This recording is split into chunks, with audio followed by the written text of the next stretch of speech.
This iceberg catalogs belief systems by familiarity and obscurity. Placement is not a judgment of truth or legitimacy. Some entries involve disturbing or extremist material. Viewer discretion is advised. Timestamps are provided below. Zaydism forms the oldest surviving branch of Shia Islam and currently governs northern Yemen through the Houthi movement, making it the only Shia sect controlling territory in the Arab world. This branch emerged in 740 CE, when Zayd ibn Ali, grandson of Hussein and great-grandson of Prophet Muhammad, led a failed revolt against the Umayyad Caliphate and died in battle at Kufa. Unlike mainstream Twelver Shias who believe in 12 infallible imams, Zaydists accept only the first 4 imams and reject the concept of a hidden imam who will return. They believe any descendant of Ali and Fatima can become imam if they actively fight against oppression, possess religious knowledge, and demonstrate personal piety. The Zaydi state in Yemen lasted over 1,000 years, from 897 to 1962, making it one of the longest-lasting Islamic dynasties in history. The Rasid dynasty ruled from the mountain fortress city of Sa'ada, where Zaydi scholars developed their distinct legal and theological traditions. Zaydists practice temporary marriage differently than other Shias, requiring witnesses and public announcement. They allow eating seafood without scales, unlike most Muslim groups. Their call to prayer includes the phrase, "Come to the best of deeds," which Sunnis consider an innovation. The theology sits remarkably close to Sunni Islam, so close that medieval Sunni scholars sometimes called Zaydists the Shia of the Sunnis. They reject cursing the first 3 caliphs, accept Sunni hadith collections, and their legal system borrows from Sunni jurisprudence. Modern Zaydists make up 35 to 40% of Yemen's population, concentrated in the northern highlands. The current civil war that began in 2014 stems partly from Zaydi grievances about Wahhabi influence spreading from Saudi Arabia into traditionally Zaydi territories. Hussein Badreddin al-Houthi founded the modern Houthi movement in the 1990s to defend Zaydi identity. After government forces ended him in 2004, his brothers continued the rebellion, eventually capturing the capital Sana'a in 2014. Ismailism operates as one of Islam's most secretive branches, with followers who believe their leaders possess divine knowledge passed down through a hidden bloodline going back to Muhammad himself. This Shia Muslim denomination claims roughly 15 to 20 million adherents worldwide, though exact numbers remain deliberately obscured. The split occurred in 765 CE, when followers disagreed over who should become the 7th Imam after Jafar al-Sadiq died. Most Shias backed his younger son Musa al-Kadhim, but the Ismailis insisted the rightful heir was the elder son, Ismail ibn Jafar, even though he had died before his father. They believe Ismail's son, Muhammad ibn Ismail, went into occultation, a state of divine hiding, and continues to guide humanity through a secret line of leaders. The Nizari Ismailis, the largest modern branch, follow the Aga Khan as their 49th hereditary imam. The current Aga Khan IV, Prince Shah Karim al-Husseini, controls a business empire worth billions and lives between estates in France, Switzerland, and Portugal. His followers believe he possesses the light of God and pay him a religious tax called descend, typically 12.5% of their income. Medieval Ismailis created the original order of assassins at Alamut Fortress in Iran. Hassani Saba, their leader from 1090 to 1124, allegedly drugged initiates with hashish and brought them to elaborate gardens filled with beautiful women, claiming it was paradise. He then sent these fedayeen on missions to eliminate political enemies, promising them permanent entry to paradise upon death. Ismaili doctrine teaches that the Quran contains 7 layers of meaning. The zahir, or apparent meaning, can be understood by anyone, but the batin, the hidden esoteric truth, only reveals itself through the imam's interpretation. They practice taqiyya, religious dissimulation, allowing them to hide their true beliefs when living among other Muslims. The Druze, who split from Ismailism in the 11th century, took these concepts further. They believe the Fatimid Caliph al-Hakim bi Amr Allah achieved godhood before his disappearance in 1021 and maintained such strict secrecy that members cannot convert others or even access their own holy texts until age 40. Alawites practice a secretive religious tradition that controls Syria's government, despite making up only 12% of the country's population. Their beliefs combine elements so controversial that many Muslim scholars have declared them non-Islamic entirely. The Assad family, who have ruled Syria since 1970, belong to this group. Hafez al-Assad took power through a military coup, followed by his son Bashar al-Assad in 2000. This minority religious community maintains control over a Sunni Muslim majority population of 74%.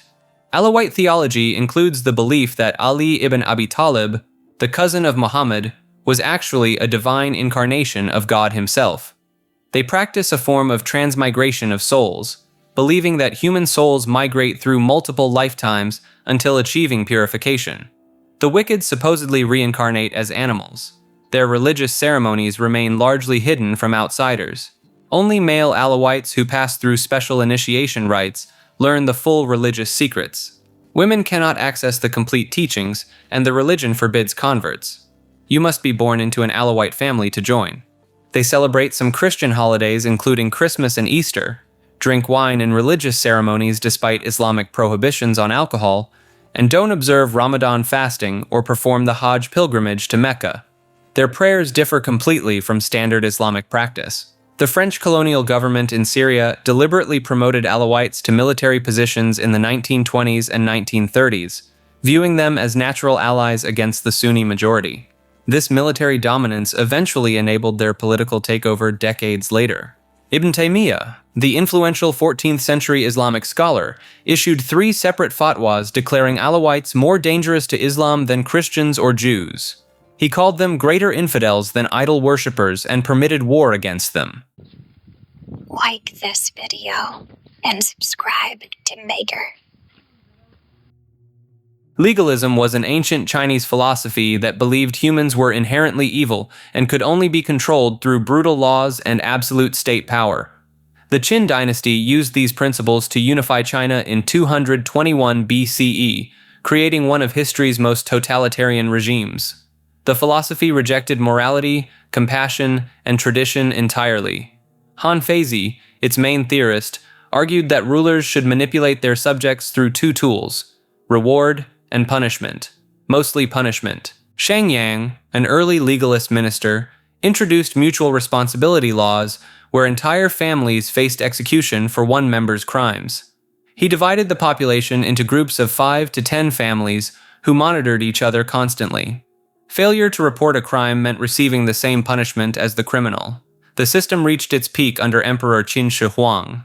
He ordered the burning of all books except those on medicine, agriculture, and divination. Scholars who discussed banned texts faced execution. According to historian Sima Qian, 460 Confucian scholars were buried alive for possessing forbidden books. Punishments included tattooing criminals' faces, cutting off noses, chopping off feet, castration, and boiling alive. Minor infractions led to major consequences. Throwing ashes in the street meant having your hands cut off. The state controlled every aspect of life through detailed laws that citizens weren't allowed to read. Only officials knew the full legal code, keeping the population in constant fear of unknowingly breaking rules. Legalist policies built the Great Wall, standardized Chinese writing, currency, and measurements, and created the bureaucratic structure that governed China for 2,000 years. Modern China's social credit system and mass surveillance networks echo these ancient control mechanisms. The philosophy officially ended when the Qin dynasty collapsed after just 15 years, but its methods never truly disappeared from Chinese governance. Mushrikites are individuals who commit shirk, the gravest sin in Islamic theology, the act of associating partners with Allah or attributing divine qualities to anything besides God. The Quran mentions this group over 160 times, warning that this particular transgression cannot be forgiven if one passes away without repenting.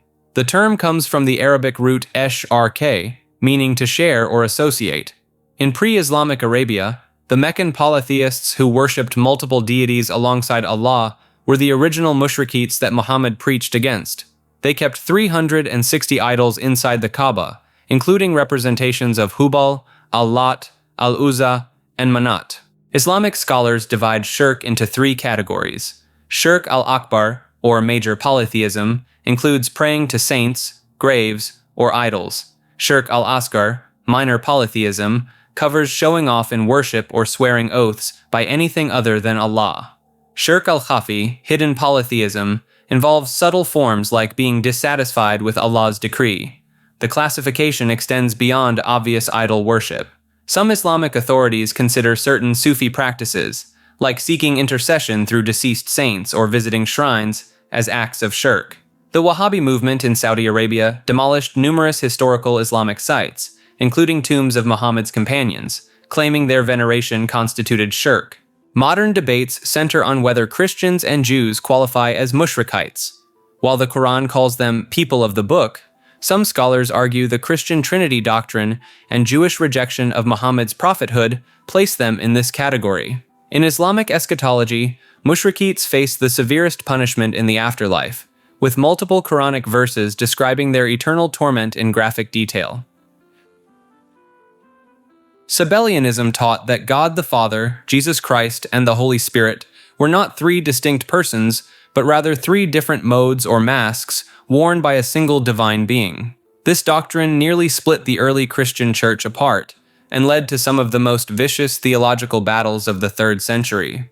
Sabellius, a Libyan priest teaching in Rome around 215 AD, argued that God simply manifested himself in different forms at different times. During creation, God appeared as the Father. During the incarnation, that same being appeared as the Son. After the resurrection, he manifested as the Holy Spirit. Like an actor changing costumes between scenes, one divine person played all three roles. The doctrine spread rapidly through Libya, Egypt, and Asia Minor, gaining enough followers that multiple church councils had to convene specifically to combat it. Pope Calixtus I initially supported Sabellius before eventually excommunicating him when the political pressure became too intense. The theological implications went deeper than most realize. If the Father and Son were the same person, then God essentially sacrificed himself to himself on the cross. The Father would have suffered and died, a concept called patripassianism that Orthodox Christians found deeply disturbing. Tertullian coined the term Trinity, specifically to counter Sabellian teachings. He argued that the three persons shared one substance while maintaining distinct identities, establishing vocabulary still used in Christian theology today. The movement resurfaced repeatedly throughout history under different names. Monarchianism, modalism, and patripassianism all described variations of the same basic idea. Michael Servetus revived similar concepts during the Protestant Reformation, and the Spanish Inquisition burned him at the stake in 1553, partially for these beliefs. Modern oneness. Pentecostals hold views remarkably similar to ancient Sabellianism, though they reject the historical connection. United Pentecostal Church International, with over 5 million members worldwide, maintains that Father, Son, and Holy Spirit are different manifestations of one God, not three co-eternal persons. Vedism was the ancient religion practiced in India from roughly 1500 to 500 BCE that involved ritual consumption of a mysterious psychoactive drink and massive animal sacrifices that would shock modern Hindus. The religion centered around the Vedas, Sanskrit texts containing hymns, incantations, and ritual instructions that predate every other Indo-European religious text. The Soma ritual formed the core of Vedic practice. Priests would prepare and consume Soma, a drink made from an unknown plant that produced powerful visions and feelings of immortality. Ancient texts describe practitioners becoming convinced they could fly, seeing gods directly, and experiencing themselves growing to cosmic proportions. Despite centuries of research, botanists still cannot identify the original Soma plant. The Rig Veda, composed around 1500 BCE, contains over 100 hymns dedicated solely to Soma. The 9th book consists entirely of Soma hymns, with priests describing the drink as a golden liquid that grants supernatural strength and perception. Vedic priests conducted elaborate fire sacrifices called yajnas that could last weeks or even months. The Ashvamedha, or horse sacrifice, involved releasing a stallion to wander freely for 1 year, while an army followed it. Any territory the horse entered became property of the king. After 1 year, priests would sacrifice the horse along with hundreds of other animals in a 3-day ceremony. The Purusha Medha, or human sacrifice, appears in several Vedic texts, though scholars debate whether it was actually performed or remained symbolic. The Shatapatha Brahmana provides detailed instructions for sacrificing a man from each of the 184 occupational classes. Unlike modern Hinduism's vegetarian ideals, Vedism embraced meat consumption as sacred. The Rigveda explicitly states that Indra, king of the gods, gained his strength by eating bulls. Priests distributed sacrificial meat to participants as blessed food. The Sisters of Perpetual Indulgence started on Easter Sunday, 1979, when 3 men in San Francisco put on retired nun habits and walked through the Castro district, creating one of the most visually striking charity organizations in modern history. They combine theatrical drag performance with religious imagery to raise money for community causes while wearing elaborate face paint they call whiteface and custom-designed habits. Kenneth Bunch, also known as Sister Vicious Power Hungry Bitch, founded the first official order in San Francisco, along with early members like Sister Missionary Position and Sister Hysterectoria.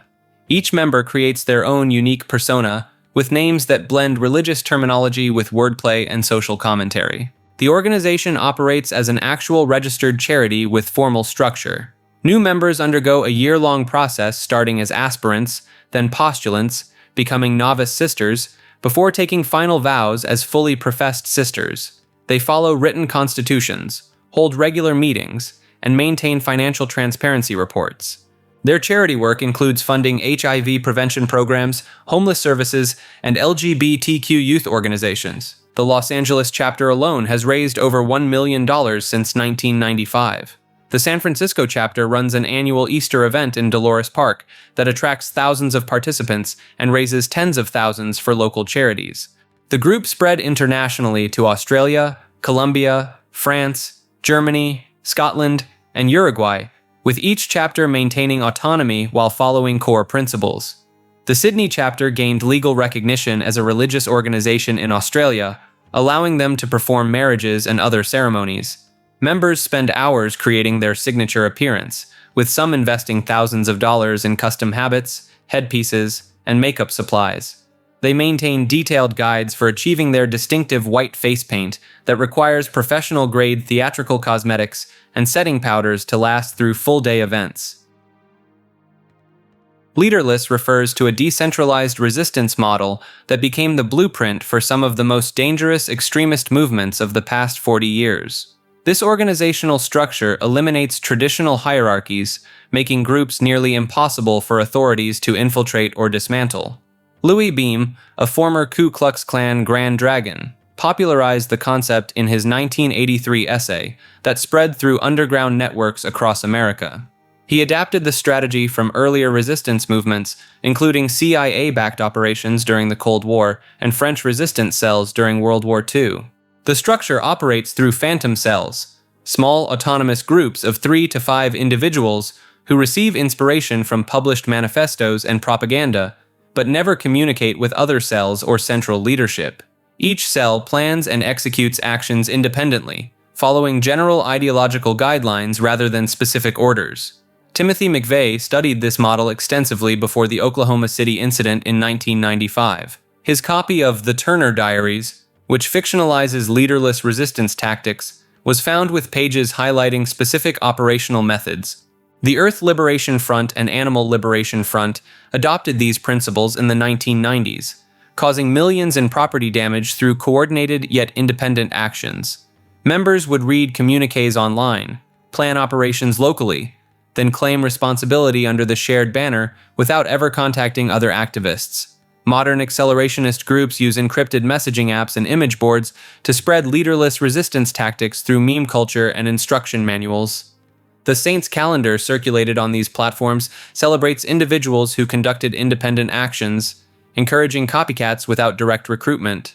The concept appears in religious contexts through the lone wolf interpretation of certain texts, where believers interpret scripture as personal commands for action rather than waiting for clerical authorization. This bypasses traditional religious authority structures entirely. The Temple of Set emerged in 1975, when U.S. Army Lieutenant Colonel Michael Aquino broke away from Anton LaVey's Church of Satan following a dispute over the sale of priesthood titles. Aquino claimed to have received a supernatural communication from the ancient Egyptian deity Set, resulting in a document called the Book of Coming Forth by Night. Unlike LaVeyan Satanism's atheistic approach, the Temple of Set treats Set as an actual entity, the same being known as Satan in Hebrew mythology, but predating that interpretation by thousands of years. Members, called Setians, pursue a concept called Zephyr, an Egyptian word meaning to come into being, or to evolve. The organization operates through a degree system called pylons, local groups that study specific aspects of the left-hand path. Members progress through 6 degrees, from Setian first degree to Ipsissimus 6th degree, with each level requiring demonstrations of magical and philosophical development. Aquino's military background added unusual dimensions to the temple. He held top-secret clearance while serving as a psychological operations officer and worked on Pentagon programs involving psychological warfare techniques. This connection led to persistent conspiracy theories about government mind control programs, though no evidence supports these claims. The temple's reading list includes works on Egyptian mythology, chaos magic, Germanic rune magic, and the writings of Aleister Crowley. Members pay annual dues of $75, with additional fees for specialized training programs. Internal documents leaked in the 1990s revealed the temple's Order of the Vampire, a specialized group within the organization studying vampiric archetypes and energy manipulation. Another internal order, the Order of the Trapezoid, focuses on Germanic magical traditions and what they call angles of the objective universe. The temple maintains its headquarters in San Francisco and claims several thousand members worldwide, though exact numbers remain confidential. The Chaldean Catholic Church traces its roots directly to the Apostle Thomas and conducts services in Aramaic, the actual language Jesus Christ spoke. This Eastern Catholic Church controls parishes from Detroit to Baghdad, maintaining ancient Mesopotamian Christian traditions that predate most European Christianity by centuries. The church emerged from a dramatic split in 1553 when monks from the Assyrian Church of the East traveled to Rome and convinced Pope Julius III to consecrate their leader as patriarch. This created 2 rival churches claiming the same apostolic lineage, both conducting liturgies in Classical Syriac, a dialect of Aramaic preserved nowhere else in active religious use. Their divine liturgy of Adai and Mari contains no words of institution. The phrases, "This is my body," and "This is my blood," that virtually every other Christian church considers essential for communion. The Vatican confirmed in 2001 that their consecration remains valid without these words, a theological bombshell that challenged 1,500 years of Catholic doctrine. The church's patriarch holds the title Patriarch of Babylon, ruling from Baghdad until violence forced relocation to Erbil in northern Iraq. Before 2003, Iraq contained over 1 million Chaldean Catholics. That number dropped below 300,000 after targeted persecution by extremist groups. Detroit now hosts the largest Chaldean Catholic population outside the Middle East, with over 120,000 members. The Mother of God Chaldean Catholic Church in Southfield, Michigan, conducts full services in Aramaic, using chants and melodies that linguists believe closely match how early Christians would have sung. The church maintains married priests, following ancient Eastern tradition. Their priests' wives hold the title Koraya and occupy formal roles in parish life, something unthinkable in Roman Catholicism. Christian Science forbids its followers from seeking medical treatment for any illness or injury, insisting that all physical ailments are mental illusions that can only be cured through prayer and spiritual understanding. Founded in 1879 by Mary Baker Eddy, this religion has led to hundreds of preventable deaths, including children denied basic medical care by their parents. Mary Baker Eddy claimed she discovered Christian Science after experiencing a near-fatal fall in 1866. She insisted she healed herself instantly through reading a Bible passage, though historical records show she received medical treatment and took morphine for weeks afterward. Her book, Science and Health with Key to Scripture, became the religion's central text, teaching that matter, evil, disease, and death are all illusions. The church operates its own practitioners who charge fees to pray for the sick, but these practitioners cannot diagnose conditions, touch patients, or suggest any physical remedies. They work through absent treatment, praying for patients from remote locations. Insurance companies in some states are legally required to cover these prayer treatments. Christian scientists have died from easily treatable conditions like diabetes, appendicitis, and pneumonia. Rita Swan, a former Christian scientist, lost her 16-month-old son Matthew to meningitis in 1977 after relying solely on prayer. She later founded an organization documenting over 170 child deaths in Christian Science families between 1975 and 1995. The church maintains its own nursing facilities where attendants provide basic comfort but no medical care. Patients with broken bones receive no casts, diabetics get no insulin, and infections go untreated with antibiotics. These facilities have reported cases of patients dying from gangrene, untreated cancers, and blood poisoning. Celebrity adherents have included actors Val Kilmer and Ellen DeGeneres, raised in the faith, though DeGeneres left as a teenager. The church's membership has declined from approximately 270,000 in 1936 to fewer than 50,000 today. The Melkite Greek Catholic Church operates as a Byzantine Catholic Church that maintains full communion with Rome while allowing married priests, conducting liturgies in Arabic, and following Eastern Orthodox traditions that predate the Great Schism by centuries. This church emerged from one of Christianity's most complex splits. The term Melkite originally meant imperial in Syriac, referring to Middle Eastern Christians who sided with the Byzantine emperor during the Council of Chalcedon in 451 AD. These Christians accepted that Christ had two natures, divine and human, while their opponents, the Monophysites, believed in one unified nature. The modern Melkite Church formed in 1724 when the Patriarchate of Antioch split into two factions. Cyril VI Tanas accepted papal authority and became the first Melkite Catholic Patriarch, while Jeremias III maintained Orthodox independence. This created parallel hierarchies that still exist today, with both churches claiming succession from the ancient See of Antioch. Melkite priests can marry before ordination, maintaining the ancient Eastern tradition that Rome abandoned for Latin clergy in the 11th century. Their liturgy, the Divine Liturgy of St. John Chrysostom, predates the Roman Mass in its current form by several centuries. Services blend Greek, Arabic, and local languages, with some parishes in Syria still using Aramaic, the language Christ spoke. The church survived Ottoman persecution, 2 world wars, and the Lebanese Civil War. Their current patriarch, Youssef Absi, oversees approximately 1.6 million members spread across the Middle East, with diaspora communities in Brazil, Argentina, and the United States. During Vatican II, Melkite Patriarch Maximos IV Sai shocked the Latin bishops by refusing to speak Latin, insisting on French instead. He argued that Eastern Catholics shouldn't be forced into Latin traditions, helping preserve the Melkite Church's Byzantine identity within Catholicism. Black Hebrew Israelites believe that African Americans and other people of African descent are the true descendants of the ancient Israelites described in the Bible. This movement emerged in the late 19th century and has since fragmented into dozens of distinct groups with wildly different teachings and practices. The earliest documented group formed in 1886, when Frank Cherry established the Church of God and Saints of Christ in Tennessee. William Saunders Crowdy founded another early congregation in Kansas in 1896, teaching that African Americans needed to reclaim their true Hebrew identity stolen during slavery.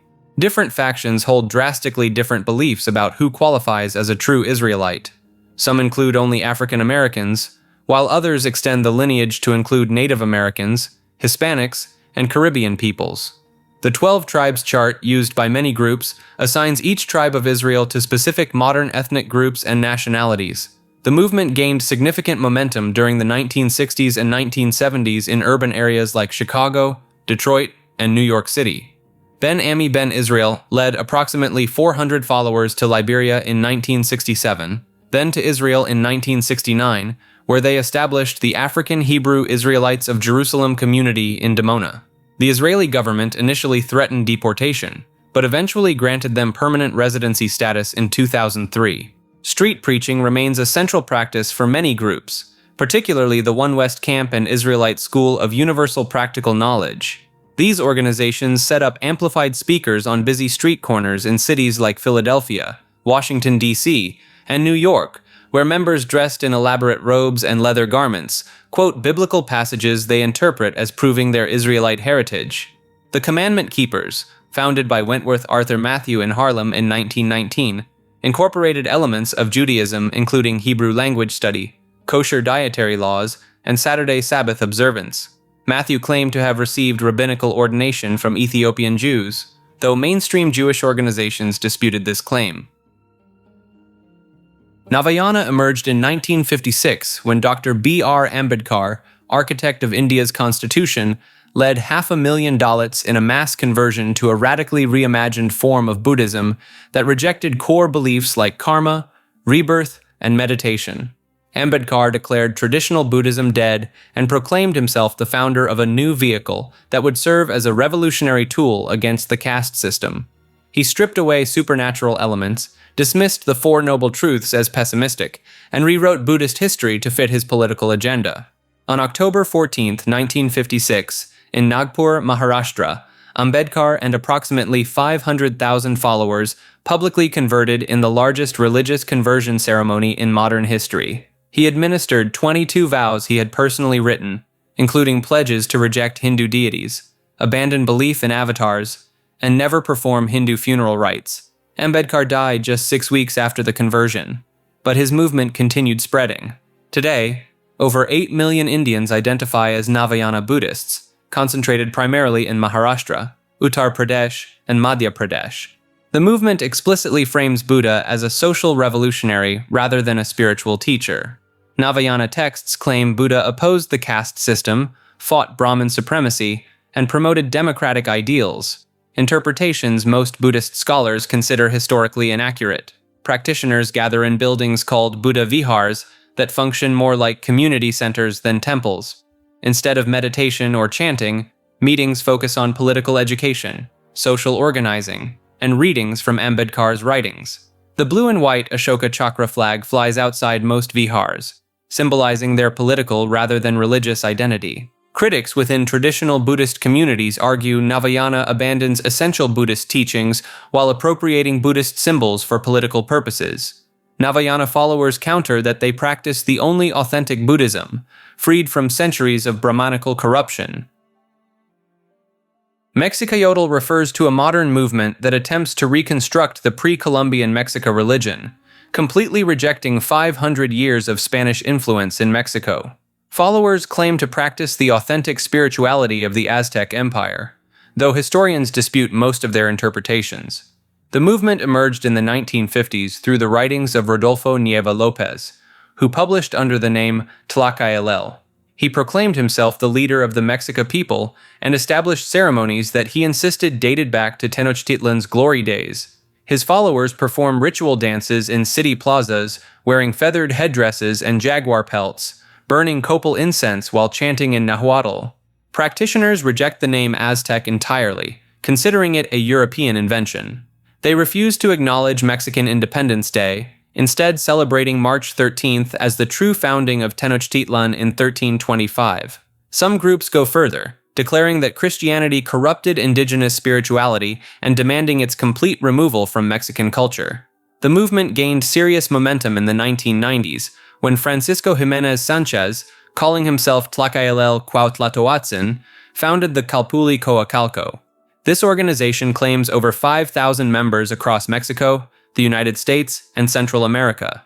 They maintain ceremonial centers called calmacacs, where initiates learn Nahuatl, study codices, and participate in Temazcal sweat lodge purifications. Mexicayotl practitioners insist that Quetzalcoatl was not a deity, but an ancient Toltec ruler, whose teachings became distorted over centuries. They practice a solar calendar of 18 months with 20 days each, plus 5 unnamed days considered spiritually dangerous. During these unnamed days, followers abstain from bathing, intimate relations, and business transactions. The movement split into competing factions over blood offerings. Traditional Mexicayotl groups practice auto-sacrifice, piercing their ears or tongues with maguey thorns to offer drops of blood to the 4 directions. Radical splinter groups advocate returning to pre-conquest practices that mainstream Mexicayotl leaders condemn as misunderstanding sacred texts. The Unification Church, commonly known as the Moonies, conducts mass wedding ceremonies where thousands of couples get married simultaneously, often meeting their spouse for the first time at the altar. Founded by Sun Myung Moon in 1954, this Korean religious movement claims over 3 million members worldwide, though critics dispute these numbers. Sun Myung Moon declared himself the second coming of Christ in 1992, stating that Jesus failed his mission by dying before he could marry and have children. Moon claimed he succeeded where Jesus failed by creating the perfect family with his wife Hak Ja-han, who he called the true mother of humanity. The church's mass weddings reached staggering proportions. In 1982, Madison Square Garden hosted 2,075 couples. By 1997, RFK Stadium in Washington held 28,000 couples, with millions more participating via satellite link. Moon personally matched most couples based on photographs, sometimes pairing people who didn't speak the same language. Members handed over their life savings, worked 18-hour days selling flowers and candles on street corners, and cut contact with non-believing family members. Former members described sleeping 4 hours per night in crowded church centers while fundraising up to $300 daily. The church built a multi-billion-dollar business empire, including the Washington Times newspaper, which lost over $2 billion but gave Moon political influence in conservative circles. They own massive properties in New York, fishing fleets in Alaska, and entire towns in Brazil and Paraguay. Parents hired professional deprogrammers to kidnap adult children from the church during the 1970s and 1980s. Ted Patrick, known as Black Lightning, pioneered these interventions, sometimes holding members against their will for weeks until they renounced their beliefs. Moon's son, Hyung-Jin Moon, later split from the main church to form Rod of Iron Ministries in Pennsylvania, where members worship with AR-15 rifles they consider religious artifacts.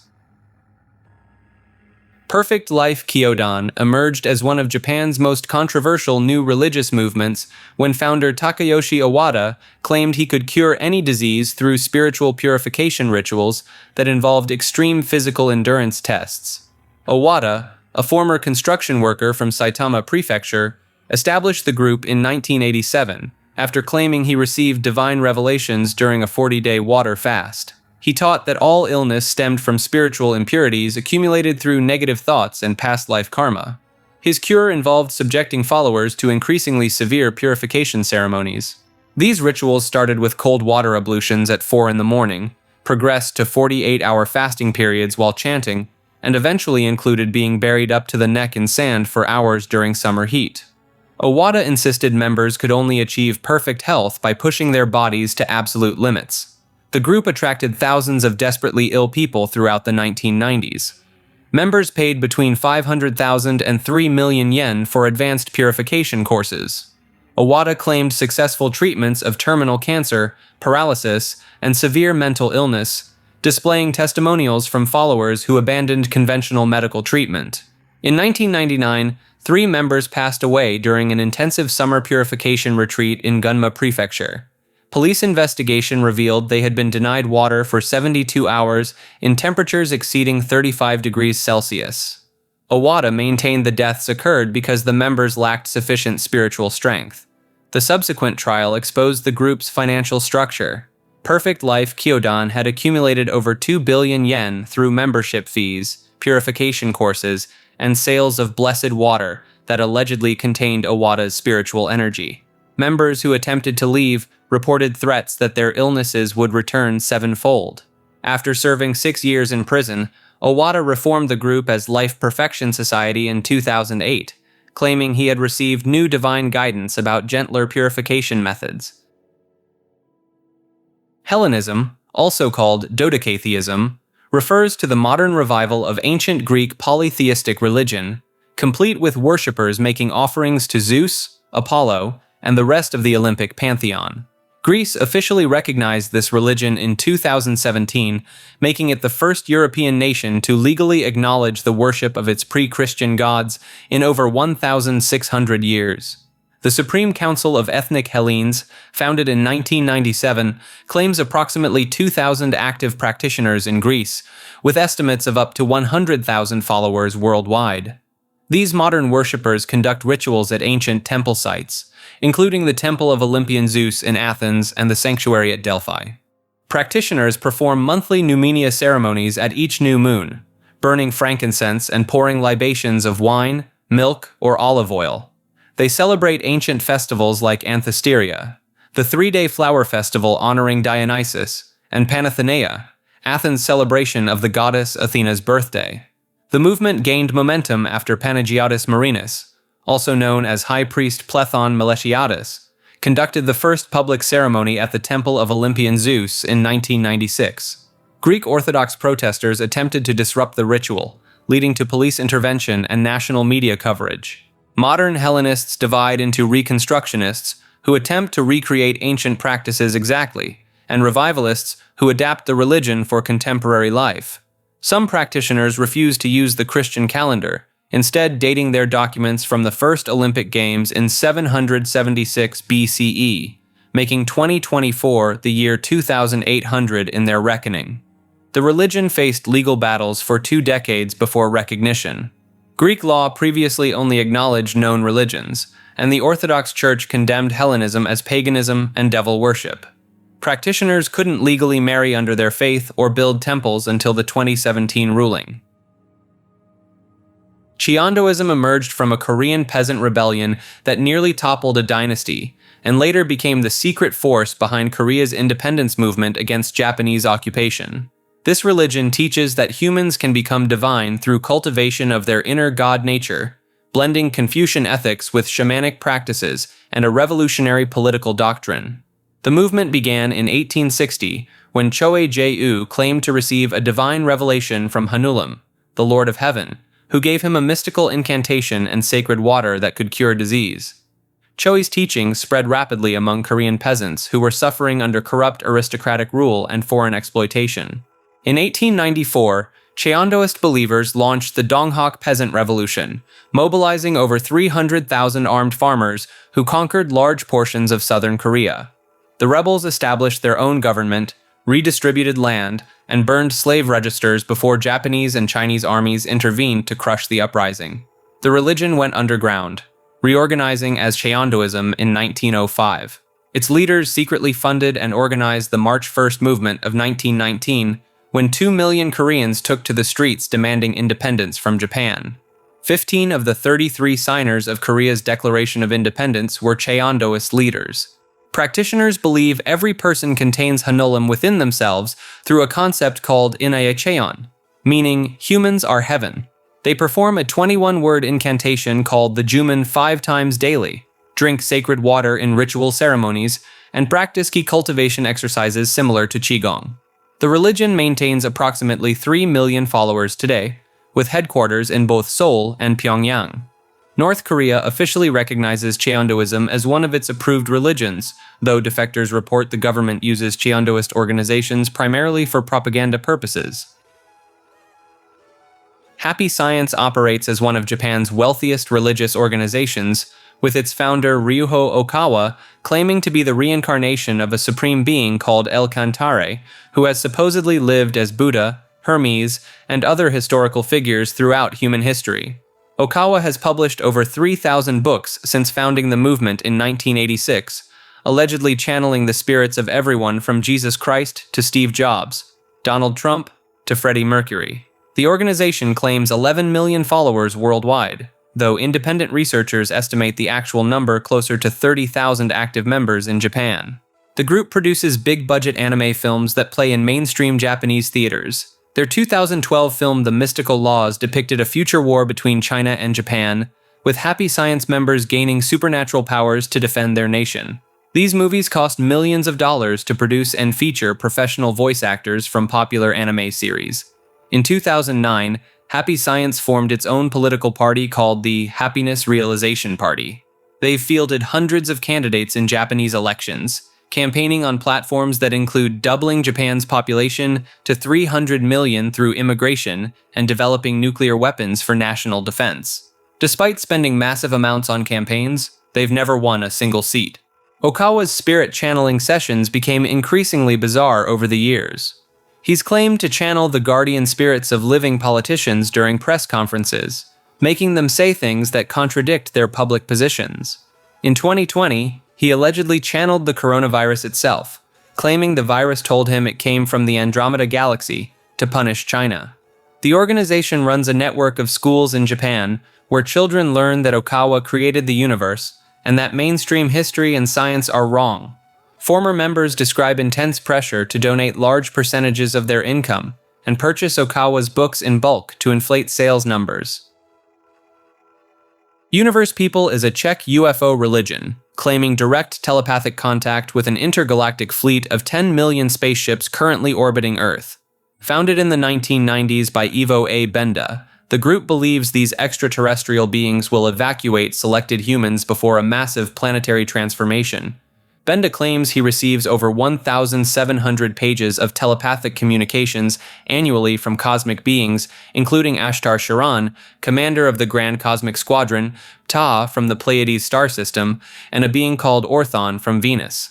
These messages arrive in Czech and get translated into multiple languages on their website, which features rainbow backgrounds, animated GIFs from the early internet era, and walls of text in Comic Sans font.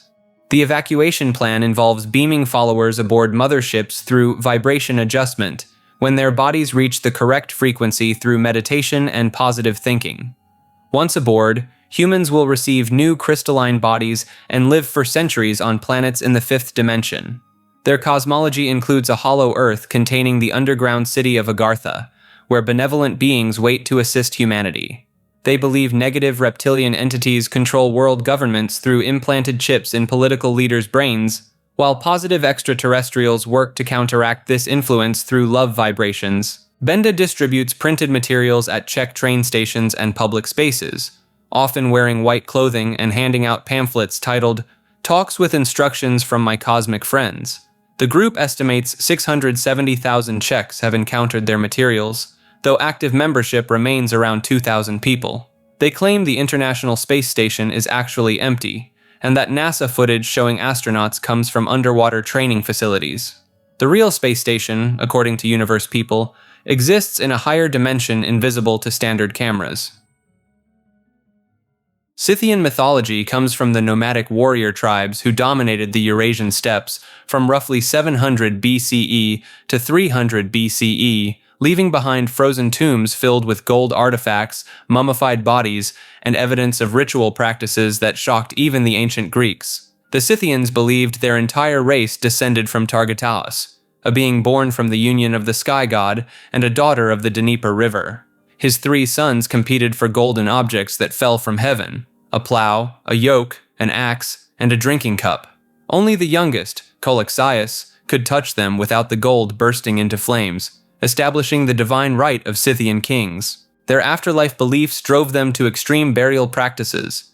When a king died, his servants, horses, and concubines would be strangled and buried alongside him. 1 year later, 50 young men and 50 horses would be ended and mounted on stakes around the tomb as eternal guards. The Pazyryk tombs in Siberia preserved these arrangements in permafrost, complete with tattooed mummies and hemp-burning braziers.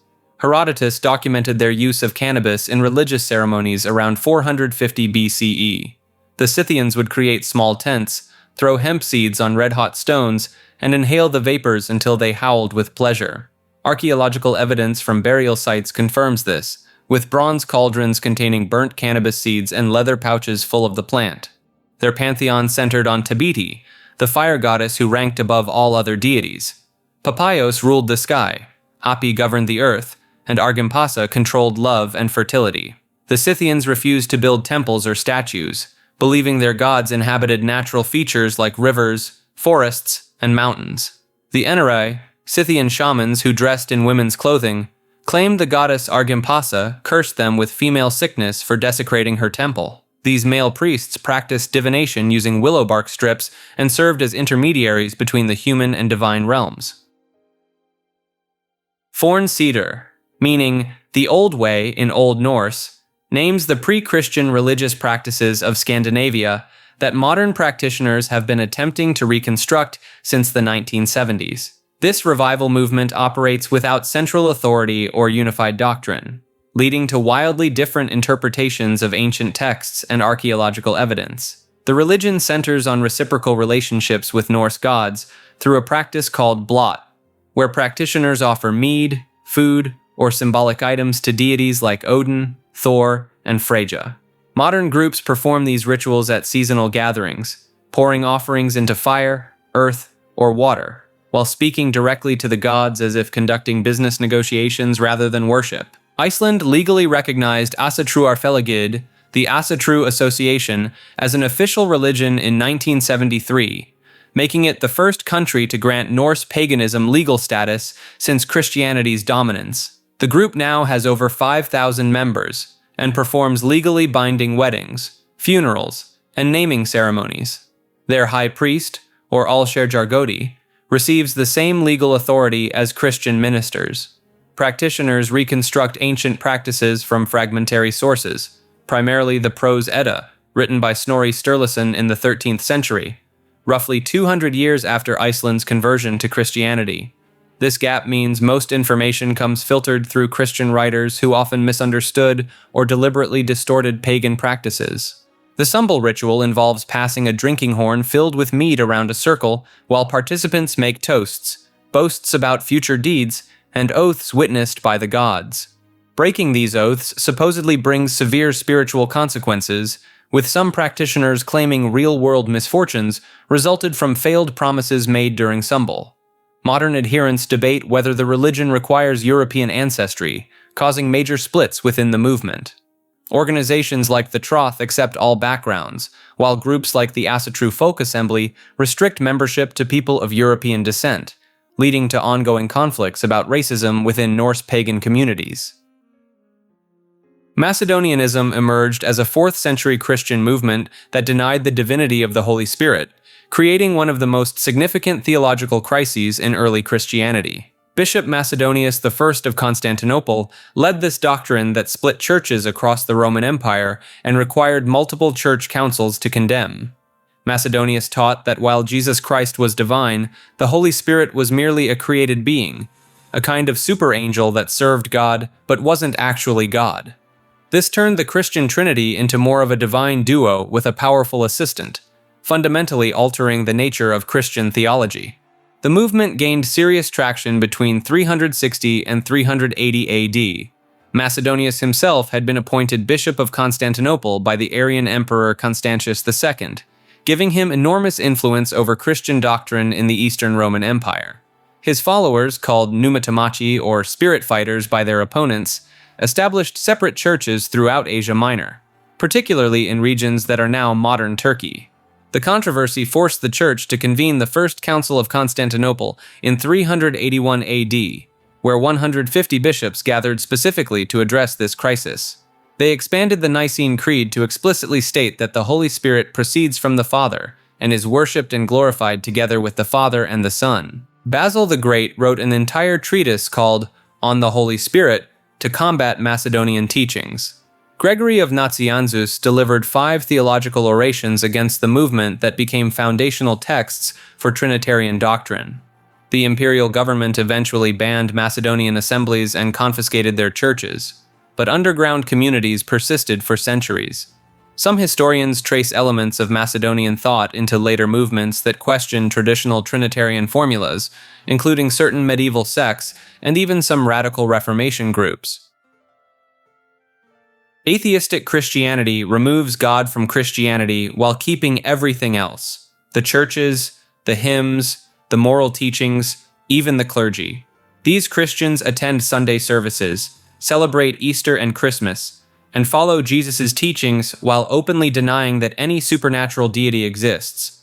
Dutch theologian Klaas Hendrikse served as a pastor in the Protestant Church in the Netherlands for over 30 years, while publicly stating he didn't believe in God's existence. His 2007 book, Believing in a God Who Does Not Exist, became a bestseller in the Netherlands, and his congregation knew exactly where he stood on the matter. The movement traces back to the 1960s death of God theology, when radical theologians like Thomas J.J. Altizer and William Hamilton declared that God had literally died in modern times. They weren't speaking metaphorically. They meant that whatever divine being might have once existed had ceased to be. Bishop John Shelby Spong, who led the Episcopal Diocese of Newark from 1979 to 2000, rejected theism, the virgin birth, miracles, and the resurrection as literal events, yet remained one of the most influential Christian leaders in America. He performed same-sex unions decades before they gained mainstream acceptance and wrote 12 books dismantling traditional Christian beliefs while maintaining his position in the church hierarchy.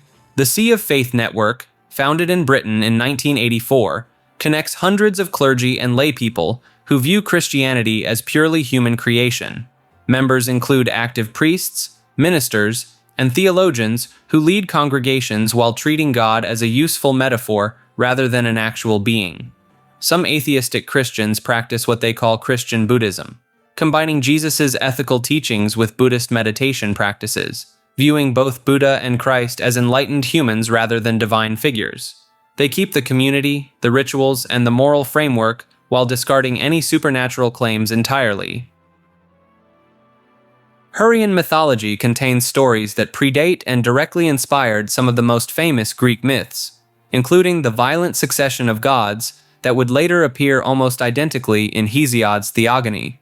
The Hurrians controlled vast territories across northern Mesopotamia, Syria, and southeastern Anatolia from around 2500 BCE to 1000 BCE. Their pantheon and myths spread through the ancient world, absorbed by the Hittites, influencing the Canaanites, and eventually reaching Greece through trade routes and cultural exchange. The Song of Kumarbi, carved into clay tablets around 1400 BCE, tells of Kumarbi biting off and swallowing the genitals of the sky god Anu to steal his power. Kumarbi then becomes pregnant with multiple gods, including the storm god Teshub, who eventually overthrows him. This exact sequence, castration, swallowing, magical pregnancy, and violent succession, appears in Greek mythology 500 years later when Kronos castrates Uranus and Zeus overthrows Kronos.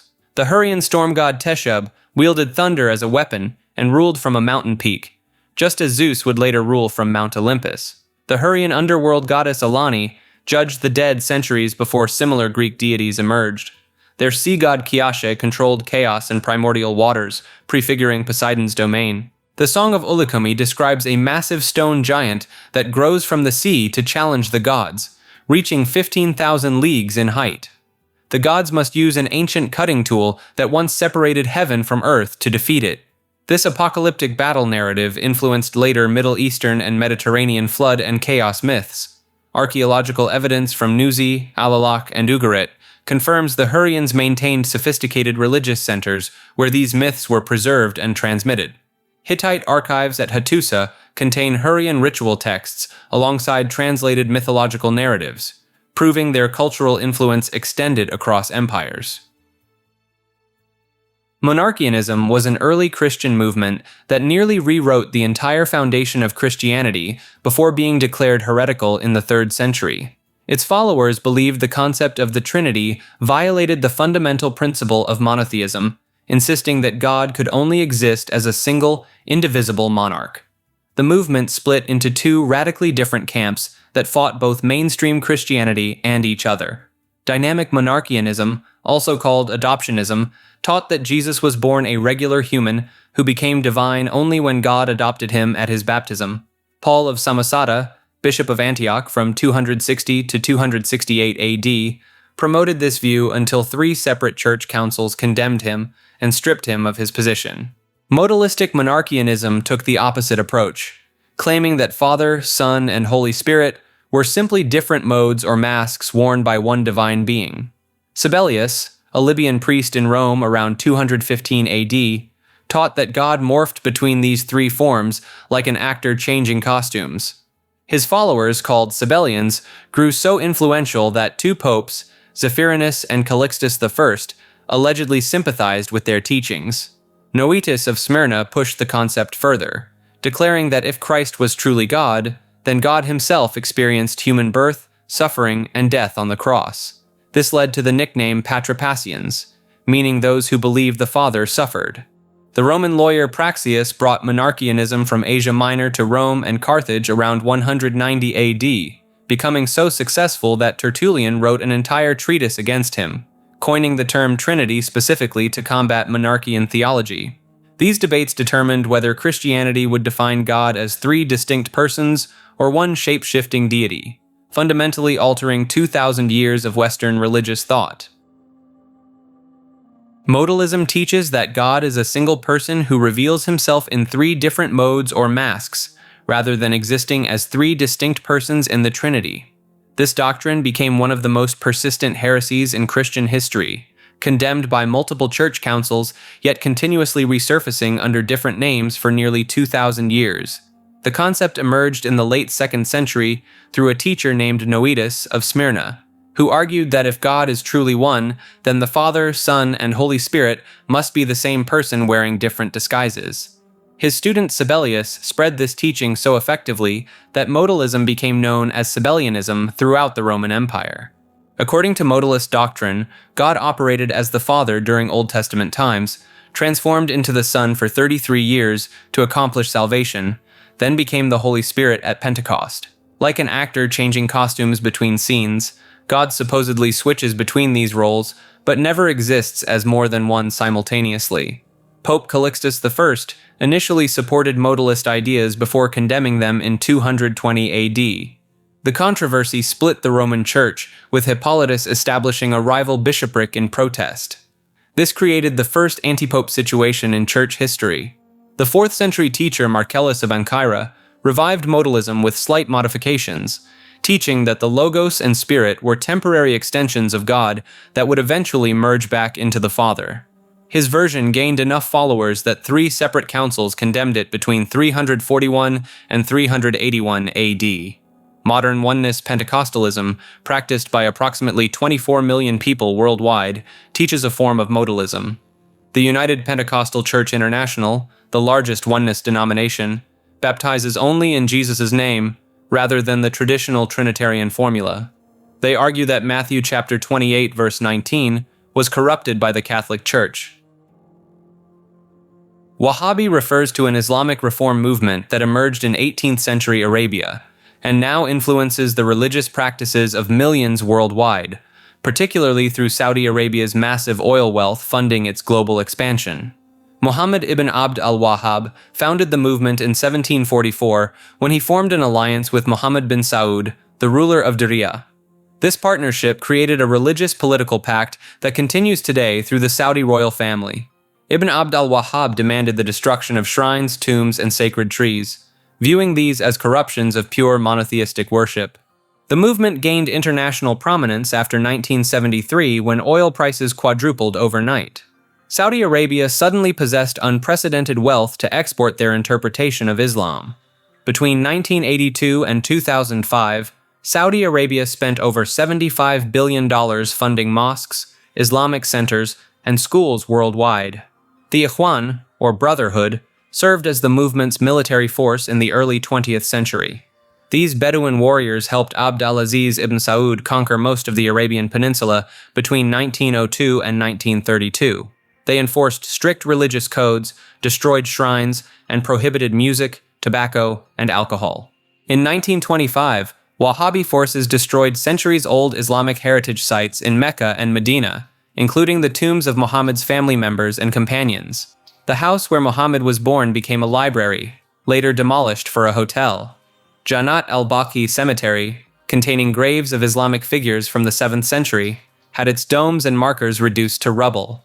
The movement prohibits celebration of Muhammad's birthday, visiting graves for prayer, and using prayer beads. They consider Shia Muslims, Sufis, and even many Sunnis as practicing incorrect forms of Islam. Quranism involves Muslims who reject all hadith literature and follow only the Quran as their source of religious authority. This movement challenges 1,500 years of Islamic tradition by declaring that billions of Muslims have been practicing their faith incorrectly. Mainstream Islam relies on 2 primary sources: the Quran, believed to be God's direct words, and the Hadith, recorded sayings and actions of Prophet Muhammad. The Hadith provides crucial details for Islamic practice. The Quran mentions prayer, but doesn't specify how to perform it. The Hadith fills in these gaps, describing exact positions, words, and timing. Quranists argue that following Hadith contradicts the Quran itself, which states multiple times that it is complete and fully detailed. They point to verse 6 of chapter 77, which asks, "Which hadith after this will they believe in?" Taking this as divine rejection of all hadith literature. The movement gained momentum through scholars like Rashad Khalifa, an Egyptian-American biochemist who claimed to discover a mathematical miracle in the Quran based on the number 19. He rejected all hadith and was later assassinated in his Tucson, Arizona mosque in 1990. Modern Quranist communities exist primarily online, as many face persecution in Muslim-majority countries. Egypt imprisoned several Quranists in 2007 for allegedly insulting Islam. Saudi Arabia and Malaysia have issued fatwas declaring the movement heretical. Quranists perform prayers differently, deriving their method solely from Quranic verses. Some pray 3 times daily instead of 5, arguing the Quran only explicitly mentions 3 prayer times. They reject practices like stoning and circumcision, which come from hadith rather than the Quran. The movement includes notable figures like Edip Yüksel, who translated the Quran without hadith-based interpretations, and Ahmad Subhi Mansour, an Egyptian scholar who founded the International Quranic Center after fleeing persecution. Salafi refers to an ultra-conservative reform movement within Sunni Islam that claims to practice the religion exactly as Muhammad and his companions did 1400 years ago. The name comes from al-Salaf al-Salih, meaning the righteous predecessors, specifically the first 3 generations of Muslims. Salafis reject over 1,000 years of Islamic scholarship and interpretation, insisting that Muslims should only follow the Quran and the authenticated sayings of Muhammad, called hadith. They view any religious innovation after the 7th century as corruption that must be purged from Islam. The movement gained massive influence when Muhammad ibn Abd al-Wahhab partnered with the Saudi royal family in the 1700s. This alliance, known as Wahhabism, eventually controlled Islam's holiest sites in Mecca and Medina when the modern Saudi state formed in 1932. Saudi oil wealth transformed Salafism from a regional movement into a global phenomenon. Between 1975 and 2002, Saudi Arabia spent over $70 billion spreading Salafi ideology worldwide, funding mosques, schools, and universities from Indonesia to Nigeria to Bosnia. Salafis practice a distinct lifestyle that sets them apart visually and socially. Men grow their beards without trimming, wear their pants above the ankle, and often adopt traditional Arab dress regardless of their nationality. Women typically wear full face coverings and black abayas. They forbid music, prohibit celebrating birthdays, ban images of living beings, and consider voting in democratic elections as polytheism. Some Salafi scholars have issued fatwas declaring that the earth is flat because certain Quranic verses describe it that way. The movement contains 3 main branches: quietists who focus on personal purification and avoid politics, activists who engage in political reform, and jihadists who embrace armed struggle. The vast majority belong to the quietist camp, though the jihadist minority has had an outsized global impact. Xuanyuandao is a Taiwanese religious movement that venerates Huangdi, the Yellow Emperor, as the supreme deity and progenitor of the Chinese race, blending this worship with anti-communist politics and claims of supernatural healing powers. Founded in Taiwan in 1957 by Wang Hansheng, a mainland Chinese refugee and former Kuomintang legislator, the religion emerged during the height of Cold War tensions between Taiwan and Communist China. Wang claimed to receive divine revelations directly from the Yellow Emperor, who allegedly instructed him to establish a spiritual movement that would preserve true Chinese culture against communist destruction. The group teaches that illness stems from karmic debt accumulated over multiple lifetimes, which can only be cleared through specific rituals involving the Yellow Emperor's spiritual energy. Practitioners report miraculous healings from terminal diseases, paralysis, and mental disorders after participating in ceremonies where priests channel the Emperor's power through elaborate hand gestures and ancient incantations. Their main temple in Tamsui, Taiwan, houses what followers believe to be the Yellow Emperor's actual spirit, trapped in a massive bronze statue that weighs over 3 tons. Devotees claim the statue occasionally moves on its own, changes facial expressions, and emanates a golden light visible only to the spiritually pure. The religion maintains that the Chinese Communist Party represents demonic forces attempting to corrupt the Yellow Emperor's bloodline. They teach that Taiwan serves as the last sanctuary of authentic Chinese spiritual heritage, protected by the Yellow Emperor's divine mandate. Members practice Qigong exercises they claim were taught by the Yellow Emperor himself over 4,000 years ago, involving specific breathing patterns synchronized with planetary movements. Advanced practitioners allegedly develop abilities including astral projection, communication with deceased ancestors, and glimpses of future events. The movement operates schools, hospitals, and businesses throughout Taiwan, generating millions in revenue while maintaining tax-exempt religious status. Primal Jah's mythology emerges from an underground spiritual movement that combines Rastafarian concepts of Jah with prehistoric and shamanic belief systems. This synthesis appeared in certain Caribbean and Central American communities during the late 1990s, spreading through handwritten manuscripts and oral teachings, rather than published texts. The mythology centers on the belief that Jah, the Rastafarian name for God, first communicated with humanity through psychedelic plant medicines during the Stone Age. According to followers, ancient cave paintings worldwide depict encounters with Jah's primal form, a shape-shifting entity that appeared to early humans during ayahuasca-like ceremonies. The movement's founder, known only as Brother Mongoose, claimed to receive visions while combining traditional Rastafarian cannabis sacraments with stronger entheogens like psilocybin mushrooms and San Pedro cactus. He documented over 300 pages of cosmology, describing how Jah planted consciousness-expanding plants across Earth as wireless transmitters for divine communication. These teachings describe 7 prehistoric prophets who lived between 10,000 and 50,000 years ago. Each prophet supposedly established mystery schools in different continents, hiding their knowledge in undiscovered cave systems. The mythology claims modern humans lost this connection when they abandoned hunter-gatherer lifestyles for agriculture. Practitioners conduct rituals combining drumming patterns allegedly preserved from Paleolithic times with Rastafarian chanting. They believe certain frequencies, specifically 83 Hz and 432 Hz, open portals to what they call the primal realm, where Jah's original form still resides.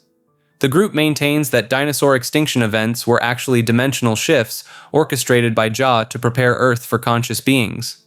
They interpret fossil records as evidence of these cosmic interventions, viewing evolution as Jah's method of slowly revealing higher consciousness to biological forms. Neo-spiritual Christianity merges traditional Christian beliefs with concepts borrowed from Eastern religions, quantum physics, and New Age philosophy, creating hybrid belief systems that Orthodox churches often condemn as heretical. These movements teach that Jesus studied under Hindu gurus and Buddhist monks during his lost years between ages 12 and 30. Groups like the Aquarian Gospel followers claim Christ learned mystical techniques in Tibet, Egypt, and India, mastering abilities like astral projection, energy healing, and consciousness manipulation. The Unity Church, founded by Charles and Myrtle Fillmore in 1889, teaches that sin and evil are illusions created by incorrect thinking. Their practitioners use affirmative prayer to manifest physical healing and financial prosperity, believing humans are inherently divine beings who forgot their true nature. A Course in Miracles, allegedly channeled from Jesus himself through psychologist Helen Schucman between 1965 and 1972, contains over 1,200 pages teaching that the physical world is an illusion, and that salvation comes through forgiveness and recognizing everyone's shared divinity. Rob Bell, former megachurch pastor, sparked massive controversy with his book Love Wins, suggesting hell might be temporary and all souls eventually reach heaven.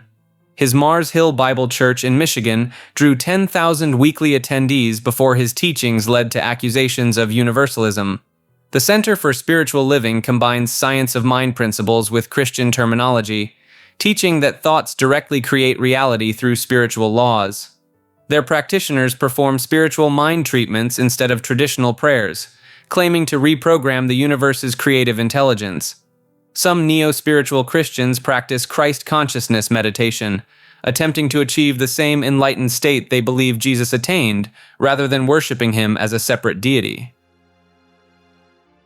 Haudenosaunee mythology, also known as Iroquois mythology, contains one of North America's most sophisticated creation stories and a spiritual system that directly influenced the founding documents of the United States. The Haudenosaunee Confederacy includes the Mohawk, Oneida, Onondaga, Cayuga, Seneca, and later the Tuscarora nations. Their creation myth begins in Skyworld, where a pregnant sky woman falls through a hole created when a great tree gets uprooted.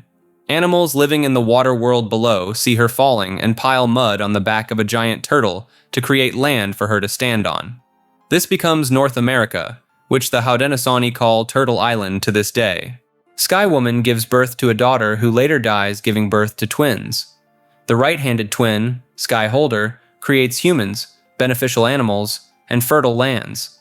The left-handed twin, Flint, creates predators, thorns, and winter. Their eternal conflict maintains balance in the world. The Longhouse religion centers around Thanksgiving ceremonies for the three sisters, corn, beans, and squash, which grow together in a symbiotic relationship that still influences agricultural practices today. Corn provides a stalk for beans to climb, beans fix nitrogen in the soil, and squash leaves shade the ground to retain moisture. The Peacemaker and Hiawatha story tells how these warring tribes united around 1300 CE. The Peacemaker, born to a virgin mother, partnered with Hiawatha to spread the great law of peace. They convinced the nations to bury their weapons beneath a great white pine tree, creating the first democratic confederacy in the Americas. Benjamin Franklin and other founding fathers studied the Haudenosaunee's representative democracy extensively. The Confederacy's structure, with its separation of powers and federal system, provided a living model for the Articles of Confederation, and later the U.S. Constitution. Apocalypticism drives countless religious movements to prepare for imminent world destruction, often leading to mass gatherings on mountaintops, liquidation of possessions, and in extreme cases, collective self-removal when prophecies fail. This belief system centers on the conviction that supernatural forces will soon intervene to destroy the current world order and establish a perfect new reality. Followers typically receive these revelations through prophetic visions, mathematical calculations from sacred texts, or astronomical events interpreted as divine signs. The Millerites provide one of history's most documented cases. William Miller calculated from biblical prophecies that Christ would return on October 22, 1844. Between 50,000 and 100,000 followers sold their farms, abandoned their crops, and gathered on hilltops wearing white ascension robes. When midnight passed without incident, the event became known as the Great Disappointment. The Branch Davidians under David Koresh believed they were living through the biblical end times in Waco, Texas. Koresh claimed to be the final prophet, stockpiling weapons for the apocalyptic battle he believed would begin in 1995. The compound siege in 1993 resulted in 76 deaths. Heaven's Gate members believed Earth would be recycled, and the only chance for survival was to board an alien spacecraft trailing the Hale-Bopp comet. 39 members took their own lives in March 1997, wearing identical black outfits and Nike Decade sneakers, each carrying $5.75 in quarters. The Japanese group Aum Shinrikyo combined Buddhist and Hindu apocalypticism with science fiction elements. Leader Shoko Asahara predicted nuclear war would begin in 1997, attempting to trigger it himself through sarin gas attacks on the Tokyo subway system in 1995. Modern apocalyptic movements track everything from planetary alignments to computer glitches as potential triggers. The year 2000 problem convinced millions that technological collapse would initiate the end times. December 21, 2012, saw thousands gather at ancient Maya sites, believing the Maya calendar's completion marked reality's termination. Harold Camping spent millions on billboard campaigns declaring May 21, 2011, as Judgment Day, later revising it to October 21st when nothing occurred. Followers had quit jobs, sold homes, and euthanized pets to spare them from the tribulation. Unitas Fratrum, also known as the Moravian Church, predates Martin Luther's Reformation by 60 years, making it one of the oldest Protestant denominations in existence. This group developed some of the most unusual religious practices in Christian history, including using a lottery system to determine God's will for major life decisions. The Moravians cast lots for everything from choosing marriage partners to deciding where missionaries would travel. Members would write options on pieces of paper, pray intensely, then draw one at random, believing God controlled which paper they selected. Count Nicholas von Zinzendorf, who revived the movement in the 1720s, even used the lot to determine whether he should marry Anna Nitschmann. The lot said yes. Their community at Herrnhut in Saxony operated as a religious commune where members lived in choirs separated by age, gender, and marital status. Single brothers lived together, single sisters in another building, married couples in their own section. They invented the first Protestant prayer meetings that ran 24 hours a day, 7 days a week. One such prayer meeting at Herrnhut lasted continuously for 100 years, from 1727 to 1827. The Moravians created the first large-scale Protestant missionary movement, sending members to Greenland, the Caribbean, North America, and South Africa, decades before other denominations attempted similar work. They sold themselves into slavery in the West Indies just to evangelize enslaved Africans. Two Moravian missionaries, Johann Leonhard Dober and David Nitschmann, actually boarded a ship to St. Thomas in 1732, planning to become slaves themselves. John Wesley, founder of Methodism, experienced his famous spiritual awakening while attending a Moravian meeting on Aldersgate Street in London in 1738. The Moravians taught him about personal conversion experiences and heart religion, concepts that became central to the Methodist revival. Their Easter sunrise services, now common across Christianity, originated as a Moravian tradition where members would gather in cemeteries before dawn to celebrate resurrection among the graves of the dead. Like this video and subscribe to Maker. The Orange Order operates as a Protestant fraternal organization with over 100,000 members worldwide, wielding political influence far beyond what most people realize. Founded in 1795 in County Armagh, Northern Ireland, this secretive brotherhood has shaped centuries of Irish and British politics through rituals, codes, and annual parades that regularly spark international incidents. Members take blood oaths never to marry Catholics, never to attend Catholic services, and to defend Protestant ascendancy at all costs. The initiation ceremony involves blindfolding candidates, leading them through a series of passwords and secret handshakes, and swearing loyalty on an open Bible while surrounded by men wearing orange sashes. Every July 12th, tens of thousands of Orange men march through Northern Ireland commemorating the Battle of the Boyne from 1690. These parades feature massive drums, fifes, banners depicting King William of Orange, and deliberate routes through Catholic neighborhoods. The 1998 Drumcree conflict saw British Army deployment after Orangemen demanded to march past a Catholic church, resulting in widespread unrest and 3 young brothers perishing in a firebomb attack. The order maintains lodges across Canada, Scotland, England, Australia, and even Ghana and Togo. Canadian Orangemen essentially controlled Toronto politics until the 1950s, with 16 of the city's first 23 mayors being members. The organization banned Catholics from joining the Toronto Fire Department until 1919. Inside Orange halls, members practice elaborate degree ceremonies similar to Freemasonry. The Royal Arch Purple degree involves mock resurrections, while the Royal Black Institution performs a ritual reenactment of the crossing of the Red Sea. Notable members have included 17 British prime ministers, numerous Ulster politicians, and even American presidents like William McKinley. The Order's political wing once held permanent positions in the Ulster Unionist Party until 2005. Luciferianism takes its name from Lucifer, the Latin word for light bearer or morning star. Unlike what most people assume, this spiritual philosophy has nothing to do with devil worship or the Christian concept of Satan as an evil entity. Instead, Luciferians view Lucifer as a symbol of enlightenment, knowledge, and rebellion against tyrannical authority. The core distinction comes down to this: Lucifer represents the quest for knowledge and spiritual illumination, while Satan traditionally embodies opposition and destruction. Luciferians see their namesake as the figure who brought humanity the gift of awareness by encouraging Adam and Eve to eat from the tree of knowledge. In their interpretation, this wasn't an act of corruption, but liberation from ignorance. Modern Luciferianism emerged primarily in the 20th century, though its philosophical roots trace back to Gnostic Christianity and various occult traditions. The belief system emphasizes individual sovereignty, personal enlightenment through knowledge, and the rejection of dogmatic control. Followers pursue what they call the Great Work, a process of self-actualization and spiritual development through study, introspection, and practice. Michael W. Ford stands out as one of the most prominent modern voices in Luciferian thought.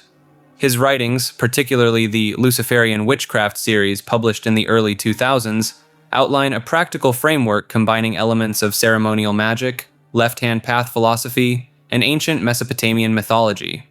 Ford's interpretation leans heavily into adversarial self-improvement, viewing obstacles as opportunities for growth. The Greater Church of Lucifer, founded in 2014 in Texas, attempted to create an organized religious structure around these principles. They opened a physical location in Old Town Spring, though it faced immediate community backlash and eventual closure. The organization maintained that Lucifer served as an archetypal figure representing humanity's potential for knowledge and self-determination. Luciferians distinguish themselves sharply from LaVeyan Satanists, despite outsiders often conflating the two. While LaVeyan Satanism focuses on atheistic self-indulgence and materialism, Luciferianism embraces genuine spiritual practices and believes in the transformative power of occult work. Most Luciferians incorporate meditation, ritual practice, and esoteric study into their daily lives. The philosophy draws heavily from Gnostic traditions that viewed the material world as a prison created by an inferior deity, with Lucifer serving as a messenger from the true divine realm. This Gnostic interpretation positions Lucifer not as evil, but as an ally in humanity's struggle for spiritual freedom from material bondage. Contemporary Luciferian practice varies widely. Some practitioners focus on ceremonial magic inspired by grimoires like the Key of Solomon, while others take a more philosophical approach centered on ethics and self-mastery. Many incorporate elements from Thelema, chaos magic, and Eastern mysticism into their personal systems. The movement remains decentralized by nature, with most adherents practicing individually or in small, private groups. This structure stems partly from the philosophy's emphasis on personal gnosis over received doctrine, and partly from practical concerns about public perception and potential harassment. ISKCON stands for the International Society for Krishna Consciousness, though most people know them by a much simpler name, the Hare Krishnas. Founded in New York City in 1966 by A.C. Bhaktivedanta Swami Prabhupada, this movement introduced a 4,000-year-old Hindu devotional tradition to Western audiences in a way that became impossible to ignore. The movement centers on chanting a 16-word mantra dedicated to Krishna, which practitioners believe brings spiritual enlightenment and connection to the divine. Members would famously congregate in airports, college campuses, and busy streets throughout the 1970s and 80s, dressed in traditional orange and white robes with their heads shaved except for a small ponytail called a sika. They'd dance, play small hand drums and cymbals, and chant, Hare Krishna, Krishna, Krishna, Hare Hare, Hare Rama, Rama Rama, Hare Hare for hours. George Harrison of the Beatles became one of their most prominent supporters, producing their 1969 single Hare Krishna Mantra, which actually charted in multiple countries. His financial backing helped establish several temples and gave the movement substantial credibility during its early growth period. Life inside ISKCON temples follows strict rules. Members wake at 3:30 a.m. for prayer services, maintain a completely vegetarian diet, and abstain from intoxicants including caffeine. They also practice celibacy unless married, and even married couples only engage in relations for procreation on specific auspicious days. The movement's founder wrote over 80 volumes of translations and commentaries on Vedic texts, and distributing these books became a primary activity for devotees. The organization experienced major controversy in the 1980s and 90s when allegations surfaced about widespread physical and intimate abuse within their boarding schools, called gurukulas. Multiple lawsuits were filed by former students who'd been sent to these institutions as children, leading to an $11 million settlement in 2005. Several temple leaders were convicted of various crimes, and the scandal nearly bankrupted the organization. ISKCON's fundraising tactics also drew criticism and legal action. Devotees would approach people in public spaces claiming to collect for charitable causes while actually funding the organization. Some airports eventually banned them entirely. Their aggressive recruitment methods, particularly targeting vulnerable young people, earned them classification as a cult by various counter-cult organizations and exit counselors. Today, ISKCON operates over 600 centers worldwide, runs vegetarian restaurants, maintains farm communities, and continues to distribute spiritual literature. The movement has become somewhat more decentralized and less visible in Western public spaces than during its peak decades, though temples in India remain extremely active. The organization has also implemented reforms regarding child protection and financial transparency in response to past scandals, though critics argue these changes came far too late for many victims.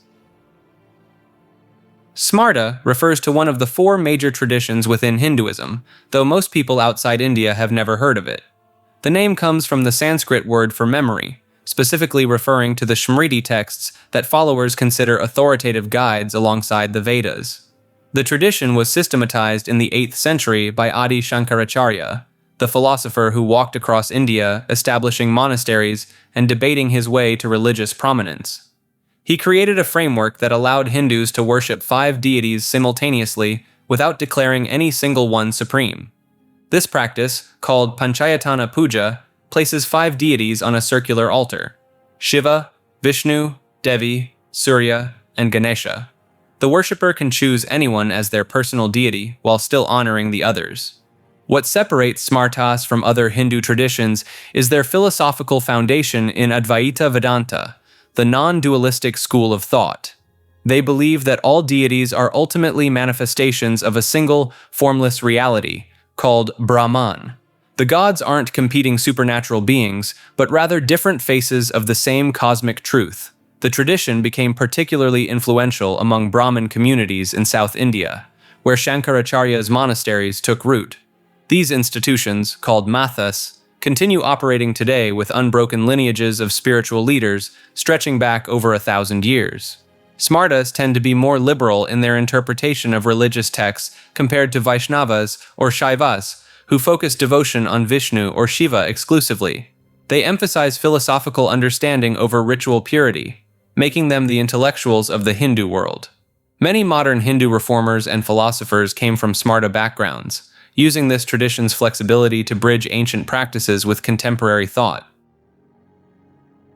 Ancient Mystical Order, Rosicrucis, or AMORC, operates as the world's largest Rosicrucian organization, running a global correspondence course in mysticism that has enrolled millions of members since 1915. The organization claims to possess secret teachings passed down from ancient Egyptian mystery schools through an unbroken chain of initiates. Harvey Spencer Lewis founded AMORC in New York City after allegedly receiving initiation in France from mysterious Rosicrucian contacts. Lewis claimed these European mystics gave him authority to establish the order in America, though no documentation of these meetings ever surfaced. Members receive monthly monographs through the mail containing lessons in telepathy, psychic projection, healing through visualization, and manipulation of what they call cosmic consciousness. The curriculum spans 12 degrees, each taking several months to complete, with students performing weekly experiments in their home sanctums. The organization maintains its world headquarters at Rosicrucian Park in San Jose, California, complete with an Egyptian museum, planetarium, and replica Egyptian buildings. The park contains the largest collection of Egyptian artifacts in the western United States, including several actual mummies. AMORC teaches that humans possess dormant psychic centers that can be activated through specific breathing exercises, vowel intonations, and visualization techniques. Members learn to project their consciousness to distant locations, influence matter through mental force, and access memories from past incarnations. The order's most controversial practice involves contact with the cosmic masters, supposedly advanced beings who guide humanity's spiritual evolution from the inner planes. Members perform rituals during specific planetary alignments to receive transmissions from these entities. Internal documents leaked in the 1980s revealed the organization's income exceeded $30 million annually from membership fees, book sales, and donations. Former high-ranking members described a rigid hierarchy where questioning leadership resulted in immediate expulsion. The Way International operates as a fundamentalist Christian organization that rejects the Trinity, claims all other churches teach false doctrine, and has faced decades of allegations involving financial exploitation and abuse by its leadership. Victor Paul Wierwille founded the group in 1942 in Ohio, building it around his Power for Abundant Living course, a 33-hour class that cost hundreds of dollars and promised to teach the mathematical exactness and scientific precision of the Bible. Virvilla claimed he heard God's audible voice in 1942, telling him he would teach him the word, as it hadn't been known since the 1st century. The organization denies the divinity of Jesus Christ and the existence of the Holy Spirit as a person, teaching instead that Holy Spirit, spelled with lowercase letters, is a gift from God that believers can manifest through speaking in tongues, interpretation of tongues, prophecy, and other abilities. Former members describe a rigid hierarchy, where Virvilla's successor, L. Craig Martindale, demanded absolute loyalty and instituted a practice called mark and avoid, where anyone who left or questioned leadership would be completely shunned by family and friends still in the organization. Court documents from the 1990s and early 2000s contain testimonies from multiple women describing systematic abuse by leadership, with some claiming Virvilla taught that providing physical comfort to the man of God was a form of spiritual service. The organization settled several lawsuits out of court. At its peak in the 1970s and 80s, The Way International claimed over 35,000 followers, owned a college in Kansas, operated a 200-acre headquarters in Ohio, and maintained a fleet of aircraft including a touring bus and motorcycle for Virvilla. The group splintered after Martindale's resignation in 2000 following additional allegations. Offshoots include Christian Educational Services, Spirit and Truth Fellowship International, and several dozen smaller groups, each claiming to preserve Virvilla's original teachings, while the parent organization has dwindled to an estimated 3,000 active members. Cherokee mythology contains beliefs that survived centuries of forced conversion attempts and includes entities that Cherokee elders claim still interact with humans today. The Cherokee worldview divides reality into 3 distinct realms, connected by a cosmic tree, with supernatural beings moving freely between dimensions. The Nunahai, or immortal spirit people, supposedly live inside mountains throughout Appalachia and can appear as ordinary humans before vanishing into solid rock. Cherokee families in North Carolina still report encounters, particularly near Mount Mitchell and the Plot Balsams. During the Trail of Tears in 1838, multiple witnesses claimed entire Cherokee villages disappeared into mountainsides with the Nunahai rather than face removal. The Uktana, a giant horned serpent with a crystal in its forehead, could destroy entire settlements with its breath. Cherokee medicine men claimed the crystal, called the Ulansuti, granted prophetic visions and control over weather, but would burn through containers and had to be fed blood regularly, or it would kill its owner. Cherokee creation stories describe how animals pulled mud from beneath primordial waters to form earth, but the land remained soft and unstable. The great buzzard flew over the soft earth, and wherever its wings struck the ground, they created valleys, while the upstrokes formed mountains, specifically creating the Appalachian Range. The Little People, or Yunwi Tsunsdi, stand about knee-high and live in 3 distinct tribes. The Laurel People play tricks, the Rock People steal human children, and the Dogwood People help lost travelers. Cherokee families still leave food offerings at certain rock formations and warn children against playing near specific caves after dark. The Ravenmocker, considered the most feared witch in Cherokee tradition, allegedly steals the remaining years of life from the dying. These shapeshifters appear as fireballs flying through the night sky and can only be seen by medicine men or children born with special sight. Kagyu is one of the 4 major schools of Tibetan Buddhism, often called the whispered transmission lineage, because its most sacred teachings were passed secretly from teacher to student through direct oral instruction. The school traces its origins back through an unbroken chain of enlightened masters, including the legendary Yogi Milarepa, who supposedly achieved full enlightenment in a single lifetime after spending years practicing in mountain caves. The Kagyu lineage introduced the Tulku system, the practice of identifying reincarnated lamas that would later spread throughout Tibetan Buddhism. The Karmapa, head of the Karma Kagyu subschool, became the first officially recognized reincarnating lama in Tibet around 1193, predating the Dalai Lama tradition by over 2 centuries. What sets the Kagyu apart from other Buddhist schools is their emphasis on the 6 yogas of Naropa, a set of advanced tantric practices that allegedly grant practitioners supernatural abilities. These include Tummo, the inner heat yoga that allows monks to dry wet sheets on their naked bodies in freezing temperatures, and the yoga of the illusory body, which supposedly enables consciousness to separate from the physical form. The school's crown jewel teaching is Mahamudra, literally Great Seal, a direct pointing out instruction that claims to reveal the true nature of mind in an instant. Masters would sometimes transmit this realization through unconventional means. Tilopa allegedly awakened his student Naropa by hitting him with a sandal. Today, the Kagyu school remains divided into multiple sub-lineages, with 2 rival candidates claiming to be the authentic 17th Karmapa, creating a succession dispute that has split the tradition since 1992. Yellow refers to the yellow sign, a symbol of madness and cosmic horror that first appeared in Robert W. Chambers' 1895 collection of short stories, The King in Yellow. The yellow sign functions as a mimetic hazard. Anyone who sees this symbol becomes irresistibly drawn to seek out a cursed play called The King in Yellow. Reading the play's second act causes immediate insanity, personality dissolution, and complete mental breakdown. The symbol itself resembles a twisted asymmetrical glyph that defies geometric logic, though Chambers never fully described its appearance. In the original stories, the yellow sign spreads through artistic communities in fictional cities like Carcosa and real locations like Paris and New York. Artists, writers, and intellectuals receive the mark through dreams, mysterious strangers, or finding it carved into their belongings. Once marked, victims experience prophetic nightmares about black stars, twin suns, and a figure in tattered yellow robes. The symbol gained occult significance when multiple writers claimed to have recreated working versions. In 1973, artist Kevin Ross designed what became the most widely recognized version, 3 interlocking question marks forming a triskelion pattern. Several individuals who tattooed this design reported experiencing vivid hallucinations and synchronicities involving the number 19 and the constellation Aldebaran. Modern chaos magicians incorporate the yellow sign into reality hacking rituals, treating it as a gateway to what they call the Carcosa Current, a stream of alien consciousness that grants artistic inspiration at the cost of mental stability.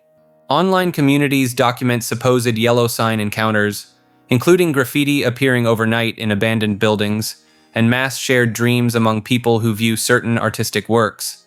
The concept influenced later fictional works, with Lovecraft incorporating Hastur and the yellow sign into his mythos, and True Detective's first season centering around a cult that worships the Yellow King. Some researchers propose Chambers based the symbol on actual hermetic designs from 19th century French occult societies, though no concrete evidence supports this connection.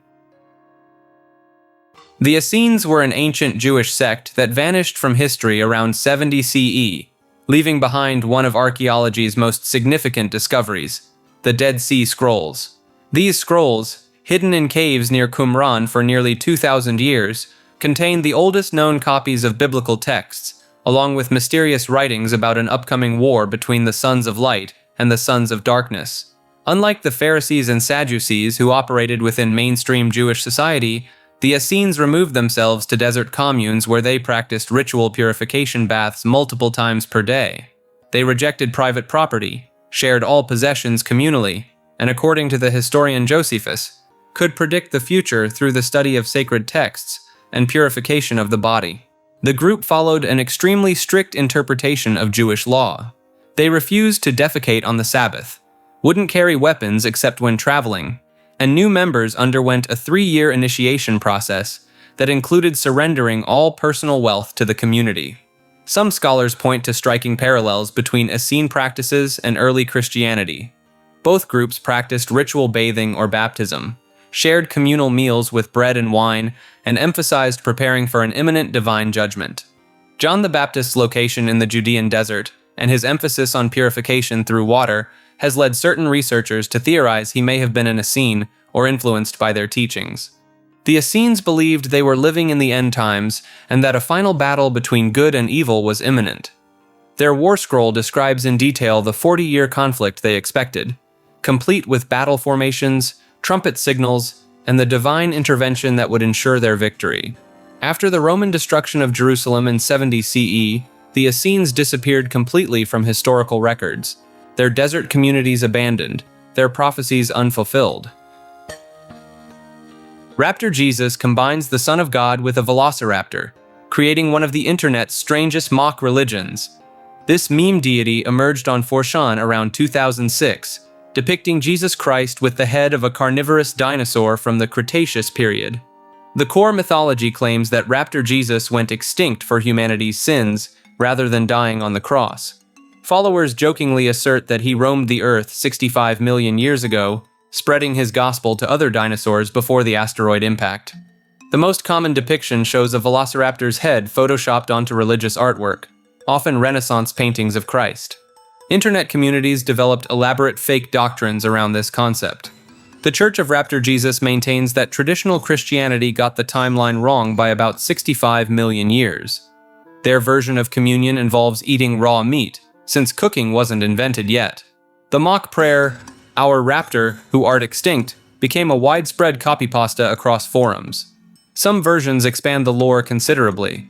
Raptor Jesus supposedly had 12 dinosaur apostles, including Triceratops Peter and Pterodactyl Paul. The Last Supper occurred at a watering hole, where Raptor Jesus shared his final kill with his followers before the meteor arrived. The meme spawned merchandise, from t-shirts to coffee mugs, all featuring the distinctive raptor-headed savior. Several webcomics incorporated the character, usually as a recurring gag about prehistoric Christianity. One popular variant shows Raptor Jesus saying, "Clever girl," instead of traditional biblical quotes. While obviously satirical, the phenomenon demonstrates how internet culture transforms religious imagery into shared jokes that spread across platforms, creating elaborate fictional mythologies purely for entertainment value. The Dreamtime and other pan-Australian myths refers to the foundational spiritual framework that connects over 250 distinct Aboriginal Australian language groups through shared cosmological themes. The Dreamtime, known as Chukurpa in some Central Desert languages, or Ngarankarni in the Kimberley region, describes a period when ancestral spirit beings walked the earth, creating the landscape, establishing laws, and determining the forms of all living things. These ancestral beings didn't just create and disappear. Aboriginal traditions hold that they transformed into features of the landscape itself, becoming mountains, rivers, rock formations, and water holes. The rainbow serpent, one of the most widespread pan-Australian beings, carved out riverbeds and waterways as it traveled across the continent. Different groups call this entity by different names: Wagul in the Noongar regions, Ngalyod among the Gunwingu, and Guriala in the Lardil language, but the serpent's association with water, fertility, and creative destruction remains consistent across thousands of kilometers. The Seven Sisters story spans from the Central Desert to the West Coast, following the Pleiades star cluster as it moves across the sky. In this narrative, 7 women flee from a shape-shifting pursuer named Nirunja, or Wati Niru, depending on the region. Their journey corresponds to actual travel routes and water sources across the continent, encoding navigation information that predates written maps by tens of thousands of years. What makes these belief systems particularly striking is their continuous practice. Unlike ancient mythologies preserved only in texts, these traditions remain active through ceremony, song cycles, and sacred sites. The dreaming isn't considered past tense. It exists in an eternal present, accessible through ritual and proper relationship with country. Certain songlines, or dreaming tracks, extend for thousands of kilometers, crossing multiple language territories. Initiated individuals can navigate these paths by singing the land into being, recognizing geological features through verses passed down since before the last ice age. Some researchers suggest these oral traditions preserve accurate descriptions of sea levels and landscapes from over 10,000 years ago, making them potentially the oldest continuous human memories on Earth. The Maronite Catholic Church traces its origins to a 4th century Syrian hermit monk named Saint Maron, who lived on a mountain between Antioch and Cyprus. His followers developed into a distinct Christian community that would become one of the most resilient religious groups in the Middle East. Unlike Roman Catholics, Maronite priests can marry before ordination, and their Mass incorporates ancient Aramaic, the language Jesus himself spoke. The liturgy blends Syriac traditions with Latin influences, creating ceremonies that feel both familiar and foreign to Western Catholics. During the 7th century Muslim conquests, Maronites retreated into the mountains of Lebanon, where geographic isolation allowed them to maintain their independence for centuries.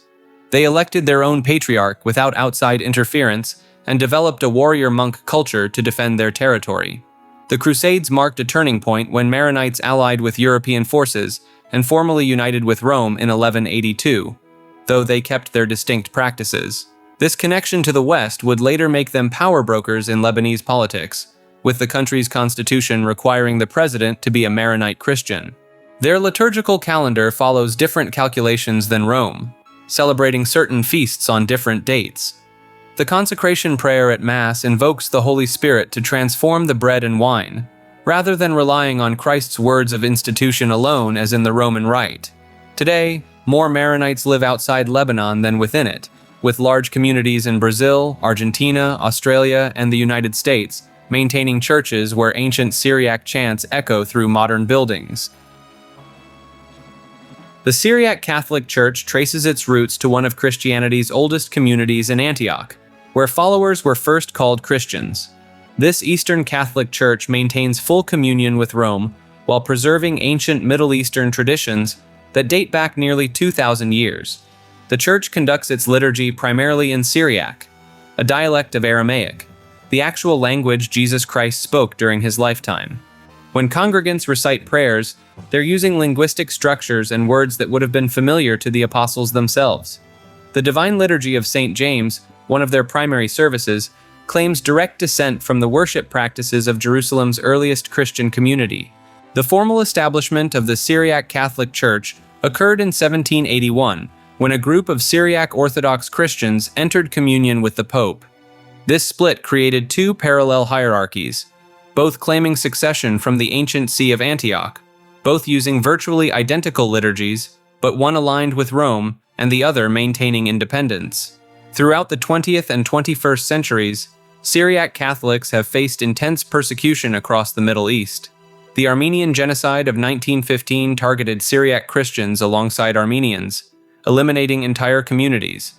More recently, ISIS systematically destroyed Syriac Catholic churches, monasteries, and manuscripts in Iraq and Syria, including texts dating back over 1,000 years. Today, the church numbers approximately 200,000 members worldwide, with significant diaspora communities in Sweden, Germany, and the United States.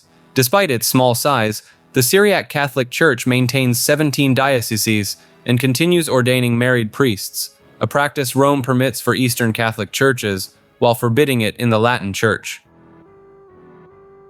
Falun Gong started as a spiritual practice combining slow-moving exercises with meditation in China in 1992. Founded by Li Hongji, the movement grew from a few dozen practitioners to an estimated 70 million followers within 7 years, making it larger than the Chinese Communist Party's own membership at the time. The practice centers around 5 sets of Qigong exercises and teachings about truthfulness, compassion, and forbearance. Li Hongji claimed these practices could cure diseases, develop supernatural abilities, and lead to spiritual enlightenment. Practitioners reported healing from chronic illnesses, developing the ability to see through solid objects, and achieving states of levitation during meditation. In 1999, 10,000 Falun Gong practitioners staged a silent protest outside the Chinese government compound in Beijing after several members were arrested and beaten. 3 months later, the Chinese government banned the practice entirely, labeling it an evil cult and launching what they called the 610 Office specifically to eliminate Falun Gong. What followed became one of the most extensive persecution campaigns in modern Chinese history. Hundreds of thousands of practitioners were sent to labor camps, psychiatric hospitals, and detention centers. International investigators and human rights organizations documented cases of practitioners being subjected to forced organ harvesting while still alive, with their organs sold for transplant operations. The movement responded by creating an extensive media network outside China. They established the Epoch Times newspaper, which now publishes in 35 countries and 23 languages. They created the Shenyun Performing Arts Company, which tours internationally with traditional Chinese dance performances that include segments depicting the persecution of Falun Gong practitioners. Li Hongji's teachings contain elements that generate controversy, even among supporters. He teaches that mixed-race individuals cannot go to heaven without special intervention, that homosexuality is a sign of moral decay, and that alien beings walk among humans attempting to replace them with clones. He claims that modern science and medicine were introduced by extraterrestrials as part of a plan to control humanity. The movement maintains that practitioners can develop a rotating wheel of energy in their abdomen called a falun, which automatically absorbs energy from the universe and relieves the body of bad elements. Advanced practitioners allegedly develop multiple bodies in other dimensions that can influence events in our reality. Today, Falun Gong operates primarily outside mainland China, with practitioners claiming the Chinese government continues to harvest organs from imprisoned members. The Chinese government maintains the practice brainwashes followers and threatens social stability, while human rights organizations document ongoing persecution that includes torture, forced labor, and extrajudicial killings of practitioners. The Ebionites were one of the earliest Christian sects that mainstream Christianity tried very hard to erase from history. These Jewish followers of Jesus believed something that would get them branded as heretics. They claimed Jesus was fully human, born naturally from Joseph and Mary, with no virgin birth involved. Active from the 1st through 4th centuries CE, the Ebionites followed Jewish law strictly while accepting Jesus as the Messiah. They kept kosher, observed the Sabbath, and practiced circumcision.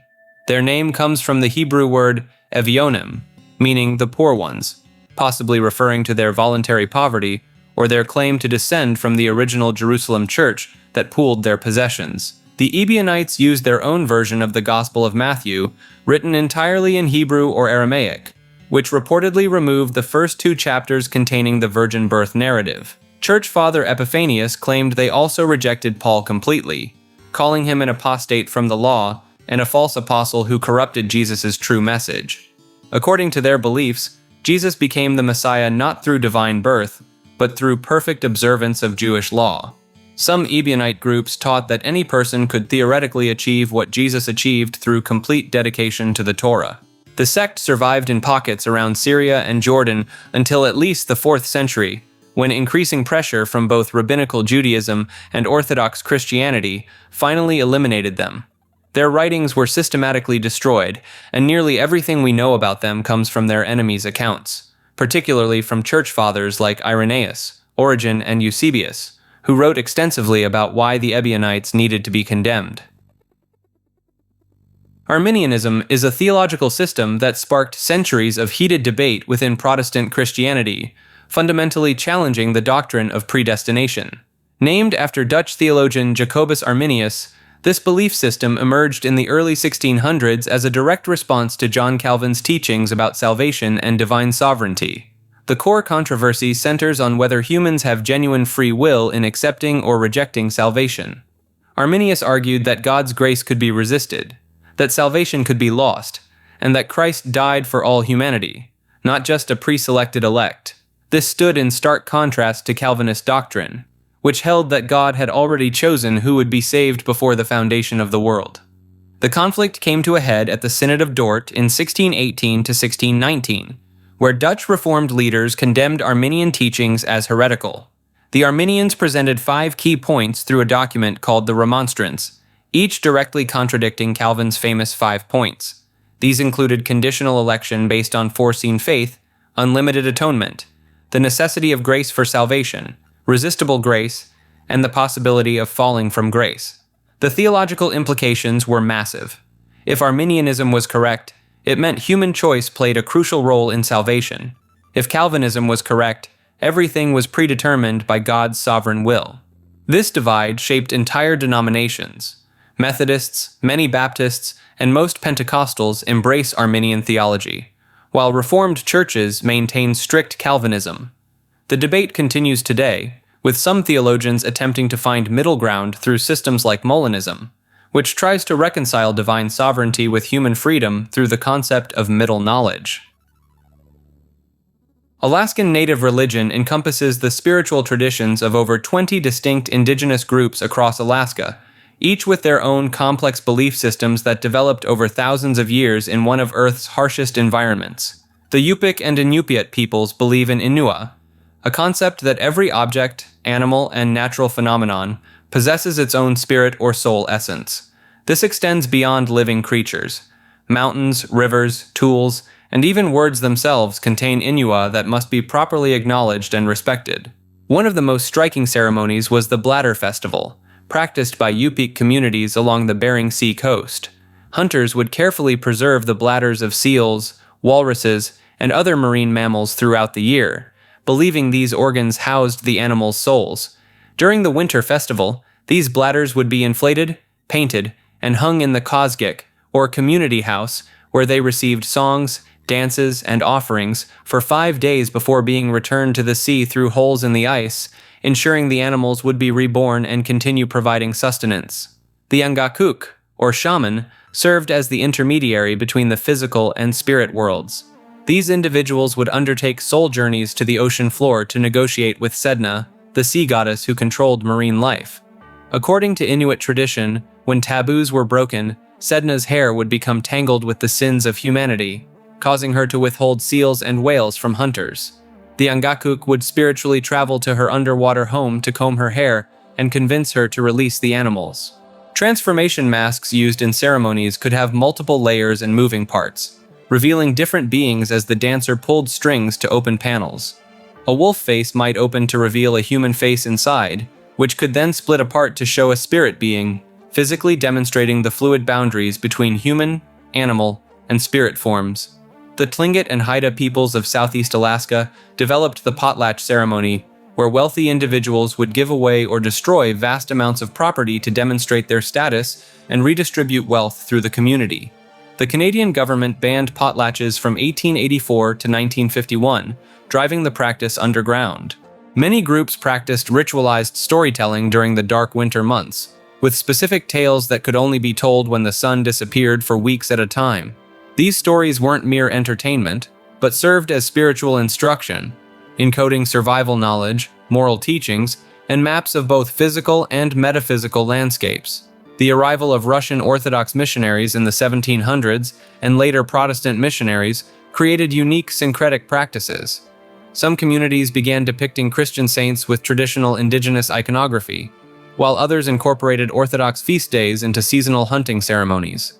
The Yupik word for prayer, Quyana, originally meant gratitude toward the spirits of hunted animals, showing how indigenous concepts adapted to new religious frameworks rather than being completely replaced. Today, many Alaskan Native communities practice what anthropologists call situational religious participation, seamlessly moving between Christian church services, traditional healing ceremonies, and subsistence activities guided by ancestral protocols, viewing these not as contradictory, but as complementary aspects of their spiritual life. The Church of England emerged from one of history's most dramatic religious breaks, when King Henry VIII severed ties with the Catholic Church in 1534.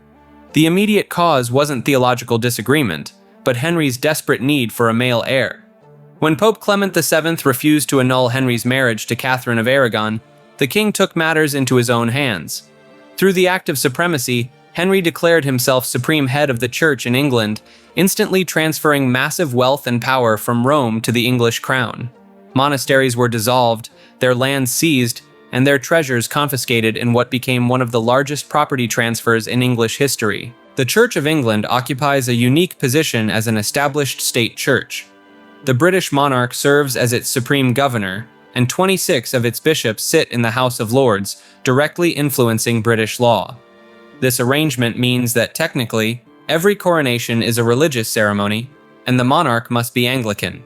What many don't realize is that the Church of England is the mother church of the worldwide Anglican Communion, spanning 85 million members across 165 countries. Its influence extends far beyond Britain through this network, which includes the Episcopal Church in America and Anglican churches throughout former British colonies. The Church walks an unusual middle path between Catholicism and Protestantism, sometimes called the Via Media, or middle way. It maintains episcopal structure and liturgical traditions similar to Catholicism while embracing Protestant theology. This balancing act has led to internal tensions, with Anglo-Catholic and evangelical wings pulling in different directions on issues like women's ordination and same-sex marriage.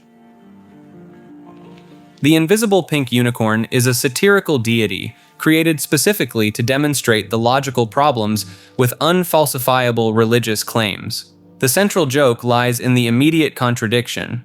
The unicorn is simultaneously invisible and pink, two mutually exclusive properties that cannot coexist. This parody religion emerged in the early 1990s on Usenet discussion boards, particularly alt.atheism, where college students and early internet users developed it as a teaching tool.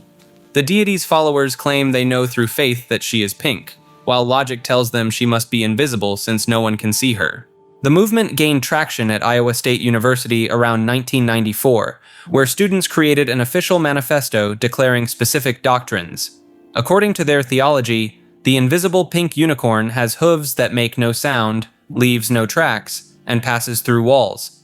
She particularly despises pepperoni pizza and rewards believers with everlasting fields of ham and pineapple pizza in the afterlife. Computer programmer Steve Ely formalized many of the religion's tenets in the mid-1990s, establishing ritual practices like wearing mismatched socks on Fridays to honor the unicorn's chaotic nature. The community developed elaborate creation myths, including the claim that the Big Bang was actually the sound of the invisible pink unicorn's mighty neigh, bringing the universe into existence. The entire construct serves as a philosophical argument similar to Bertrand Russell's celestial teapot or Carl Sagan's garage dragon. By creating an obviously absurd deity with internally contradictory properties, it demonstrates how any claim that cannot be tested or disproven holds the same logical weight as believing in an invisible pink unicorn. The satire specifically targets the special pleading often used to exempt religious claims from normal standards of evidence. The International Church of the Foursquare Gospel was founded in 1923 by one of the most controversial and charismatic religious figures of the 20th century, Aimee Semple McPherson. McPherson built the 5,300-seat Angelus Temple in Los Angeles, where she pioneered theatrical church services complete with elaborate stage sets, costumes, and her famous illustrated sermons. She would dress as a police officer to arrest the devil, ride a motorcycle down the church aisle, and once preached while sitting in an electric chair to demonstrate the power of sin. The term Foursquare comes from McPherson's interpretation of Ezekiel's vision, with each square representing a different aspect of Jesus Christ: Savior, Baptizer with the Holy Spirit, Healer, and soon-coming King. These four pillars became the foundation of the church's doctrine. In May 1926, McPherson vanished while swimming at Venice Beach in California. Search parties combed the coastline for weeks, with thousands believing she had drowned. Then, 32 days later, she stumbled out of the Mexican desert claiming she had been kidnapped and held for ransom. Investigators found evidence suggesting she had actually spent the time at a cottage in Carmel with her radio engineer, Kenneth Ormiston. The scandal dominated newspapers for months, with grand jury hearings and charges of perjury that were eventually dropped. Despite the controversies, or perhaps because of them, McPherson's church continued to grow. She established LIFE Bible College, operated a radio station that reached across the country, and created social programs that fed over 1.5 million people during the Great Depression. After McPherson's death from an accidental overdose of sleeping pills in 1944, her son Rolf took over leadership. The church expanded internationally and now claims over 8 million members across 146 countries, with over 66,000 churches and meeting places worldwide. The Church of Sweden stands as one of the world's most progressive Christian denominations, operating with powers and privileges that most religious organizations could never obtain. Until the year 2000, this Lutheran church held complete religious monopoly as Sweden's official state church, with every Swedish citizen automatically enrolled as a member at birth. The church still collects taxes directly through the Swedish government's tax agency. Citizens who remain members pay around 1% of their income as church tax, generating billions of kroner annually. Even after losing state church status, the organization maintains control over hundreds of medieval churches, priceless artifacts, and some of Sweden's most valuable real estate. In 1958, the Church of Sweden became the first major Christian denomination to ordain women as priests, decades before most other churches would even consider it. By 2009, they elected Eva Bruna as the world's first openly lesbian bishop. The church now performs same-sex marriages and uses gender-neutral language in their updated handbook, referring to God as simply God rather than He or Lord. Despite controlling massive wealth and property, membership has plummeted from 95% of Sweden's population in 1972 to under 53% today. Young Swedes increasingly view the church tax as funding an organization they never chose to join. The church maintains peculiar influence over Swedish culture through its control of burial grounds. Non-members must still pay fees to the Church of Sweden for cemetery maintenance, regardless of their beliefs. The organization also holds exclusive rights to conduct royal ceremonies, maintaining its connection to the Swedish monarchy even after separation from the state. The Church of Norway is a Lutheran denomination that held unprecedented control over Norwegian society for nearly 500 years as the official state religion until 2017. Despite Norway's reputation as one of the world's most secular nations, roughly 68% of the population still technically belongs to this church, though actual attendance hovers around 2%. The church's power traces back to 1537, when King Christian III forcibly converted the entire kingdom from Catholicism to Lutheranism overnight. All Catholic priests were immediately expelled or imprisoned, and church property was seized by the crown. Citizens had no choice. Membership became mandatory at birth, automatically enrolled through baptism. What few people realize is that until 2012, the Norwegian monarch was constitutionally required to be Lutheran and served as the church's official head. The king personally appointed bishops and could veto church decisions. Even today, the coronation ceremony requires the monarch to take an oath defending the evangelical Lutheran faith. The church played a dark role in the forced conversion of the indigenous Sami people. From the 1600s through the mid-1900s, the church burned sacred drums, destroyed traditional religious sites, and operated boarding schools where Sami children were forbidden from speaking their language or practicing their beliefs. Church officials documented these conversions as saving souls from paganism. Until 1969, leaving the Church of Norway required appearing before a priest to explain your decision. The church tax system meant that even non-believers funded church operations through their income taxes unless they formally withdrew membership, a process the church deliberately made complicated and socially uncomfortable. The church maintains ownership of approximately 1,600 medieval buildings, including stave churches dating back to the 11th century. These structures contain pre-Christian symbols hidden in their architecture, remnants of Norway's pagan past that early builders secretly incorporated despite the threat of execution. Shinshukyo translates directly to new religion and refers to the wave of religious movements that emerged in Japan, primarily after World War II. These groups exploded in number during Japan's period of rapid social change, filling the spiritual vacuum left by the emperor's renunciation of divinity and the dismantling of state Shinto. The most fascinating aspect of Shinshukyo is their blend of traditional Buddhist and Shinto elements with modern technology, science fiction concepts, and even Western occultism. Many incorporate healing practices, promise material prosperity, and claim their founders possess supernatural abilities or direct communication with divine entities. Soka Gakkai became one of the largest, boasting over 12 million members worldwide and forming its own political party, Komeito, which remains part of Japan's ruling coalition today.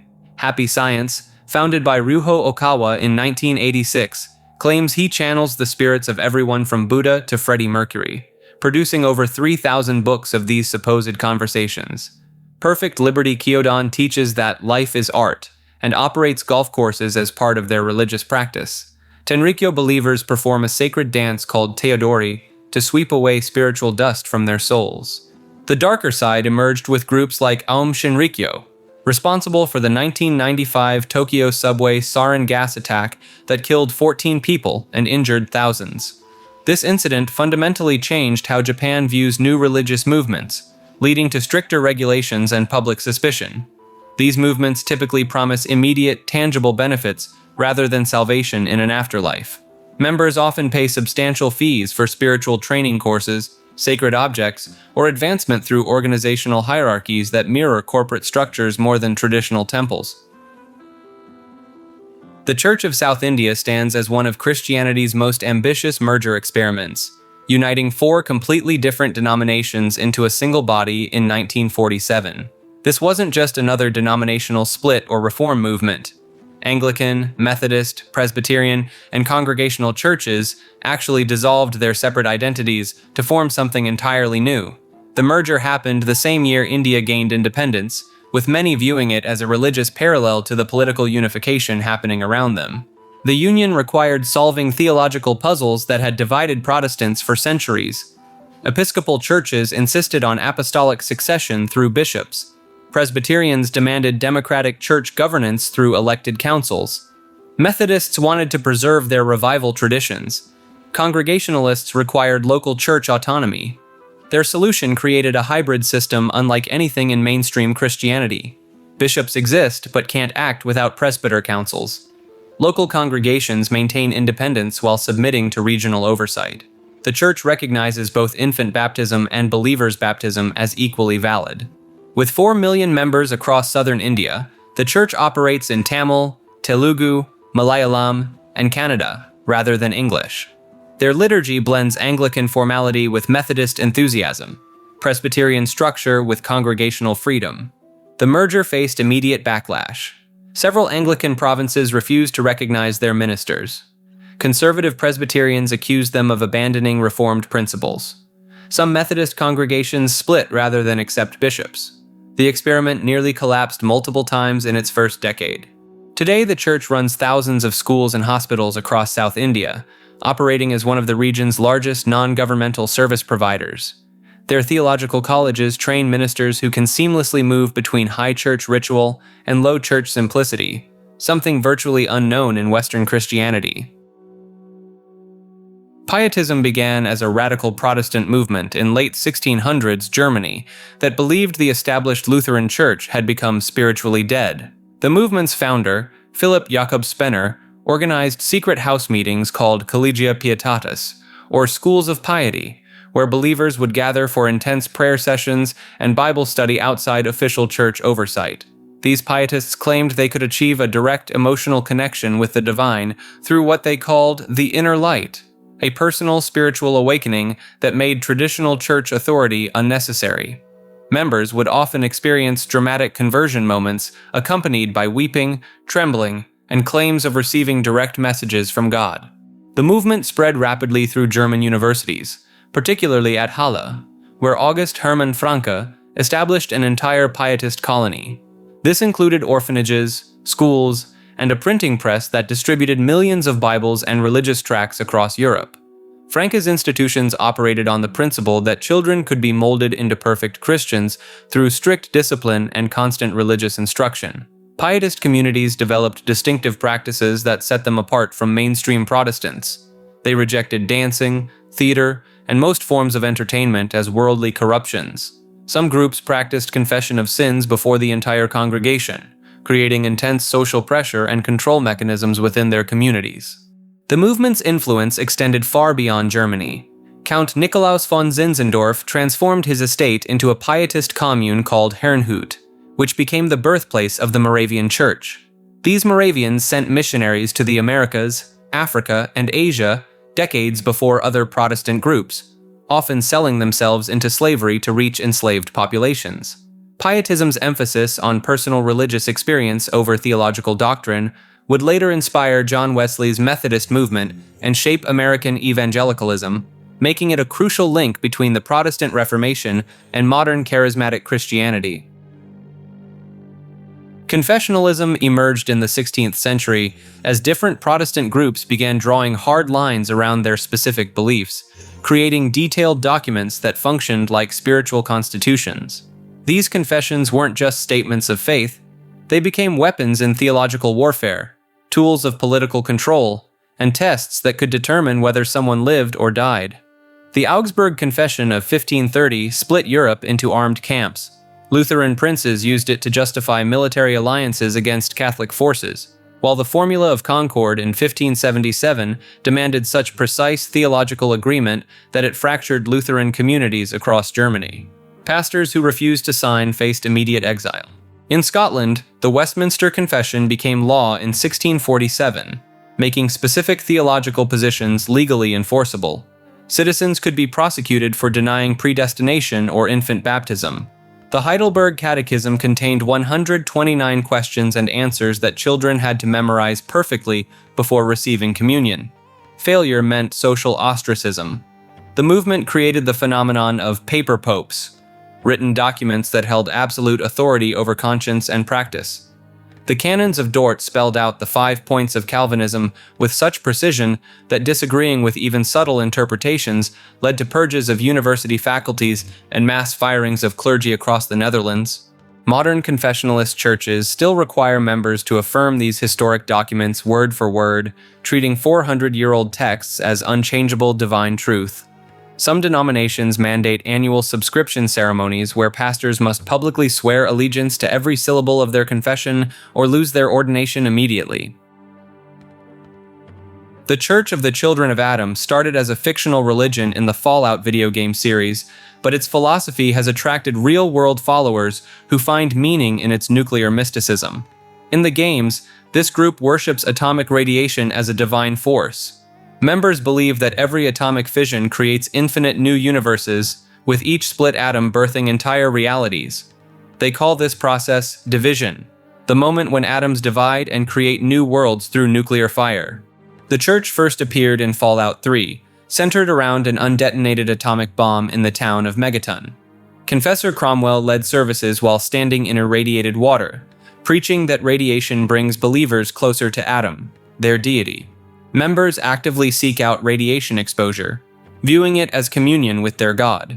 Some even drink irradiated water as a sacrament. What started as video game lore has inspired actual online communities discussing the theological implications of quantum physics and nuclear energy.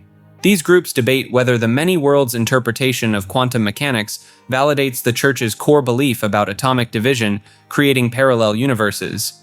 The most devoted fictional members become zealots, who permanently irradiate themselves, while their holy text, the Chrysalis of Adam, promises that true believers will transform into beings of pure energy. Their greeting, "Glory to Adam," has become a recognized phrase in gaming culture.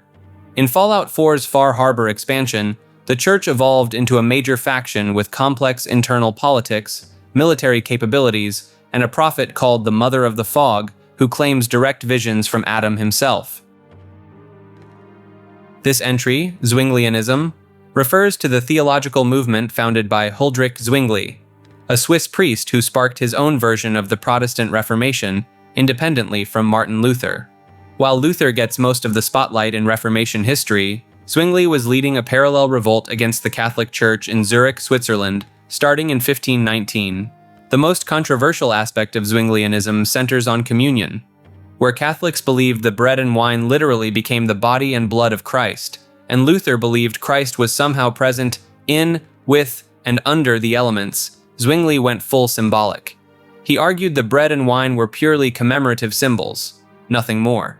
This seemingly minor theological point created such heated division that Luther and Zwingli met face-to-face at the Marburg Colloquy in 1529, spent days debating, and walked away more convinced than ever that the other was dangerously wrong. Zwingli pushed further than Luther in stripping away Catholic traditions. He removed organs from churches, banned religious images, and argued that anything not explicitly commanded in Scripture should be eliminated from worship. This made Zwinglianism more austere and radical in practice compared to Lutheranism. The movement took an unusual turn when Zwingli died in battle in 1531 at Kappel. He wasn't just supporting the war effort from a distance. He personally served as a chaplain on the battlefield, and was killed alongside Zurich's soldiers when Catholic forces defeated them. His body was quartered and burned as a heretic, mixing his ashes with pig manure. After Zwingli's death, his theological successor, Heinrich Bullinger, worked with John Calvin, eventually merging Zwinglianism into what became the broader Reformed tradition. Most modern Reformed and Presbyterian churches trace their roots through this blended heritage rather than pure Zwinglianism. The Creation Museum is a 75,000 square foot facility in Petersburg, Kentucky that opened in 2007 with a mission to prove the Earth is approximately 6,000 years old and that dinosaurs walked alongside humans in the Garden of Eden. Funded by the organization Answers in Genesis and spearheaded by Australian creationist Ken Ham, the museum cost $27 million to construct. The exhibits blend animatronic dinosaurs, botanical gardens, and meticulously crafted dioramas depicting scenes from the Book of Genesis presented as literal historical events. The centerpiece attractions include full-scale dinosaur models equipped with saddles, suggesting humans rode them as beasts of burden. Display placards throughout the museum explain that carbon dating is fundamentally flawed, and that the Grand Canyon formed during Noah's flood rather than over millions of years of erosion. One exhibit features animatronic children playing near vegetarian velociraptors in a pre-fall paradise. The museum's Walk Through History experience guides visitors through 7 seas of biblical history, starting with creation and ending with the future return of Christ. Between these bookends, exhibits tackle the fall of man, Noah's flood, and the Tower of Babel, each presented with the same production value you'd find at major science museums. Scientists and educators have criticized the facility extensively, pointing out that its core claims contradict radiometric dating, the fossil record, genetics, geology, and cosmology. The National Center for Science Education organized protests during the museum's opening, arguing it spreads scientific misinformation to children. Despite the controversy, or perhaps because of it, the museum drew over 1 million visitors in its first 3 years of operation. The facility expanded in 2016 with the Ark Encounter, a full-scale reconstruction of Noah's Ark built to biblical specifications. The Ark spans 510 feet long, stands 7 stories tall, and houses exhibits explaining how Noah's family could have feasibly cared for thousands of animal species during a year-long voyage. The museum's gift shop sells books explaining how plate tectonics occurred rapidly during the flood, and how Adam and Eve's genetics allowed for sufficient genetic diversity despite humanity descending from a single couple. Educational materials target homeschooling families and churches looking for alternatives to mainstream scientific curriculum. Daihewa Kinen-to refers to a massive white tower standing over 40 meters tall in the mountains of Shizuoka Prefecture, Japan. The structure was built by followers of Ananikyo, a religious movement founded in 1949 by Nakano Yonosuke, a man who claimed to receive divine revelations after World War II. Nakano taught that humanity needed to achieve spiritual unity to prevent future catastrophes. His teachings blended elements of Buddhism, Christianity, and Shinto into a syncretic belief system focused on world peace and the idea that all religions shared a common divine source. The tower itself was constructed as a monument to eternal peace and stands as one of the more architecturally ambitious projects undertaken by a Japanese new religious movement.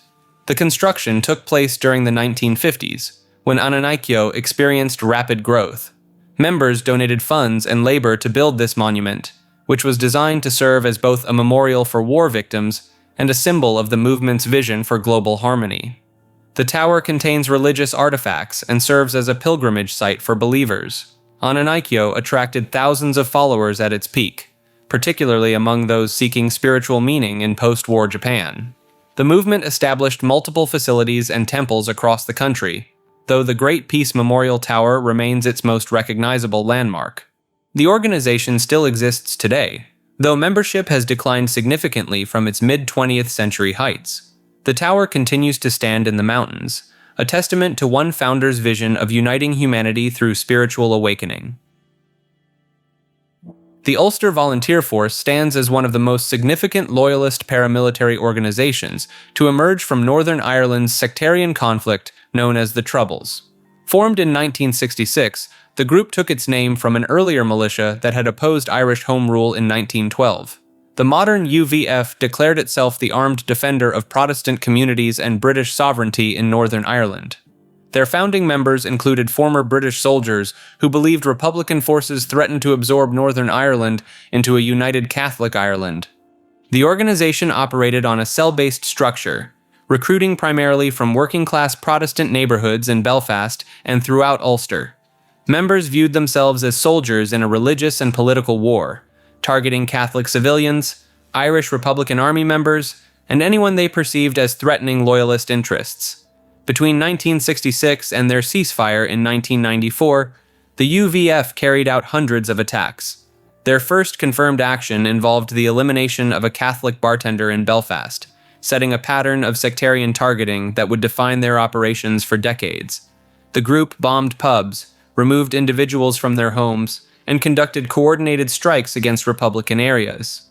The Shankill Butchers, a UVF unit active in the mid-1970s, gained particular notoriety for their brutal tactics in Belfast. Led by Lenny Murphy, this faction conducted nighttime abductions and displayed extreme cruelty that shocked even hardened observers of the conflict. The UVF combined political ideology with religious identity in ways that made separation nearly impossible. Members attended Protestant churches, drew on historical narratives of siege and resistance, and framed their actions as defending a divine right to British identity. Ulster itself became sacred ground in their worldview, a place where Protestant culture had to be preserved at any cost. Their funding came from various sources, including extortion, smuggling operations, and donations from sympathetic business owners. The organization maintained weapons caches hidden throughout Northern Ireland, stockpiling everything from handguns to commercial explosives. During the 1994 ceasefire, leadership struggled to transition from military operations to political advocacy. Younger members, raised during active conflict, found peacetime roles difficult to accept. Internal disputes occasionally erupted into violence between different UVF factions. The group officially decommissioned weapons in 2009, though intelligence services have documented continued criminal activity under the UVF banner. Today's organization exists in a strange liminal space, neither fully disbanded nor actively pursuing its original militant objectives, with some members involved in community protection while others operate criminal enterprises.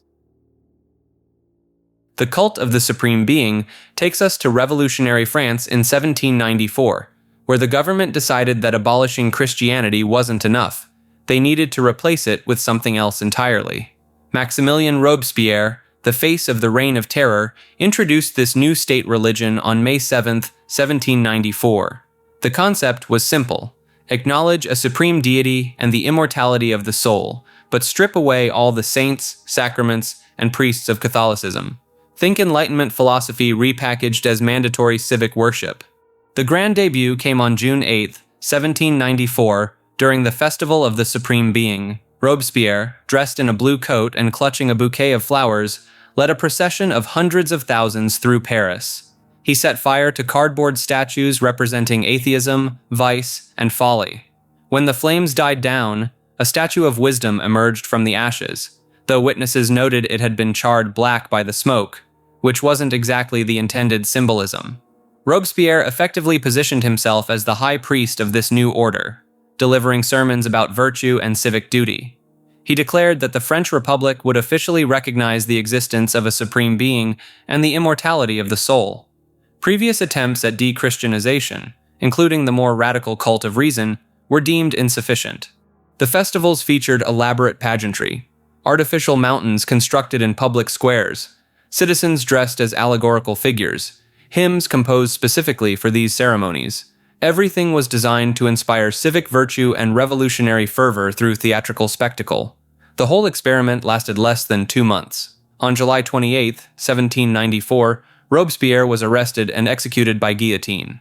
The cult of the Supreme Being died with him, making it one of history's shortest-lived state religions. The attempt to engineer religious belief through government decree proved about as durable as those cardboard statues. The Moorish Orthodox Church, sometimes referred to as the Moorish Jesus cult, emerged in the 1950s as one of the stranger religious experiments born from American counterculture. This organization blends Moorish Science Temple teachings, Sufi mysticism, Eastern Orthodox Christianity, and Western occultism into a single package that defies easy categorization.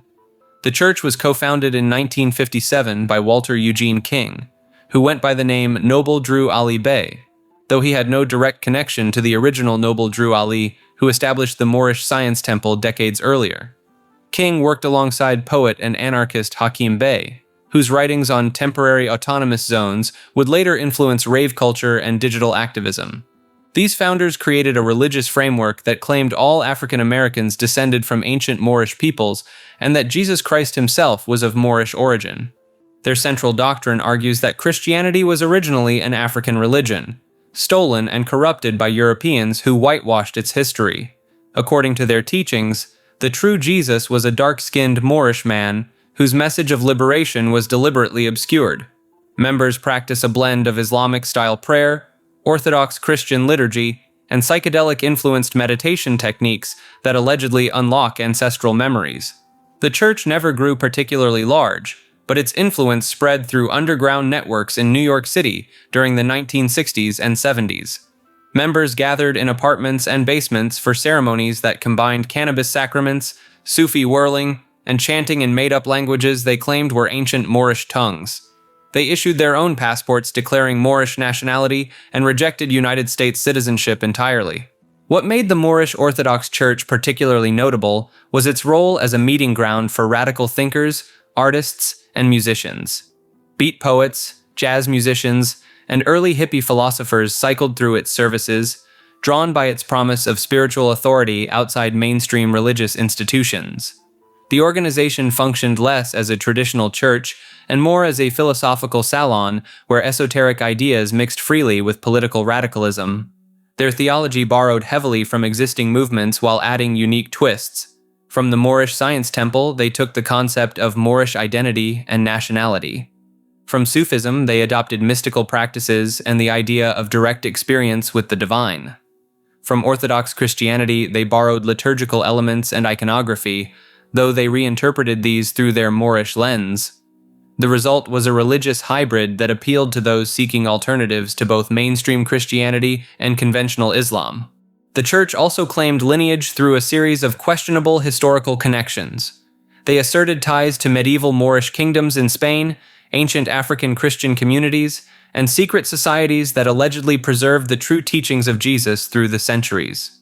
None of these claims held up under historical scrutiny, but they provided members with a sense of belonging to an ancient tradition rather than a modern invention. By the 1980s, the Moorish Orthodox Church had largely dissolved as a formal organization, though small groups claiming its heritage still exist. Its legacy lives on primarily through the writings of Hakim Bey and the influence it had on later syncretic movements that combine seemingly incompatible religious traditions. The church served as an early example of what scholars call new religious movements that remix existing faiths into novel combinations, creating spiritual systems that reflect the fragmented, multicultural nature of modern urban life. The Memphis Black Jesus cult is one of the stranger and more disturbing chapters in American religious history, centered around a man named Frank Sims, who in the early 1900s convinced a significant following in Memphis, Tennessee, that he was quite literally Jesus Christ reborn, and that he had returned in the body of a black man. Sims built his congregation primarily among poor black communities in the South, at a time when economic hardship and racial oppression made apocalyptic and messianic belief systems extremely appealing. He preached a theology that blended mainstream Christianity with a racial inversion of traditional doctrine, arguing that the true Christ was always black, and that white Christianity had deliberately erased and replaced the original faith. On the surface, that theological argument alone was not particularly unusual for the era. Several movements in the early 20th century were making similar claims. What separated Sims from your average alternative preacher was his behavior. He demanded absolute devotion, convinced followers to hand over their money and property, and positioned himself as the sole authority on salvation. Members believed that to disobey Sims was to disobey God himself. That kind of total spiritual authority, combined with financial control and social isolation from outsiders, hits every marker of what researchers today would classify as a high-control group. Reports from the period described followers going to extreme lengths to prove their faith, including self-inflicted harm during rituals. Authorities eventually took notice, and Sims faced legal scrutiny, though the historical record on exactly how his movement ended is fragmented and incomplete, which is actually pretty common for smaller cult movements of that era that never made national headlines. What makes the Memphis Black Jesus case worth studying is that it sits at a crossroads of genuine theological grievance and exploitation. The underlying frustration Sims tapped into, that mainstream Christianity had been used as a tool of oppression against Black Americans, was real and widely felt. Sims simply weaponized that frustration to serve himself. It is a pattern that shows up again and again in cult history. A leader identifies a group with legitimate pain, offers a belief system that speaks directly to that pain, and then uses the resulting loyalty for personal gain. The theology almost becomes secondary to the mechanics of control. Dinkoism takes us to India in 2016, where a group of rationalists and atheists decided to fight religious intolerance with the most effective weapon available: merciless satire. The religion centers around the worship of Dinkan, a cartoon mouse superhero from a Malayalam comic book series. Dinkan appeared in comics throughout the 1990s, possessing standard superhero abilities like flight, super strength, and the occasional universe-saving feat. The character had no religious significance whatsoever until a Facebook group called Atheist Republic transformed him into a deity. The movement targets specific issues within Indian society, particularly caste-based discrimination and religious violence. By creating an intentionally ridiculous religion, Dinkists force conversations about why certain beliefs receive protection and reverence while others get dismissed. What started as a Facebook meme evolved into an organized movement with thousands of members. The group produces content criticizing religious fundamentalism, promotes scientific thinking, and advocates for secularism. They've organized blood donation drives and charity work under the banner of Dinkoism, demonstrating that ethical behavior doesn't require traditional religious frameworks. The Indian government initially struggled with how to classify Dinkoism. The movement technically meets many criteria for religious status, creating uncomfortable questions about the line between legitimate faith and parody. The movement gained traction rapidly across Kerala and other parts of India. Followers refer to themselves as Dinkists, and the religion features its own set of commandments that parody traditional religious doctrine. These include rules like, "Thou shalt not force your beliefs on others," and "Thou shalt not discriminate based on caste, creed, or color." Dinkoism functions as social commentary wrapped in religious packaging. Members perform satirical rituals, such as mock prayers to Dinkan and comedic festivals that mirror traditional religious celebrations. The religion openly admits its satirical nature, with followers explicitly stating they created Dinkoism to expose the absurdity of religious dogma and superstition. Like this video and subscribe to Maker. Rodnovery refers to the modern revival of ancient Slavic paganism, a movement that emerged from the ashes of the Soviet Union with the explicit goal of reclaiming pre-Christian spiritual traditions. The name itself translates to native faith, or ancestral faith, and practitioners believe they're reconstructing the religious practices their ancestors performed over 1,000 years ago. The movement took off in the late 1980s and early 1990s as the Soviet state collapsed. Suddenly, people across Russia, Ukraine, Poland, and other Slavic nations could openly explore spiritual paths that had been suppressed for decades under communist rule. Rodnovers worship a pantheon of Slavic deities including Perun, the thunder god wielding an axe, Svarog, the god of fire and blacksmithing, and Mokosh, the earth mother goddess.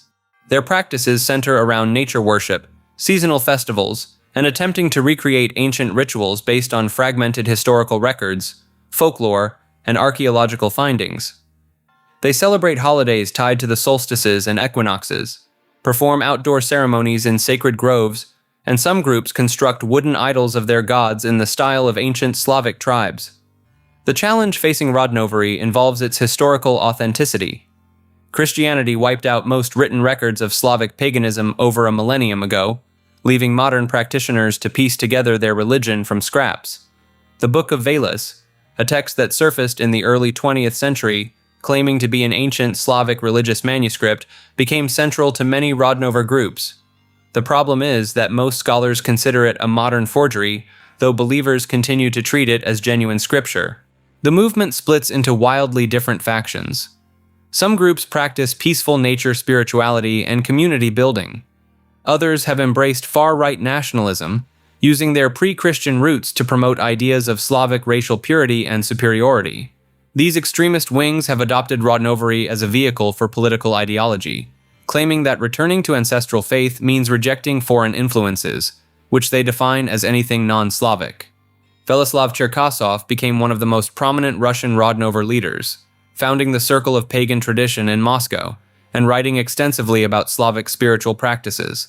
His writings blend mysticism with Slavic mythology, creating a framework that thousands of followers have adopted. The Ukrainian branch of Rodnovery developed its own distinct character, particularly after 2014. Some Ukrainian Rodnovers explicitly frame their practice as resistance to Russian cultural influence, viewing Christianity as a foreign import that destroyed authentic Ukrainian identity. The Azov Battalion, a controversial military unit, has counted Rodnovers among its members, further cementing the association between certain branches of the movement and far-right militarism. Poland's Rodnover scene operates under the name Rodzimowierstwo and tends toward more academic reconstructionism. Polish groups often focus on historical research and attempt to separate themselves from the political extremism plaguing Russian and Ukrainian branches, though nationalist elements still appear in some communities. The movement continues to grow across Slavic nations and diaspora communities worldwide. Estimates suggest tens of thousands of active practitioners, though exact numbers remain unclear due to the decentralized nature of Rodnover groups. Some worship in small family units, others gather in large festivals attracting hundreds of participants. Congo mythology refers to the spiritual framework developed by the Congo people of Central Africa, spanning what's now the Democratic Republic of Congo, and Angola. The system centers around a cosmological diagram called the Dikenga, which maps the universe as a cross within a circle, dividing existence into the land of the living and the land of the dead.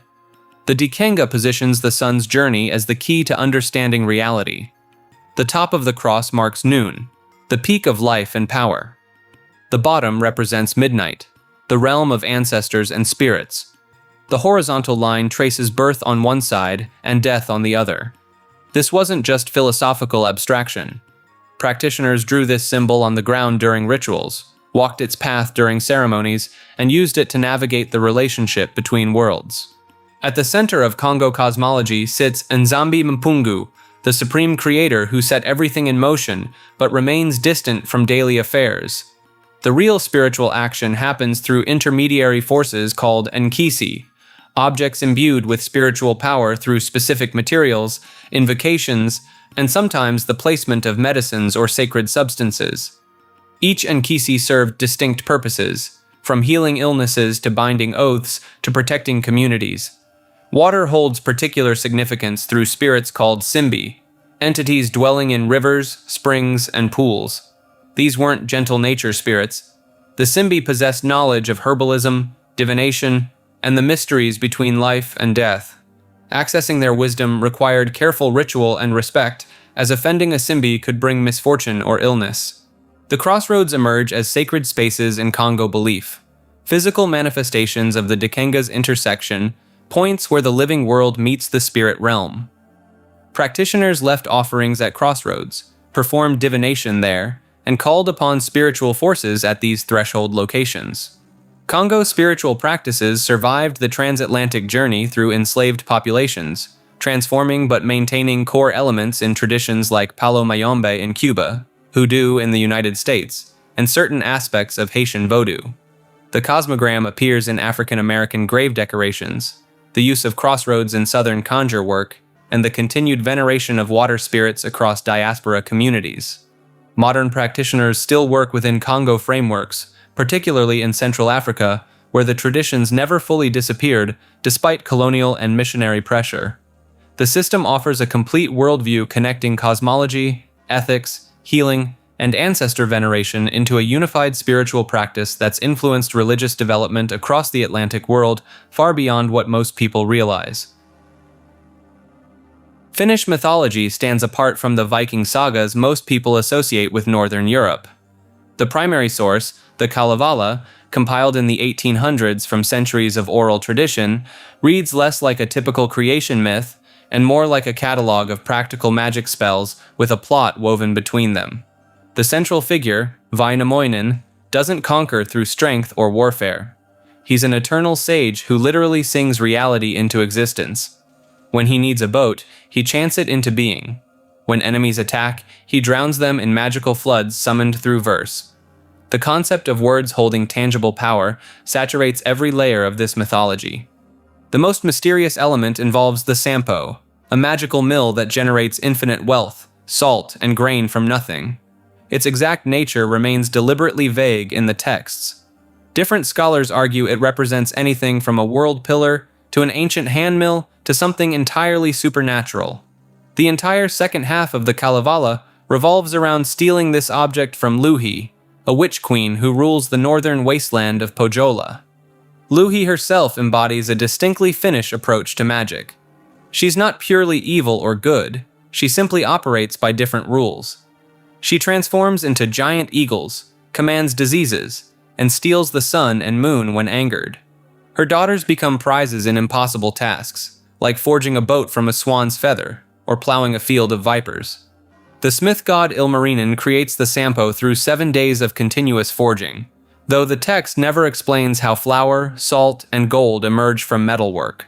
He later attempts to forge a wife from gold and silver when his original bride dies, but the metal woman remains cold and lifeless. The myth treats this as obvious, yet he needed to try anyway.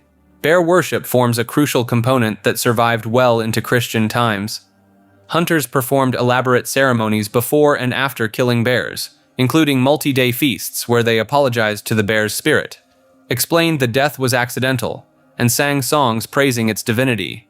They believed bears descended from the sky and would return there after death, carrying reports of how humans treated them.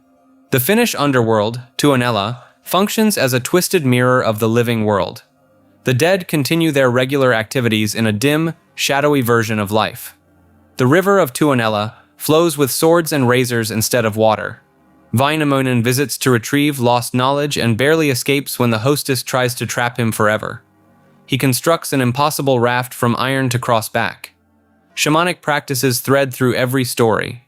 Heroes enter trance states, journey to other realms, and speak with spirits of animals and natural features. A single spell could require knowing the origin story of the object being enchanted. To stop bleeding, a shaman recited the origin myth of iron itself, tracing it back to creation. The mythology lacks the clear moral framework of other religious systems. Success comes through knowledge of the right words, not virtue or strength. A villain who knows the proper incantation holds more power than a hero with a sword. This practical approach to magic influenced real Finnish folk practices for centuries. The Kalevala's compilation sparked Finnish national identity during Russian rule, which explains why this mythology carries political weight beyond simple folklore. Schools taught it, artists painted it, and composers like Sibelius built symphonies around its themes. The mythology became inseparable from Finnish cultural survival. Mapuche mythology centers on the spiritual beliefs of the Mapuche people, an indigenous group from south-central Chile and southwestern Argentina who maintained their independence against both the Inca Empire and Spanish colonizers for centuries. The Mapuche view reality as split into multiple layered worlds. The Wenu Mapu, or land above, serves as home to beneficial spirits and ancestors.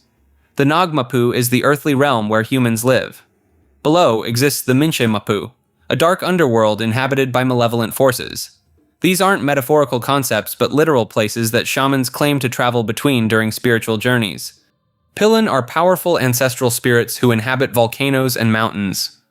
When a volcano erupts, the Mapuche traditionally interpret this as a Pilin expressing anger or communicating important messages. The spirits demand respect through specific rituals, and families often trace their lineage back to particular Pilin tied to geographic locations.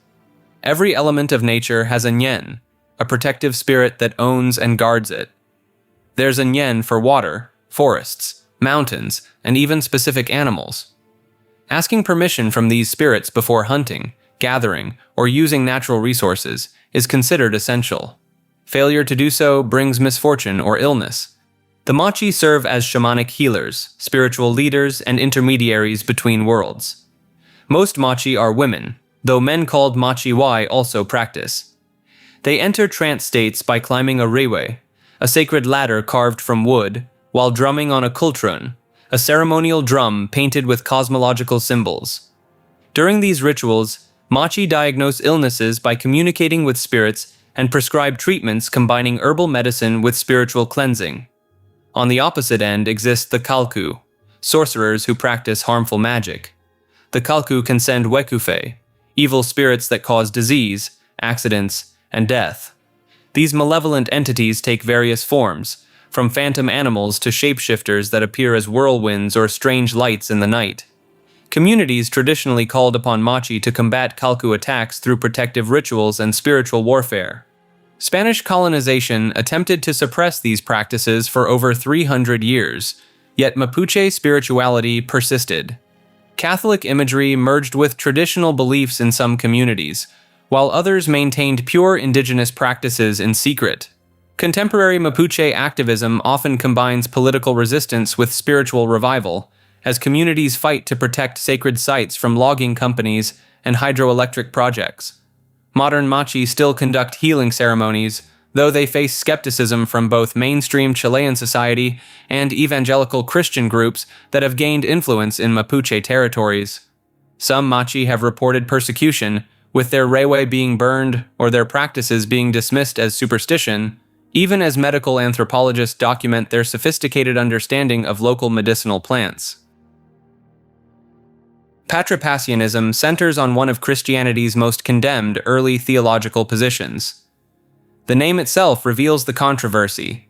It combines the Latin words for father and suffered. The core claim shocked the early church. Patripassianists believed that God the Father himself hung on the cross and experienced the crucifixion, not just observing his son's pain, but literally suffering the wounds, feeling the nails, enduring the death. In their view, there was no meaningful separation between father and son.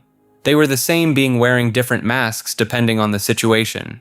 This teaching emerged in Rome during the 2nd and 3rd centuries, primarily through a theologian named Praxeas. He argued that the Trinity was just God adopting different modes or roles. Sometimes Father, sometimes Son, sometimes Holy Spirit, but always the same single divine person underneath. The implications troubled church leaders immediately. If the Father died on the cross, who was running the universe during those 3 days? If the Father suffered, died, and resurrected, then the entire framework of Christian theology collapsed. The idea of Jesus praying to the Father became nonsensical. He'd essentially be talking to himself. Tertullian, one of the most influential early Christian writers, attacked Praxeas relentlessly. He coined the term Patripassianism as an insult, turning the belief into a slur. His writings accused Praxeas of crucifying the Father, language designed to make the position sound as blasphemous as possible. The Church officially rejected Patripassianism as heresy by the mid-200s. But the underlying question it raised, how exactly 3 persons could be one God, continued haunting Christian theology for centuries. The belief effectively died out, remembered mainly as a cautionary tale about taking monotheism too far.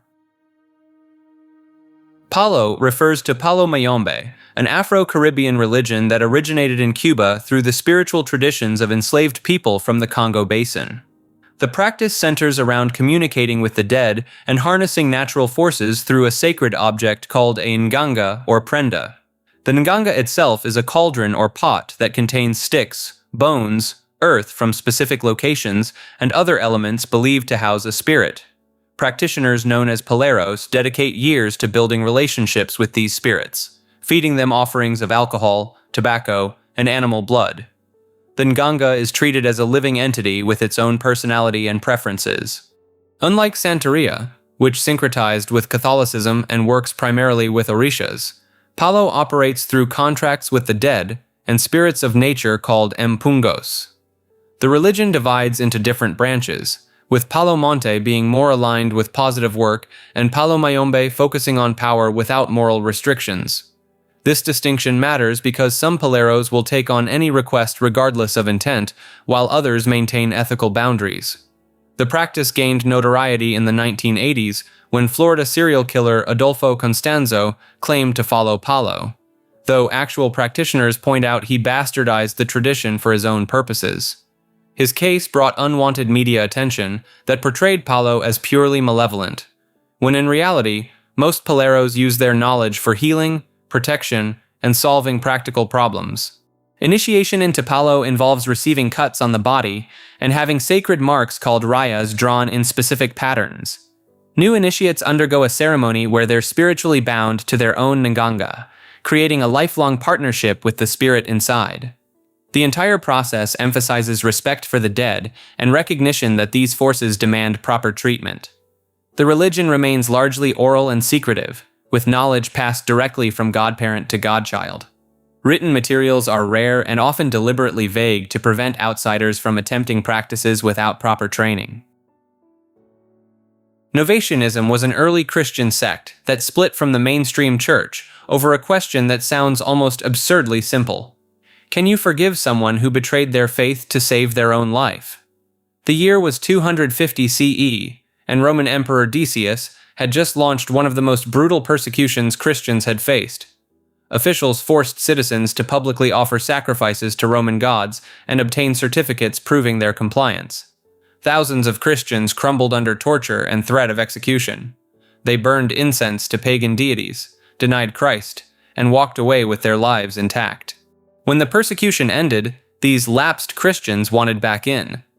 They showed up at churches, repentant and desperate for readmission. The church leadership, led by Pope Cornelius, decided to take them back after periods of penance.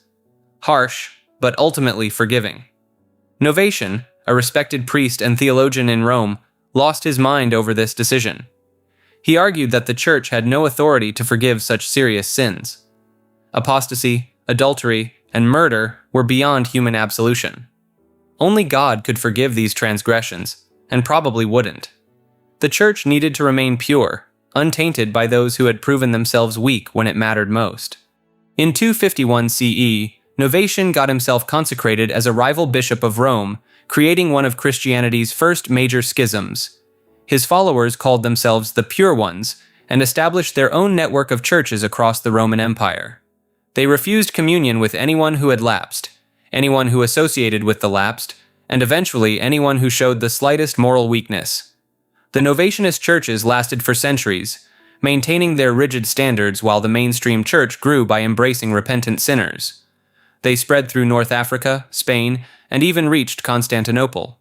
Church fathers like Augustine spent considerable time writing against them, calling their position heretical and their pride staggering. The irony is that Novatian himself had apparently refused to become a martyr during earlier persecutions, though sources on this are murky and possibly propaganda from his opponents. By the 5th century, the Novatianist churches had mostly dissolved, absorbed back into the very institution they'd rejected for being too lenient. Their legacy lives in every religious debate about purity versus mercy, about whether institutions should serve the righteous or redeem the fallen. This entry, monophysitism, centers on one of Christianity's most explosive theological splits, a debate so intense it fractured the faith into separate churches that remained divided 15 centuries later. The controversy revolves around a deceptively simple question about Jesus Christ's nature. The term itself breaks down to mono, meaning one, and physis, meaning nature. Monophysites argued that Christ possessed only a single unified divine nature after the incarnation. This directly challenged the position established at the Council of Chalcedon in 451, which declared Christ existed in two complete natures, fully divine and fully human, united in one person without confusion or separation. The architect often credited with early monophysite thought was a monk named Eutyches in Constantinople. He pushed back against what he saw as a dangerous separation of Christ's divinity from his humanity. Church authorities condemned Eutyches at the Council of Chalcedon, but his ideas had already spread across the Eastern Roman Empire, particularly in Egypt, Syria, and Armenia. The fallout was immediate and brutal. Emperor Justinian I spent decades trying to force theological unity, deploying both diplomacy and military force. Bishops who refused to accept Chalcedon faced exile, imprisonment, or worse. Entire Christian communities in Egypt and the Middle East chose persecution over compromising their beliefs about Christ's nature. The Coptic Church in Egypt, the Armenian Apostolic Church, and several other ancient Christian bodies rejected Chalcedon outright. These communities formed what became known as Oriental Orthodox Christianity, distinct from both Catholicism and Eastern Orthodoxy. They prefer the term myophysitism, meaning one united nature, arguing that critics misrepresented their actual beliefs. Their position holds that Christ's human and divine natures merged into one united nature, rather than remaining separate, or the divine nature absorbing the human. The theological hair-splitting involved gets remarkably intricate. Debates raged over Greek philosophical terms like hypostasis and ousia, concepts borrowed from ancient philosophy to describe aspects of being and substance. Church councils excommunicated each other over prepositions, whether Christ existed in two natures or from two natures. These weren't just academic arguments. The Monophysite controversy contributed to weakening the Byzantine Empire's hold on its eastern provinces.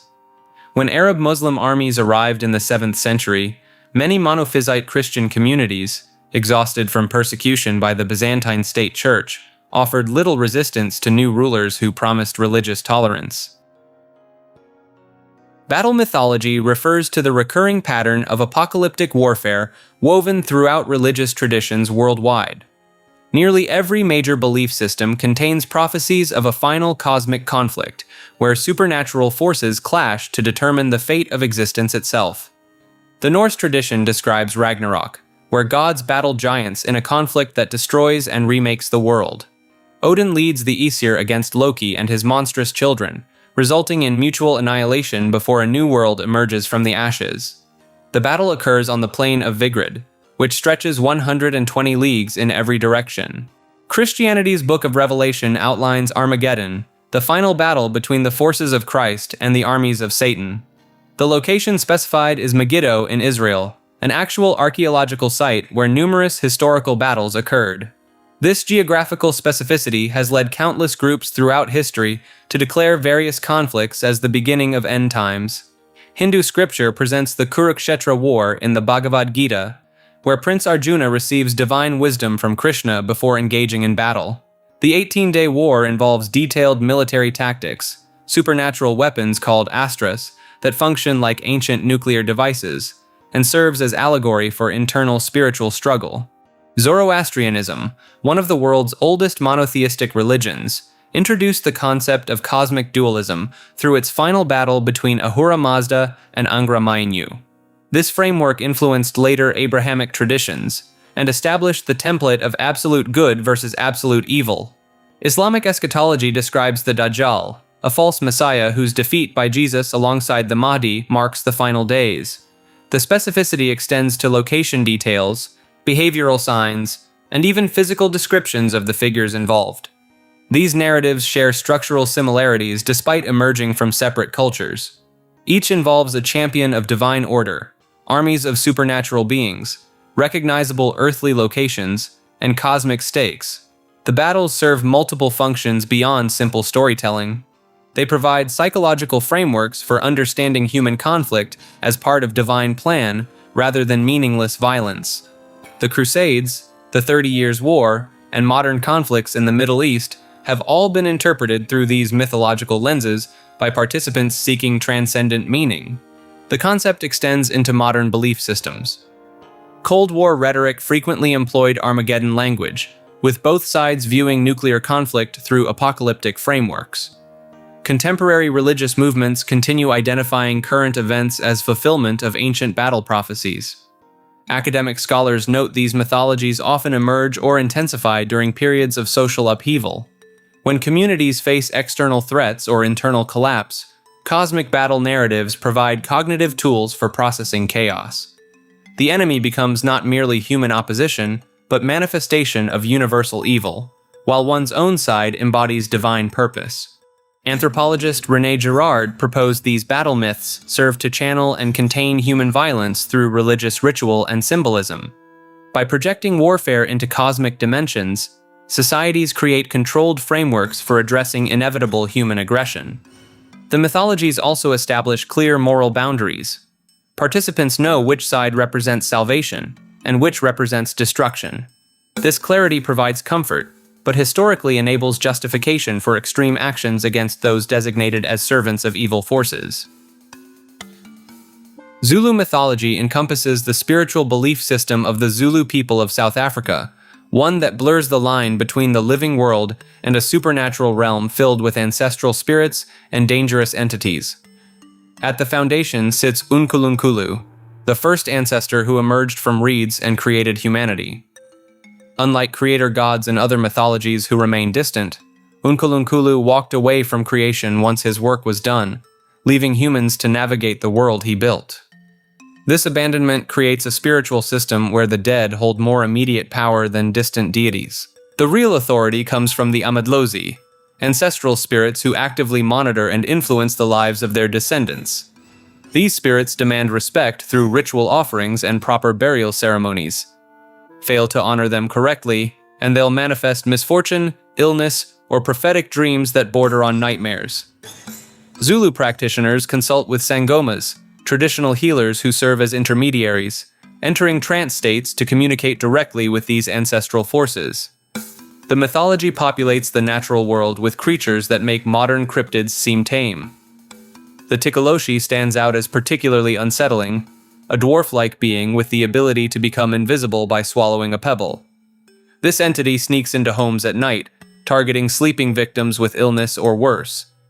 The traditional defense involves raising beds on bricks, based on the belief that Tikaloshes cannot climb.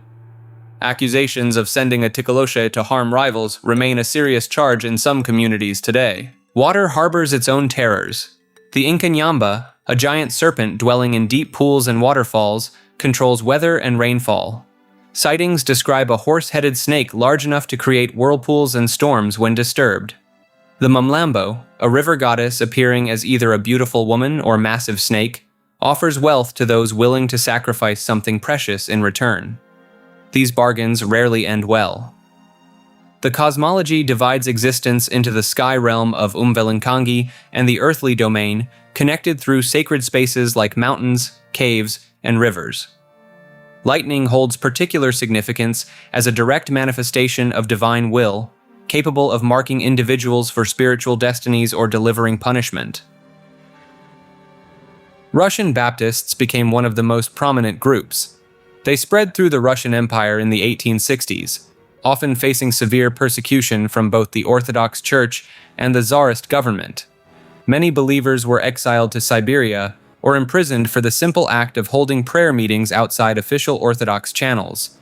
The movement survived by operating underground, with believers meeting in forests, basements, and private homes.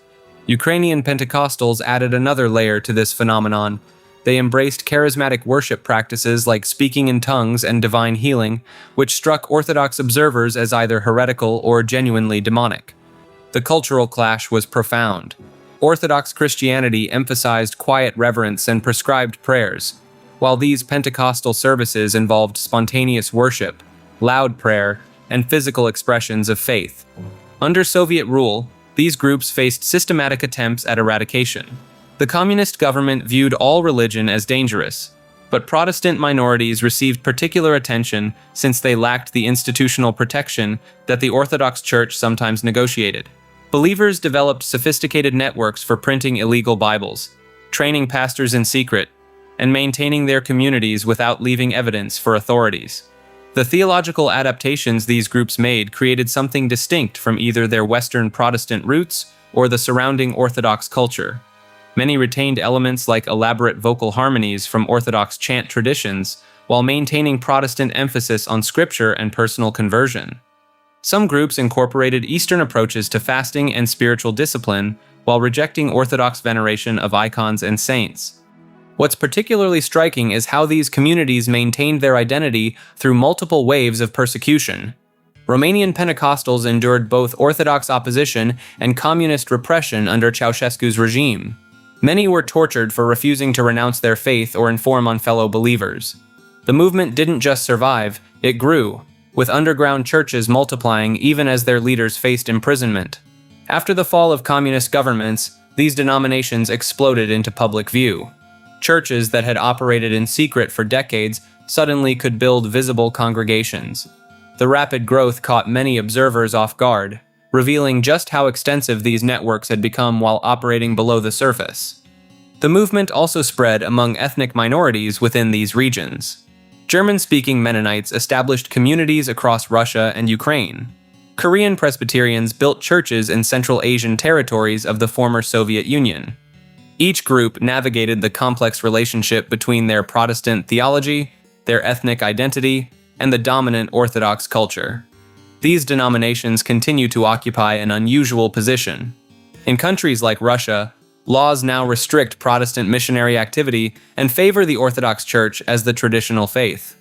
Eastern Protestant believers find themselves caught between Western Protestant organizations that don't fully understand their context and Orthodox populations that view them as foreign imports threatening cultural identity.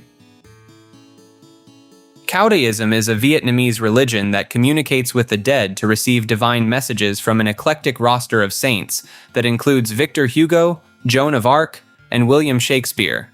Founded in 1926 by Ngo Van Chieu, a Vietnamese civil servant working for the French colonial administration, Taoism emerged from seance sessions where participants claimed to receive revelations from a supreme deity called Cao Jai, meaning high tower.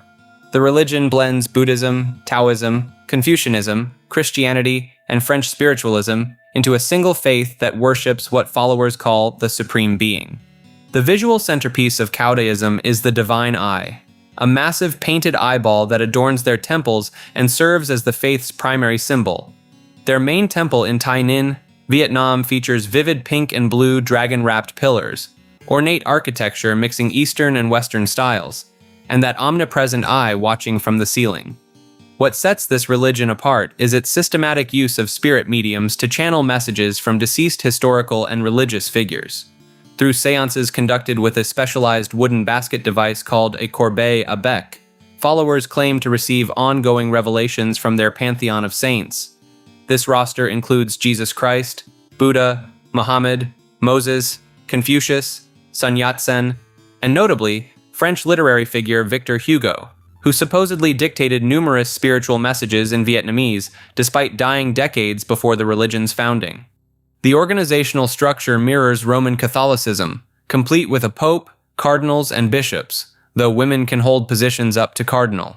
At its peak in the 1950s, Taoism claimed over 2 million followers and even operated its own army during the tumultuous period leading up to the Vietnam War.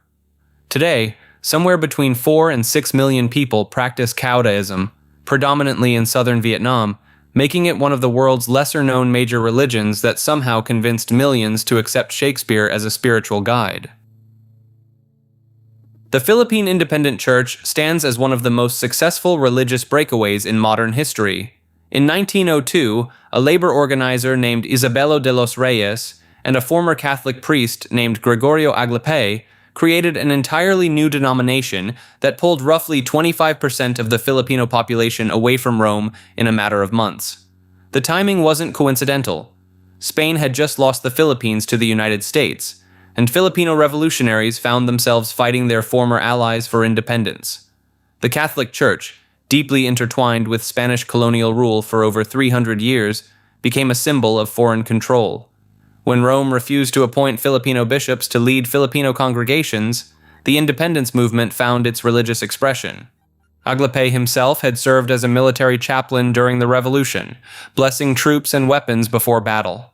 His excommunication by the Catholic Church in 1899 only strengthened his revolutionary credentials. By the time he and De los Reyes formally established the church, they had the backing of wealthy landowners, military leaders, and millions of ordinary Filipinos tired of Spanish priests controlling their spiritual lives. The early church went through some unusual theological phases. Aglipay initially embraced Unitarian beliefs, rejecting the Trinity and the divinity of Christ. Church documents from this period describe Jesus as an enlightened human teacher rather than God incarnate. This lasted roughly 2 decades before the denomination shifted back toward more traditional Christian theology. The most fascinating aspect involves the church's relationship with Freemasonry. Aglipay himself became a high-ranking Mason, and the church incorporated Masonic symbolism and philosophy into its early liturgy and organizational structure. Cathedral designs featured compass and square motifs alongside traditional Christian imagery. This connection caused significant controversy and remains a point of historical debate. By the 1930s, the church began establishing communion agreements with the Episcopal Church in the United States, and later the Anglican Communion worldwide. This move brought the denomination back toward mainstream Christianity while maintaining its independence from Rome. The theological pendulum had swung from radical Unitarianism to Anglo-Catholic practice in just 3 decades. The church still operates today with approximately 600,000 members, holding significant properties and historical churches throughout the Philippines. Its founding represented one of the few successful indigenous Christian movements in Asia that managed to sustain itself beyond a single generation. The true Buddha school, blends Vajrayana Buddhism with Taoist practices under the leadership of a former Christian Sunday school teacher turned self-proclaimed living Buddha. Founded in the 1970s by Liu Shengyan, a Taiwanese surveying engineer, the movement claims over 5 million followers worldwide and operates from a temple compound in Redmond, Washington. Liu's spiritual journey began in 1969 when he accompanied his Christian-raised mother to a Taoist temple. A mysterious woman there allegedly knew his name and recent dreams, then instructed him to kneel and close his eyes. During this experience, Liu claimed to receive revelations from 3 Buddhist bodhisattvas and the Jade Emperor. By 1975, he was accepting disciples, and in 1981, he received what he describes as the 5 Buddha empowerment from the 16th Karmapa. Liu also claims to have met Buddha Shakyamuni, Padmasambhava, and Tsongkhapa on mystical planes. The school's practice system demands an extraordinary commitment. New students must complete 100,000 sessions of preliminary practices before advancing. Followers cannot study under any other guru while remaining part of true Buddha school, breaking what the tradition calls a Samaya commandment and risking unsuccessful empowerment. The curriculum progresses through 4 increasingly secret levels, from outer practices and guru yoga to inner energy work resembling Tibetan Buddhism's Tummo fire practice, then to opening the 5 chakras, and finally to Dzogchen teachings considered the most secret practices. Liu's followers revere him as Living Buddha Lian Sheng, a title that sparked significant backlash from established Buddhist organizations. In 2007, 7 major Malaysian Buddhist groups jointly issued a statement condemning the true Buddha school as heretical rather than orthodox Buddhism. They questioned Liu's claim to Buddha status and the supreme power of Dharma, arguing his personal behavior contradicts Buddhist principles. The organizations also raised concerns about expensive merchandise sales at gatherings, including Buddhist hats reportedly priced at $300,000 and cassocks at $100,000. The movement faced its most serious legal challenge in 2000 when a 41-year-old Malaysian immigrant filed a lawsuit in King County, Washington. The woman claimed Liu convinced her she would die from panic disorder unless they performed an ancient twin-body blessing, which turned out to be a euphemism for intercourse. Her attorney stated Liu told the married mother of 3 that this was necessary Buddhist doctrine. The case attracted attention, but King County prosecutors declined to file criminal charges, citing insufficient evidence. The civil lawsuit was dismissed on constitutional grounds. China banned the True Buddha School in 1995, labeling it a dangerous organization. Authorities claimed Liu was hostile to the socialist system after he organized 10,000 people in Hong Kong for a memorial service honoring Tiananmen Square protesters. The Chinese government maintains True Buddha School on its official list of 22 identified groups, alongside movements like Falun Gong. Chinese anti-group propaganda describes Liu as an open enemy of the socialist system. Liu disappeared from public view following the controversy in the early 2000s, retreating to Tahiti for 6 years before re-emerging in the United States in 2006. During his absence, the movement continued operating its 300 international chapters and 30 temples. The organization funds itself through donations and sales of Liu's numerous books on Buddhism and Taoism, though critics point to what they describe as questionable financial practices. In 2012, a church leader from the True Buddha School in New Taipei City faced accusations of promising investment returns to believers while violating banking laws. The school's strict guru devotion requirement stands out among its doctrinal peculiarities. Students who take refuge with Liu cannot seek teachings from other masters without leaving the movement entirely. Liu himself explained this policy by stating that following another guru breaks the sacred trust between student and master, resulting in failed empowerment. This exclusivity claim diverges from many Buddhist traditions that encourage students to learn from multiple qualified teachers. Despite the controversies, defenders of the True Buddha School argue Liu possesses genuine Buddhist credentials. He studied under revered Buddhist master Li Tingguang in Hong Kong during the 1990s, and supporters document his connections to established Tibetan lineages through photographs and records of initiations. The movement's practices follow recognizable Vajrayana structures, including the 4 preliminary practices common in Tibetan Buddhism, deity yoga, and Dzogchen meditation techniques. The school teaches that all humans are born equal, and that esoteric dharma should be available to common people, not just the exclusive domain of lamas and monks. Lu's writings claim practitioners can attain Buddhahood in a single lifetime through diligent cultivation of the true Buddha Dharma. The movement accepts members from all religious backgrounds, including ordained reverends and pastors from other faiths, requiring only that they take the fourfold refuge and commit to Lu as their root guru. Asatruarfélagið refers to Iceland's official Norse pagan religious organization. In 1972, a group of Icelanders submitted paperwork to resurrect the worship of Odin, Thor, and Freyja as a legally recognized religion. The Icelandic government approved it. This wasn't some fringe movement operating in basements. These practitioners gained the same legal standing as Christian churches, with full authority to conduct marriages, funerals, and naming ceremonies. The organization centers on Asatru, meaning faith in the Aesir, the family of Norse gods from pre-Christian Iceland. Members practice blot, ceremonial offerings traditionally involving animal sacrifice, though modern versions typically use mead, beer, or symbolic items. They gather at outdoor sites considered sacred, often natural landmarks connected to Iceland's volcanic landscape. Sveinbjörn Beinteinsson, a sheep farmer and poet, led the group's formation. He argued that Christianity had been imposed on Iceland through political pressure in the year 1000, and that reviving the old ways meant reclaiming authentic Icelandic identity. The government's recognition came surprisingly quickly, within months of the application. Membership exploded from a handful of founders to over 6,000 practitioners by 2023, making it Iceland's largest non-Christian religion in a country of only 380,000 people. The growth rate consistently outpaced population increase, particularly among younger Icelanders. In 2015, construction began on the first major Norse pagan temple built in Iceland since the medieval period. Located in Reykjavik, the structure uses traditional Icelandic architecture adapted for modern gatherings, with a domed ceiling meant to evoke ancient longhouses. The project faced delays, but demonstrates the organization's mainstream acceptance. Bunpo refers to the indigenous spiritual tradition of Tibet that existed for thousands of years before Buddhism arrived in the region. While most people associate Tibet exclusively with Buddhism, Bunpo practitioners claim their tradition stretches back over 18,000 years, making it one of the world's oldest continuous religious systems. The tradition centers around a founder figure named Tonpa Shenrab Miwoche, who supposedly lived in the ancient kingdom of Zhangzhung in western Tibet. When Buddhism entered Tibet in the 7th century, it triggered centuries of conflict with the established Bön tradition. Buddhist rulers periodically ordered the destruction of Bön texts and temples.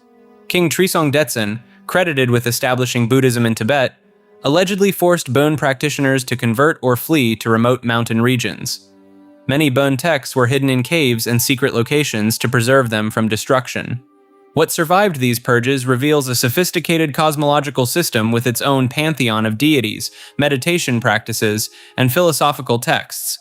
However, centuries of interaction with Buddhism created a complex situation where the two traditions borrowed extensively from each other. Modern Bonpo includes concepts and practices that look remarkably similar to Tibetan Buddhism, leading scholars to debate which tradition influenced which.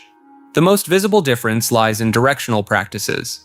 While Buddhists circumambulate sacred sites clockwise, Bön practitioners move counterclockwise. They also rotate prayer wheels in the opposite direction and arrange ritual objects in mirror image patterns. The tradition maintains its own monastic system, with the largest Bön monastery, Menri, operating in exile in India after the Chinese occupation of Tibet. Current estimates suggest around 300,000 practitioners remain, primarily in remote areas of Tibet, Nepal, and among the Tibetan diaspora. The most visible difference lies in directional practices. While Buddhists circumambulate sacred sites clockwise, Bön practitioners move counterclockwise. They also rotate prayer wheels in the opposite direction and arrange ritual objects in mirror image patterns. The tradition maintains its own monastic system, with the largest Bön monastery, Menri, operating in exile in India after the Chinese occupation of Tibet. Current estimates suggest around 300,000 practitioners remain, primarily in remote areas of Tibet, Nepal, and among the Tibetan diaspora.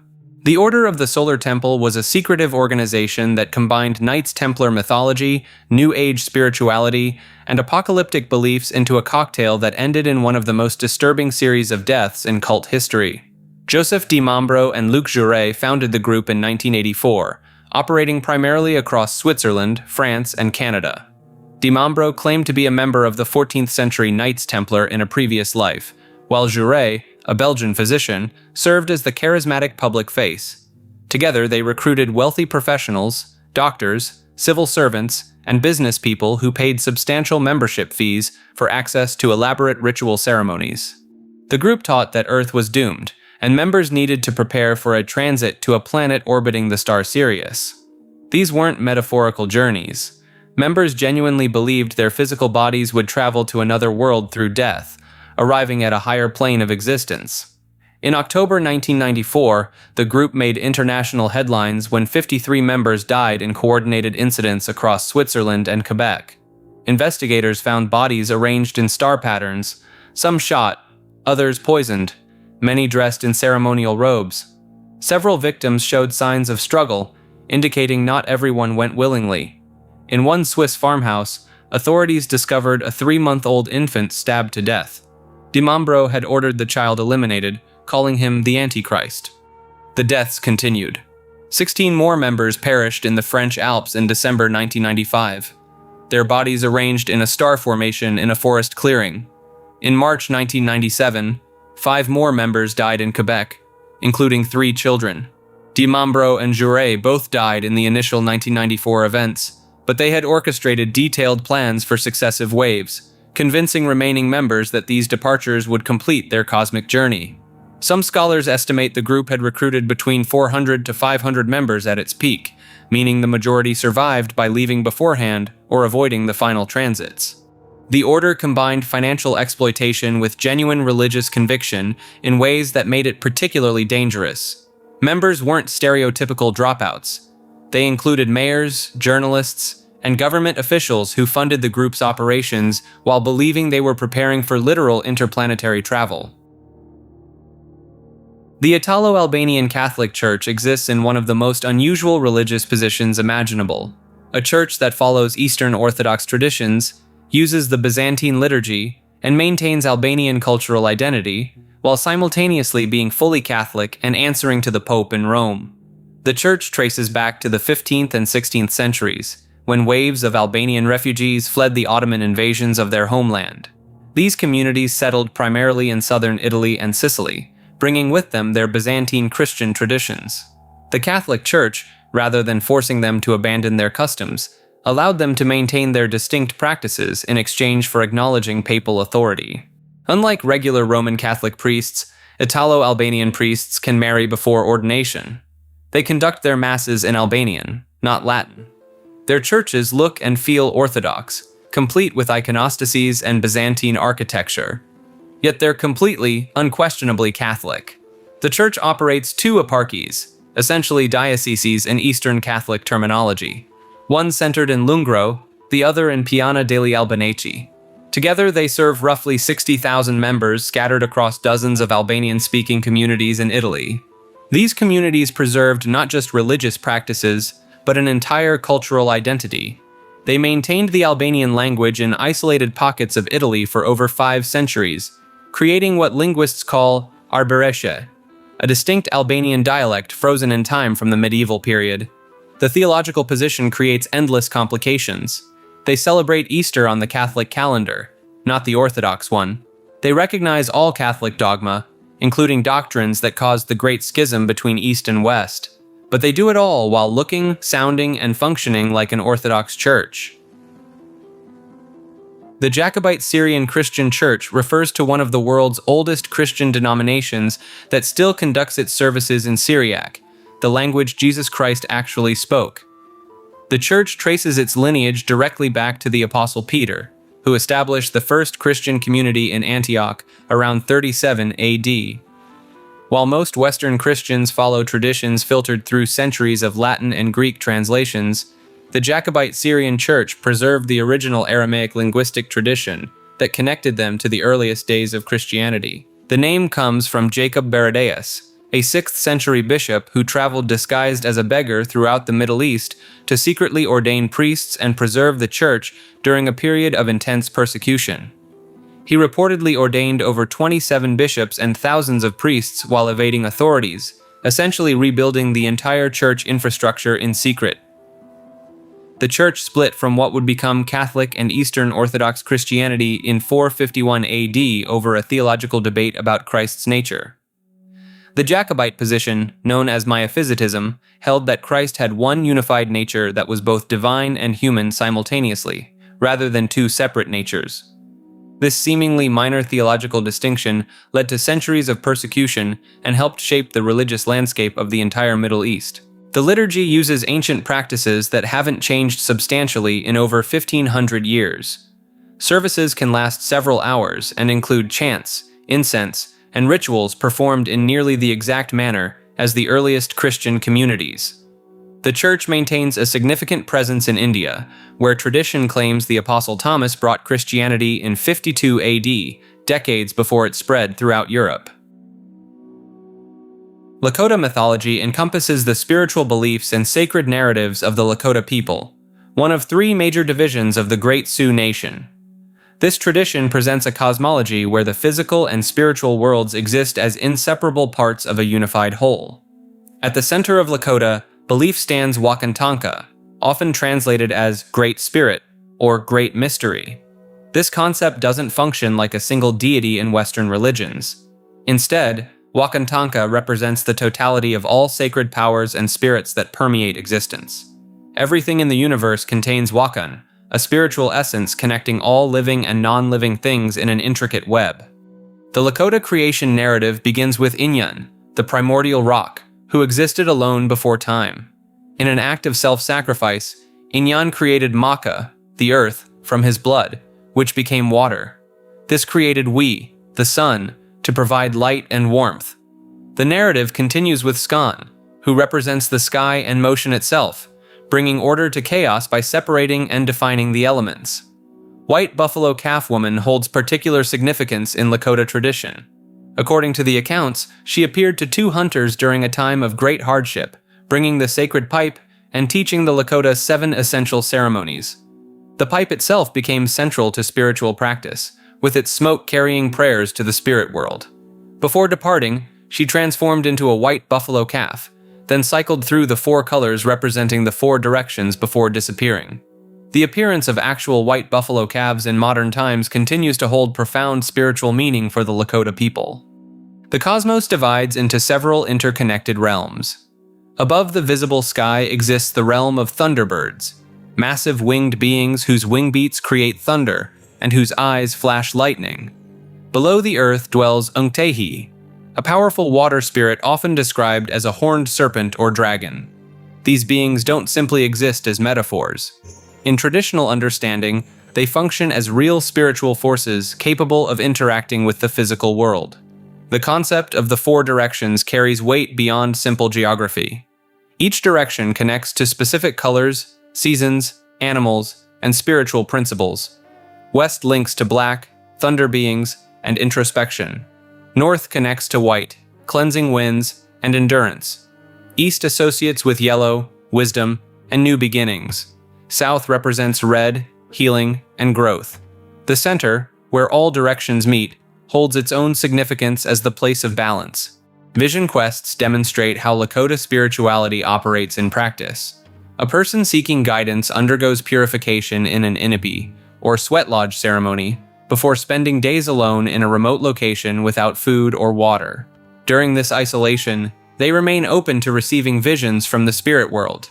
These visions aren't considered hallucinations from deprivation, but genuine spiritual communications providing direction and purpose. The guidance received during a vision quest can shape someone's entire life path, from their role in the community to their personal spiritual practices.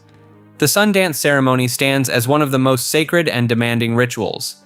Participants dance for multiple days under the summer sun, some choosing to pierce their skin and attach themselves to a central pole through rawhide thongs. The physical ordeal serves as prayer and sacrifice for the benefit of the entire community.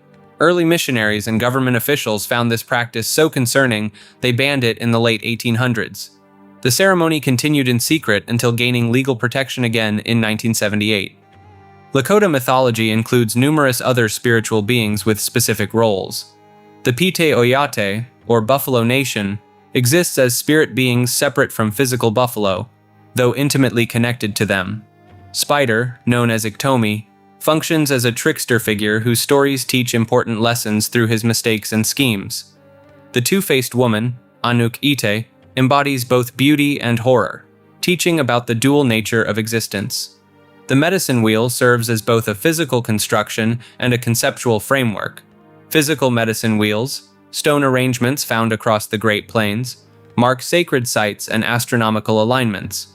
As a concept, the medicine wheel provides a model for understanding life's stages, the cycle of seasons, and the balance of opposing forces.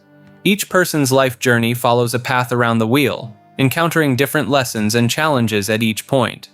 Dreams hold particular authority in Lakota tradition. The dream world offers direct access to spiritual guidance without the need for ceremonial preparation. Recurring dreams, or particularly vivid ones, receive careful attention and interpretation. Warriors would seek dreams before battle, healers before attempting difficult cures, and leaders before making crucial decisions affecting the community. The concept of Mitakuye Oyasin, meaning all my relations, encapsulates the interconnected nature of existence in Lakota thought. This phrase acknowledges the relationship between humans and every other part of creation, from animals and plants to stones and stars. This perspective doesn't romanticize nature, but recognizes mutual responsibility and respect between all forms of existence. Lakota spirituality maintains active practice today, with ceremonies and traditions continuing despite centuries of suppression and cultural pressure. The mythology doesn't exist as ancient stories frozen in the past, but as living traditions that continue to evolve while maintaining their essential teachings about the sacred nature of all existence and humanity's place within the greater web of creation. Most Holy Family Monastery operates from a rural location in New York and has become one of the most extreme voices in traditional Catholicism. The Diamond Brothers, Michael and Peter, run this organization and have built a substantial online following through thousands of videos making claims that most Catholics find shocking. The monastery embraces Cetus vacantism, the belief that the papal seat has been vacant since the 1950s. According to their teachings, every pope from John XXIII onward has been an anti-pope, an illegitimate pretender to the throne of St. Peter.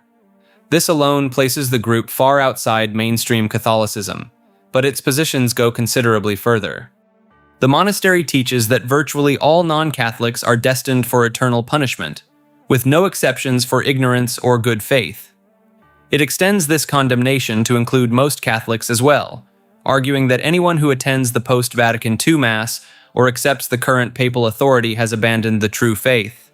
The brothers have declared that natural family planning is a mortal offense, that receiving communion from nearly any priest alive today is sacrilege, and that cremation guarantees the loss of one's soul. Their video production is relentless. The organization has created content covering everything from conspiracy theories about world governments to detailed critiques of religious artwork it considers heretical. The Diamond Brothers speak with absolute certainty, presenting their interpretations as undeniable truth rather than theological opinion.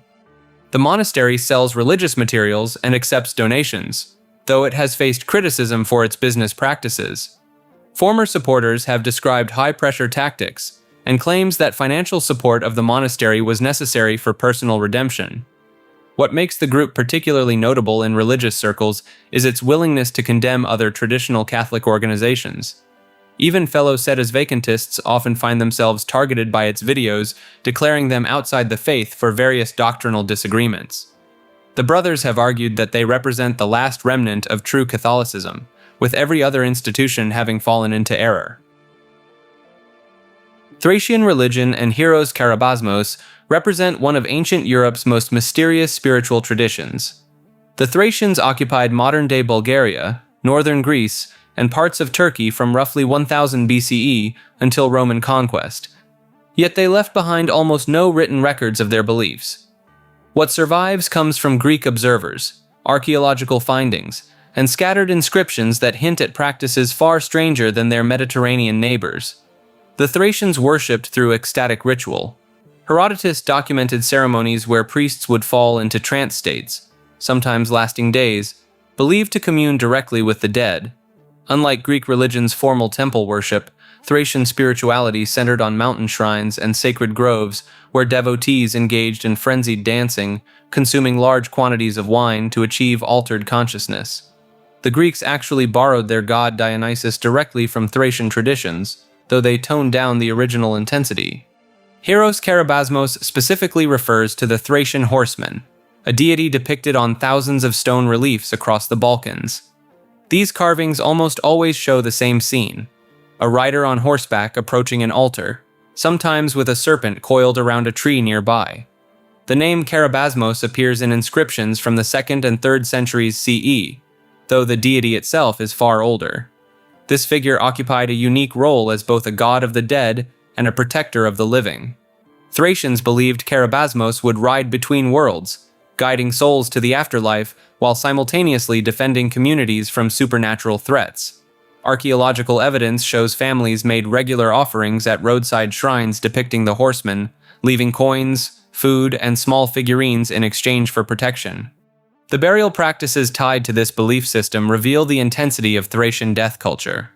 Wealthy Thracians were interred in elaborate tumulus tombs alongside their horses, weapons, and sometimes human attendants. The Kazanlak tomb in Bulgaria preserves stunning frescoes showing funeral banquets where the deceased sits among the living, suggesting they believed death was merely a transition to another form of existence. Some tombs contained evidence of ritual killing of horses, their bodies positioned as if ready to carry their masters into the next world. Orphism, one of ancient Greece's most secretive mystery cults, originated in Thrace. The mythical figure Orpheus himself was Thracian, and texts describe how his head continued prophesying after his death, floating down the Hebrus River while still singing. This detail reflects the Thracian belief in consciousness surviving bodily destruction, a concept that made Greek rationalists deeply uncomfortable. Yazdanism refers to a collection of Kurdish religious traditions that have survived centuries of persecution while maintaining beliefs that predate both Islam and Christianity. These faiths blend ancient Mesopotamian practices with elements borrowed from Zoroastrianism, creating syncretic systems that mainstream religions have often labeled as heretical. The most recognized Yazdani group are the Yazidis of northern Iraq, whose beliefs center around Melik Taus, the peacock angel. This figure serves as God's primary representative on earth.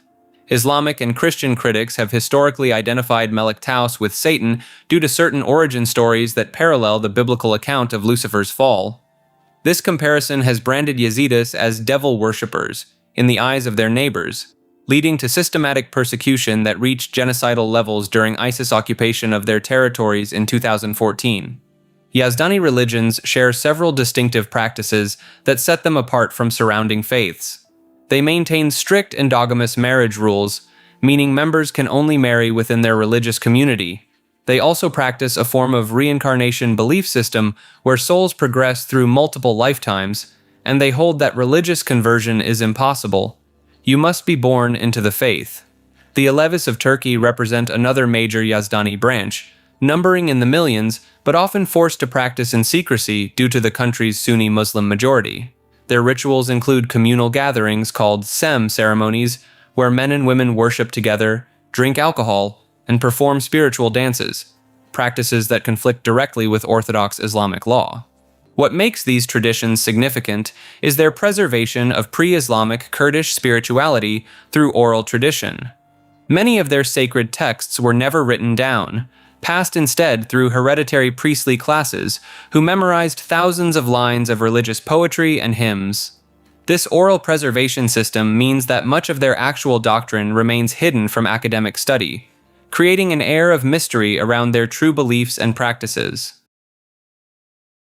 The Mu'tazila were an Islamic theological school that emerged in 8th century Iraq and became so controversial that its followers faced imprisonment, execution, and eventual erasure from mainstream Islamic discourse.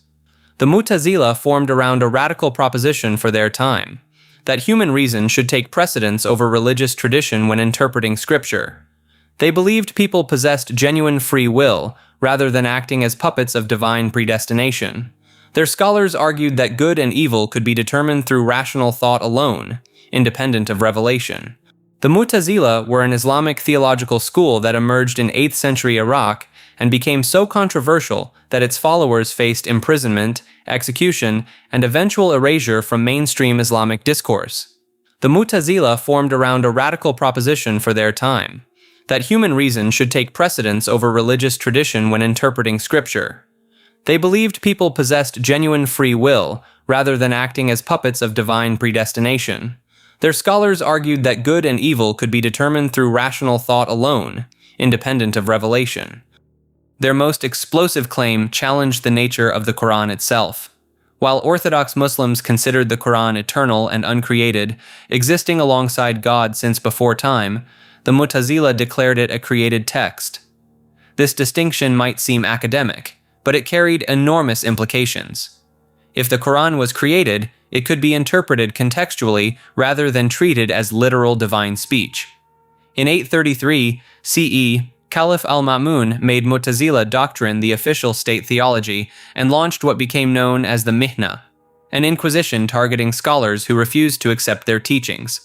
Religious authorities were dragged before courts and forced to affirm that the Quran was created. Those who refused faced imprisonment or worse. Minoan religion is one of the oldest belief systems in European history, practiced by the Minoan civilization on the island of Crete from roughly 2700 to 1100 BCE. And despite being one of the most archaeologically rich ancient cultures we've ever uncovered, their religion remains almost entirely a mystery because we still cannot fully read their written language. What we do know comes from excavated temples, painted frescoes, carved seal stones, and a whole lot of educated guessing. The Minoans appear to have centered their worship around a powerful mother goddess figure, often depicted holding snakes in both hands, bare-chested, wearing an elaborate tiered skirt. These snake goddess figurines, found in the Palace of Knossos by archaeologist Arthur Evans in the early 1900s, became some of the most iconic artifacts in all of ancient history.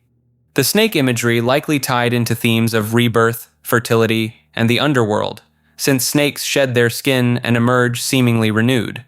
But some scholars argue Evans may have overinterpreted the evidence, possibly even reconstructing the figurines in ways that matched his own assumptions about what a primitive goddess religion should look like.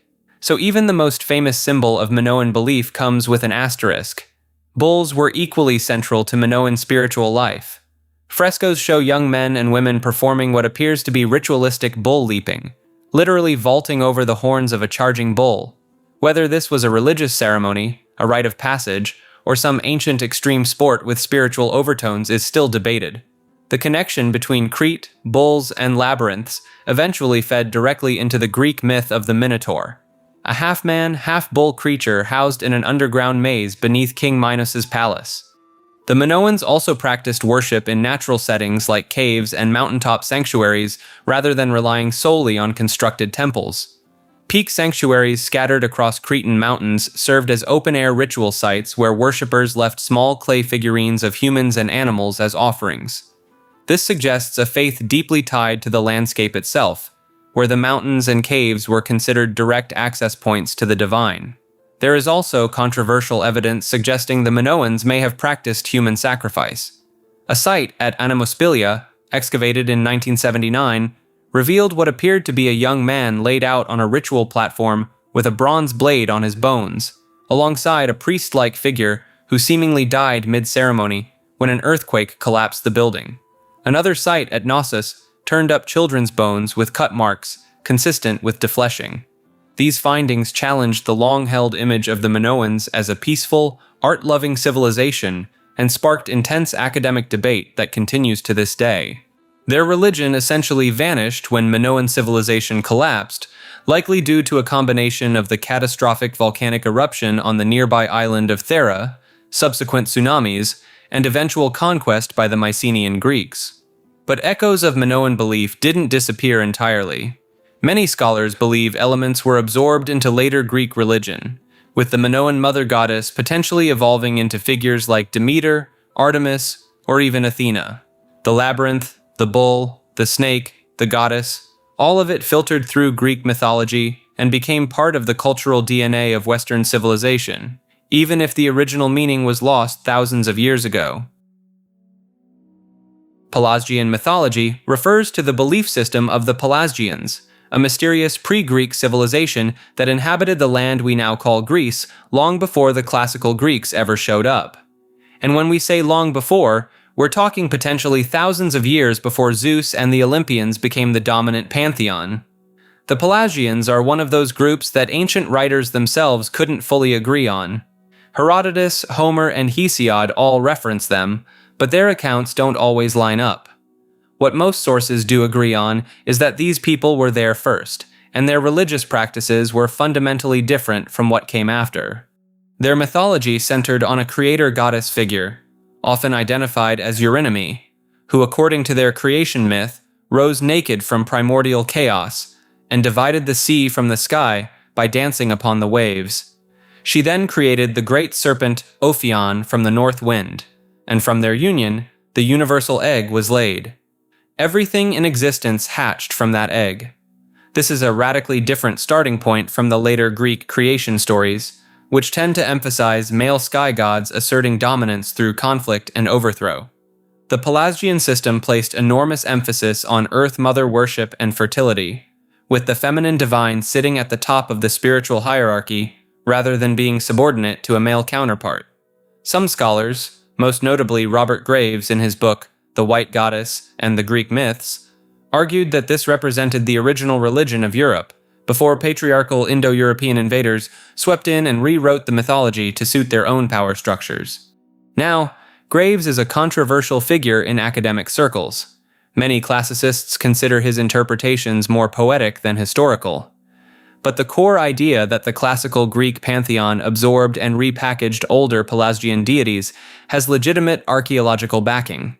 Artifacts from pre-Mycenaean sites consistently show goddess-centered iconography, and several prominent Greek goddesses like Athena, Demeter, and Hera carry attributes that don't quite fit their later Olympian roles, almost as if they were older, more powerful figures who got demoted when the new mythology took over.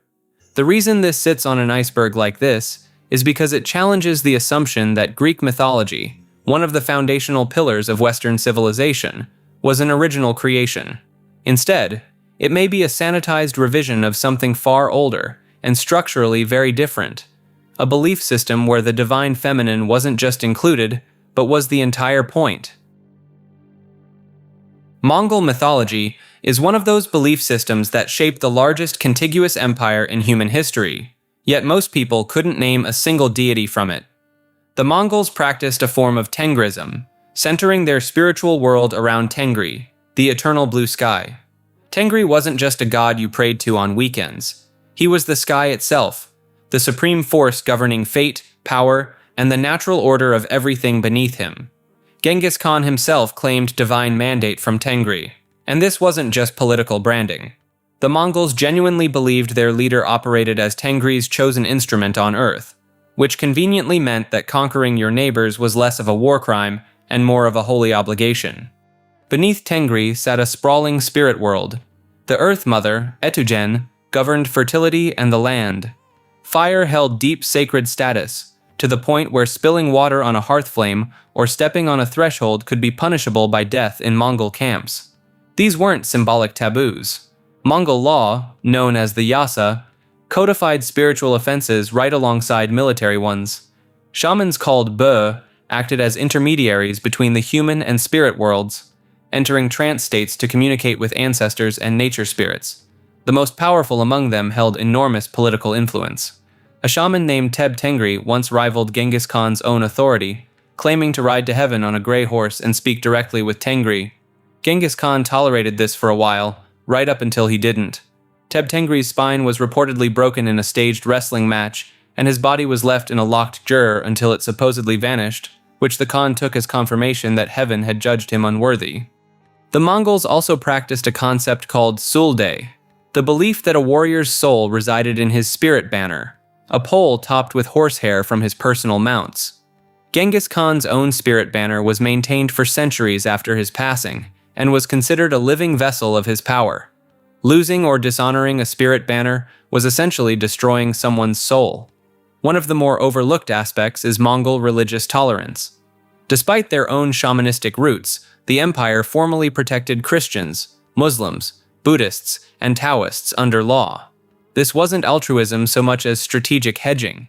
The Mongols figured if any god was real, it was probably smart not to offend them. Multiple khans reportedly invited leaders of different faiths to debate each other at court, essentially turning theology into a spectator sport. Over time, various khanats absorbed the dominant religions of the territories they ruled. The Golden Horde converted to Islam, the Yuan dynasty leaned into Buddhism, and the original Tengrist practices were slowly pushed to the margins. But in Mongolia itself, shamanic traditions never fully disappeared. They went underground during centuries of Buddhist influence and then Soviet suppression, only to resurface after 1990, when Mongolia became a democracy, and shamanism experienced a genuine revival that continues today. Palmarianism is a breakaway Catholic movement that essentially said, "We're more Catholic than the actual Catholic Church," and then proceeded to prove it in the most dramatic way possible. It all started in 1968 in Palmar de Troya, a small town in southern Spain, when a man named Clemente Dominguez y Gomez claimed to have witnessed visions of the Virgin Mary. Now, Marian apparitions aren't exactly rare in Catholic history, but Clemente took things significantly further than most visionaries ever do. He didn't just report what he saw, he built an entire parallel church around it. By 1978, Clemente had convinced a rogue Catholic archbishop named Pierre-Martin Ngo-Dinh Thuc to consecrate him as a bishop. Thuc, for context, was the brother of the former president of South Vietnam, and was already on thin ice with Rome for performing unauthorized consecrations. With those new credentials in hand, Clemente declared himself Pope Gregory XVII after the passing of Pope Paul VI, claiming the real Catholic Church had been infiltrated by Freemasons and modernists. The Palmarian Catholic Church, headquartered in a compound they built in Palmar de Troya, developed its own canon of saints that reads like a fever dream. They canonized Francisco Franco, the Spanish dictator. They canonized Christopher Columbus. They even declared José Antonio Primo de Rivera, the founder of Spanish fascism, a saint. Meanwhile, they rejected the Second Vatican Council entirely, insisting the mainstream church had fallen into heresy. Members were expected to follow extremely strict rules. Women wore veils at all times, contact with the outside world was heavily discouraged, and followers were told that salvation could only come through the Palmarian Church. Former members have described an environment of intense psychological control, with families torn apart when some chose to leave and others stayed behind. The real chaos came after Clemente passed away in 2005. His successor, Manuel Corral, took the name Pope Peter II, which in Catholic tradition is an enormously provocative choice since no pope has ever taken the name Peter after the original apostle. Corral led the church for several years before doing something no one expected. In 2011, he left the church entirely, reportedly after being caught in a relationship, and publicly stated the whole thing had been a fraud from the beginning. You would think that kind of admission from the literal pope of the organization would shut things down. It didn't. The remaining faithful simply elected a new pope and carried on, declaring Corral an apostate.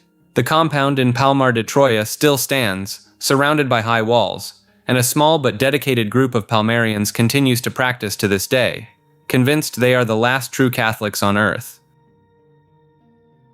The Members Church of God International, or MCGI, is a Philippines-based Christian organization better known by the name of its flagship broadcast, Ang Dating Daan, which translates to The Old Path. It holds the distinction of being the longest-running religious program in Philippine history, first airing on radio in 1980 before jumping to television, satellite, and eventually the internet. The group was led by Eliseo Eli Soriano, a televangelist who referred to himself by a rotating collection of titles including the Overall Servant, the Wise One, the Walking Bible, and the Modern Jeremiah. His signature format was the live Bible exposition, an open mic style event where anyone could call in or appear in person to ask biblical questions, and Soriano would answer them on the spot. This combative, unscripted approach made him enormously popular in the Philippines, but it also made him a lot of enemies. Soriano had a particular habit of publicly tearing apart the doctrines of other religious groups on air, and his favorite target was the Iglesia ni Cristo, one of the most powerful religious organizations in the Philippines.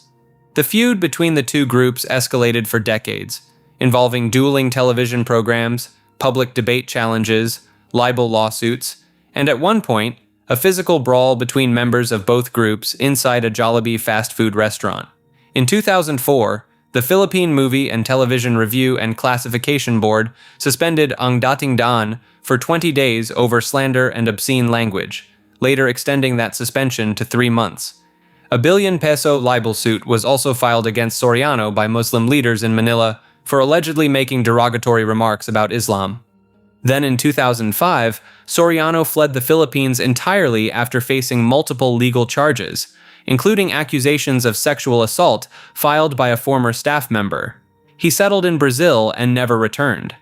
The church framed his exile as divinely ordained, claiming God had sent him abroad to spread the gospel to other nations. Doctrinally, MCGI sits outside mainstream Christianity in several notable ways. They reject the concept of the Trinity, viewing Jesus as subordinate to God the Father rather than co-equal, and treating the Holy Spirit not as a distinct person, but as God's power or influence. They teach that salvation is exclusive to their members, and only those who are baptized into MCGI and follow its specific interpretations can be saved. The lifestyle restrictions placed on members are where things get particularly rigid. Women are prohibited from cutting their hair, wearing makeup, wearing pants, or wearing tight clothing. All members are banned from going to movies.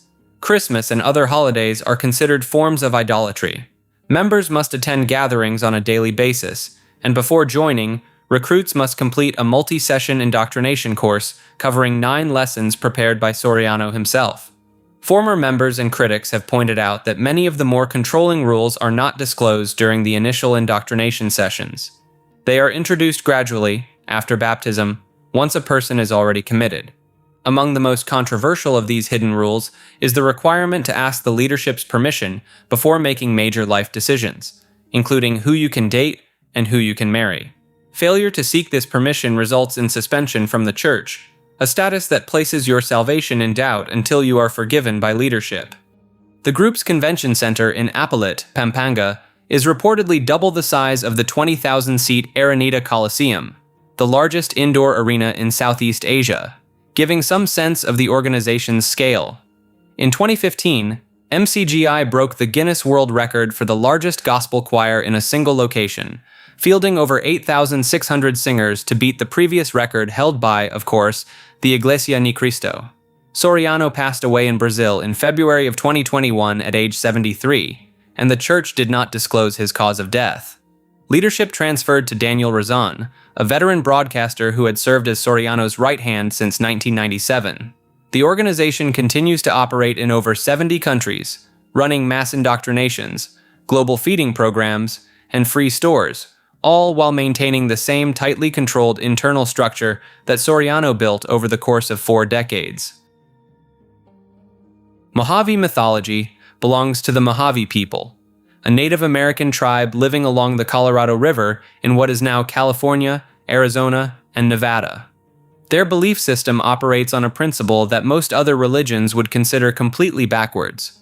All spiritual knowledge comes from dreams, and those dreams are not just visions or symbols. They are memories of events that happened before you were born. In Mojave cosmology, every person's soul existed at the beginning of creation, present at the dawn of time when the Great Spirit Mastamho walked the earth and established the order of all things. The dreams you experience throughout your life are your soul recalling what it witnessed during that original era. This means a Mojave person doesn't learn their religion through scripture or oral tradition in the conventional sense. They remember it, personally, through dreaming. This extends into every aspect of their culture. A person who dreams of warfare becomes a warrior. A person who dreams of healing becomes a healer.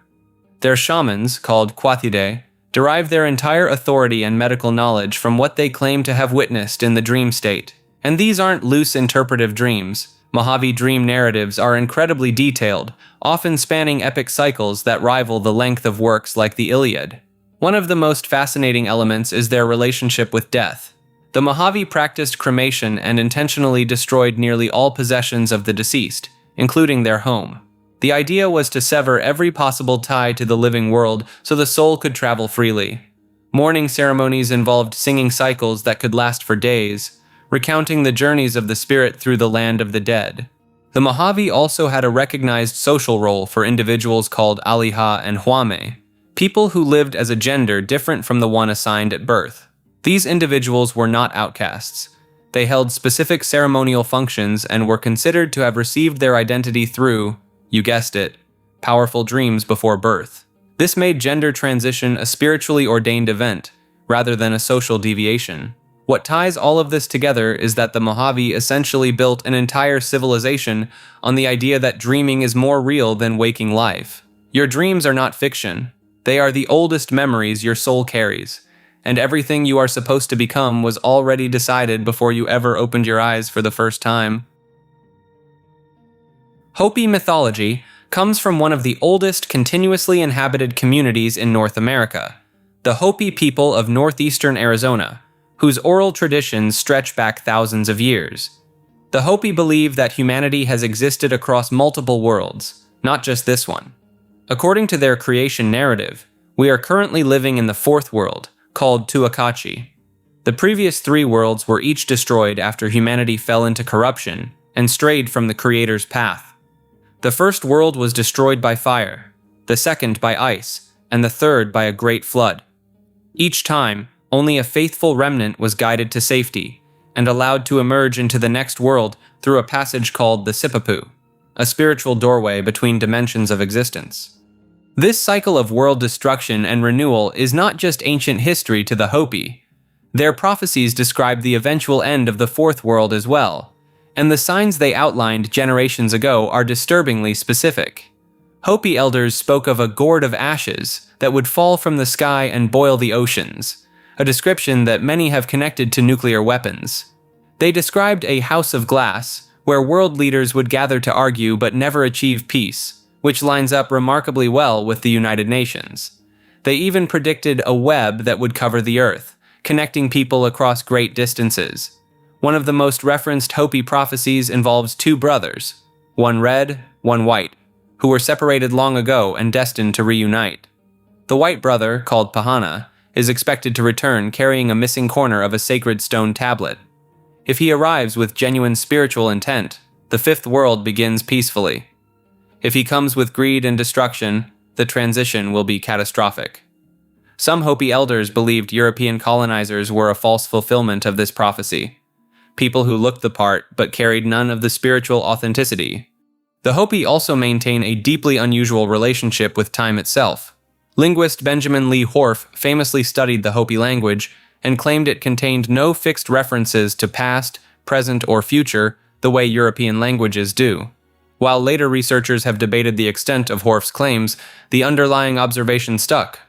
The Hopi worldview treats time as something fundamentally different from the linear timeline most Western cultures take for granted. Their ceremonial life revolves around kachinas, which are spiritual beings that act as intermediaries between the human world and the divine. There are over 300 recognized kachinas, each associated with different aspects of nature, morality, and cosmic balance. During sacred ceremonies, dancers embody these spirits through elaborate masks and costumes, temporarily becoming the bridge between worlds. The Hopi are notably private about these rituals, and much of what outsiders think they know about kachina ceremonies is either incomplete or outright wrong. The overlap between Hopi prophecy and modern global events has made their traditions a recurring subject in fringe communities, but the Hopi themselves have repeatedly cautioned against outsiders cherry-picking their beliefs to fit pre-existing narratives. To them, these are not abstract predictions to be decoded. They are living instructions for how to maintain balance in a world that keeps losing it. Amatongo are the ancestral spirits of the Zulu people, and they are not passive ghosts drifting around in some afterlife. They are active, demanding, and very much involved in the daily lives of the living. In traditional Zulu cosmology, when a person dies, they don't simply cease to exist or move on to some distant realm. They become an Itongo, a singular ancestral spirit, and collectively these spirits are known as the Amatongo. They exist in a shadow world that runs parallel to our own, watching over their living descendants with what you might call a very hands-on management style. The Amatongo operate on a strict hierarchy based on how recently they died and how important they were in life. A recently deceased grandfather holds far more influence than a distant ancestor from several generations back. Over time, spirits who are no longer remembered by name fade in power and relevance, which creates a strong cultural incentive to keep the names and stories of your ancestors alive. What separates the Amatongo from a lot of other ancestor veneration systems is the transactional nature of the relationship. These spirits expect regular offerings, typically in the form of animal sacrifice, beer, and tobacco. If you neglect them, they don't just get disappointed. They get angry. Illness, crop failure, infertility, and general misfortune are all attributed to offended Amatongo, who feel they've been forgotten or disrespected. Communication with the Amatongo is facilitated through the Isangoma, a diviner who can interpret the will of the spirits through dreams, bone-throwing, and trance states. The Isangoma serves as a kind of spiritual mediator, diagnosing which ancestor is upset and what they want done about it. This role is almost always initiated by the Amatongo themselves, who choose the person through a calling sickness known as ukuthwasa, a period of physical and psychological disturbance that only resolves once the individual accepts their role and undergoes training. The Amatongo also play a direct role in moral enforcement. They reward descendants who live according to Zulu customs and punish those who stray. This gives them a function similar to a divine legal system, except the judges are your own dead relatives, which honestly might be worse. Despite centuries of colonial suppression and the spread of Christianity throughout southern Africa, belief in the Amatongo has proven remarkably resilient. Many modern Zulu Christians practice a blended faith, attending church on Sunday while still making offerings to their ancestors during the week. The Amatongo aren't seen as competing with God, but rather as intermediaries, spiritual family members who advocate on your behalf in the unseen world. Chumash mythology comes from one of the oldest known civilizations in North America. The Chumash people inhabited the coastal regions of what is now Southern California for at least 13,000 years, and their belief system is one of the most elaborate and layered of any indigenous group on the continent. At the center of Chumash cosmology is a three-tiered universe. The world we live in sits in the middle. Above it is the upper world, home to powerful sky beings. Below is the lower world, a place of dangerous and chaotic supernatural forces. These three layers are connected by a cosmic axis, and the balance between them is constantly under threat. The Chumash believed that the Sky People created humanity during a time of great deliberation. According to their origin story, the Earth goddess Hutash planted magical seeds on the island of Limu, now known as Santa Cruz Island, and from those seeds, the first humans grew. Hutash eventually became concerned about overcrowding on the island, so she created a rainbow bridge to allow people to cross over to the mainland.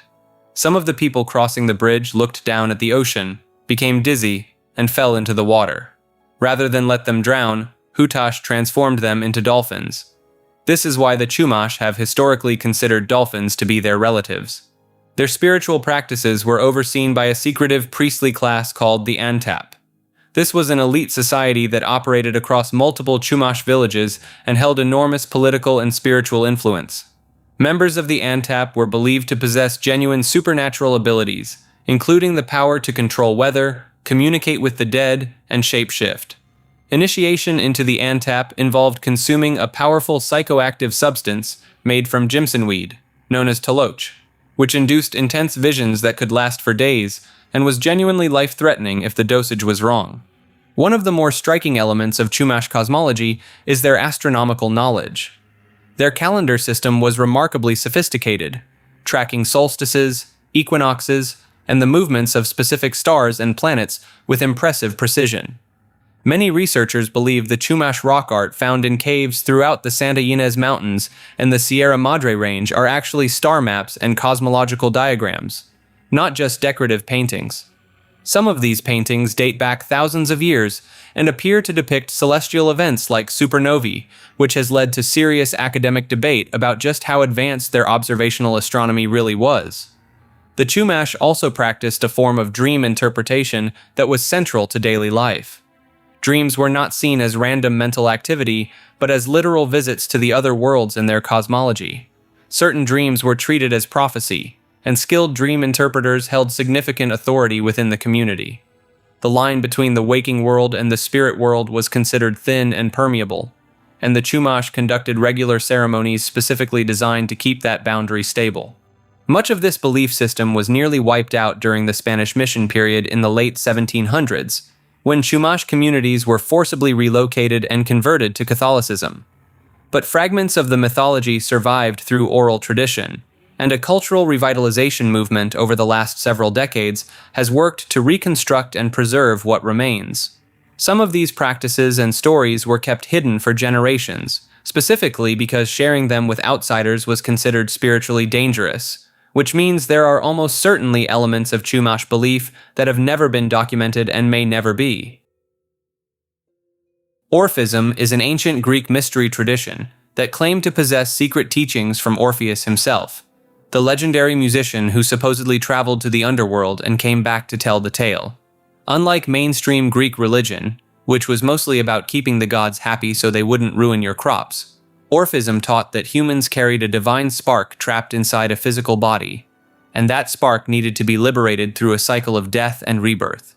The origin story goes like this. The Titans, the old gods who ruled before Zeus, dismembered and consumed the god Dionysus as a child. Zeus destroyed the Titans with a thunderbolt, and from their ashes, humanity was born.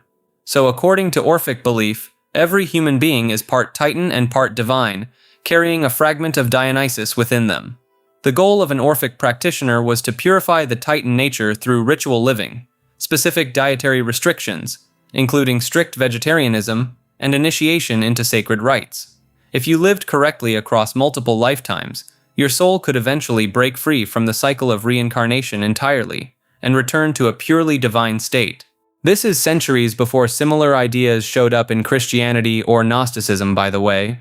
Followers carried inscribed gold tablets into their graves, essentially cheat sheets for the afterlife.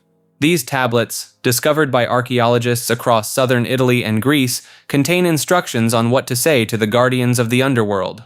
One common inscription reads something like, "I am a child of earth and starry heaven, but my race is of heaven alone. I am parched with thirst and I perish. Give me to drink from the spring of memory." That's a literal script for navigating the land of the dead. Orphism operated outside the official temple systems. There were no grand public festivals or state-endorsed priests. Instead, wandering Orphic teachers called Orphiodolesti would travel from town to town offering purification rites and initiations, sometimes for a fee, which earned them a fair amount of side-eye from mainstream Greek philosophers. Plato himself referenced them with a mix of respect and suspicion. The tradition's influence, though, is hard to overstate. Orphic ideas about the immortal soul, the body as a prison, moral consequence carrying across lifetimes, and ultimate spiritual liberation through righteous living filtered directly into Pythagorean philosophy, Platonic thought, and eventually into early Christian theology. Some scholars argue that the entire Western concept of the soul's journey after death owes more to Orphism than to any single organized religion. The mysteries of Isis were among the most influential secret religious rites in the ancient world, and unlike many mystery traditions that stayed regional, these spread across the entire Roman Empire like wildfire. Isis was originally an Egyptian goddess associated with magic, motherhood, and the afterlife. But as Greek and Roman cultures collided with Egypt, her worship didn't just survive, it evolved into something far more elaborate. A full-blown mystery religion with initiation ceremonies, secret teachings, and a devoted priesthood that operated from Britain all the way to the borders of Persia. The best account we have of what actually happened during initiation comes from a Roman writer named Apuleius, who described the experience in his novel The Golden Ass around the 2nd century. According to his account, the initiate would fast, undergo ritual purification, and then descend into a symbolic death, traveling through the underworld before being reborn at dawn, dressed in sacred robes and presented to the community as spiritually transformed. The priests and priestesses of Isis maintained strict daily rituals. Temples were opened each morning with hymns, the sacred image of the goddess was dressed and anointed, and worshippers participated in elaborate ceremonies involving sacred Nile water, sistrum rattles, and processions through city streets. What made the cult of Isis such a headache for Roman authorities was its massive appeal across social classes. Enslaved people, merchants, soldiers, and even aristocrats all participated. The religion offered something Rome's state religion didn't: a personal relationship with a deity who actually cared about your individual salvation. Roman senators repeatedly tried to suppress Isis worship, ordering her temples demolished on multiple occasions. Emperor Augustus banned her rites from the city center. And yet, the cult kept coming back. By the time of Emperor Caligula, resistance was basically futile, and Isis worship was officially integrated into the Roman religious calendar. Some scholars have pointed out striking parallels between the cult of Isis and early Christianity. The devoted mother figure, the death and resurrection narrative, the emphasis on personal salvation and an afterlife, even the iconography of Isis nursing her son Horus, bearing a resemblance to later depictions of the Virgin Mary and infant Jesus. Whether this represents direct influence or simply a shared cultural environment is still debated, but the overlap is hard to ignore. The mysteries ultimately faded as Christianity became the dominant religion of the Roman Empire, with many of Isis's temples being converted into churches.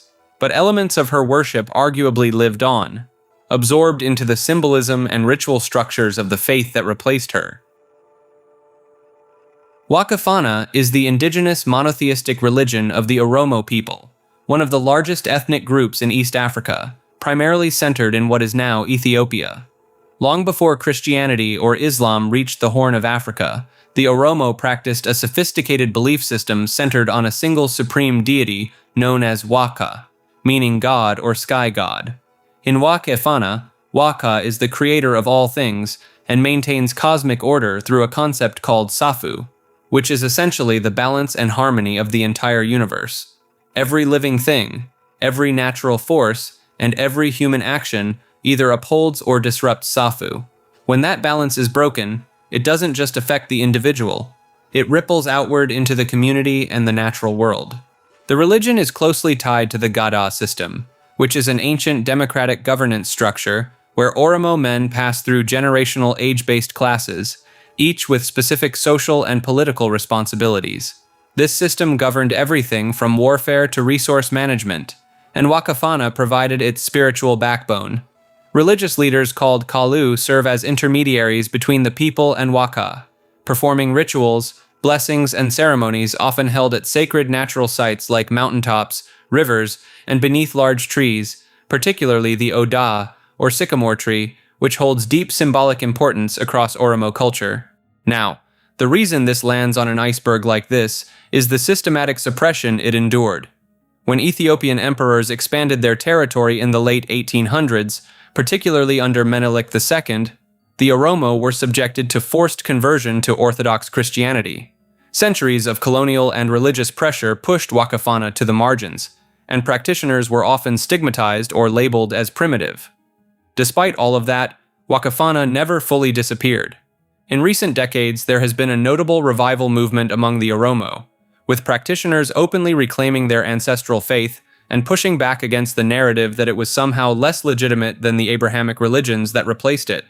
The Gada system itself was even recognized by UNESCO in 2016 as an intangible cultural heritage of humanity, which gave further visibility to the traditions connected to it. It stands as one of the clearest examples of an ancient, fully developed monotheistic religion that most people have simply never heard of. Buried not because it lacked depth or structure, but because the empires that encountered it had every reason to bury it. Mohism was once one of the most influential philosophical schools in ancient China, rivaling even Confucianism in popularity. And yet, most people today have never heard of it. Founded by Mo Di, also known as Mozi, sometime around the 5th century BCE, this wasn't just a set of abstract ideas. It was a tightly organized movement with a clear hierarchy, a leader who held absolute authority, and followers who were expected to live by a strict code of self-sacrifice.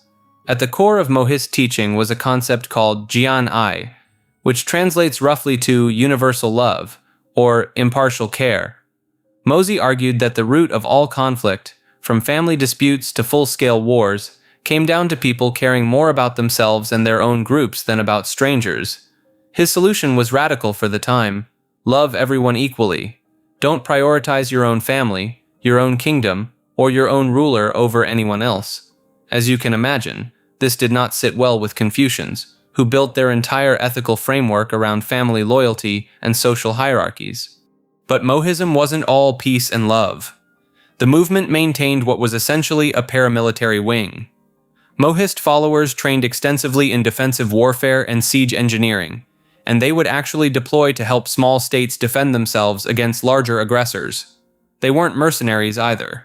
They did this for free, purely on principle, because they saw offensive warfare as morally wrong. There are records of Mohist engineers showing up to fortify city walls and organize defenses for states that couldn't protect themselves.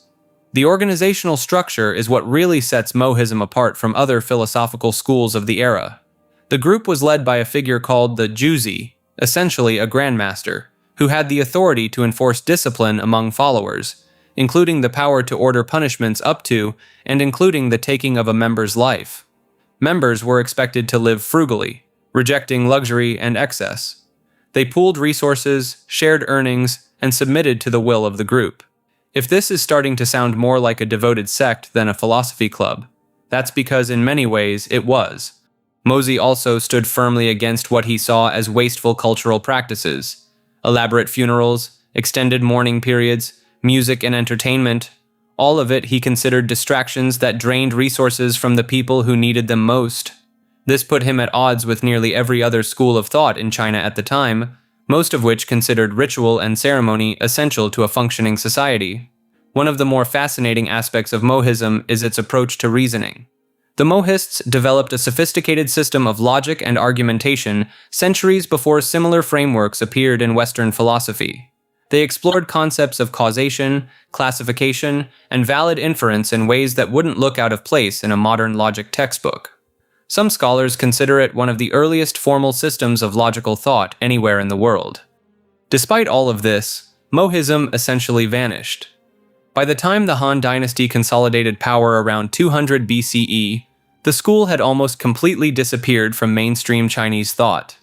Some historians attribute this to the rise of state-sponsored Confucianism, which became the official ideology and left little room for competitors. Others point to the extreme demands Mohism placed on its followers as unsustainable over generations. Either way, an entire philosophical tradition that once commanded massive followings and fielded its own defensive armies was nearly erased from history, surviving only in fragments of text that weren't seriously studied again until the modern era. The cult of reason refers to one of history's most bizarre experiments in state-mandated atheism. During the French Revolution, the new government didn't just want to separate church and state. They wanted to replace Christianity entirely with a religion built on rationalist philosophy. In 1793, revolutionary leaders decided Catholicism was too tied to the old monarchist system. Their solution involved creating an entirely new belief system from scratch, complete with its own holidays, rituals, and even its own calendar. The revolutionary calendar eliminated Sundays, saints' days, and Christian holidays, replacing them with celebrations of agriculture and reason itself. The centerpiece came on November 10, 1793, when revolutionaries held the Festival of Reason inside Notre Dame Cathedral. They stripped the church of its Christian symbols, erected an artificial mountain in the nave, and placed an actress dressed in white robes on top to represent the goddess of reason. Citizens paraded through Paris carrying busts of Enlightenment philosophers like Voltaire and Rousseau instead of saints. Churches across France were converted into temples of reason. Priests were forced to either marry, proving they rejected their vows, or face accusations of being enemies of the revolution. The government banned public Christian worship and melted down church bells to make cannons. In some regions, revolutionary officials held mock trials of religious statues, finding them guilty of deceiving the people and publicly destroying them. The whole project lasted less than a year. Maximilien Robespierre, one of the revolution's most powerful figures, found the cult of reason too extreme and atheistic. He replaced it with the cult of the supreme being, which at least acknowledged some kind of deity, though a deistic one divorced from traditional religion. Both cults vanished when Robespierre himself was executed in 1794, and France eventually returned to Catholicism under Napoleon. The cult of reason stands as a historical case study in what happens when a government tries to engineer spirituality through bureaucracy and force. Sami refers to the indigenous people of northern Scandinavia whose traditional spiritual practices were systematically suppressed for centuries, creating one of Europe's most thoroughly buried shamanistic traditions. The Sami inhabited the Arctic regions of Norway, Sweden, Finland, and Russia for thousands of years before Christian missionaries arrived in the 1600s. Their spiritual system revolved around Noidi, powerful shamans who used sacred drums called runebommer to communicate with spirits and travel between worlds. These drums featured intricate symbols representing everything from reindeer migrations to ancestor spirits, painted with a mixture of alder bark and the shaman's own blood. Christian authorities launched brutal campaigns to eliminate these practices. In 1691, the Norwegian government ordered all Sami drums to be confiscated and burned. Shamans faced imprisonment, torture, and execution. The most famous case involved Anders Poulsen, a Noidi who was burned alive in 1692 after refusing to abandon his practices. Today, fewer than 80 authentic Sami drums survive worldwide, most locked away in European museums. The suppression extended beyond shamanism into everyday spiritual life. Traditional joik singing, which the Sami considered a way to capture the essence of people, animals, or landscapes in musical form, was banned as demonic. Practitioners were forced to sing hymns instead of these ancient vocal techniques that predated written music in the region by millennia. Modern archaeological discoveries have revealed the true scope of lost knowledge. Excavations at Sami sacred sites have uncovered elaborate ritual complexes with evidence of animal sacrifice, trance-inducing practices, and sophisticated astronomical observations. Rock carvings suggest the Sami developed complex theories about parallel dimensions centuries before similar concepts appeared in Western occultism. The tradition experienced an unexpected revival in the 1970s when Sami activists began reconstructing their ancestral practices from fragments preserved by isolated families. Contemporary practitioners claim to channel the same spirits their ancestors contacted, though critics argue these modern interpretations lack authentic transmission from the original shamanic lineages. Dogon mythology comes from the Dogon people of Mali, West Africa, and it has been at the center of one of the most debated claims in the history of ancient knowledge. The Dogon have a rich cosmological tradition passed down through oral history for centuries, but one detail in particular put them on the map for researchers and alternative historians alike. The Dogon apparently knew about Sirius B, a white dwarf companion star orbiting Sirius, the brightest star in the night sky. Sirius B is invisible to the naked eye.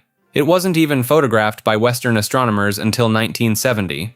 And yet, according to French anthropologists Marcel Griol and Germaine Dieterlen, who studied the Dogon in the 1930s and 40s, the tribe had detailed knowledge of this star, which they called Po-Tolo.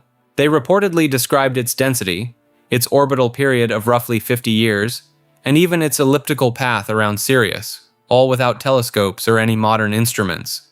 Their cosmology goes even deeper than that. The Dogon creation myth centers on a being called Amma, who created the universe and all living things. From Amma came the Nomo, amphibious spiritual beings said to have descended from the sky to bring wisdom and civilization to humanity.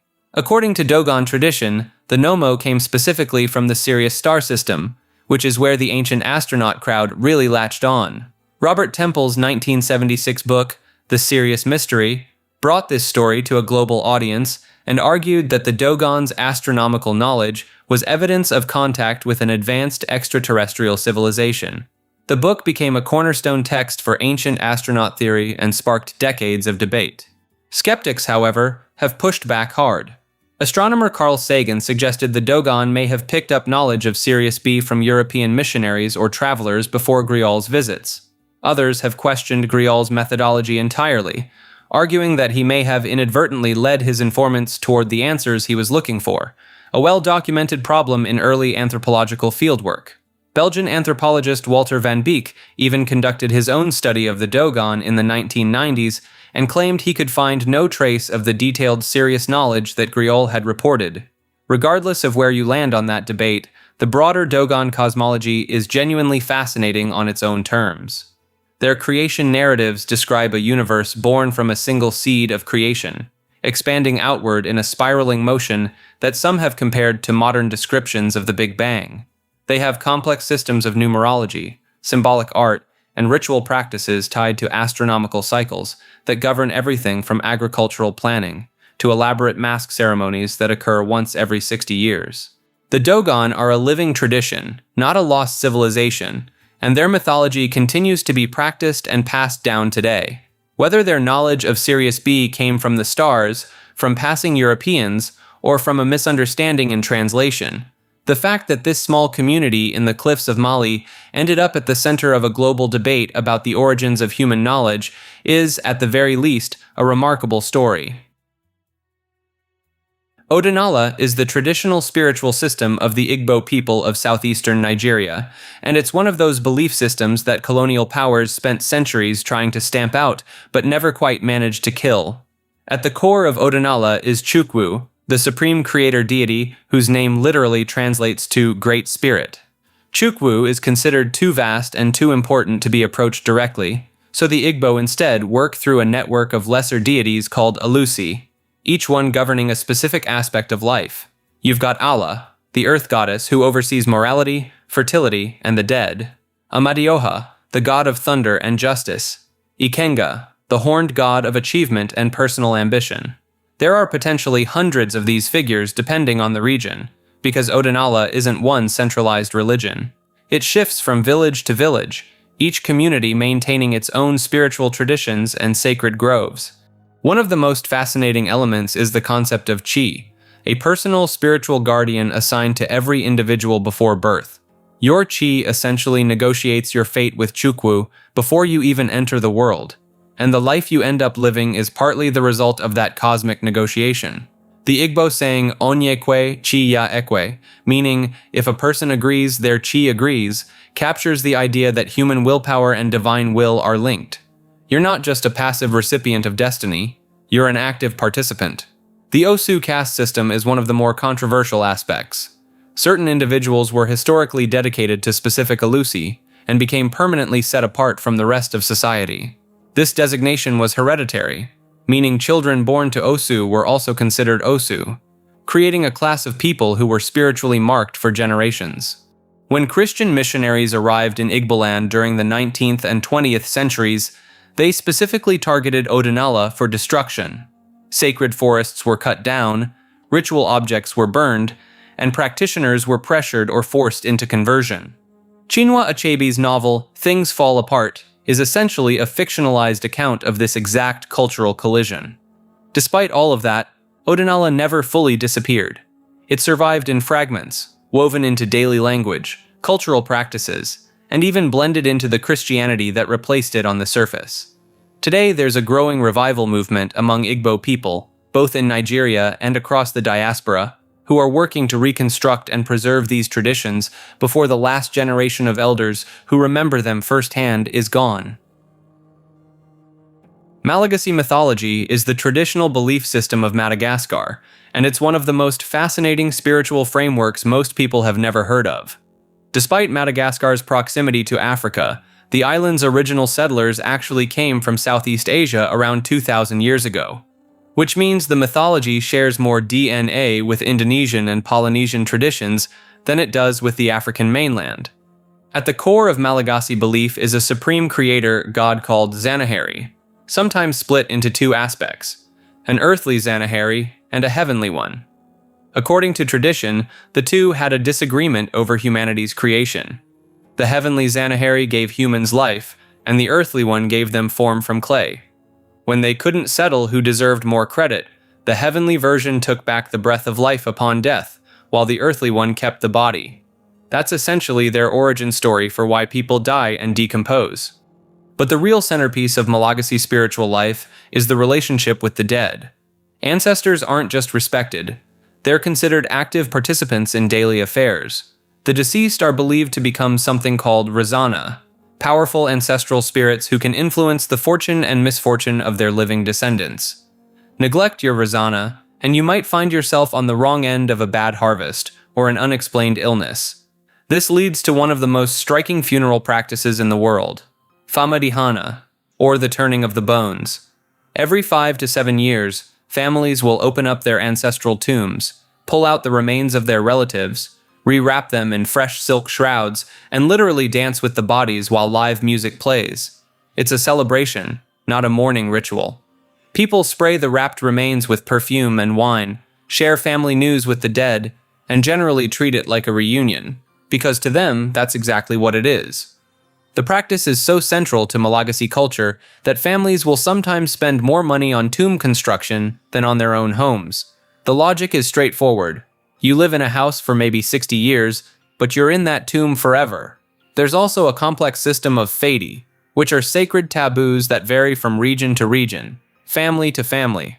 One village might forbid eating pork, another might prohibit wearing red on certain days, and a neighboring community might have completely different restrictions. Breaking a fedi isn't just considered rude, it's spiritually dangerous, capable of bringing real consequences down on the offender and potentially their entire family line. What ties all of this together is a worldview where the boundary between the living and the dead simply doesn't exist the way Western cultures imagine it. The dead are not gone. They're just the senior members of the family who happen to live underground. Elamite mythology comes from one of the oldest civilizations in recorded history, yet most people have never even heard of it. The Elamites built their kingdom in what is now southwestern Iran, and at their peak they were rival enough to challenge Babylon and Assyria for dominance in the ancient world. Their civilization lasted for over 2,000 years, from roughly 2700 BCE all the way to around 539 BCE. And despite all of that time and power, their belief system remains one of the most poorly understood of any major ancient culture. The chief god of the Elamite pantheon was Inshushinak, the lord of the city of Susa, and more importantly, the ruler of the dead. He served as both a protective deity and a judge of souls in the afterlife, which gave him a dual role you don't often see in other ancient religions. Worship of Inshushinak was so central to Elamite identity that when the Assyrian king Ashurbanipal sacked Susa in 646 BCE, he made a specific point of carrying off the god's statue as a symbol of total conquest. Another major deity was Pinakir, a goddess associated with the heavens who some scholars believe was eventually absorbed into the Mesopotamian goddess Ishtar. This is actually a running theme with Elamite mythology. Many of their gods seem to blur into or get swallowed up by the Mesopotamian traditions that surrounded them, making it incredibly difficult to untangle what was originally Elamite and what was borrowed. The Elamites also practiced something called the Sit Shamshi, a ritual involving a sacred grove that appears to have been a key part of their religious ceremonies. Depictions on rock reliefs show processions of figures approaching these groves, but the exact meaning and procedures have been largely lost because so few Elamite texts have been fully deciphered. And that's really the core problem. The Elamite language itself is what linguists call a language isolate, meaning it has no known relatives. Unlike Sumerian, which at least has extensive bilingual texts to help with translation, much of Elamite writing remains only partially understood. So we're left with fragments of a belief system that was clearly rich and complex, practiced by millions of people across millennia, but is now essentially a puzzle with most of the pieces missing. An entire civilization's spiritual worldview sitting just out of reach. The Turaga movement is an indigenous nation within a nation operating out of Pentecost Island in Vanuatu, and it tried to do something most movements only talk about: completely reject the Western economic system and replace it with one based on pigs. Seriously. In the 1970s, as Vanuatu approached independence from joint British and French colonial rule, a group of young indigenous Raga people decided that Western modernization was eroding their culture from the inside out. Under the leadership of Chief Viralio Boboranvanua, a custom, meaning custom, leader from Northern Pentecost, they launched an effort to formalize and revive traditional Melanesian governance, economics, and knowledge systems. The name itself comes from the Raga language, tu, meaning to stand, and Raga referencing their tribal identity. The movement didn't stop at cultural preservation, though. They built actual parallel institutions. They created their own currency called the Tuvatu, which is pegged to the value of a fully curved boar's tusk. They opened their own bank, called Tangbunia, named after the giant baskets traditionally used to store valuables, where members could deposit pigs, woven mats, and other goods. They established custom schools in their headquarters village of Lavatmangemu, teaching herbal medicine, oral histories, music, dance, and storytelling to younger generations. Chief Virileo also invented an entirely new writing system in the 1980s called Avoyuli, based on the patterns found in traditional sand drawings used in ceremonies. The script was designed to record the Raga language independently from the colonial languages of Bislama and English, essentially giving the movement its own alphabet. They also fiercely protected their famous land diving ceremony, called Nangol, where men leap from tall wooden towers with nothing but vine tethers tied to their ankles as a rite of passage tied to the yam harvest. The Turaga rejected the commercialization of this ritual by outside tourism interests. Now, outsiders have often tried to lump the Turaga in with cargo cults, those post-colonial Melanesian movements where communities built mock airstrips and bamboo airplanes hoping to summon Western goods from the sky. But the Turaga leadership has always pushed back on that label, arguing their goals are the opposite. They don't want Western cargo, they want to get rid of it. That said, the movement hasn't been without serious friction. The Vanuatu government and its reserve bank took issue with the Tuvalu currency, viewing it as a direct challenge to national monetary authority. And in 2016, things escalated dramatically when Chief Virileo and 8 co-defendants showed up to the Supreme Court in Port Vila wearing traditional custom attire instead of Western clothing. The judge charged them with contempt of court and ordered them held in custody until the following year. By 2018, the court finally allowed Virileo to appear in indigenous dress and enter a not guilty plea, but the damage was done. He was reportedly imprisoned by early 2019, and with his leadership removed, the movement's activities began to stall. Associated figure Motorilavoa Hildalini had previously taken the Turaga's case to United Nations forums as early as 2007, arguing for indigenous self-determination over land and genetic resources. But on the ground in Vanuatu, the movement found itself caught between two worlds, too traditional for the modern state, and too organized for the state to ignore. NXIVM, pronounced Nexium, was a self-described personal development organization founded in 1998 by Keith Raniere and Nancy Salzman in Albany, New York. Raniere preferred to be called Vanguard by his followers, which should already tell you something about the kind of operation this was. On the surface, Nexium marketed itself through a program called Executive Success Programs, or ESP, promising to help people overcome limiting beliefs, boost confidence, and unlock their full potential. The courses weren't cheap, running into the thousands of dollars, and they were structured as a multi-level system, where participants were encouraged to recruit others and climb a ranking ladder marked by colored sashes, not unlike a martial arts belt system. But the deeper layers of Nexium were far removed from self-help seminars. At its inner core was a secret sorority called DOS, which translates loosely from Latin as Lord over the Sisterhood. DOS operated as a strict master-slave hierarchy, with Raniere at the top. Women who were recruited into DOS were required to provide collateral before being told what they were actually joining, damaging personal information, compromising photographs, or signed confessions to things they hadn't even done. This collateral was held over them as insurance against ever speaking out. Members were given a strict diet, sometimes consuming as few as 500 to 800 calories a day, were sleep deprived, and were required to be on call for their masters at all hours.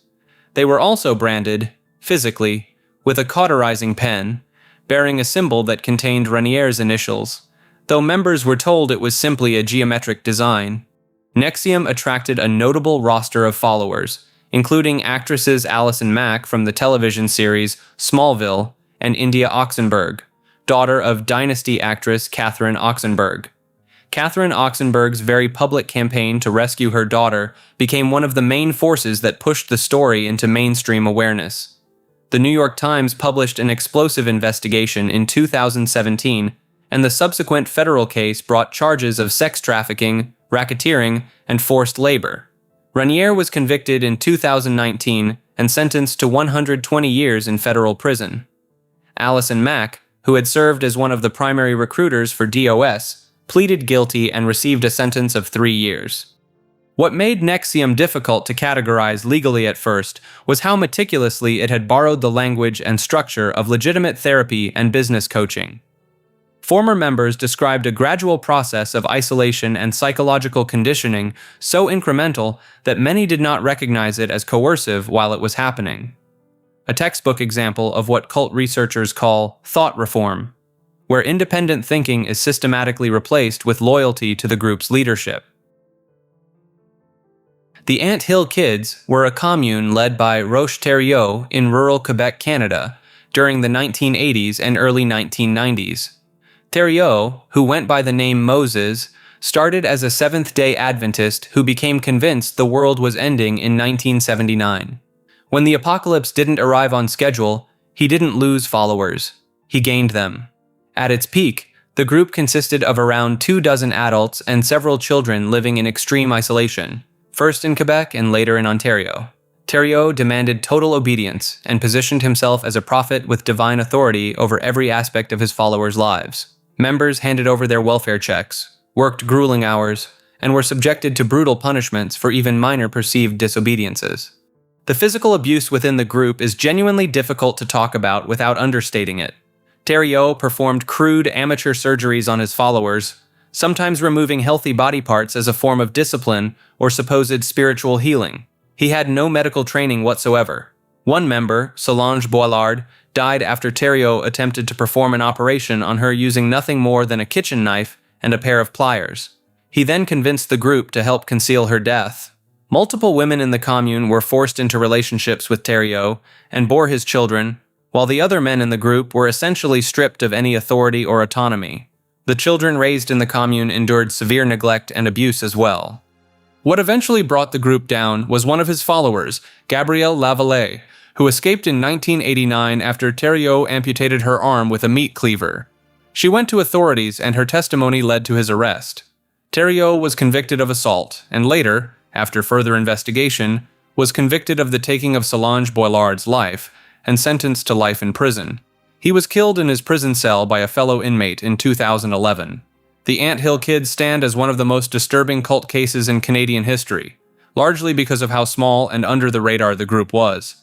This wasn't a sprawling organization with thousands of members. It was one deeply unhinged man exerting absolute control over a tiny group of people in the middle of nowhere, and the horrors that unfolded went unnoticed for nearly a decade. Gelug refers to the dominant school of Tibetan Buddhism, often called the Yellow Hat sect, due to their distinctive ceremonial headwear. Founded by the monk Tsongkhapa in the late 1300s, this religious order eventually gained complete political control over Tibet for centuries. The Gelug school operates on a unique system where spiritual authority and governmental power merge into one entity. The Dalai Lama, always selected from this particular sect, traditionally ruled Tibet as both religious leader and head of state until the Chinese invasion in 1950. This fusion of church and state created one of the world's last remaining theocracies. Their reincarnation system involves a complex process of identifying tulkus, or reborn spiritual masters. When a high-ranking lama dies, search parties use divination, oracles, and specific tests to locate the reincarnated soul in a newborn child. The current political tensions stem from China's insistence on controlling this selection process, particularly for the next Dalai Lama.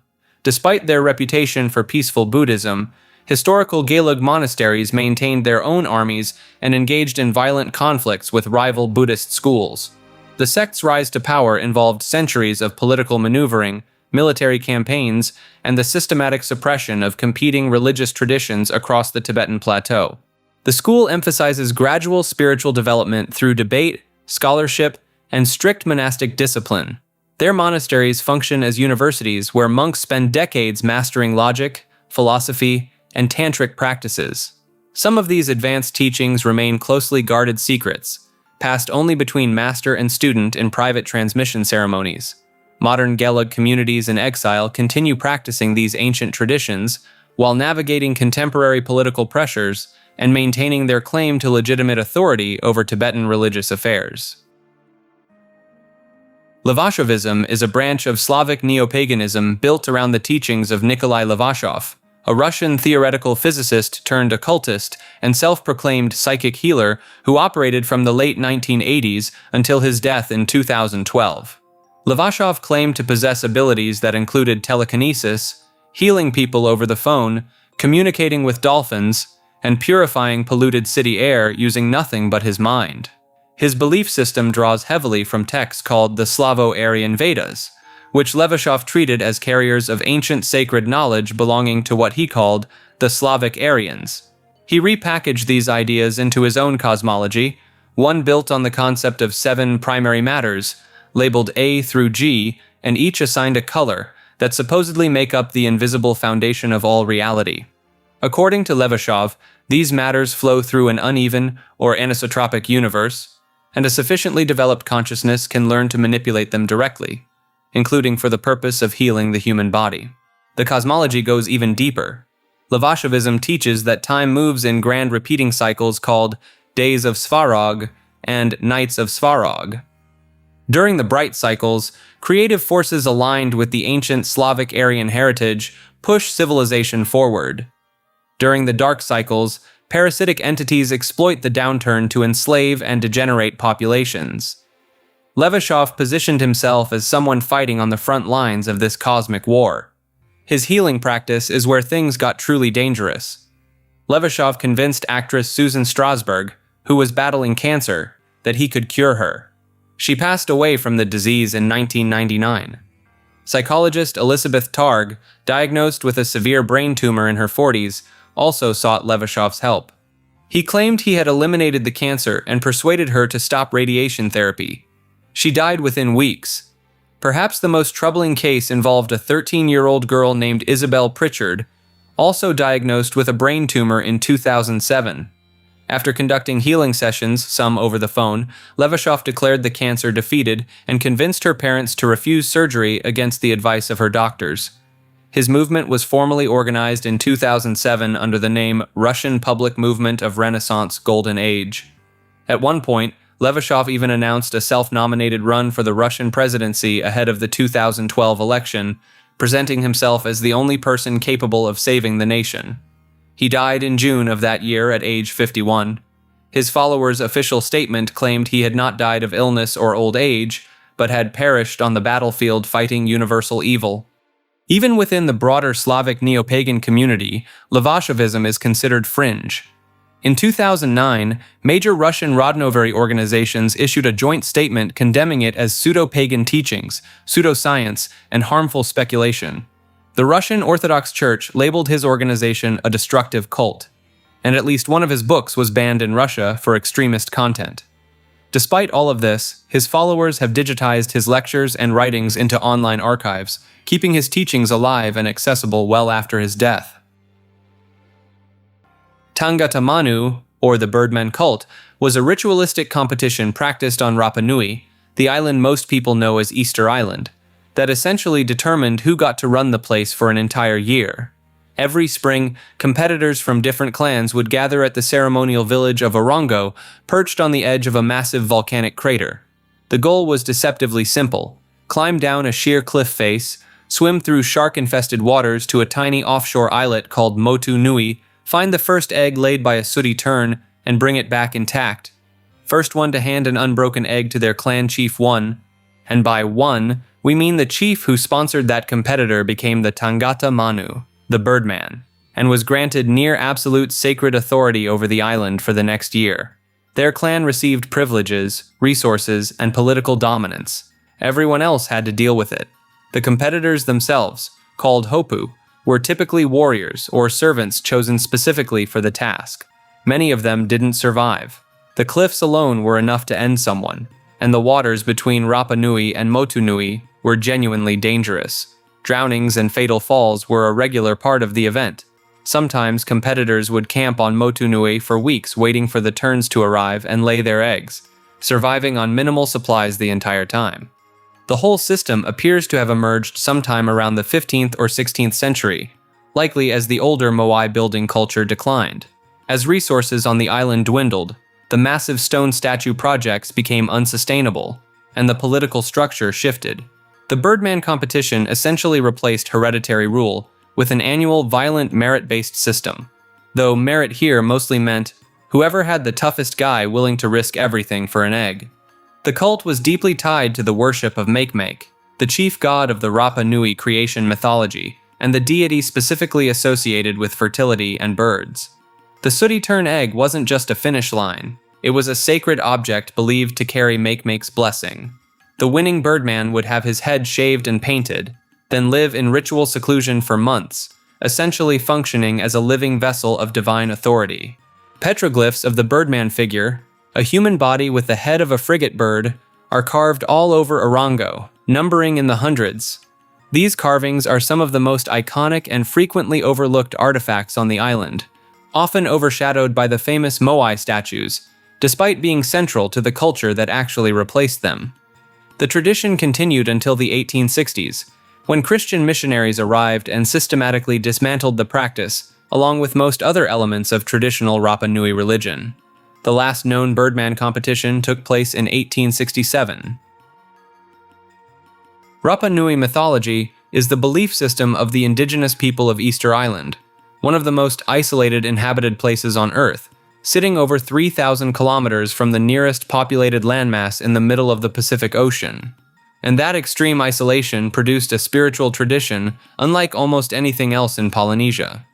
The Rapa Nui believed their island was discovered by the god king Hotu Matua, who sailed there after a dream priest named Haumaka had a vision of the island in his sleep. Haumaka sent his soul across the ocean, scouted the land, and reported back with directions. Hotu Matua then loaded 2 canoes and made the voyage, establishing the first settlement. This origin story is remarkably specific, naming individual landing sites and landmarks that correspond to real locations on the island. Their spiritual world was governed by a concept called mana, a sacred power that could be accumulated, transferred, and lost. Mana wasn't abstract. It was treated almost like a tangible resource. Chiefs, priests, and warriors carried different quantities of it, and the famous Moai, those massive stone statues lining the coast, were believed to be vessels of ancestral mana, channeling spiritual energy from deceased leaders back into the living community. The statues faced inward, toward the villages, not out to sea, because their purpose was to project that stored power onto the people. Then there was the Birdman cult, or Tangata Manu, which eventually overtook much of the older religious structure. Once a year, warriors from competing clans would scale down sheer volcanic cliffs on the island's edge, swim through shark-inhabited waters to a nearby islet, and wait, sometimes for weeks, for a specific seabird called the sooty tern to lay its first egg of the season. The first competitor to retrieve an unbroken egg and bring it back would earn his clan's chief the title of Birdman, granting him enormous political and spiritual authority for the entire year. This wasn't symbolic. People died during the competition regularly, either from falling off the cliffs, drowning, or being taken by sharks. The ritual essentially replaced warfare as the method of determining who ruled the island, which is a genuinely fascinating solution to political power struggles. The Rapa Nui also had rongorongo, a system of glyphs carved into wooden tablets that remains undeciphered to this day. Only about 24 tablets survive, and no one alive can read them. Some researchers believe they contain religious chants or cosmological records, but because the island's educated class was almost entirely wiped out during slave raids in the 1860s, the knowledge died with them. It's one of the very few independent inventions of writing in human history, and we may never know what it says. What ties all of this together is the sheer weight of what was lost. Between European contact, slave raids, and smallpox, the Rapa Nui population dropped from an estimated 15,000 to just over 100 people by the late 1800s. An entire mythological tradition, along with its priesthood, its oral histories, and its written language, was nearly erased in a matter of decades. Pre-Islamic Arabian mythology refers to the vast web of beliefs, deities, and spiritual practices that dominated the Arabian Peninsula before the rise of Islam in the 7th century. And we're not talking about a single unified religion here.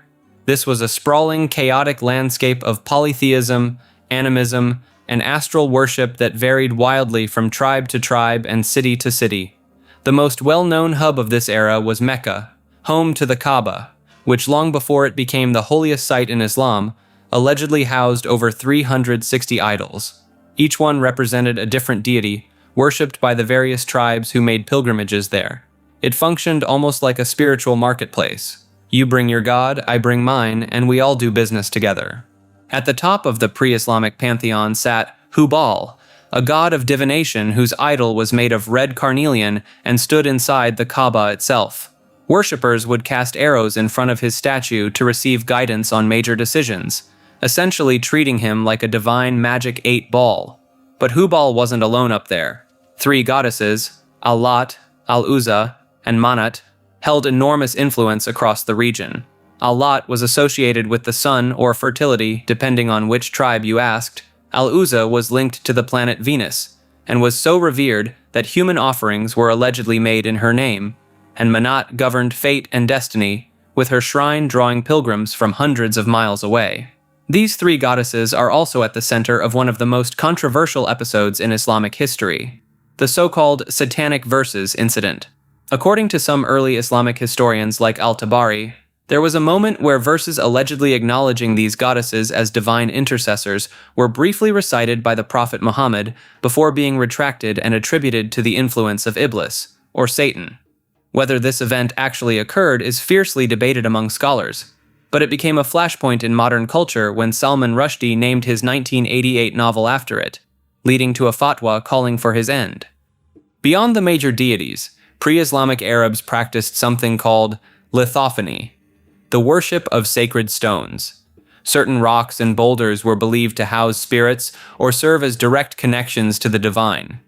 This wasn't considered primitive by the people practicing it. These stones were anointed, circled in ritual procession, and treated with the kind of reverence you'd give a cathedral. Some scholars argue that the black stone still embedded in the corner of the Kaaba is a surviving artifact of this older tradition, carried forward into Islamic practice. The jinn also played a massive role in pre-Islamic belief. Long before they were codified in the Quran as beings made of smokeless fire, jinn were understood as wild, unpredictable desert spirits who could possess people, inspire poets, or drive travelers to madness. Pre-Islamic poets actually credited their artistic abilities to personal jinn companions, almost like a supernatural muse whispering verses into their ears. This belief was so deeply embedded that when Muhammad began receiving revelations, some of his early critics accused him of simply being jinn-possessed, a charge the Quran directly addresses multiple times. There were also the Hanifs, individuals in pre-Islamic Arabia who rejected polytheism entirely and practiced a form of monotheism they traced back to Abraham long before Muhammad's revelations. Figures like Waraka ibn Nawfal and Zayd ibn Amr are recorded in Islamic tradition as Hanifs who were already searching for a singular god. Their existence complicates the narrative that monotheism was entirely new to the region, and some historians suggest they may have directly influenced the theological foundations of early Islam. When Islam did take hold, the process of dismantling this older belief system was thorough. The idols in the Kaaba were destroyed, the shrines to Al-Lat, Al-Uzza, and Manat were demolished, and the entire era was rebranded as Jahiliyyah, the age of ignorance. That label stuck so effectively that for centuries, almost everything we knew about pre-Islamic religion came filtered through the lens of a tradition that had every reason to dismiss it. Only in recent decades have archaeologists and historians started piecing together a fuller picture, and what they're finding suggests a far more complex and sophisticated spiritual world than the term ignorance would have you believe.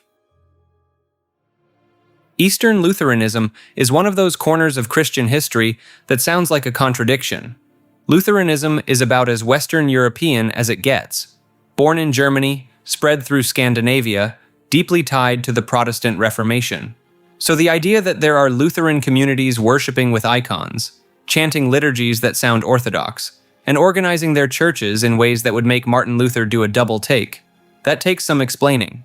When the Reformation spread eastward into places like Poland, the Baltic states, and eventually into the Russian Empire, Lutheran communities didn't exist in a vacuum. They were surrounded by Eastern Orthodox Christians, and over centuries, a kind of cultural and liturgical cross-pollination happened naturally. Some of these congregations began incorporating elements that would look completely foreign in a standard Lutheran church in Minnesota.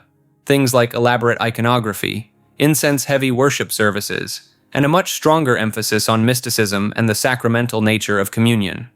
The most striking modern examples come from groups that have intentionally tried to bridge the gap between Lutheranism and Eastern Orthodoxy. Organizations like the Evangelical Catholic movement pushed for Lutheran churches to reclaim what they saw as ancient Christian practices that the Reformation had unnecessarily stripped away. Some went even further, essentially creating hybrid worship spaces where the theology remained rooted in justification by faith alone. But the entire sensory experience of a Sunday service could pass for an Orthodox cathedral. There are also historical oddities, like the Lutheran communities that survived for generations inside Russia itself, maintaining their faith under both the Tsars and later the Soviet Union. These groups developed their own distinct identity, culturally Russian, theologically Protestant, liturgically somewhere in between, and many of their descendants still practice today in places you wouldn't expect to find a Lutheran congregation. The tension at the heart of Eastern Lutheranism is whether you can genuinely hold Protestant doctrine while wrapping it in Orthodox aesthetics, or whether the form inevitably reshapes the content. Critics from both sides have strong opinions. Orthodox theologians tend to view it as superficial borrowing without real understanding, while many mainstream Lutherans see it as an unnecessary departure from Reformation principles. The people actually practicing it, though, would argue they're recovering something older than either tradition. A unified Christianity that existed before the East-West split tore the church apart in 1054. Turkic mythology is one of the oldest and most expansive belief systems you've probably never heard of in detail, despite the fact that it shaped the spiritual worldview of dozens of cultures stretching from Central Asia all the way to Eastern Europe. The Turkic peoples, including groups like the Gökturks, Kipchaks, Khazars, and eventually the Ottoman Turks, shared a common mythological framework long before Islam became the dominant religion across these regions. At its core sits Tengrism, the worship of Tengri, the eternal blue sky, who was considered the supreme deity governing the heavens and the fate of all living things. Tengri wasn't a god you built temples for. You worshipped him by simply looking up. Beneath Tengri existed a layered cosmology split into three realms. The upper world was home to celestial spirits and benevolent beings. The middle world was the earth, inhabited by humans and nature spirits. And the lower world, ruled by Erlik Khan, was a dark underground domain filled with malevolent entities and the souls of the dead. Erlik Khan himself is a fascinating figure, because in some traditions, he was actually the first human created by Tengri. But he grew jealous and rebellious, so Tengri cast him down to rule the underworld instead. Essentially, the Turkic version of a fallen figure predates a lot of the ones most people are more familiar with.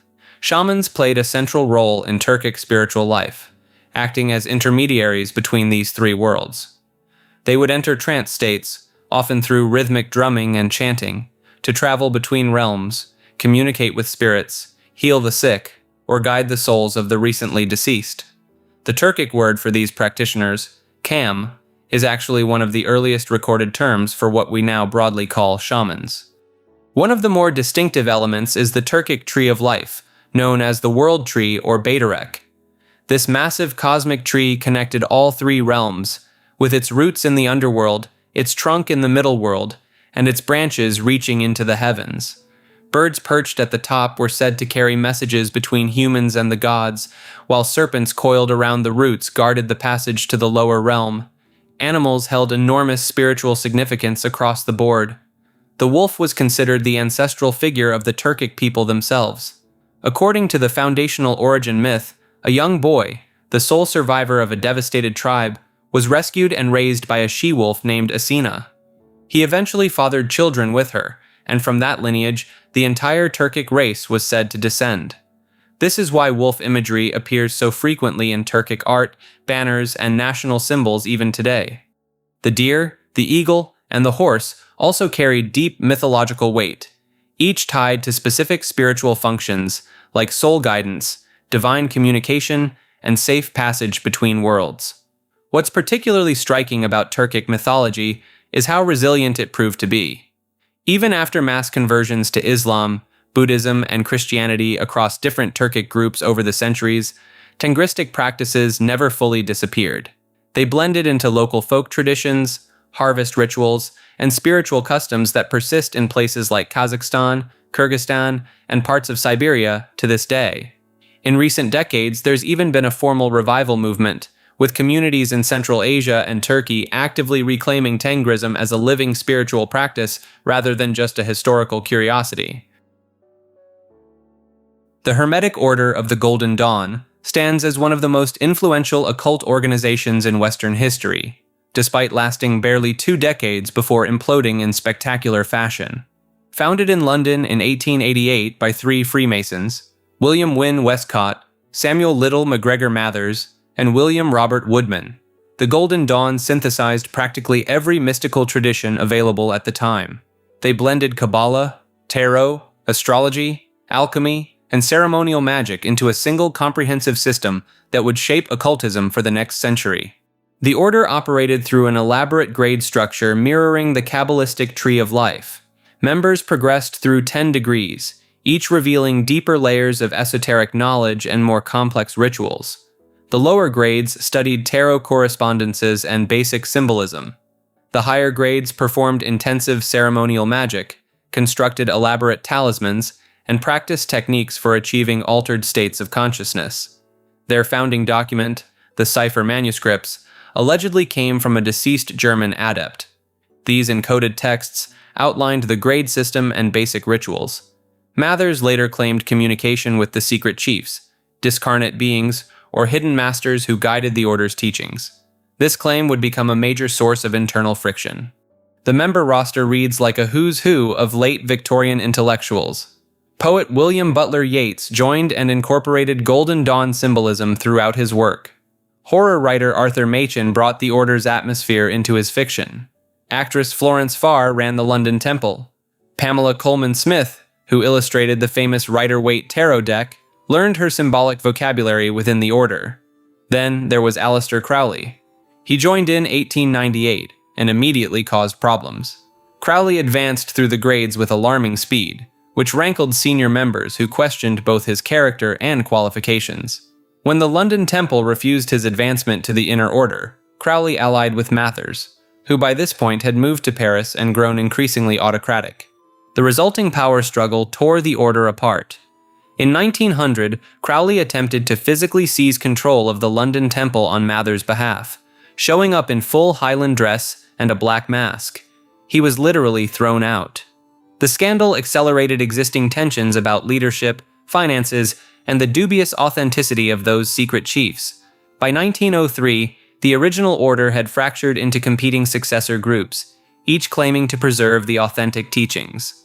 The Stella Matutina continued under different leadership. The Alpha et Omega remained loyal to Mathers.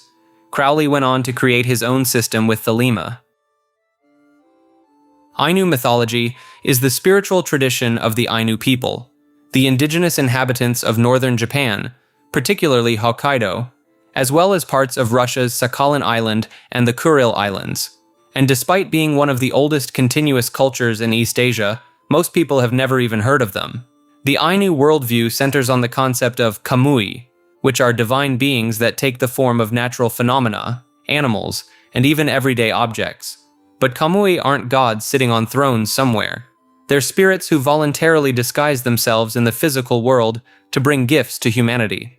A bear, for example, isn't just a bear. It's a kamui who has wrapped itself in fur and meat as a present for the Ainu people. This leads to one of their most well-known and most controversial rituals, called Iomante, or the bear-sending ceremony. The Ainu would capture a bear cub, raise it within the village almost like a child, sometimes even having women nurse it, and then ritually sacrifice it after 1 or 2 years. The belief was that this released the kamui from its physical disguise and sent it back to the spirit world with gifts and gratitude, ensuring it would want to return again. To the Ainu, this wasn't cruelty. It was the highest form of respect. Their creation stories are equally distinct. The world was said to have been created by Kamui Fuchi, the goddess of the hearth, and the trickster deity Aoina Kamui, who descended from the heavens to teach humans how to hunt, cook, and perform proper rituals. Fire itself holds a sacred role in nearly every Ainu ceremony, acting as the mediator between the human world and the Kamui realm. You didn't pray directly to a Kamui. You spoke your prayers through the fire. The Ainu also practiced a form of spiritual communication through elaborately carved prayer sticks called inao. These shaved wooden wands with curled shavings still attached served as offerings and messengers to the kamui. Different styles of inao were used for different spirits, and the craft of carving them was considered a sacred skill passed down through generations. What makes Ainu mythology especially significant in the broader context of suppressed belief systems is how aggressively it was dismantled. When Japan formally annexed Hokkaido in the late 1800s, the Meiji government launched a systematic campaign to assimilate the Ainu. Their language was banned in schools, their rituals were outlawed, and the Iomante ceremony was specifically prohibited in 1955. The Japanese government didn't even officially recognize the Ainu as an indigenous people until 2008. Much of what we know about their mythology today comes from the oral tradition of yukar, epic poems that were chanted and passed down through generations, often by women who served as the primary storytellers. Some of these poems take over 8 hours to recite in full, which, depending on your perspective, either makes them a treasure of human heritage or the world's longest podcast episode before podcasts existed. Advaita Vedanta is one of the oldest and most influential schools of Hindu philosophy, and its central claim is deceptively simple. Everything you perceive as separate and distinct, you, me, the chair you're sitting in, the stars, is actually one singular infinite reality called Brahman. Not metaphorically, not poetically, literally. The word Advaita itself means not two, and the philosophy argues that the individual self, known as Atman, is not just connected to Brahman, it is Brahman. The sense that you are a separate person living in a world of separate objects is, according to this tradition, a fundamental illusion called Maya. Think of it like a dream. While you're in the dream, everything feels real and distinct. But when you wake up, you realize the entire experience was generated by one mind. Advaita Vedanta says everyday waking life works the same way, and enlightenment is essentially the moment you wake up from it. This philosophy was systematized by a figure named Adi Shankara in the 8th century, and his life story alone is remarkable. According to tradition, he became a wandering monk as a child, wrote extensive commentaries on ancient Hindu scriptures, established 4 major monasteries across India that still operate today, debated and defeated scholars from rival philosophical schools, and reportedly did all of this before passing away around the age of 32. Shankara drew heavily from the Upanishads, a collection of texts composed as far back as 800 BCE that form the philosophical backbone of Hinduism. One of the most famous phrases from these texts is Tattvam Asi, which translates to "thou art that," a direct declaration that the individual and the ultimate reality are identical. Now, what makes Advaita Vedanta such a persistent force in global philosophy is how far its influence reaches beyond Hinduism. When Erwin Schrödinger, the Nobel Prize-winning physicist, encountered Vedantic philosophy, he claimed it offered the closest framework to what quantum mechanics was revealing about the nature of reality. He openly credited the Upanishads as a major influence on his thinking. Nikola Tesla similarly explored Vedantic concepts and even corresponded with Swami Vivekananda, one of the key figures who brought Advaita Vedanta to Western audiences in the 1890s. Vivekananda's appearance at the 1893 Parliament of the World's Religions in Chicago is often cited as a turning point. His opening line, "Sisters and Brothers of America," reportedly received a 2-minute standing ovation, and his lectures introduced the American public to the idea that all religions might be different paths to the same underlying truth. That concept comes directly from Advaita Vedanta. The philosophy also sits at the root of a lot of modern spiritual movements, sometimes without proper credit. The New Age idea that we are all one, the non-duality teachings popular on YouTube and in meditation circles, and even elements of the law of attraction all trace back, in one way or another, to Advaitic thought. But traditional practitioners are quick to point out that Advaita Vedanta is not feel-good spirituality. It demands rigorous self-inquiry, years of study under a qualified teacher, and a willingness to dismantle your most basic assumptions about who and what you are. The end goal isn't a pleasant feeling of connectedness. It's the complete dissolution of the illusion that there was ever a separate you to feel connected in the first place. Srauta refers to an ancient Hindu tradition that preserves elaborate fire rituals unchanged for over 3,000 years. These practitioners maintain the most complex and secretive ceremonial practices from the original Vedic period, performing sacrifices that can last for days or even years. The Srauta rituals require multiple sacred fires burning simultaneously, with priests chanting precise Sanskrit formulas while offering specific substances at exact moments. A single mistake in pronunciation or timing supposedly renders the entire ceremony worthless, requiring practitioners to start over from the beginning.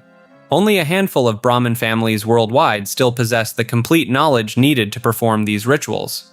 The tradition passes exclusively through oral transmission from father to son, with written instructions considered inadequate for capturing the subtle nuances required.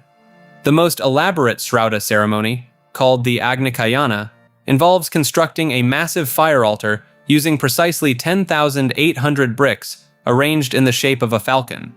This ritual requires a full year of preparation and costs equivalent to building a house, explaining why it occurs perhaps once per decade. Modern archaeological evidence suggests these ceremonies preserve genuine Bronze Age religious practices virtually intact. Scholars studying active Srauta communities have discovered ritual elements that match archaeological findings from ancient Indus Valley sites, creating a direct cultural bridge spanning millennia. The practitioners themselves live ordinary lives as teachers, farmers, or shopkeepers, but transform into highly specialized ritual technicians during ceremonies. They memorize thousands of Sanskrit verses, master complex geometric altar construction, and coordinate intricate timing sequences that would challenge modern event planners. Hash worship encompasses various religious and spiritual practices centered around the consumption and veneration of hashish, the concentrated resin form of cannabis.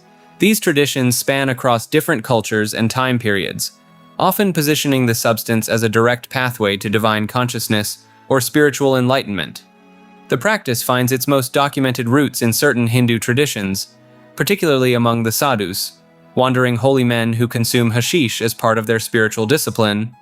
They consider the substance a gift from Shiva, using it during meditation and religious ceremonies to achieve altered states of consciousness. The consumption becomes a ritualized act, often involving specific prayers and preparations that transform the experience from recreational use into sacred practice.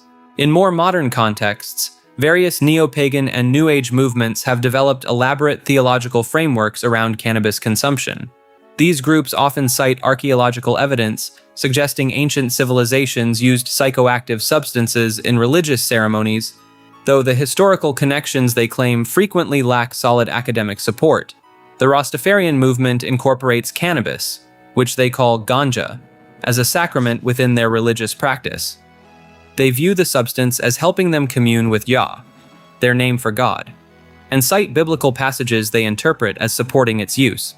However, traditional Rastafarians typically distinguish their practice from purely recreational consumption, emphasizing the spiritual context and ritual preparation involved. Some contemporary groups have taken these concepts further, developing entire cosmologies around different strains of cannabis, attributing specific spiritual properties to particular varieties, and creating complex ritual calendars based on cultivation and consumption cycles. These modern interpretations often blend elements from various religious traditions with contemporary cannabis culture, creating hybrid belief systems that can appear both ancient and distinctly modern. Dao Mao, also known as the Mother Goddess religion, is one of Vietnam's most enduring spiritual traditions, and it revolves around the worship of a pantheon of female deities who govern the natural world.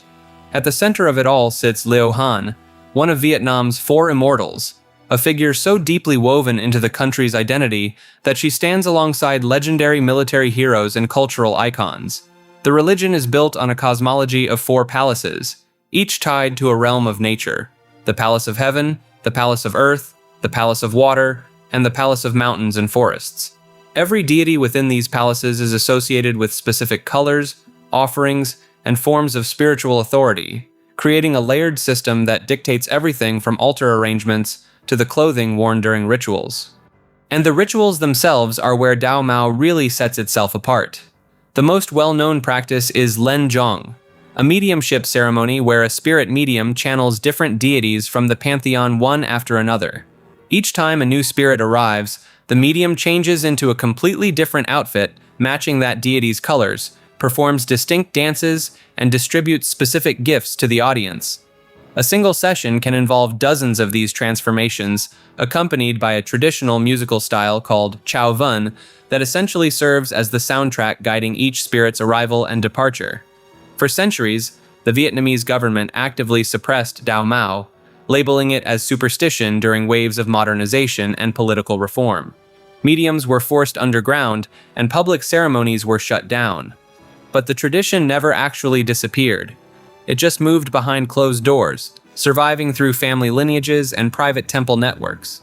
Then in 2016, UNESCO officially recognized the Len Zhong ceremonies as part of the intangible cultural heritage of humanity, which completely reversed the religion's public standing almost overnight. Temples that had operated quietly for decades suddenly became cultural landmarks, and the practice experienced a massive revival across the country. One detail that often gets overlooked is the economic dimension.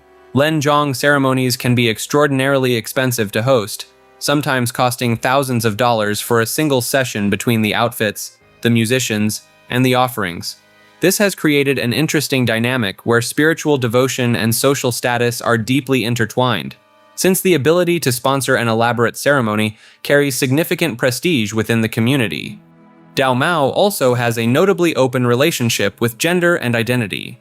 Spirit mediums channel deities of any gender regardless of the medium's own, and the tradition has historically attracted individuals who exist outside conventional gender norms in Vietnamese society. Some scholars have pointed to Dao Mao as one of the few spiritual spaces in Southeast Asia where gender fluidity has been not just tolerated, but actively built into the religious framework itself. Fat Rug is the title given to the supreme deity within the Sera religion, and it translates roughly to the one who brought forth all living things. While most monotheistic traditions encourage believers to build a personal relationship with their god through prayer and worship, Fat Rug operates on a completely different principle. You do not talk to Fat Rug. You cannot. The supreme creator is considered so incomprehensibly vast, so fundamentally beyond human perception, that direct communication is not just discouraged, it's considered impossible. This creates a theological structure you almost never see in major world religions. Fat Rug is simultaneously the most important being in existence, and the one you're least likely to ever interact with. All spiritual communication has to pass through intermediaries, which means the average Sera practitioner's entire religious life is built around navigating a chain of spirits and ancestors just to get a message in the general direction of the top. Fat Rug is also not gendered. While many Western and Middle Eastern traditions default to masculine language for their creator figures, the Sera conception of Rug exists outside categories like male or female entirely. Rug simply is.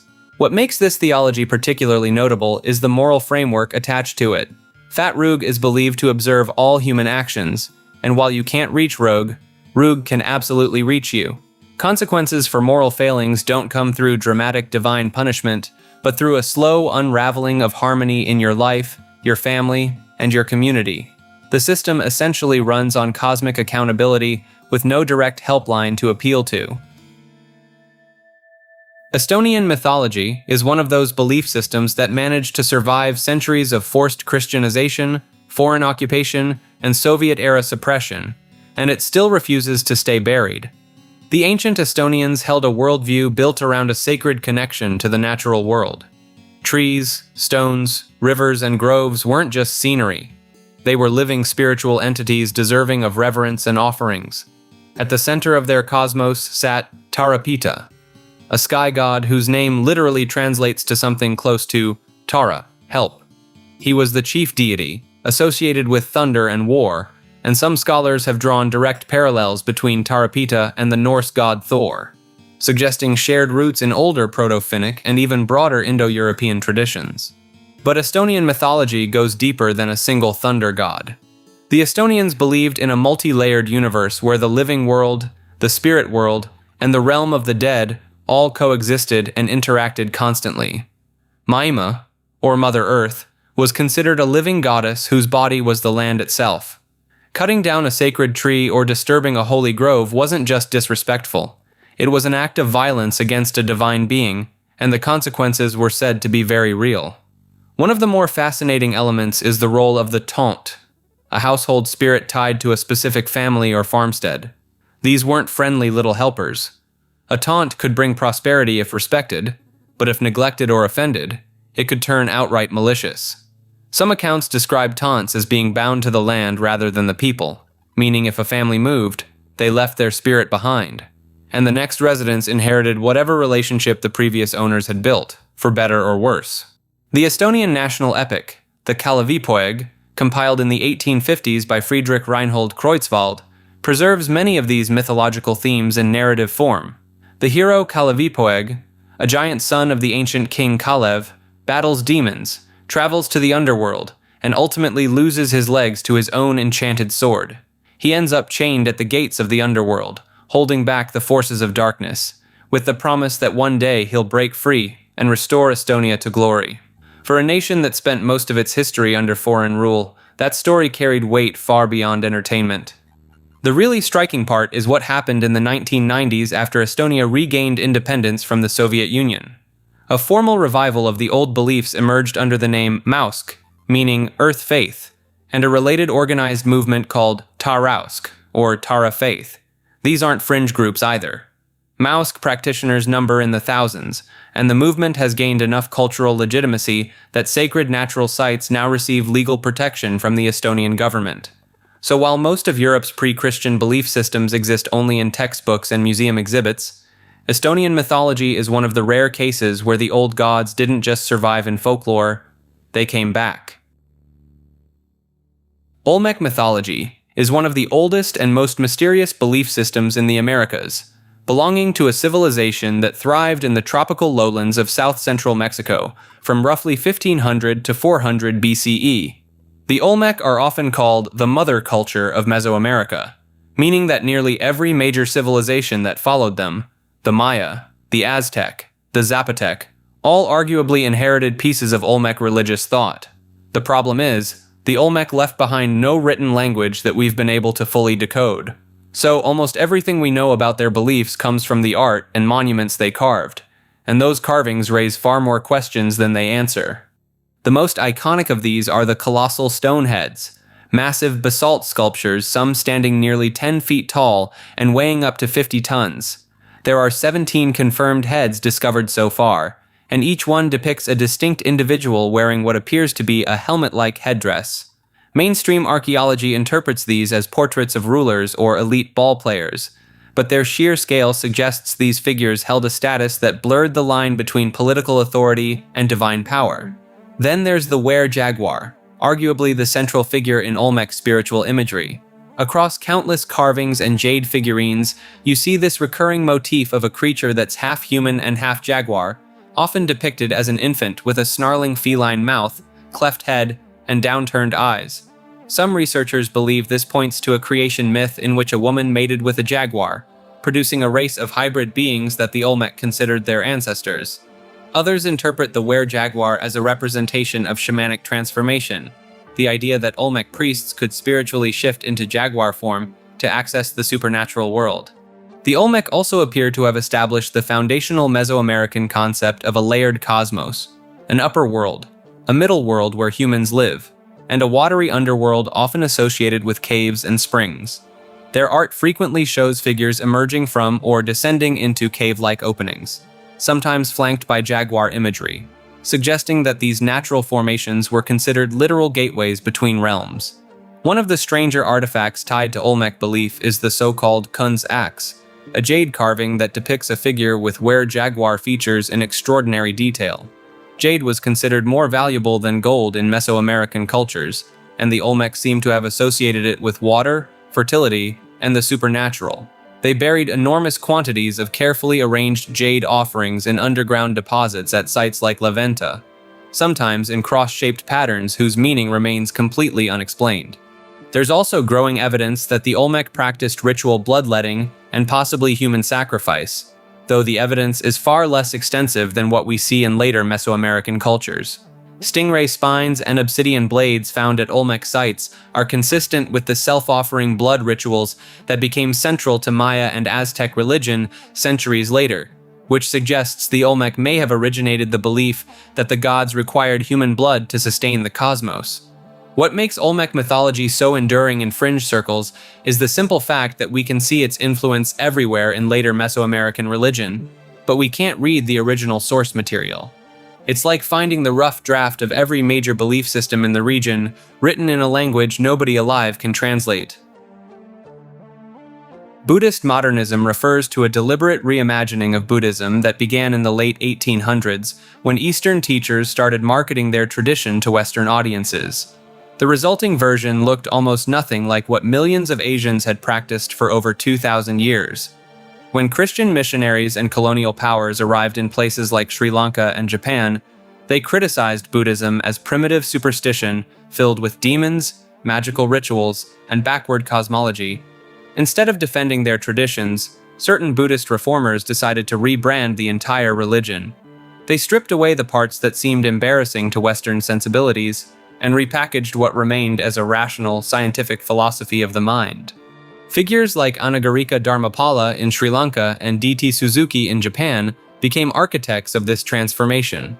They emphasized meditation, personal enlightenment, and psychological insight while quietly sweeping under the rug the centuries of ritualism, deity worship, merit-making ceremonies, and intricate cosmological beliefs that defined actual Buddhist practice across Asia. Dharmapala specifically created what scholars now call Protestant Buddhism, borrowing organizational structures and emphasis on scripture study directly from Christian missionaries. The movement succeeded beyond expectation. By the mid-1900s, Western seekers genuinely believed Buddhism was primarily about sitting quietly and watching your breath. Meanwhile, in Thailand, Burma, and Tibet, everyday Buddhists were making offerings to spirits, chanting protective verses against ghosts, and performing elaborate rituals their grandparents would recognize instantly. Buddhist modernism convinced the West that meditation was the core practice, when historically it remained mostly confined to monasteries. The average Buddhist farmer in medieval China or Japan never meditated. They prayed to bodhisattvas for good harvests, burned incense for their ancestors, and visited temples during festivals. The reimagining extended to fundamental concepts. Karma got reinterpreted as psychological cause and effect, rather than a cosmic law determining literal rebirth. Nirvana became inner peace instead of escape from an endless cycle of reincarnation. The supernatural elements that permeated traditional texts got explained away as metaphor or cultural baggage. What emerged was Buddhism perfectly tailored for Western intellectuals who wanted Eastern wisdom without the Eastern religion. This sanitized version then got exported back to Asia, creating tension between modernist reformers and traditional practitioners who wondered when their ancestors had apparently gotten everything wrong. Chan Buddhism is the original Chinese form of what most people in the West know as Zen. And while Zen has this reputation for quiet meditation and peaceful rock gardens, the actual history of Chan is far more intense and, honestly, kind of unhinged in the best way possible. Chan emerged in China around the 6th century, traditionally traced back to a monk named Bodhidharma, a possibly semi-mythical figure who allegedly traveled from India and spent 9 years staring at a cave wall. According to legend, he sat so long that his legs atrophied and fell off, which is actually why those round Japanese Daruma dolls have no legs.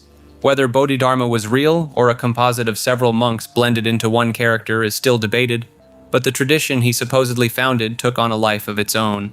The core idea of Chan is that enlightenment cannot be reached through scripture, ritual, or intellectual study. Instead, it has to be experienced directly, mind to mind, in a sudden flash of awakening. This put Chan in direct conflict with virtually every other Buddhist school at the time, most of which emphasized years of textual study and gradual progression through stages of understanding. Chan masters became notorious for their teaching methods, which could involve shouting at students, hitting them with sticks, or giving them completely nonsensical answers to sincere spiritual questions.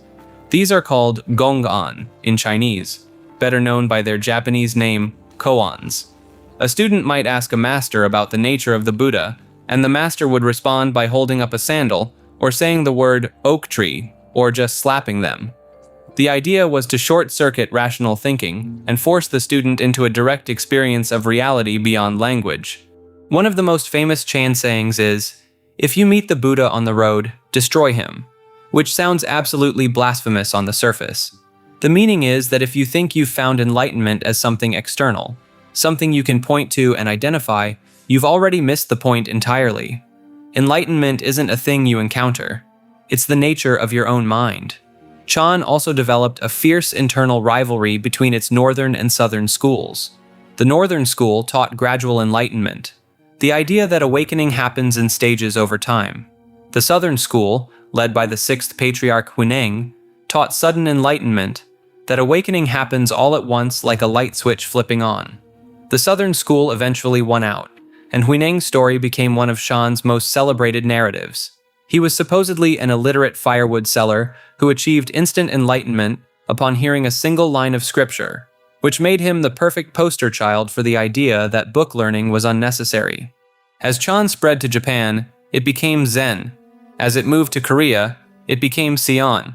Each culture adapted it, but the Chinese original remained the template. At its peak during the Tang and Song dynasties, Chan monasteries were enormous institutions with thousands of monks, political influence, and significant wealth, which is a little ironic for a tradition built on rejecting attachment to material things. What sets Chan apart on this iceberg is that tension between its philosophy and its reality.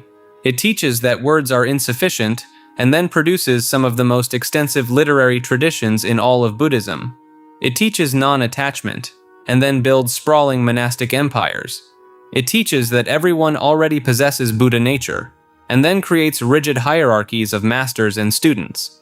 Chan didn't just influence a religion. It became a living paradox that somehow thrived because of its contradictions, not in spite of them. Kashmir Shaivism is one of the most intellectually dense spiritual traditions to ever come out of India, and yet most people in the West have never heard of it. Originating in the Kashmir region around the 8th and 9th centuries, this is a non-dual philosophical system built around the worship of Shiva, not as a blue-skinned deity sitting on a mountain, but as the fundamental consciousness underlying all of reality. The core idea is deceptively simple. Everything that exists, you, me, the chair you're sitting in, the concept of time itself, is Shiva, not metaphorically, literally. The entire universe is consciousness recognizing itself through infinite forms. Where most Hindu traditions teach that the physical world is an illusion you need to escape from, Kashmir Shaivism flips that completely. The world isn't a trap, it's a creative act. Shiva is essentially playing every role in a cosmic performance, and the goal isn't to reject the world, but to recognize that you were never separate from it in the first place.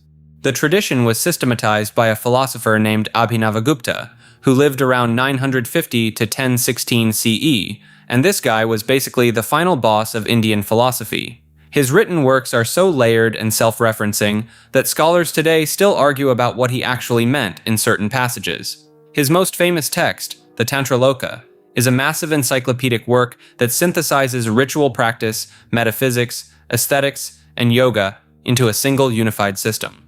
We're talking 37 chapters covering everything from the nature of reality to the specific mechanics of mantras. One of the more fascinating elements is the concept of spanda, which roughly translates to divine vibration or throb. The idea is that consciousness isn't static, it pulses. Every moment of awareness is a tiny vibration of Shiva recognizing himself.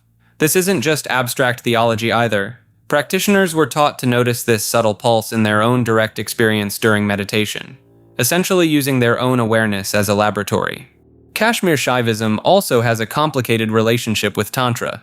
While many Western audiences associate Tantra almost exclusively with sacred intimacy, the tantric elements in this tradition are far broader and, frankly, far stranger. Rituals involved working with states of consciousness that mainstream Hinduism considered impure or dangerous, cremation grounds, taboo substances, extreme emotional states, all reframed as valid doorways to recognizing divine consciousness. The logic being, if everything is Shiva, then nothing is actually impure. Avoiding certain experiences would mean Shiva has limits, which contradicts the entire system. The tradition was nearly wiped out multiple times. Political upheaval in the Kashmir region, combined with the rise of competing philosophical schools, pushed it to the margins for centuries. Much of what survived did so through a small number of lineage holders who preserved the texts and oral teachings. It experienced a revival in the 20th century, largely through the work of Swami Lakshmanju, considered the last living master of the unbroken lineage, who spent decades teaching and recording the tradition before his passing in 1991.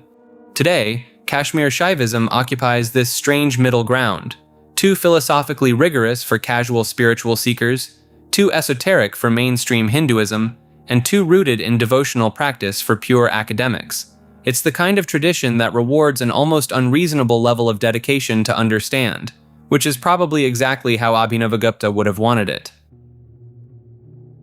Pashupata is widely considered the oldest organized sect of Shaivism, the branch of Hinduism devoted to the worship of Shiva as the supreme deity.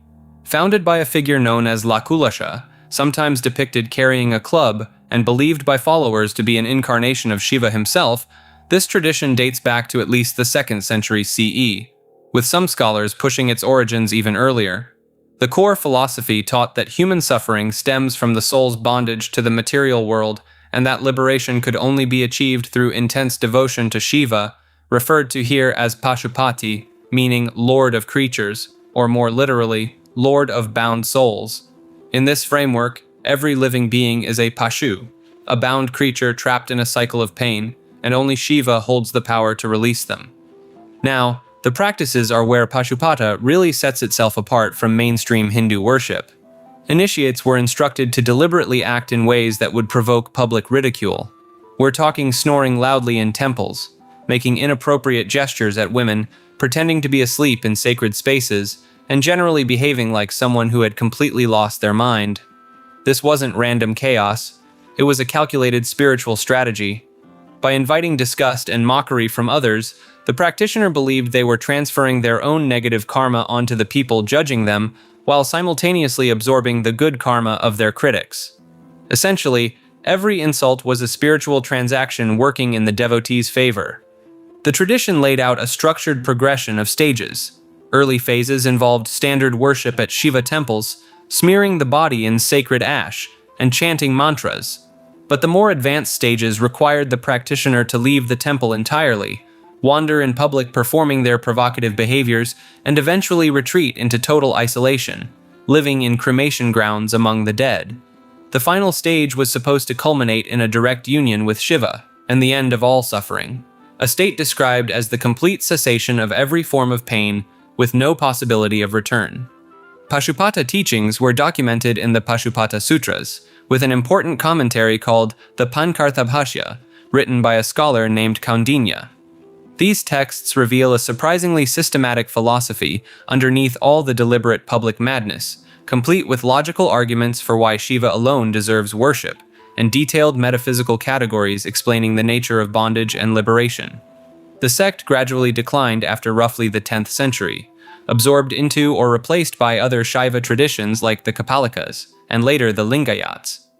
But its influence echoed through centuries of Hindu philosophy, and its core idea, that spiritual advancement could come through the total destruction of social ego, remains one of the more radical propositions in the history of organized religion. Kriya Yoga represents one of the most closely guarded spiritual practices in modern times, combining ancient breathing techniques with claims of accelerated enlightenment. Unlike regular yoga classes at your local gym, this system requires formal initiation and sworn secrecy about its core methods. The practice centers on a specific breathing pattern called the Kriya technique, which supposedly circulates energy up and down the spine in precise movements. Practitioners claim 1 minute of Kriya Yoga equals 1 year of natural spiritual evolution. The math gets wild when you consider advanced practitioners performing hundreds of these cycles daily, theoretically cramming lifetimes of spiritual progress into single sessions. Paramahansa Yogananda introduced Kriya Yoga to America in the 1920s through his organization, the Self-Realization Fellowship. His book, Autobiography of a Yogi, became a spiritual bestseller, attracting followers including Steve Jobs, who reportedly had it as the only book downloaded on his iPad. Yogananda traced the lineage back to Lahiri Mahasaya, a 19th century Indian saint who allegedly received the techniques directly from the legendary guru Babaji. The secrecy surrounding Kriya creates an air of mystique. Students must complete preparatory lessons and demonstrate commitment before receiving initiation. The Self-Realization Fellowship requires a full year of study before even considering someone for the first level of training. Advanced practitioners describe entering states called breathless meditation, where respiration naturally stops while consciousness remains alert. Some report experiences of light, expanded awareness, and what they describe as direct communion with divine consciousness. The practice supposedly awakens Kundalini energy, though practitioners are warned about the intensity of these experiences. The techniques involve coordinating breath, attention, and subtle energy movements along the spine's energy centers. Students learn increasingly complex variations as they advance through different levels of initiation. Nath refers to an ancient Indian spiritual tradition that operates outside mainstream Hinduism and Buddhism, focused on achieving physical immortality and supernatural powers through extreme yogic practices. The Nath yogis, also called Kanfata yogis, are immediately recognizable by their split earlobes stretched with massive earrings, a painful initiation ritual that marks their commitment to the path.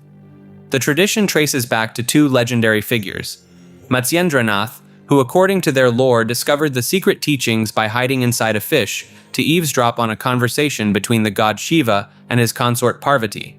His disciple Gorakhnath systematized these teachings into what became the foundation of Hatha Yoga, though the Nath version goes far beyond the studio practice most people know today. Nath practitioners pursue 8 major siddhis, supernatural abilities that include becoming microscopically small, infinitely large, weightless enough to levitate, or heavy enough to become immovable.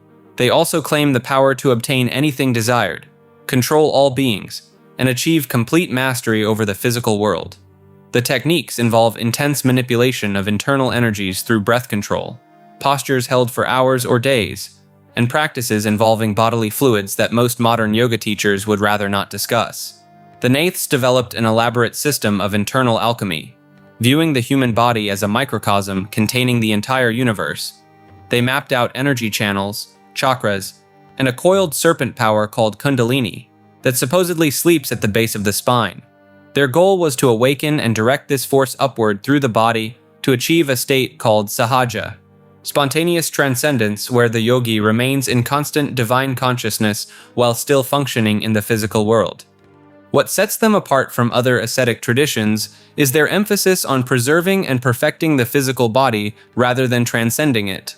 They developed practices to reverse aging, transmute base materials into gold, and prepare special elixirs for immortality.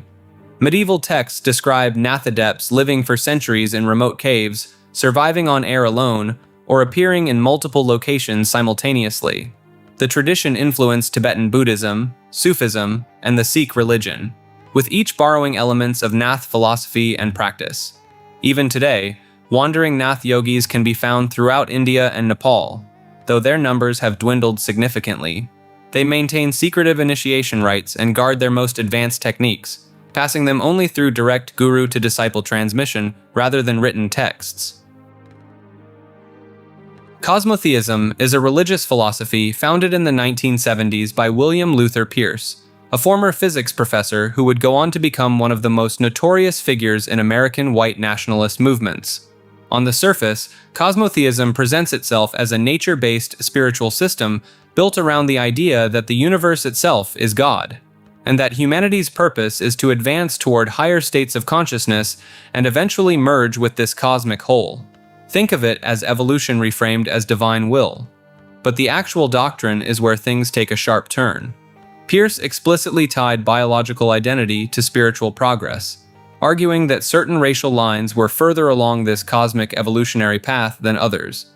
In his view, preserving and advancing those specific bloodlines wasn't just a political goal. It was a sacred duty baked into the fabric of the universe itself. Pierce formally established the Cosmotheist Community Church in 1978 in Arlington, Virginia, and later moved operations to a compound in Mill Point, West Virginia.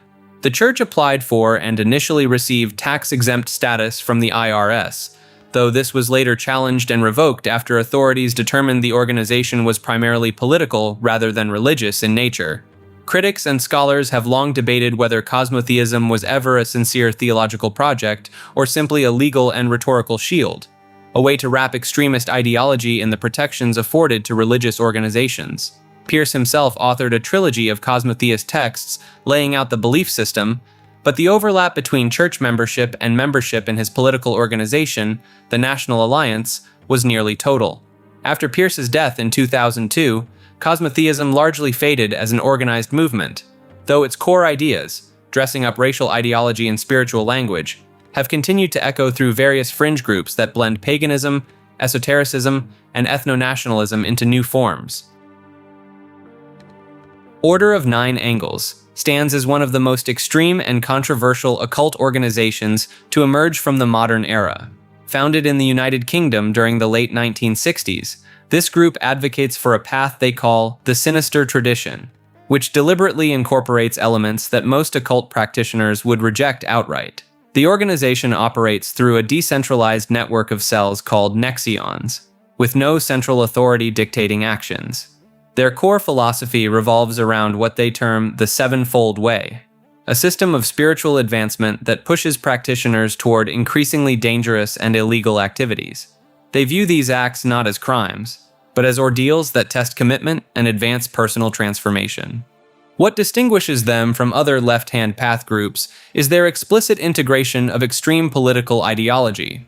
Their writings openly promote an ideology that blends occultism with elements typically associated with militant extremism. David Myatt, often cited as either the founder or a key figure, has publicly oscillated between various radical positions throughout his life, though he has denied direct involvement with the group's formation. The concept of insight roles forms a particularly concerning aspect of their practice. Members are encouraged to infiltrate other organizations, religious groups, or political movements as a form of magical practice.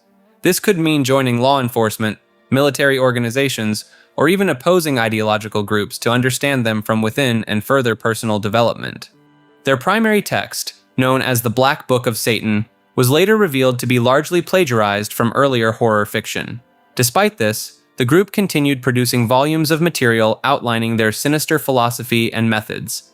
Multiple law enforcement agencies across Europe and North America have identified connections between individuals claiming O9A affiliation and actual criminal activity, including plots involving serious harm to others. Several cases in the United Kingdom, United States, and Germany have resulted in convictions where defendants cited the group's teachings as motivation. The Temple of Zeus at Olympia was one of the most important religious sites in the entire ancient Greek world, and for centuries it served as the spiritual heart of the Olympic Games themselves. Built around 466 to 456 BCE in the Peloponnese region of Greece, the temple wasn't just a place of worship. It was a political powerhouse, a treasury of war spoils, and home to one of the seven wonders of the ancient world. The temple housed a roughly 40-foot-tall statue of Zeus, crafted by the sculptor Phidias out of ivory and gold-plated bronze. Ancient visitors reportedly said that seeing it in person felt less like admiring a work of art and more like standing in the literal presence of a god. The statue depicted Zeus seated on a grand throne, holding a figure of Nike, the goddess of victory, in one hand and a scepter topped with an eagle in the other. The religious practices carried out at the temple were central to the Olympic Games, which were not originally an athletic tradition. They were a sacred festival dedicated to Zeus. Every 4 years, athletes, priests, and pilgrims gathered at Olympia, and the games opened with elaborate animal sacrifices at the great altar outside the temple. Hundreds of oxen could be slaughtered during a single festival, and the ash from these burnt offerings piled up over the centuries into a massive mound that itself became a ritualistic landmark. Priests known as the Iamidai clan held hereditary control over divination at the site, reading the future through the flames and entrails of sacrificial animals. Olympia wasn't just where you went to watch someone throw a discus. It was where kings and generals went to ask Zeus whether they should go to war. The temple's decline came gradually with the rise of Christianity. Roman Emperor Theodosius I banned the Olympic Games in 393 CE as part of a broader campaign to stamp out pagan worship. The statue of Zeus was eventually hauled off to Constantinople, where it was destroyed in a fire in 475 CE. The temple itself was toppled by earthquakes in the 6th century. and its ruins were buried under river sediment for over 1,000 years before being rediscovered by archaeologists in the 1800s. One of the most sacred sites in pagan history, essentially erased from the surface of the earth for centuries. Karmationism represents one of history's most audacious religious heists and revolutionary experiments rolled into one radical Islamic sect. These weren't your typical medieval rebels. The Karmatians managed to pull off what amounts to stealing Christianity's equivalent of the Holy Grail, except they kept it for 2 decades. The movement emerged in the 9th century as an offshoot of Ismaili Shia Islam, founded by a mysterious figure known as Hamdan Karmat in southern Iraq. What set them apart wasn't just their esoteric beliefs, but their complete rejection of traditional Islamic law and social hierarchy. They established a communist-style state in Bahrain around 899 Common Era, where private property was abolished and all goods were held in common. But their most notorious act came in 930 Common Era, when Abu Tahir al-Janabi, their fearless leader, led a raid on Mecca during the Hajj pilgrimage. His forces didn't just attack the holy city. They ripped the black stone directly from the Kaaba itself. This sacred meteorite, which Muslims believe was given to Abraham by the angel Gabriel, had been the centerpiece of Islamic pilgrimage for centuries. The Karmatians held this most sacred relic hostage for 22 years, demanding massive ransoms from the Abbasid Caliphate. They treated it almost like a political prisoner, occasionally parading it around their territory, while Muslim pilgrims worldwide mourned its absence. When they finally returned it in 952 Common Era, it had been broken into several pieces. Whether from the original theft or deliberate damage remains unclear. Their theological justifications were equally radical. The Karmatians believed that Islamic law was merely the outer shell of religion, while true believers could transcend these earthly restrictions through gnosis or hidden knowledge. This meant their elite members could supposedly ignore dietary laws, prayer requirements, and even marriage customs that governed ordinary Muslims. The movement's influence extended far beyond their Arabian stronghold, with cells operating throughout the Islamic world from North Africa to Persia, making them one of history's first truly international revolutionary networks. Sabbatians were the followers of a man named Sabbatai Zevi, a Jewish rabbi from the Ottoman Empire who, in 1665, declared himself the long-awaited Messiah. And unlike most self-proclaimed messiahs throughout history, people actually bought it. Not just a handful of people either.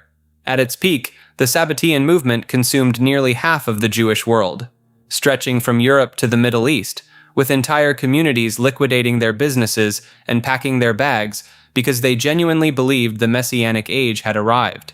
Sabbatai Zevi was known for his erratic behavior, swinging between periods of deep depression and manic episodes where he would openly violate Jewish law in deliberately provocative ways.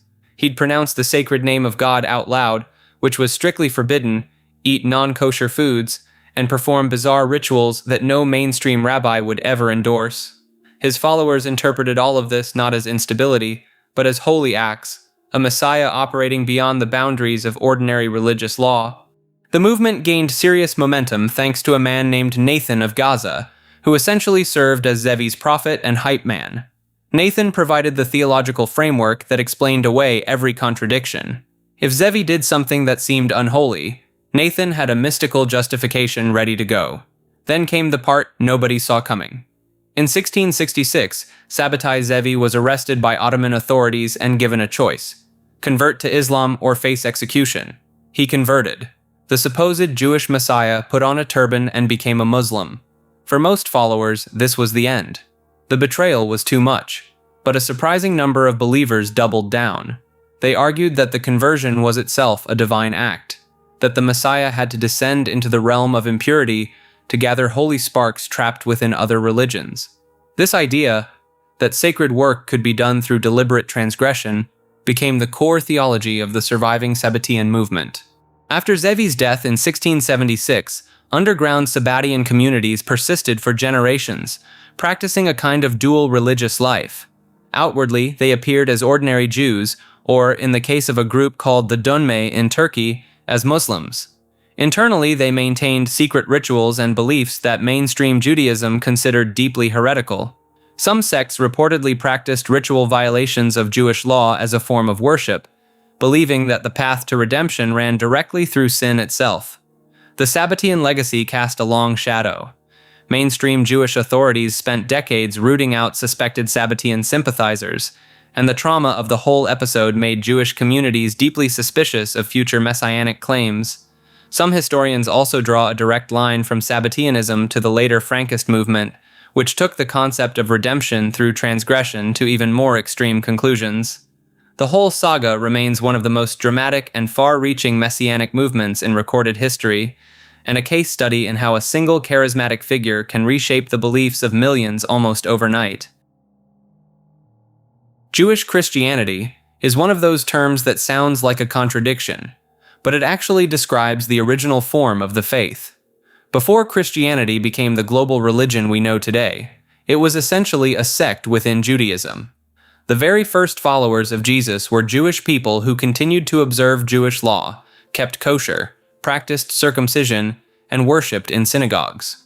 They didn't see themselves as starting a new religion.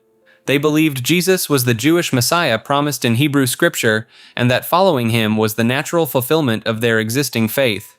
The movement was centered in Jerusalem and led by figures like James the Just, who was traditionally considered the brother of Jesus himself.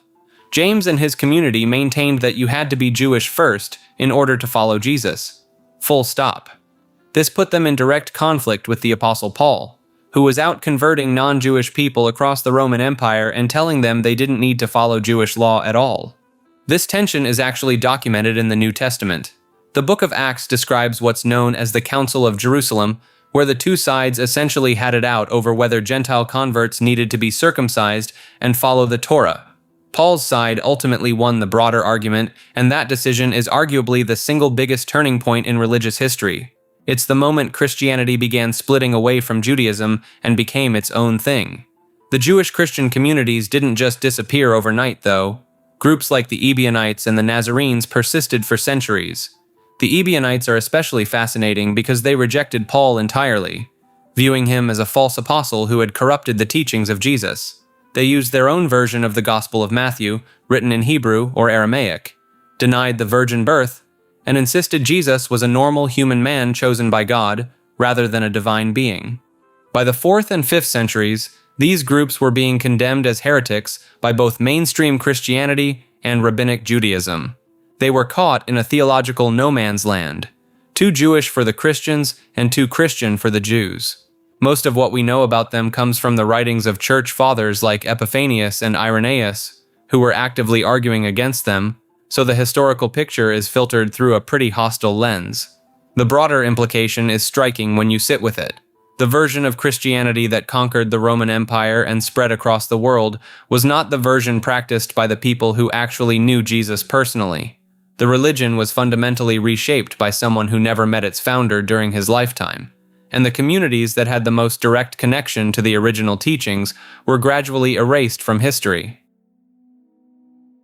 Lollardy was a religious movement in late medieval England that managed to terrify the Catholic Church so badly, they literally created new laws just to stamp it out. It started in the late 1300s with the teachings of John Wycliffe, an Oxford theologian who looked at the wealth and corruption of the Church and essentially said, "None of this is in the Bible."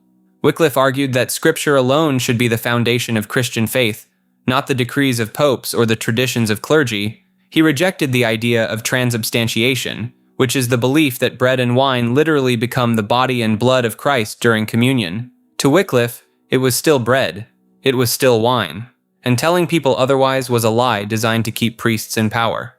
His followers became known as Lollards, a name likely derived from a Dutch word meaning mumbler, used as an insult for people who muttered prayers. The Lollards took Wycliffe's ideas and ran with them. They opposed the veneration of saints, rejected pilgrimages as pointless, and were deeply critical of the Church's massive landholdings and political influence. Most dangerously of all, they wanted the Bible translated into English so that ordinary people could read it for themselves, cutting out the priesthood as middlemen entirely. Wycliffe actually helped produce one of the first complete English translations of the Bible, and Lollard communities circulated handwritten copies in secret for decades. The Church viewed this as an existential threat, because once people could read Scripture on their own, they could form their own conclusions, and those conclusions might not involve tithing 10% of their income to Rome. In 1401, the English Parliament passed a law called De Heretico Comburendo, which translates to "on the burning of heretics." It was the first English law that authorized the execution of heretics by burning, and it was written specifically to deal with the Lollards. Dozens were burned at the stake over the following decades, and the movement was driven underground, but it never fully disappeared. Lollard communities survived in secret across England for over a century, passing banned texts between households and holding hidden meetings. When the Protestant Reformation finally swept through Europe in the 1500s, the Lollards were already there, having quietly held many of the same beliefs for generations. Some historians argue that Lollardy laid the groundwork that made England so receptive to Protestantism, meaning a movement the church tried to burn out of existence ended up reshaping the entire religious landscape of the English-speaking world. The family was an Australian doomsday cult led by a woman named Anne Hamilton Byrne, a yoga instructor who became convinced she was the reincarnation of Jesus Christ.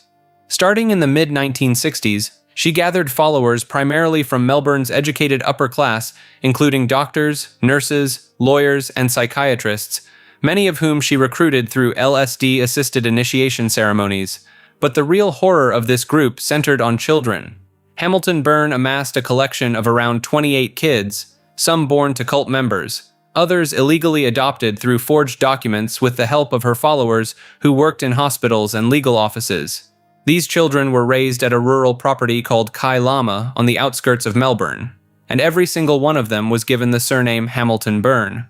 They were all dressed identically and had their hair dyed peroxide blonde to make them look like siblings. The children were told Anne was their biological mother, isolated from the outside world, homeschooled by sect members, and subjected to a strict regimen that included starvation-level diets and severe physical punishment. When the kids reached a certain age, they were given LSD as a kind of twisted rite of passage, often administered by the cult's in-house psychiatrist. The whole operation didn't unravel until 1987, when a former member tipped off authorities and police raided the Kai Lama property. They found the children living in squalid conditions, malnourished and terrified of the outside world.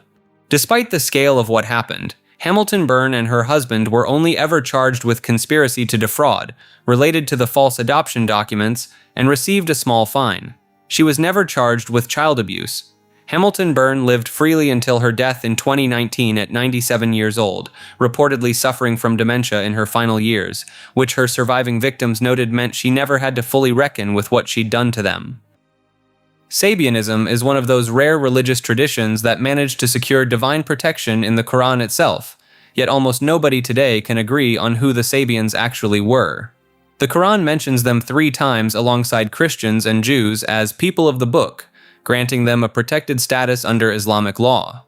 That single detail has fueled centuries of debate, identity claims, and outright theological fraud. The most commonly accepted candidates are the Mandeans, a Gnostic sect still surviving in parts of Iraq and Iran who practice ritual baptism and revere John the Baptist, but notably reject Jesus and Abraham. Their religion predates Islam by centuries, and their sacred texts are written in a dialect of Aramaic. They've historically claimed the Sabian label, and many scholars back them up. But there's a second group that muddies the waters considerably. In the city of Harran, in what is now southeastern Turkey, a community of pagan star worshippers existed well into the Islamic period. When the Abbasid Caliph al-Mamun passed through around 830 CE, he allegedly confronted the Harranians and demanded they convert to an accepted religion or face consequences. According to the story, a quick-thinking legal advisor told them to simply call themselves Sabians, since nobody could definitively prove they weren't. And it worked. The Harranian Sabians then operated under this borrowed identity for generations, openly practicing a form of Hellenistic astral religion that drew from Hermeticism, Neoplatonism, and ancient Mesopotamian star worship. They built temples to planetary deities, performed elaborate rituals timed to celestial events, and produced some of the Islamic world's most accomplished astronomers and mathematicians, including Thabit ibn Qurra. So you have this bizarre situation where a Quranic label meant to protect a monotheistic community was essentially hijacked by a group of philosophical pagans, and both groups operated under the same name simultaneously for centuries. Medieval Islamic scholars were fully aware of this confusion and spilled enormous amounts of ink trying to sort out which Sabians were the real ones. The Haranian branch eventually disappeared around the 11th century, but the Mandeans persist to this day, though their numbers have dwindled dramatically due to the Iraq War and subsequent regional instability. Their population, once estimated around 60 to 70,000 in Iraq, has scattered across the globe as refugees. The legacy of Sabianism is essentially a masterclass in how a single ambiguous word in a holy text can create centuries of theological loopholes, borrowed identities, and genuine confusion that scholars still haven't fully untangled. Like this video and subscribe to Maker. Thomasines were an early Christian community who believed they had access to the real teachings of Jesus, not through Peter or Paul, but through the Apostle Thomas. And not the version of Thomas you were probably taught about in Sunday school. Most people know Thomas as Doubting Thomas, the apostle who refused to believe Jesus had risen from the dead until he could physically touch the wounds himself. That reputation comes straight from the Gospel of John, and it's not exactly flattering. But the Thomasines saw this completely differently. To them, Thomas wasn't some stubborn skeptic lagging behind the other disciples. He was the one Jesus trusted with his deepest, most secret teachings, the stuff that wasn't meant for general audiences. Their core text was the Gospel of Thomas, a collection of 114 sayings attributed to Jesus. No narrative, no miracles, no crucifixion story. Just raw, unfiltered statements, many of which overlap with the canonical Gospels, but others that go in wildly different directions. One saying suggests that the kingdom of God isn't a place you go when you die. It's already spread across the earth, and people simply fail to see it. Another implies that salvation comes not through faith or ritual, but through understanding yourself at a fundamental level. The Thomasines likely emerged in the region of Edessa, in what is now southeastern Turkey, possibly as early as the 1st or 2nd century. Edessa became one of the earliest centers of Christianity outside the Roman Empire, and Thomas held a status there that rivaled Peter's authority in Rome. Local tradition held that Thomas himself had traveled through the region on his way to India, and that his bones were eventually brought back and enshrined in Edessa. What set the Thomasines apart from mainstream Christianity was their emphasis on gnosis, direct, personal knowledge of the divine, rather than organized hierarchy or creedal belief. This put them squarely at odds with the version of Christianity that eventually won out. As the institutional church consolidated power and standardized its scriptures, texts like the Gospel of Thomas were excluded, copied less and less, and eventually buried, in some cases literally. The most complete surviving copy was found in 1945 in a sealed jar near Nag Hammadi, Egypt, alongside dozens of other texts that the early church had worked very hard to suppress. The Thomasines didn't survive as a distinct group, but their ideas kept resurfacing in various forms throughout history. Every time someone argues that the institutional church drifted from the original message of Jesus, or that there's a hidden spiritual tradition beneath the surface of organized religion, they're walking a path the Thomasines carved out nearly 2,000 years ago. Millerism was a 19th century American religious movement built almost entirely around one man's math, and one very specific prediction. William Miller, a Baptist preacher from upstate New York, spent years poring over the book of Daniel and concluded that he had cracked the code for the exact date of Christ's return. His calculation pointed to sometime around 1843 or 1844, and he wasn't shy about telling people. What started as a local curiosity snowballed into a full-blown national phenomenon. By the early 1840s, Miller had attracted somewhere between 50,000 and 500,000 followers across the United States. Newspapers ran his predictions, traveling lecturers spread the message, people sold their homes, gave away their possessions, and settled their debts because they genuinely believed the world was about to end. The movement went through several revised dates as each one passed without incident, but the big one, October 22, 1844, became the final stand. Followers gathered on hilltops and in meeting halls, some reportedly wearing white ascension robes, waiting to be taken up. When midnight came and went with nothing but silence, the fallout was devastating. This event became known as the Great Disappointment. which is honestly one of the most brutally accurate names in religious history. Thousands abandoned the movement overnight. Some returned to their original churches humiliated. Others fell into deep despair, having given up everything for a date on a calendar. But Millerism fractured. Several splinter groups emerged from the wreckage, each offering a different explanation for why the prediction failed. Some said the date was right, but the event was spiritual rather than physical. Others recalculated entirely. These splinter groups eventually gave rise to some very well-known denominations, most notably the Seventh-day Adventist Church, which today claims over 25 million members worldwide. So a failed doomsday prediction from a farmer in New York didn't kill the movement. It just forced it to evolve. The Yellow Sand Society, also known as the Yellow Way Society or Yellow Gate Society, operated across northern China from the late 1800s through the mid-20th century. This rural secret society combined folk religion with armed resistance, launching multiple uprisings against the Qing Empire, the Republic of China, and eventually Japanese occupation forces. The group emerged during the gradual collapse of Qing dynasty authority, when banditry and lawlessness swept through isolated rural areas along the borders of Henan, Shandong, and Hebei provinces. Peasant communities banded together for protection, but the Yellow Sands took this further by incorporating millenarian beliefs and ritual practices that promised members supernatural protection. Their fighters carried yellow flags emblazoned with their leaders' names and performed incantations they believed would make them invulnerable to bullets, mixing Taoist and Buddhist elements into their own syncretic belief system. In 1908, peasants in eastern Henan formally organized themselves as the Yellow Way Society in direct opposition to the Qing government.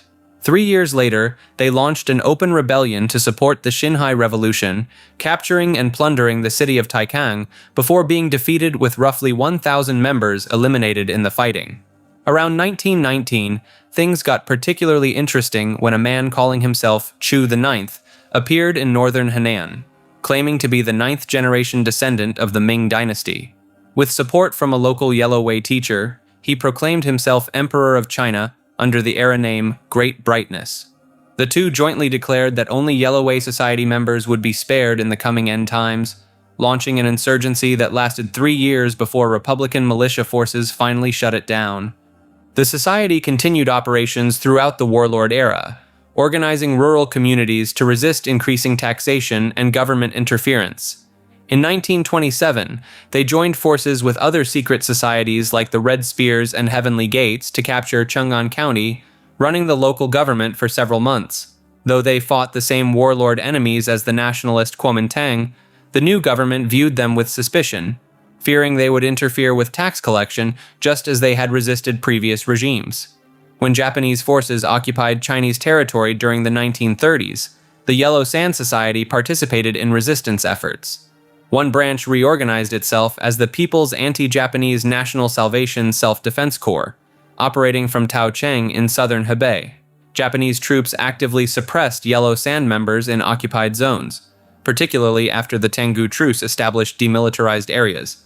The Chinese Communist Party systematically dismantled the Yellow Sand Society and other secret societies after 1949 through raids, interrogations, public trials, and re-education campaigns.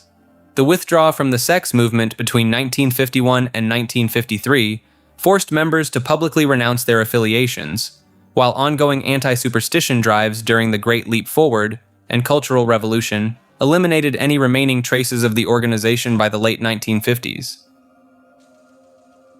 The Douay-Rheims-only movement is essentially the Catholic equivalent of the King James-only crowd in Protestant circles, but with its own distinct flavor of theological stubbornness. The Douay-Rheims Bible is an English translation produced by Catholic scholars in the late 1500s and early 1600s, translated directly from the Latin Vulgate rather than from the original Hebrew and Greek texts.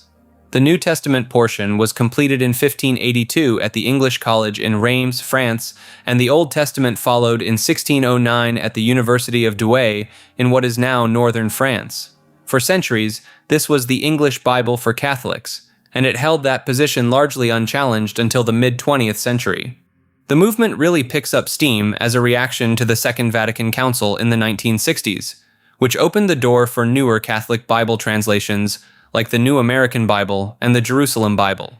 For adherents of this movement, those modern translations are more than just unnecessary.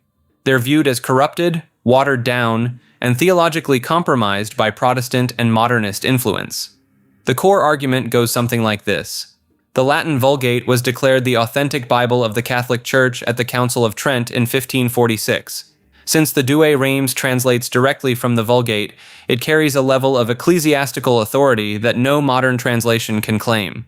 Newer translations that go back to the Hebrew and Greek manuscripts are, in their view, actually moving further away from the church-approved text, not closer to accuracy. This movement tends to overlap heavily with traditionalist Catholic circles, particularly groups like the Society of St. Pius X and various sedevacantist communities who already reject most post-Vatican II changes. For them, clinging to the Douay Rheims isn't just a preference. It's a theological statement about the entire direction of the modern Catholic Church. One interesting wrinkle is that the version most of these advocates actually use isn't even the original Douay Rheims. It's the 1749 revision by Bishop Richard Challoner, which was so heavily updated that some scholars argue it's practically a separate translation. So the pure, unchanged Bible they're defending has already been substantially revised, which is a detail most proponents tend to gloss over. The movement remains relatively small but vocal, primarily thriving in online traditionalist Catholic forums and among independent chapel communities that operate outside mainstream diocesan structures. The Greek Catholic Church of Croatia and Serbia is one of those religious bodies that exists in a fascinating gray zone between Eastern and Western Christianity. These are communities that follow Byzantine liturgical traditions. Think Eastern Orthodox style worship with icons, chanting, and the divine liturgy. But they answer to the Pope in Rome rather than an Orthodox patriarch. The roots of this church trace back to the Union of Marcha in 1611, when a group of Orthodox Serbs living in the Croatian military frontier accepted communion with Rome. The deal was essentially this: keep your Eastern rites, keep your married clergy, keep your Julian calendar, but recognize papal authority. For the communities involved, it was partly a spiritual decision and partly a survival strategy, since Catholics held significantly more rights and protections under Habsburg rule than Orthodox Christians did. Over the centuries, this created a population that didn't quite fit anywhere. Orthodox Serbs often viewed them as traitors who sold out their heritage for political advantage. Roman Catholics sometimes looked at them as not quite Catholic enough, and the communities themselves developed a distinct identity caught between two worlds, ethnically tied to Serbian or Croatian heritage, liturgically Eastern, but jurisdictionally Western. The Church went through dramatic upheaval during the 20th century. Under the Kingdom of Yugoslavia, pressures mounted from both Serbian Orthodox and Roman Catholic sides. Then during World War II, the situation became even more volatile, with forced conversions and political manipulation of religious identity becoming tools of the various warring factions in the Balkans. After the war, the communist Yugoslav government suppressed religious institutions broadly, but Eastern Catholics had an especially difficult time since they were a small minority without a powerful protector. The Church survived in scattered parishes, often barely holding on. Today, the Krzewski Eparchy, named after the Croatian city of Krzewski, serves as the primary diocese for this community.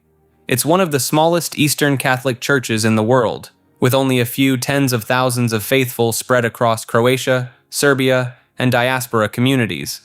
Their bishop oversees a flock that most people don't even know exists, practicing a form of Christianity that is simultaneously ancient and perpetually caught in an identity crisis that has lasted over 400 years. The Zaire use is a special variation of the Catholic Mass that the Vatican officially approved in 1988, and it is one of the only liturgical rites in the entire Roman Catholic Church that openly incorporates African cultural traditions directly into the ceremony. We're talking dancing during worship, rhythmic singing, congregational call and response, and an announcer who essentially hypes up the crowd at key moments throughout the service. If you walked into one of these masses expecting a quiet, traditional Catholic experience, you'd be in for a surprise. Officially called the Roman Missal for the Dioceses of Zaire, which is the former name of what is now the Democratic Republic of the Congo. This rite came out of the Second Vatican Council's push in the 1960s to allow local cultural adaptations in how Mass is celebrated around the world. But the Zaire use went further than most. The congregation sits during the reading of the Gospel, which is the opposite of standard Catholic practice.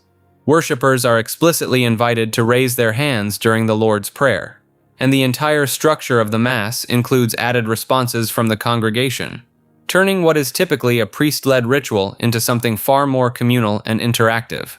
The political backdrop is just as fascinating. Zairean President Mobutu Sese Seko was running a national campaign he called Authenticity, which was all about purging Western cultural influence from the country.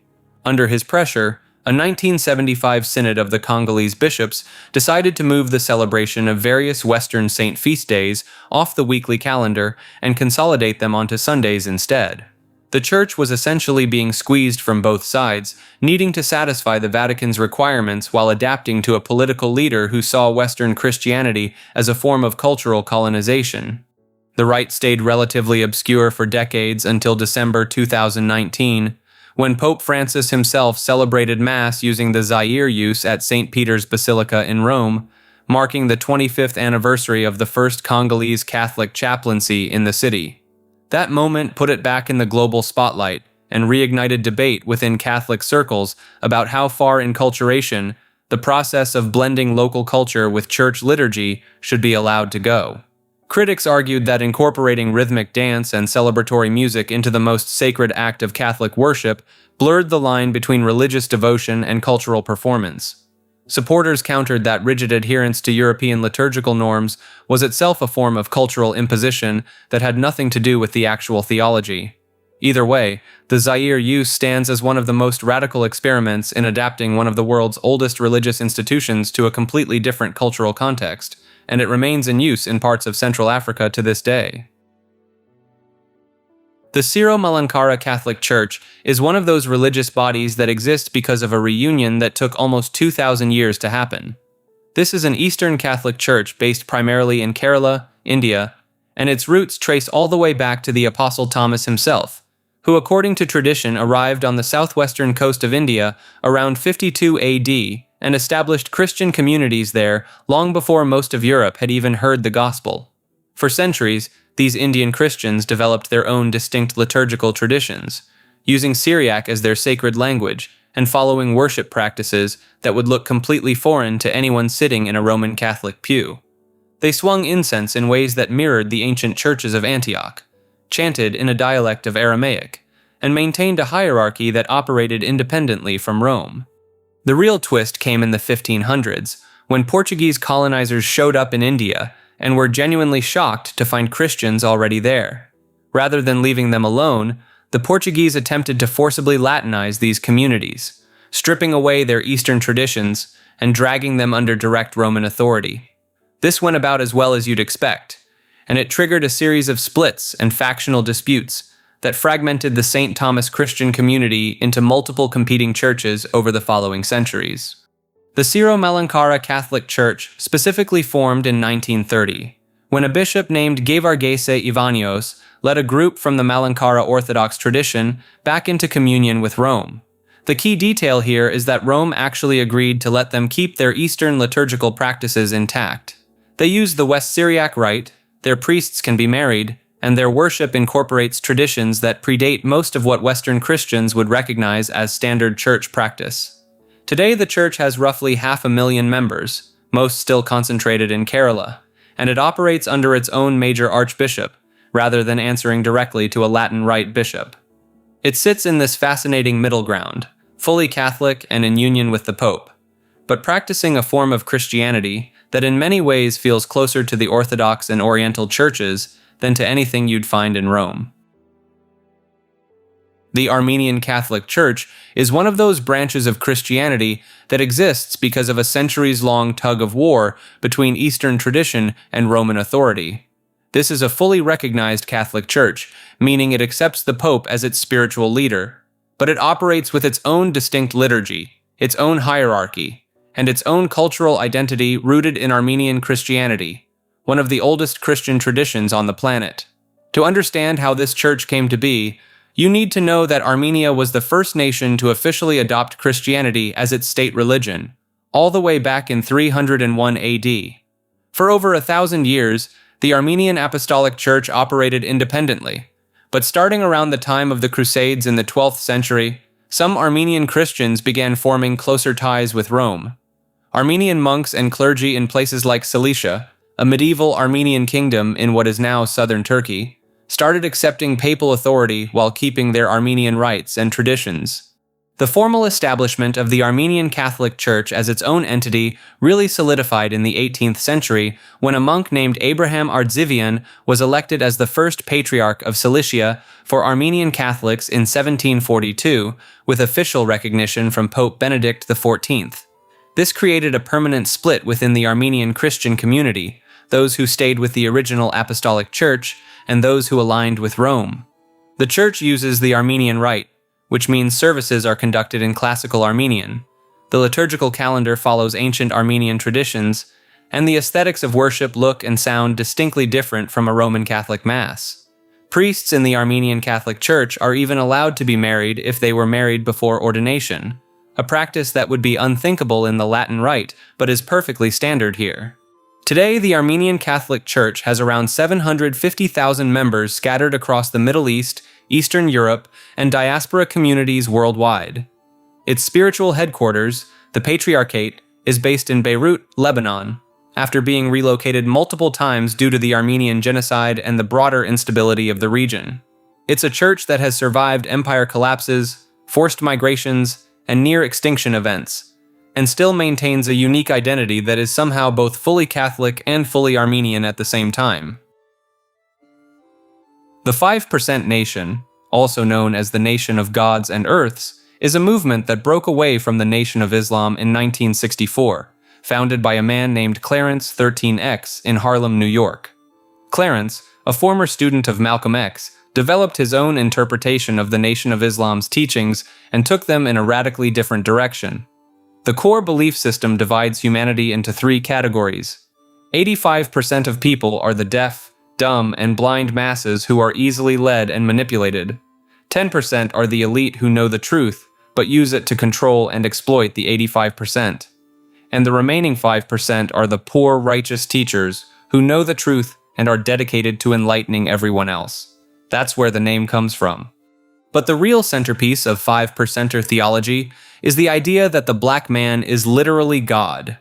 Not a metaphor, not symbolic. They teach that every black man is the physical embodiment of the divine, referred to as God or Allah. Black women are called Earths, understood as the foundation of civilization, much like the planet itself sustains life. Their teachings are built around something called the Supreme Mathematics and the Supreme Alphabet, 2 systems that assign deeper philosophical meanings to numbers and letters. The number 7, for example, represents God. The letter B stands for be or born. Followers use these systems to decode hidden truths in everyday language, names, and even current events. It functions almost like a cipher, a lens through which everything in the world can be reinterpreted. 5%ers don't consider themselves a religion. They reject organized religion entirely, calling it a tool of the 10% used to control the masses. There are no churches, no formal clergy, no official membership roles. Teaching happens through informal study circles called ciphers, where members break down lessons and build knowledge collectively. Where the 5% Nation left arguably its biggest mark is in hip-hop. The movement's influence on rap music from the late 1980s onward is enormous. Wu-Tang Clan, Brand Nubian, Busta Rhymes, Rakim, Jay Electronica, and many others either directly identified as 5%ers or heavily incorporated the language and philosophy into their music. Terms like dropping science, word is bond, and peace god that became staples of hip-hop vocabulary trace directly back to 5%er culture. The FBI monitored the movement for decades, classifying it at various points as a potential threat.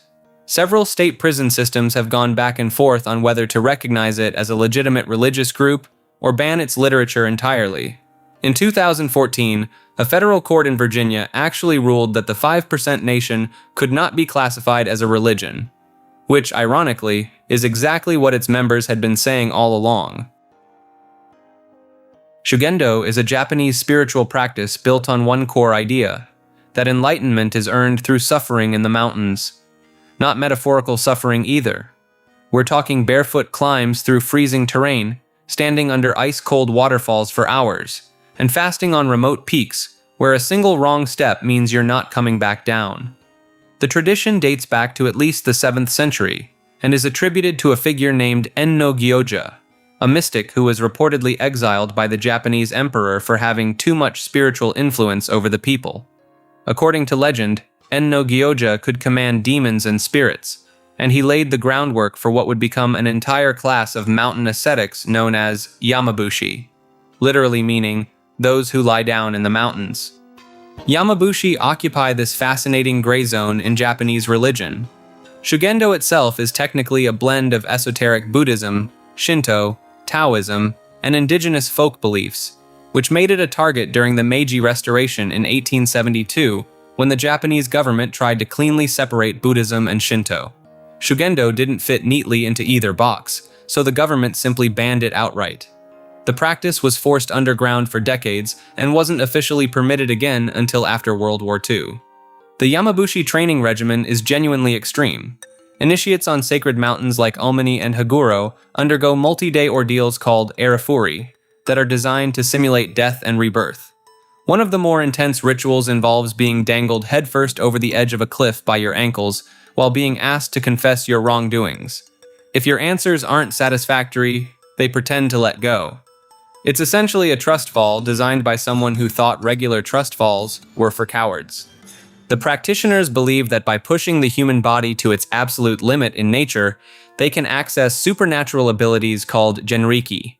These include things like firewalking, healing the sick, and exorcising malevolent spirits.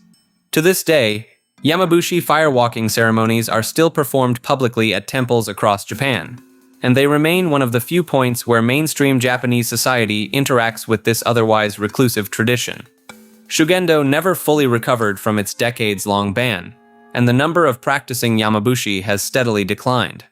But small communities still carry out the old mountain rituals, dressed in their distinctive checked robes and carrying conch shell horns called horagai, whose blasts echo through the valleys as they have for over 1,000 years.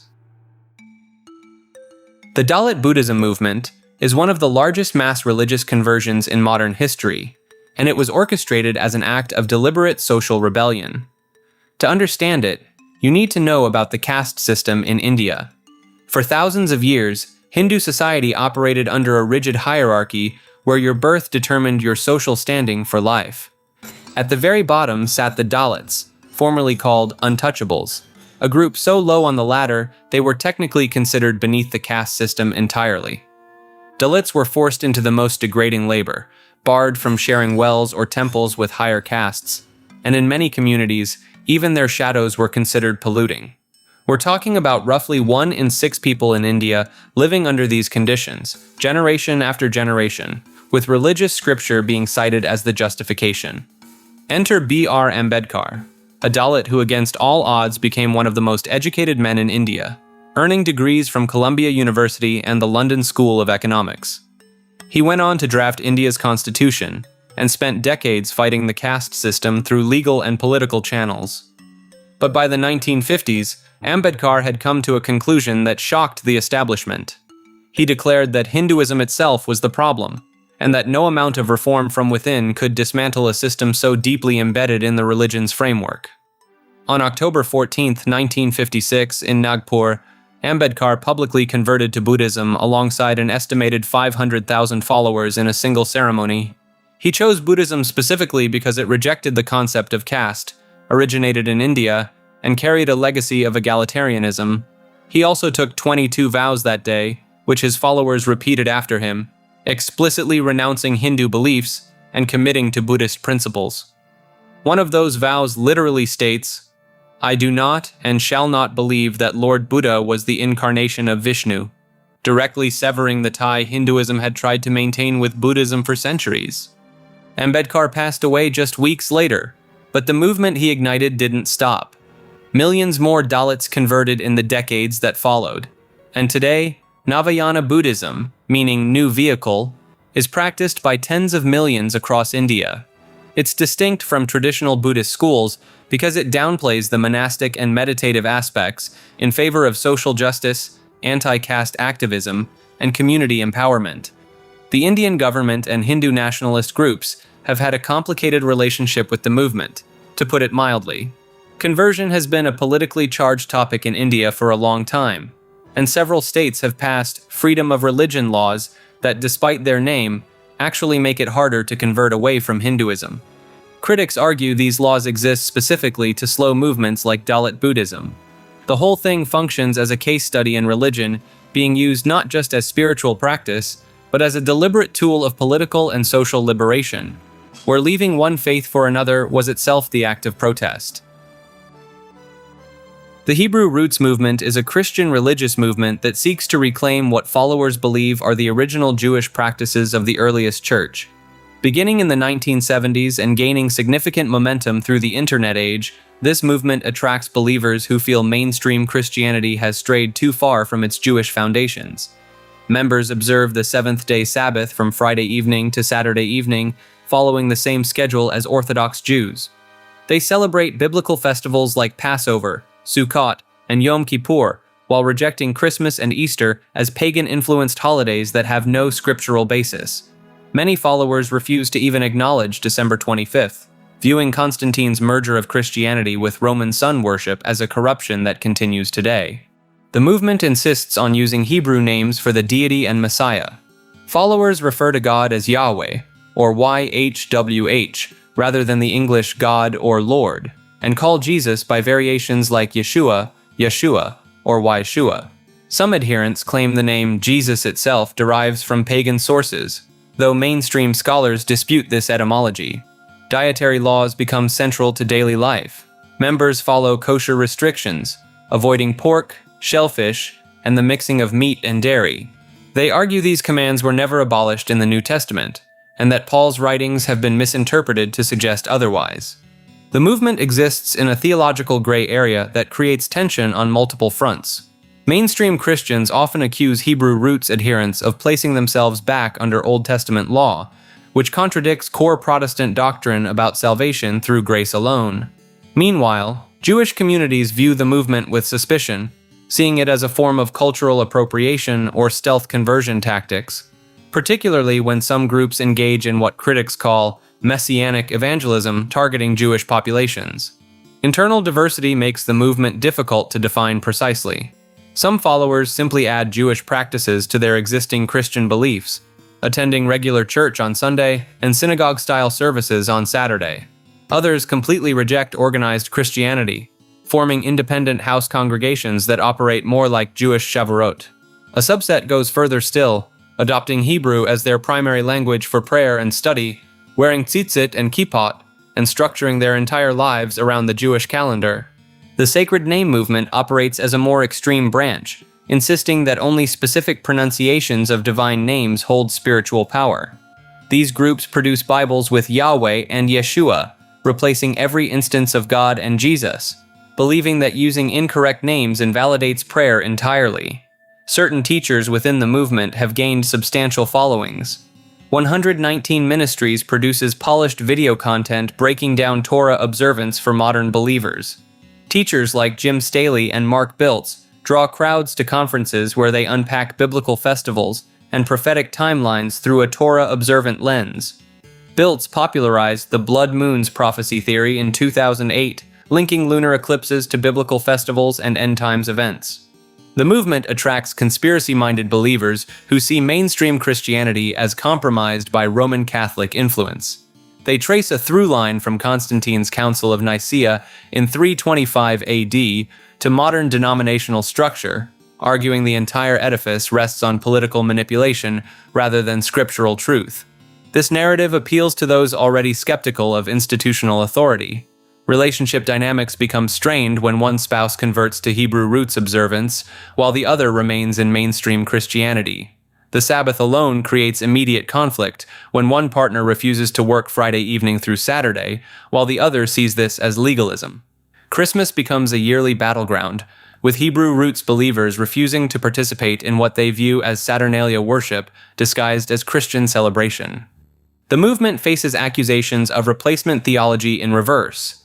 While traditional replacement theology claims the church has replaced Israel in God's plan, critics argue Hebrew roots adherents appropriate Jewish identity without converting to Judaism, creating what some call Gentile Messianic Judaism.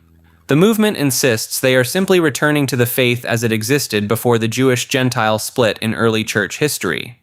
Despite opposition from both Christian and Jewish communities, the movement continues expanding through online platforms and independent congregations, attracting seekers who find conventional Christianity lacking in historical authenticity and biblical rigor. Dievturība is a Latvian neo-pagan faith dedicated to reviving the pre-Christian religious traditions of the Baltic Latvian people. The name itself roughly translates to God-keepers, or guardians of the divine, and the movement first took shape in the 1920s under the guidance of Ernsts Brastinš, a Latvian artist, archaeologist, and nationalist who believed that centuries of forced Christianization had severed his people from their authentic spiritual roots. Brastinš spent years studying Latvian folk songs known as dainas, a massive collection of over 1 million short verses passed down orally through generations. He treated these dainas not as simple folklore, but as fragments of a lost sacred scripture, piecing together from them an entire cosmology, moral code, and ritual calendar that he argued predated Christianity in the region by thousands of years. The central deity in Dievturība is Dievs, a supreme sky god, alongside a pantheon that includes Mara, the Earth Mother associated with material existence and the cycle of life and death, and Laima, the goddess of fate and fortune. Practitioners follow a seasonal cycle of celebrations tied to solstices, equinoxes, and agricultural milestones, with Johnny, the Midsummer Festival, being the most widely recognized even among non-practicing Latvians today. The movement has a complicated political history. It flourished during Latvia's first period of independence as part of a broader cultural nationalism, but was suppressed during the Soviet occupation. Brastinš himself was arrested by Soviet authorities and died in a labor camp in 1942. The faith survived largely through Latvian diaspora communities in exile, particularly in the United States, Canada, and Australia, before experiencing a revival after Latvia regained independence in 1991. That Soviet suppression is actually part of what gives Dievturība its emotional weight for many Latvians. Practicing it became an act of cultural resistance, a way of asserting a national identity that both Christian missionaries and communist authorities had tried to erase at different points in history. Today, Dievturība is officially registered as a religion in Latvia, though its practitioners remain a small minority. It sits in an interesting space where ethnic identity, environmentalism, and spiritual practice all overlap, with adherents viewing their faith less as something invented in the 20th century and more as something that was always there, buried under layers of foreign influence, waiting to be uncovered. Latvian mythology is one of the last surviving branches of Baltic paganism, and it's a system that held on far longer than most people realize. While the rest of Europe was converting to Christianity centuries earlier, the Baltic peoples, Latvians and Lithuanians in particular, were still practicing their indigenous faith well into the 1300s and beyond. The Northern Crusades were launched in large part just to force these people to convert, and even after official Christianization, the old beliefs never fully went away. The Latvian pantheon is built around a concept called Dievs, which is both the name of the sky god and the word for the divine itself. Dievs isn't some thundering authority figure sitting on a throne. He's described almost like a wealthy farmer who lives on a hill beyond the sky, wearing a silver robe and a wide-brimmed hat. He walks through fields, tends to crops, and rides horses. It's strangely down to earth for a supreme deity. Below Dievs sits a rich cast of figures. Mara is the Earth Mother associated with land, cattle, and the cycle of life and death. Laima is the goddess of fate who literally determines your destiny at the moment of birth. And then there's Sol, the sun goddess, who rides across the sky in a chariot, and is one of the most important figures in the entire tradition. Her relationship with the moon god Menes is a whole saga on its own. He's essentially portrayed as unfaithful to her, and the other gods punish him for it, which is why the moon waxes and wanes. The real backbone of Latvian mythology isn't written scripture. It's the Danas. These are short, poetic folk songs, and Latvia has over 1.2 million of them recorded. That is not a typo. They were passed down orally for generations, and collectively form one of the largest archives of oral tradition anywhere on the planet.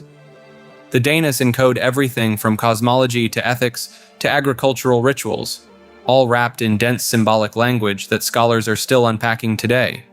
What kept this system alive for so long was its deep integration into daily life. Every tree, every river, every household threshold had spiritual significance.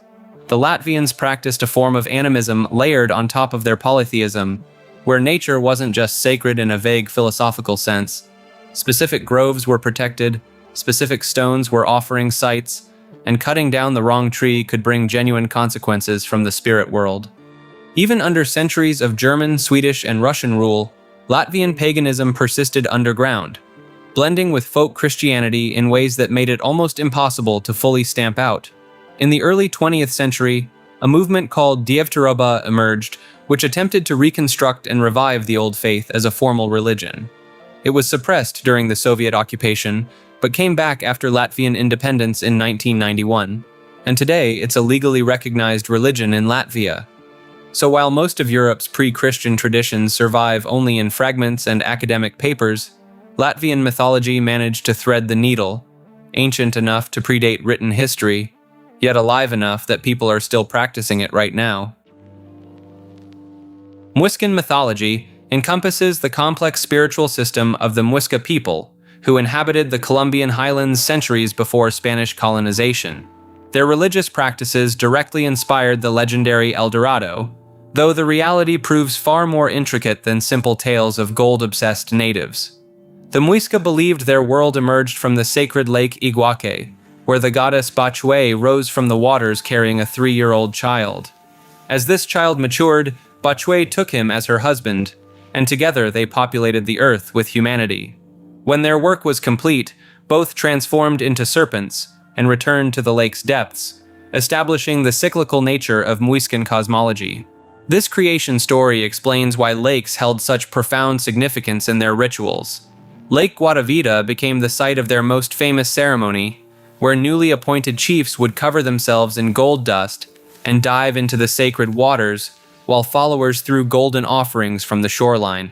The Spanish conquistadors who witnessed these rituals coined the term El Dorado, meaning the Golden One, referring not to a city, but to this golden man himself. Their pantheon included Chiminigagua, the supreme creator who brought light to the world, and Chibchacum, the protector of farmers and goldsmiths who carried the earth on his shoulders. When Chibchacum grew angry with humanity's moral failures, he would shift the world's weight, causing floods and earthquakes across the highlands. The Muisca developed sophisticated astronomical knowledge, tracking celestial movements to determine agricultural cycles and ceremonial timing. They believed their ancestors became stars after death, creating a direct connection between earthly actions and cosmic order. Their priests, called jeques, interpreted these stellar patterns to guide political decisions and spiritual practices. What sets Muiscan mythology apart is how thoroughly it integrated with their daily governance. Chiefs weren't just political leaders, but living representatives of divine will, required to maintain cosmic balance through precise ritual observance. Their elaborate gold work wasn't mere decoration, but functional spiritual technology, with each piece designed to channel specific divine energies during ceremonies. Romani folklore refers to the spiritual traditions and supernatural beliefs practiced by the Romani people across Europe and beyond. The Romani originated in northern India around 1,000 years ago before migrating westward, and their folklore blends Hindu influences with European Christianity and indigenous magical practices picked up during centuries of travel. At the center of Romani supernatural belief sits the concept of the mulo, or mulo. These are the spirits of the deceased, particularly those who died violent deaths or weren't properly buried according to tradition. Unlike benign ancestral spirits, mulos actively interfere with the living. They cause illness, steal children, and bring misfortune to families who've wronged them in life. The Romani developed elaborate funeral customs specifically to prevent the dead from returning. Bodies were buried with possessions they might need in the afterlife, ensuring they had no reason to come back for them. The system of merime, pronounced ma-ri-me, governs spiritual purity and contamination. Certain body parts are considered inherently polluted, particularly the lower half of the body. This creates strict rules about washing clothes, preparing food, and social interactions. A person or object declared marime becomes spiritually contaminated and must be avoided until cleansed. This isn't just symbolic. Violating marime laws can result in social exile from the community, a devastating punishment for a culture built around extended family networks. Romani fortune-telling, or dukering, developed as both a spiritual practice and economic necessity. The stereotype of the Romani fortune-teller has basis in actual tradition. Palmistry, tarot reading, and tea leaf interpretation became genuine skills passed down through family lines, though also commercialized for non-Romani clients. Some Romani women possessed actual psychic gifts according to community accounts, while others simply used psychological observation and cold reading techniques. The tradition of the Queen of the Gypsies appears in various Romani communities, though not universally.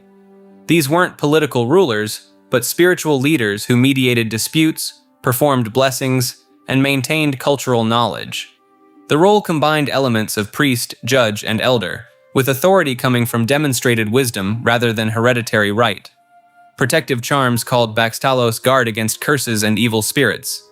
Red thread tied around a child's wrist wards off the evil eye. Salt sprinkled across doorways prevents mulos from entering homes. Horse brasses and specific herbs carried in small bags protect travelers on the road. These weren't quaint superstitions, but essential defenses in a worldview where supernatural threats posed constant danger. The Romani concept of drabarni refers to a woman skilled in herbal medicine and healing magic. These practitioners diagnosed illness through a combination of physical examination and spiritual divination, determining whether the cause was natural or supernatural. Their remedies mixed practical herbalism with ritual elements, such as reciting specific phrases while preparing medicines or collecting plants at particular moon phases. Stories of shape-shifting and transformation magic appear throughout Romani folklore. Certain individuals could supposedly transform into animals, usually wolves or birds, to travel unseen or gain information. The distinction between metaphorical transformation and literal bodily change remains deliberately vague in many accounts, reflecting a worldview where the line between physical and spiritual reality blurred considerably. The Apostolic Christian Church is a small, tightly knit denomination that most people have never heard of, despite having roots stretching back to the 1830s in Switzerland. It was founded by Samuel Heinrich Froelich, a Reformed minister who became convinced that the state churches of Europe had drifted so far from the New Testament that they were essentially unrecognizable as Christian institutions. He started baptizing adult converts only, which got him kicked out of the Reformed Church almost immediately. The movement spread across Europe and eventually made its way to the United States in the mid-1800s, where it quietly planted churches across the Midwest. And when I say quietly, I mean it. This is a group that has actively avoided public attention for nearly 2 centuries. Members of the Apostolic Christian Church live by a strict set of standards that would catch most modern Christians off guard. Television and radio were historically forbidden. Women wear head coverings during worship. Men and women sit on opposite sides of the church. Members greet one another with a holy kiss, separated by gender, and there's no musical instruments allowed in services, only unaccompanied singing, which honestly produces this haunting, almost ethereal sound when an entire congregation does it in unison. But the real distinguishing feature is their practice of proving. Before anyone can be baptized, they must go before the elder and the congregation to essentially testify about their conversion experience. The church body then votes on whether or not they believe the conversion is genuine. If the vote doesn't pass, you don't get baptized. The congregation literally decides if your faith is real enough. Church discipline is taken extremely seriously. Members who violate the community's standards can be placed under a form of shunning where other members are forbidden from eating with them or engaging in normal fellowship. This has led to some painful family separations over the years, particularly when younger members choose to leave the faith. The ministry operates on a system that feels almost random to outsiders. Pastors are not seminary trained. Instead, they're selected from the congregation through a process that has historically involved drawing lots. essentially leaving the choice up to what they believe is divine selection. These ministers receive no salary and maintain regular jobs while shepherding their congregations. One of the more fascinating aspects is how geographically concentrated the church remains. The vast majority of its roughly 12,000 members live in small towns scattered across Illinois, Indiana, Ohio, and a handful of other Midwestern states. Entire towns like Eureka and Roanoke in Illinois have social structures that quietly revolve around the Apostolic Christian Church, even if most outsiders driving through would never notice. The denomination has experienced a few splits over the decades, most notably the formation of the Apostolic Christian Church Nazarene in the early 1900s and the German Apostolic Christian Church, which maintained even stricter Old World traditions. These fractures almost always came down to disagreements about just how separated from mainstream society the church should remain. Anglo-Catholicism is a tradition within the Anglican Church that, for all intents and purposes, looks and feels almost identical to Roman Catholicism, except it technically isn't. We're talking incense, elaborate vestments, veneration of saints, confession booths, and a deep devotion to the sacraments. If you walked into an Anglo-Catholic service without context, you'd genuinely struggle to tell the difference between it and a Roman Catholic Mass. The roots of this movement trace back to the Oxford movement of the 1830s, when a group of Anglican theologians at Oxford University, most notably John Henry Newman, John Keble, and Edward Pusey, began arguing that the Church of England had drifted too far toward Protestantism. They published a series of writings called Tracts for the Times, which made the case that Anglicanism was never meant to be a purely Protestant faith, but rather a middle path that preserved the apostolic traditions of the early church. This earned them the nickname Tractarians. The tension here is genuinely fascinating. When King Henry VIII broke from Rome in the 16th century, the Church of England kept a surprising amount of Catholic structure intact. Anglo-Catholics essentially took that fact and ran with it, arguing that the English Reformation was a political separation from the Pope's authority, not a theological rejection of Catholic doctrine. This created an identity crisis that has never fully resolved. Rome does not recognize Anglo-Catholic priests or sacraments as valid.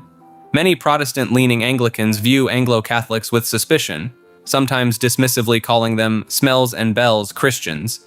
And Anglo-Catholics themselves occupy this strange liminal space where they practice something that mirrors Catholicism in nearly every visible way, while remaining institutionally separate from it. Newman himself eventually converted to Roman Catholicism entirely and was later made a cardinal, and then canonized as a saint in 2019. His departure was seen by some as proof that Anglo-Catholicism was just a halfway house on the road to Rome, a criticism the movement has fielded ever since.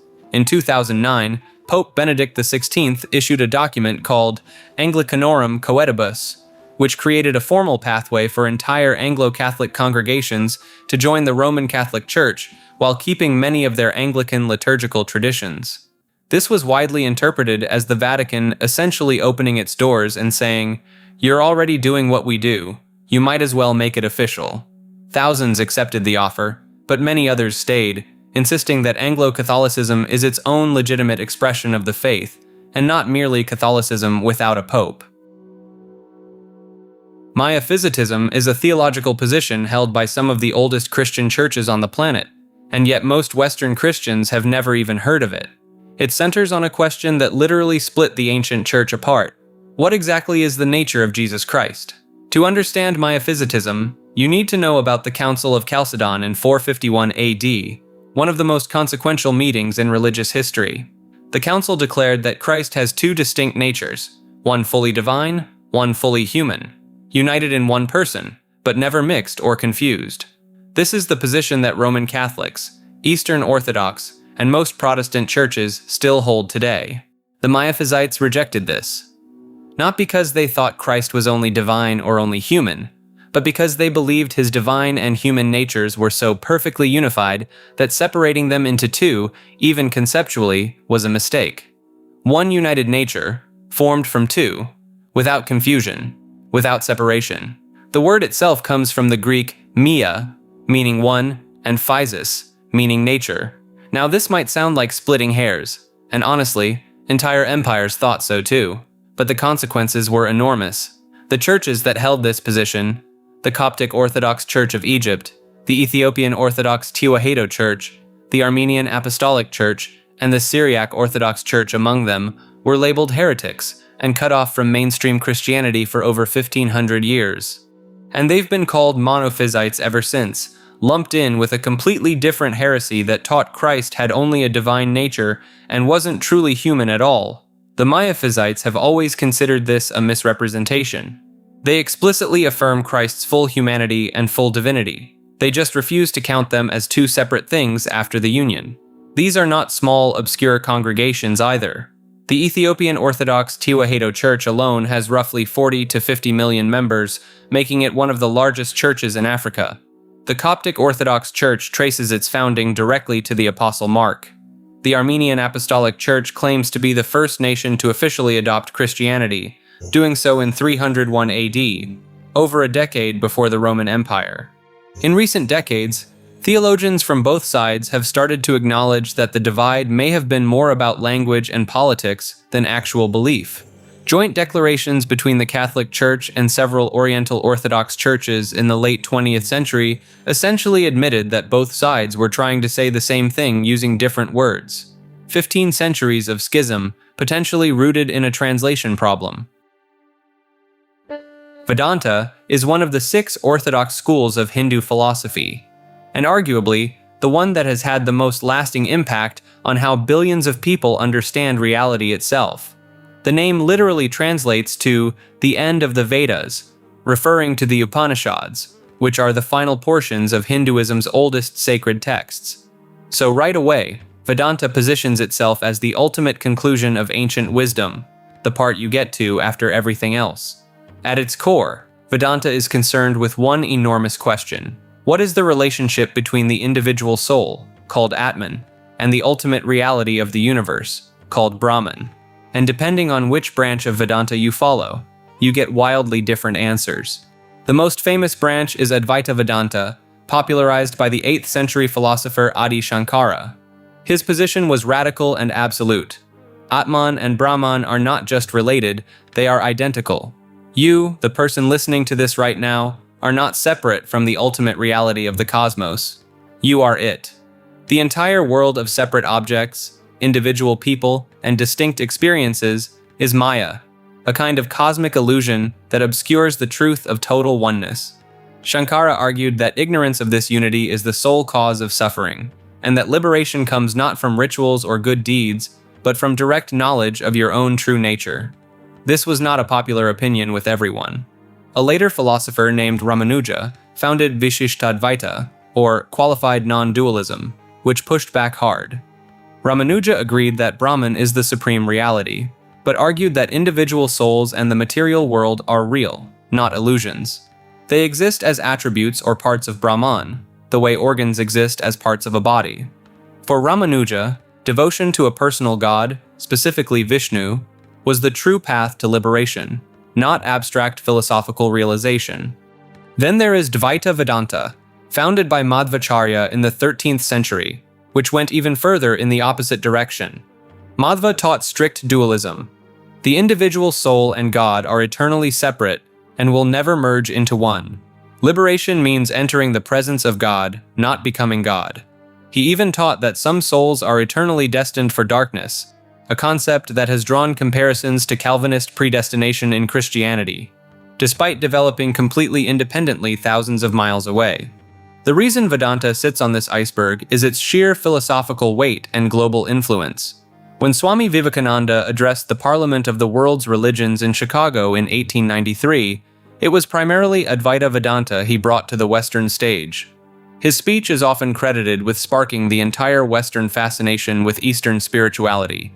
From there, Vedantic ideas filtered into the New Age movement, the work of Aldous Huxley, the philosophy of Erwin Schrödinger, who explicitly credited the Upanishads as influencing his thinking on quantum mechanics, and even into modern non-duality teachers on YouTube who may not even realize they are repackaging ideas that Shankara formalized over 1,200 years ago. Vedanta is not a single belief system.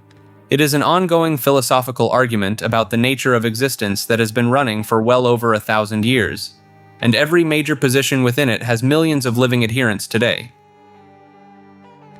Heathenry is a modern religious movement built around reviving the pre-Christian spiritual practices of the Germanic and Norse peoples.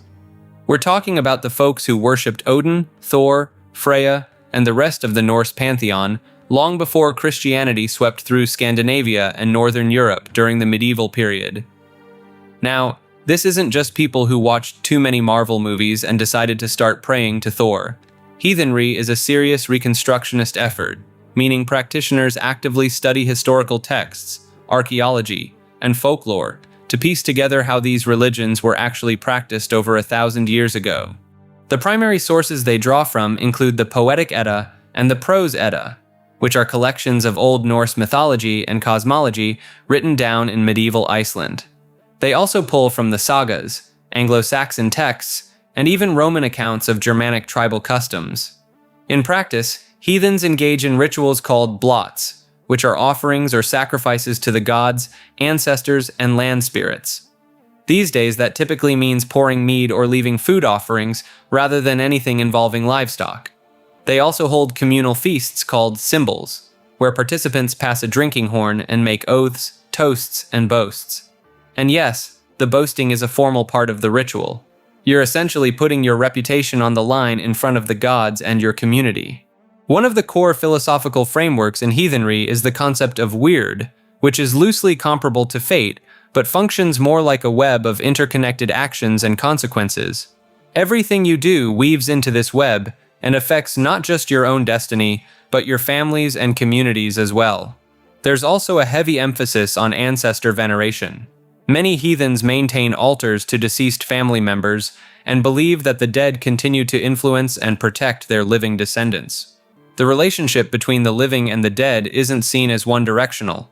It's an ongoing exchange. Now, the elephant in the room. Heathenry has had a long and complicated struggle with white supremacist groups attempting to co-opt Norse symbolism for their own purposes. Runes, Viking imagery, and references to Norse mythology have been adopted by various extremist movements, which has forced the broader heathen community into a constant battle to reclaim their own religious symbols. This has led to a significant internal divide. On one side, you have universalist heathens, who believe the religion is open to anyone, regardless of ethnic background. On the other, there are folkish heathens, who argue that Norse spirituality is tied to Northern European ancestry. Many mainstream heathen organizations, like the Troth and Declaration 127, have taken explicit public stances against racism and folkish gatekeeping. But the tension remains an ongoing issue within the community.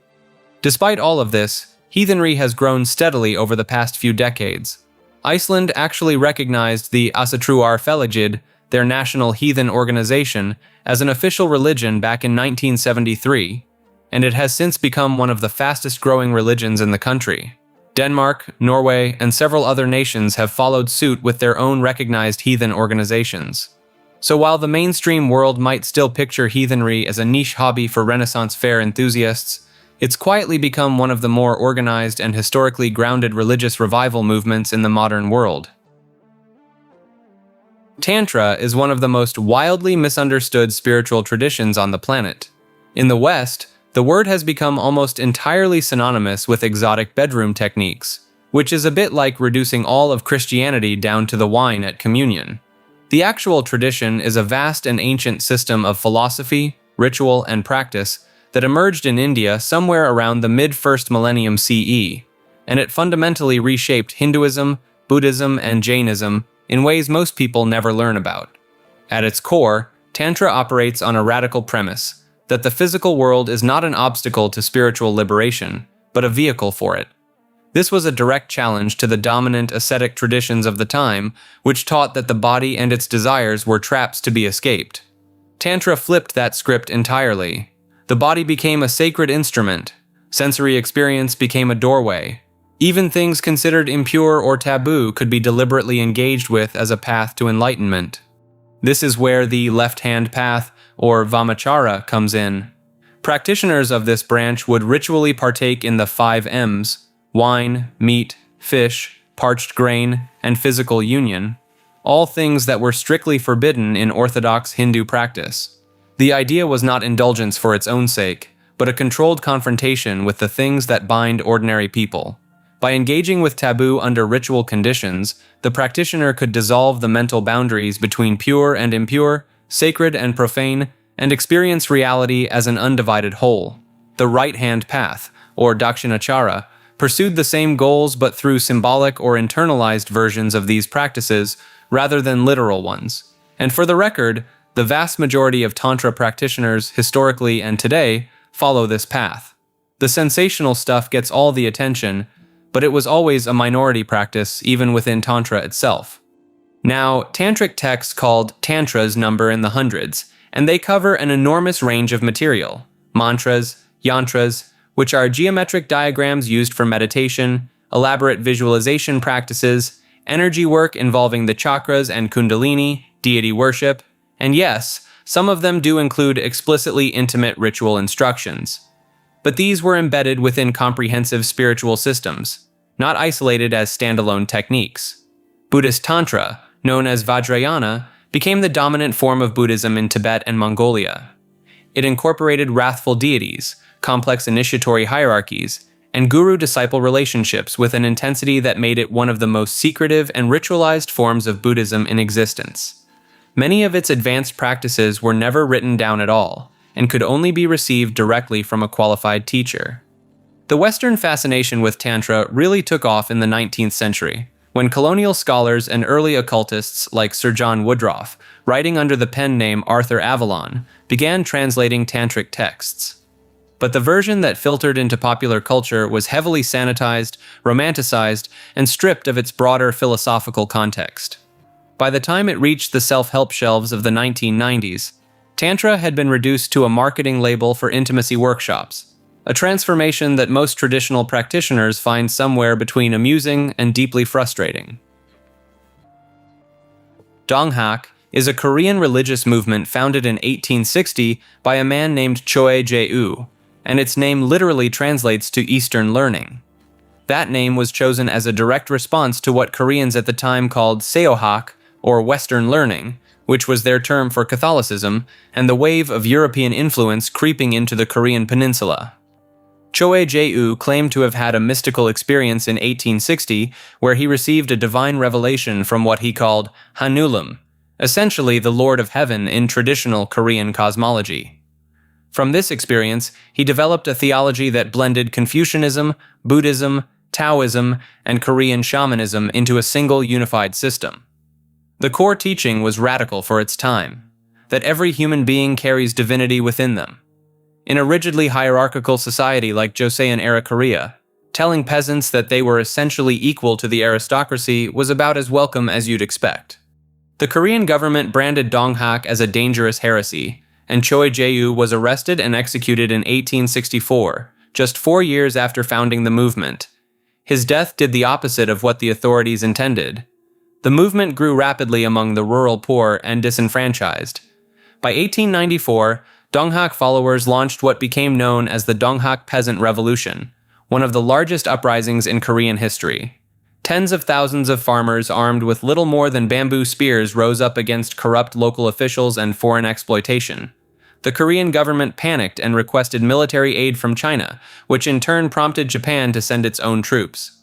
The rebellion was crushed, but the collision of Chinese and Japanese forces on Korean soil directly triggered the First Sino-Japanese War, fundamentally reshaping the power dynamics of East Asia. The religion itself survived and eventually reorganized under the name Kyeondoism, meaning Religion of the Heavenly Way, which still exists today. Kyeondoism went on to play a major role in the March 1st independence movement of 1919 against Japanese colonial rule. So a peasant religion that started with one man's spiritual experience in a small Korean village ended up being one of the catalysts for wars and independence movements that altered the course of an entire continent. The Church of Christ Scientist was founded in 1879 by Mary Baker Eddy, a woman who claimed to have discovered the science behind the healings performed by Jesus. Her core teaching was radical even by 19th century standards, that sickness, disease, and even death are essentially illusions caused by incorrect thinking, and that true understanding of God can overcome any physical ailment. Eddy laid all of this out in her book Science and Health with Key to the Scriptures, which members treat as almost equal in authority to the Bible itself. Sunday services don't feature a pastor giving sermons. Instead, appointed readers simply read passages from the Bible alongside selections from Eddie's book, and that's the entire service. No personal interpretation, no deviation. The church employs what they call Christian Science practitioners, individuals you can actually hire to pray for your healing. These aren't clergy in any traditional sense. They're listed in the church's official directory, they charge fees, and in some cases, their services have even been covered by health insurance. Now, the obvious concern here is what happens when someone with a treatable medical condition relies entirely on prayer instead of seeing a doctor. And the answer is exactly what you'd expect. There have been numerous documented cases of children dying from conditions like diabetes, meningitis, and bowel obstructions because their parents chose spiritual treatment over medical intervention.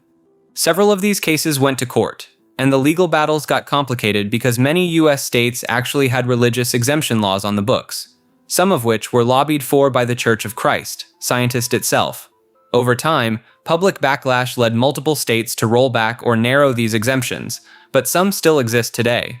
The church also publishes the Christian Science Monitor, which is genuinely one of the most respected newspapers in the world. It's won 7 Pulitzer Prizes. Most people who read it have no idea it's connected to a religious organization that teaches illness is a mental error. Eddie founded the paper in 1908 specifically to counter what she saw as sensationalism in the media, and ironically, it became far more famous than the church itself. At its peak in the 1930s and 40s, the church claimed around 270,000 members in the United States alone. Today, the numbers have dropped so dramatically that the church actually stopped publishing membership figures. Estimates suggest fewer than 50,000 members remain worldwide. Their massive, ornate churches, called reading rooms, can still be found in cities across America, often sitting half-empty as quiet monuments to a movement that once had serious cultural influence. Christian furries are exactly what they sound like, members of the furry fandom who are also devout Christians, and who see no contradiction between the two. And honestly, the tension between these communities is more interesting than you'd expect. The furry fandom, for the uninitiated, is a subculture centered around anthropomorphic animal characters. Animals with human traits. Think cartoon animals, custom animal suits, and elaborate original characters. The community has been around since the early 1980s and has grown into a massive global subculture with its own conventions, art scene, and online infrastructure. Now, mainstream Christianity has historically had a complicated relationship with the furry fandom. Many conservative Christian voices have lumped furries in with everything they consider deviant, painting the entire community as inherently sinful. Some churches have explicitly condemned furry identity as a form of idolatry, or even compared it to the worship of animal-headed gods from ancient pagan religions. Christian furries push back on this pretty hard. Groups like the Christian Furs community have existed online since the early 2000s, creating spaces where members discuss scripture, hold virtual prayer meetings, and commission artwork of their furry characters in biblical settings. Yes, that means there is fan art of anthropomorphic lions quoting Psalms, and it is completely sincere. But they also face friction from within the furry community itself. Because the fandom tends to skew progressive and secular, openly Christian furries sometimes report feeling unwelcome from both directions. Too weird for their church, too churchy for their fandom. Some Christian furries frame their involvement theologically, arguing that creativity and self-expression through anthropomorphic characters is an extension of being made in the image of a creative God. Others point to the long history of animal symbolism in Christianity itself: the Lamb of God, the Lion of Judah, the 4 living creatures in Revelation, which are literally described as anthropomorphic winged beings with animal faces. The community remains small but persistent, occupying one of the stranger intersections of internet subculture and religious devotion, a group that insists you can praise the Lord and have a persona at the same time. Crow Native religion refers to the spiritual traditions of the Apsailuk people, more commonly known as the Crow Nation, indigenous to what is now Montana and the surrounding northern plains region. The Crow worldview doesn't separate the sacred from the everyday the way most Western religions do. Everything, from animals to weather patterns to geographic landmarks, carries spiritual weight. The Bighorn Mountains, for example, aren't just a nice backdrop. They're considered a place of immense power where vision quests have been carried out for centuries. And vision quests are central to Crow spirituality. Young men would isolate themselves on mountaintops for days without food or water, enduring the elements until they received a vision from a spiritual being, often an animal or ancestor. These visions weren't abstract feel-good moments. They came with specific instructions, songs, and sometimes physical tokens that would guide the individual for the rest of their life. The being that appeared would become that person's spiritual protector, and ignoring or disrespecting the vision was considered genuinely dangerous. One of the most important figures in Crow spiritual history is Plenty Coups, the last traditional chief of the Crow Nation. As a young boy, his vision quest produced a dream about a great storm destroying every tree in a forest except one, the Lodge of the Chickadee. Tribal elders interpreted this as a prophecy that all the Plains tribes would fall, but the Crow would survive by listening carefully and adapting, like the Chickadee. This single vision shaped decades of Crow political strategy, including their controversial decision to ally with the United States government against other tribes. The Crow also practiced the sun dance, a grueling multi-day ceremony involving fasting, dancing, and in traditional forms, physical sacrifice through piercing of the skin. The U.S. government banned the sun dance across multiple tribes in the late 1800s as part of broader efforts to stamp out indigenous religions entirely. It wasn't until the American Indian Religious Freedom Act of 1978 that these practices were formally protected by law again. That's roughly 80 years where practicing your own ancestral religion was literally a criminal act on American soil. The Tobacco Society is another tradition unique to the Crow. Unlike what the name might suggest, this isn't about recreational use. Sacred tobacco is planted, cultivated, and harvested through an elaborate series of rituals believed to ensure the survival and prosperity of the entire nation. Membership in the Tobacco Society is earned through adoption by an existing member, and the planting ceremonies involve songs and dances that have been passed down through oral tradition for generations. What ties all of this together is the Crow concept of Baxpay, or spiritual power. Baxpay isn't something you're born with or automatically receive. It has to be earned, gifted, or revealed through experiences like vision quests and ceremonies. Some people accumulate significant Baxpay over a lifetime, while others may carry very little. It functions almost like a spiritual currency that determines your ability to influence events, heal the sick, or protect your people. And much like currency, it can be lost through improper behavior or failure to honor your obligations to the spirits who granted it. Madhyamika, also known as the Middle Way School, is one of the most intellectually devastating philosophical traditions to ever emerge from Buddhism.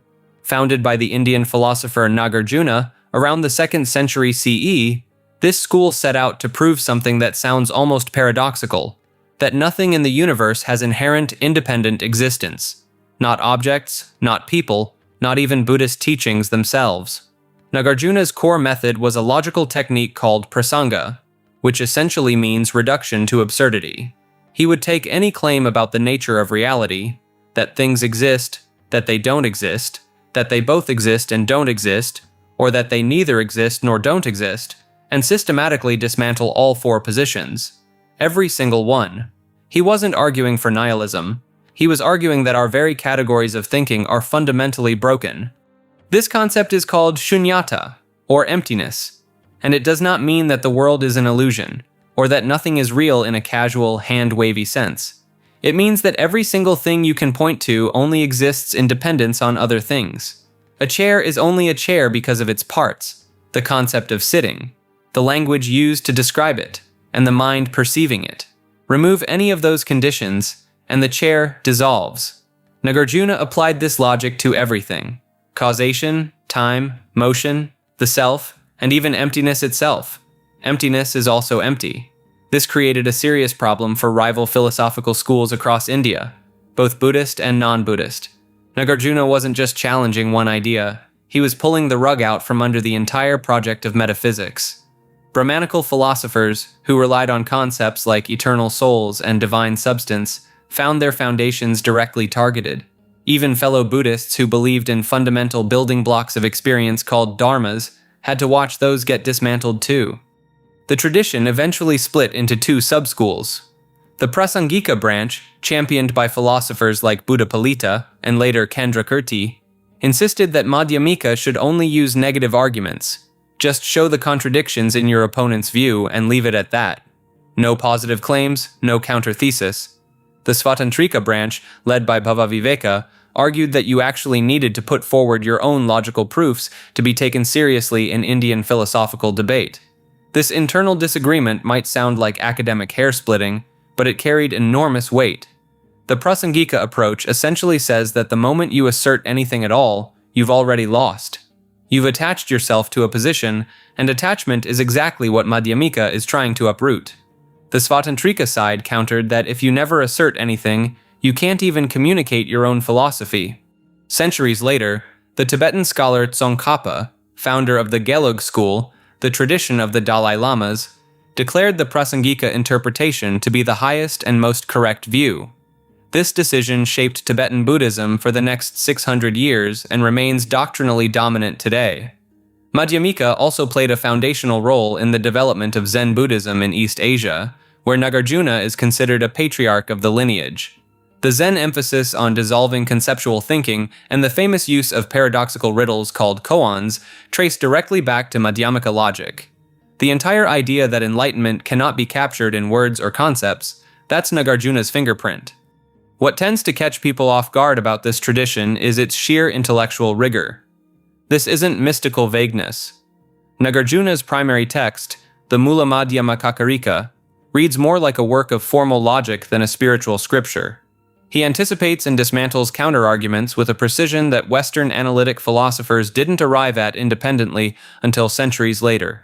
Some modern scholars have even drawn direct comparisons between Nagarjuna's methods and the work of Ludwig Wittgenstein, who similarly argued that most philosophical problems are just language confusing itself.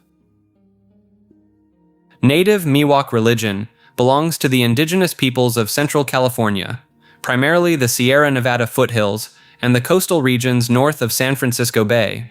The Miwok weren't a single unified tribe, but rather several distinct groups. The Coast Miwok, Lake Miwok, Bay Miwok, Plains Miwok, and Sierra Miwok, each with their own regional variations on a shared spiritual framework. At the center of Miwok cosmology is Coyote, but not the trickster figure you might be picturing from Saturday morning cartoons. In Miwok tradition, Coyote is a creator deity who shaped the world alongside other first people, powerful beings who existed before humans. Coyote worked with figures like falcon, lizard, and frog to literally construct reality. One well-known Miwok origin story credits Lizard with giving humans 5-fingered hands. Coyote apparently wanted people to have paws like his own, but Lizard insisted on fingers, and thankfully, Lizard won that argument. The Miwok spiritual world was divided into distinct realms. The land of the dead existed in the west, and elaborate mourning ceremonies called cry ceremonies were performed annually to honor the deceased. During these multi-day events, belongings of the dead were burned, professional mourners sang through the night, and the community collectively processed grief on a scale that most modern cultures have largely abandoned.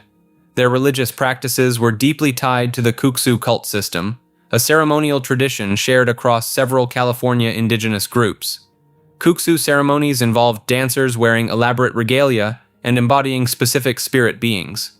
These weren't performances in any theatrical sense. The dancers were understood to literally become the spirits during the rituals. Initiation into the Kuksu society required extensive training and was restricted to selected members of the community, creating a layered system where sacred knowledge was carefully guarded and passed down through generations. The Miwok also maintained a complex relationship with the natural world through what's known as a moiety system. Every person, animal, and element in the world belonged to one of two halves, the water side or the land side. You inherited your moiety from your father, and you could only marry someone from the opposite side. This wasn't just social organization, it was a cosmological principle. The Miwok saw the entire universe as built on this fundamental division and balance between two interconnected halves. European colonization, and especially the California mission system, devastated Miwok populations and suppressed their religious practices for generations. The ghost dance movement of the late 1800s briefly revitalized some spiritual practices among surviving Miwok communities. But much traditional knowledge was lost during the colonial period. Today, descendants of the Miwok continue working to preserve and revive their ancestral traditions, though the full depth of pre-contact Miwok spirituality may never be fully recovered. Native Nivk religion centers on the spiritual practices of the Nivk people, an indigenous group living along the Amur River estuary and northern Sakhalin Island in far eastern Russia. Their traditional belief system offers one of the most well-documented examples of bear worship anywhere in the world. The Nivk universe operates on the principle that every natural element possesses its own spirit. Rivers, mountains, trees, and animals each contain conscious beings that demand proper respect and ritual treatment. Breaking these protocols brings misfortune not just to individuals, but to entire clans. The bear holds special status in Nivk cosmology. They believe bears are mountain spirits who temporarily take physical form to visit the human world. The Nivk practice of sending the bear back involves a multi-day ceremony where a captured bear cub is raised for several years, treated as an honored guest, then ceremonially ended in an elaborate festival. The ritual sends the bear's spirit back to the mountain realm carrying gifts and messages of respect. When performed correctly, the bear spirit returns to its mountain home and speaks favorably of the Nivk people, ensuring successful hunts and protection. Each Nivk clan traces descent from a specific animal ancestor. These clan totems dictate marriage restrictions and hunting taboos. A person from the bear clan cannot marry another bear clan member and must observe specific rituals when encountering bears. The same applies to tiger clans, eagle clans, and others. Nivik shamans serve as intermediaries between the human and spirit worlds. They enter trance states to diagnose illness, negotiate with angry spirits, and retrieve lost souls. Their distinctive costumes incorporate metal ornaments that jingle during ceremonies, producing sounds believed to attract helpful spirits while repelling malevolent ones. The religion divides the cosmos into three realms. The upper world belongs to sky spirits and celestial beings. The middle world contains humans, animals, and nature spirits. The lower world houses the souls of the deceased and darker entities.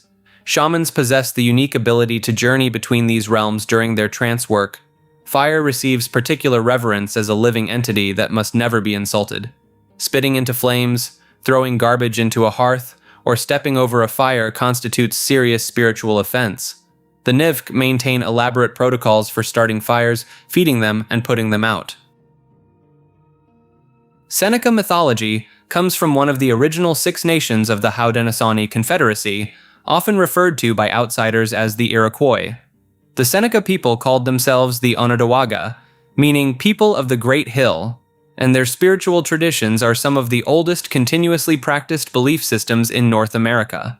Their creation story begins not on Earth, but in a sky world that existed long before the ground beneath us. A woman known as Sky Woman fell through a hole in that upper realm, and as she plummeted toward an endless ocean below, birds and water animals worked together to catch her and build land on the back of a giant turtle. That turtle's shell became the foundation of the entire world, which is why many indigenous traditions refer to North America as Turtle Island. This isn't just a poetic name. It's a literal cosmological claim about the origin of the continent. The Seneca spiritual world is populated by beings that don't fit neatly into Western categories of good and evil. The most well-known are the flying heads, disembodied giant heads with wild hair and enormous fangs that soar through the night sky, feeding on anything they can find. Then there are the stone coats, or Janosqua, towering humanoid figures covered in rock-hard skin that makes them nearly impossible to harm. Some researchers have drawn comparisons between stonecoat descriptions and Bigfoot sightings in the northeastern United States, though the Seneca themselves treat these as entirely distinct beings with their own spiritual significance. One of the more fascinating aspects of Seneca belief is the role of dreams. Dreams were not treated as random mental noise. They were considered direct messages from the soul, and ignoring them could cause genuine illness or misfortune. The Seneca practiced elaborate dream-sharing rituals where the community would come together to help an individual fulfill the desires revealed in their dreams, even if those desires seemed bizarre or impractical. Some European missionaries who witnessed these ceremonies in the 1600s compared them, with obvious discomfort, to something closer to organized therapy than anything they recognized as religion. The False Face Society is one of the most secretive elements of Seneca's spiritual practice. Members carve sacred masks from living trees, and these masks are believed to hold real spiritual power. The ceremonies involving them are so protected that the Seneca have actively pushed back against museums displaying the masks, arguing that removing them from their ritual context isn't just disrespectful, it's spiritually dangerous. Several institutions have returned false face masks after prolonged disputes, and photographing or reproducing them remains deeply taboo within the community. The Seneca also maintained a belief in a figure called the Great Peacemaker, who arrived during a period of brutal intertribal conflict and established the Great Law of Peace, a sophisticated governance system that unified warring nations under a democratic confederacy. Some historians have argued that this system directly influenced the formation of the United States Constitution, a claim that gained enough traction for the U.S. Congress to pass a resolution in 1988 officially acknowledging the contribution of the Haudenosaunee Confederacy to American democratic principles. Others dispute the extent of that influence, but the structural parallels between the two systems are difficult to ignore entirely. The Church of the Subgenius is a parody religion founded in 1979 by Ivan Stang and Philo Drummond, built around the worship of a fictional salesman named J.R. Bob Dobbs, whose face you've almost certainly seen before. That clip art style portrait of a grinning man with a pipe has been plastered on stickers, flyers, and bathroom walls for decades. The central doctrine revolves around the concept of slack, which is essentially the pursuit of personal freedom, leisure, and the rejection of what they call the conspiracy, their catch-all term for the soul-crushing forces of corporate culture, conformity, and mediocrity that drain the joy out of everyday life. Members, who call themselves subgenii, pay $30 for official ordination and are promised eternal salvation, or triple their money back. The church teaches that the world will end on July 5, 1998, known as X Day, when alien pleasure ships called the Xists were supposed to descend from Planet X and rapture all card-carrying subgenii off the Earth. When that date came and went with no alien ships in sight, the church simply declared a miscalculation and has held an X-Day celebration every July 5th since. They're now on over 25 consecutive missed apocalypses and counting. But beneath the absurdist comedy, the Church of the Subgenius functions as a surprisingly sharp cultural critique. It uses the language and structure of televangelism, self-help movements, and UFO cults to mock all of them simultaneously. Their pamphlets and books, particularly The Book of the Subgenius, read like a fever dream collision between a late-night infomercial and a doomsday prophecy. The movement attracted a serious following in underground and counterculture circles throughout the 1980s and 90s, particularly among punk musicians, early internet communities, and zine culture. It influenced groups like the Discordians and shares DNA with later internet-era satire religions. Some scholars actually study it as a legitimate form of culture jamming, using the tools of mainstream culture against itself to expose how absurd those systems already are. The church still operates today, and Bob, always in quotes, always with the pipe, remains one of the most recognizable symbols of organized satirical religion in the Western world. The Fourth Way is a spiritual and philosophical system developed by George Ivanovich Gurdjieff in the early 20th century, later expanded and popularized by his student P.D. Uspensky.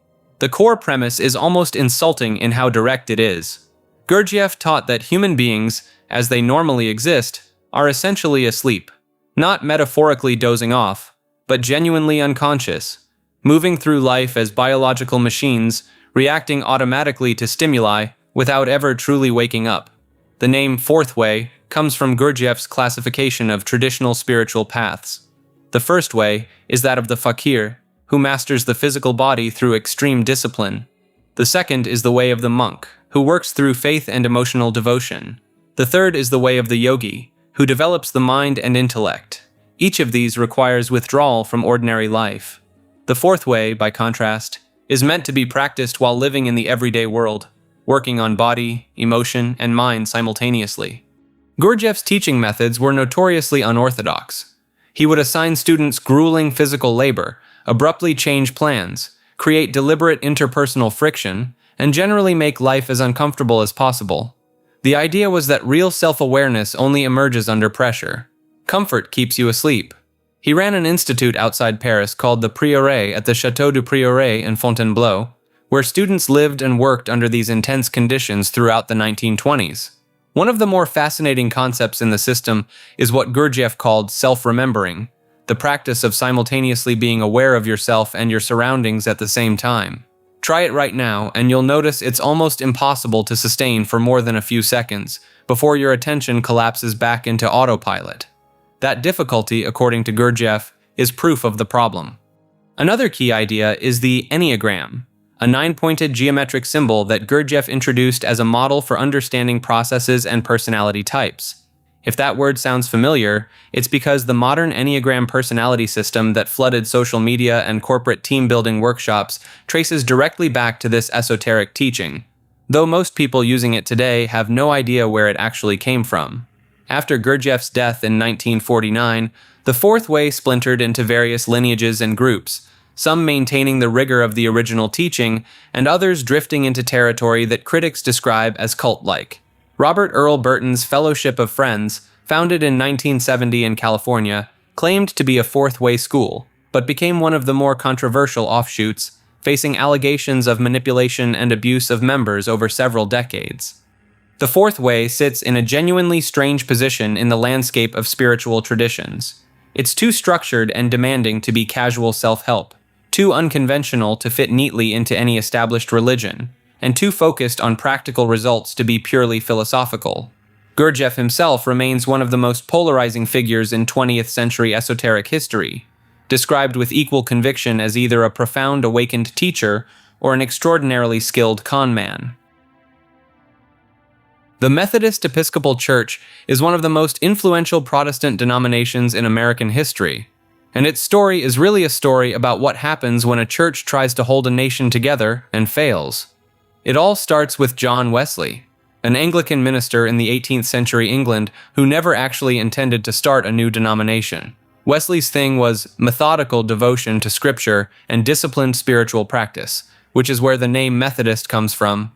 His followers were originally just a movement within the Church of England, but when the American Revolution happened, Anglican priests in the colonies fled back to Britain, leaving American Methodists with no one to administer sacraments like communion or baptism.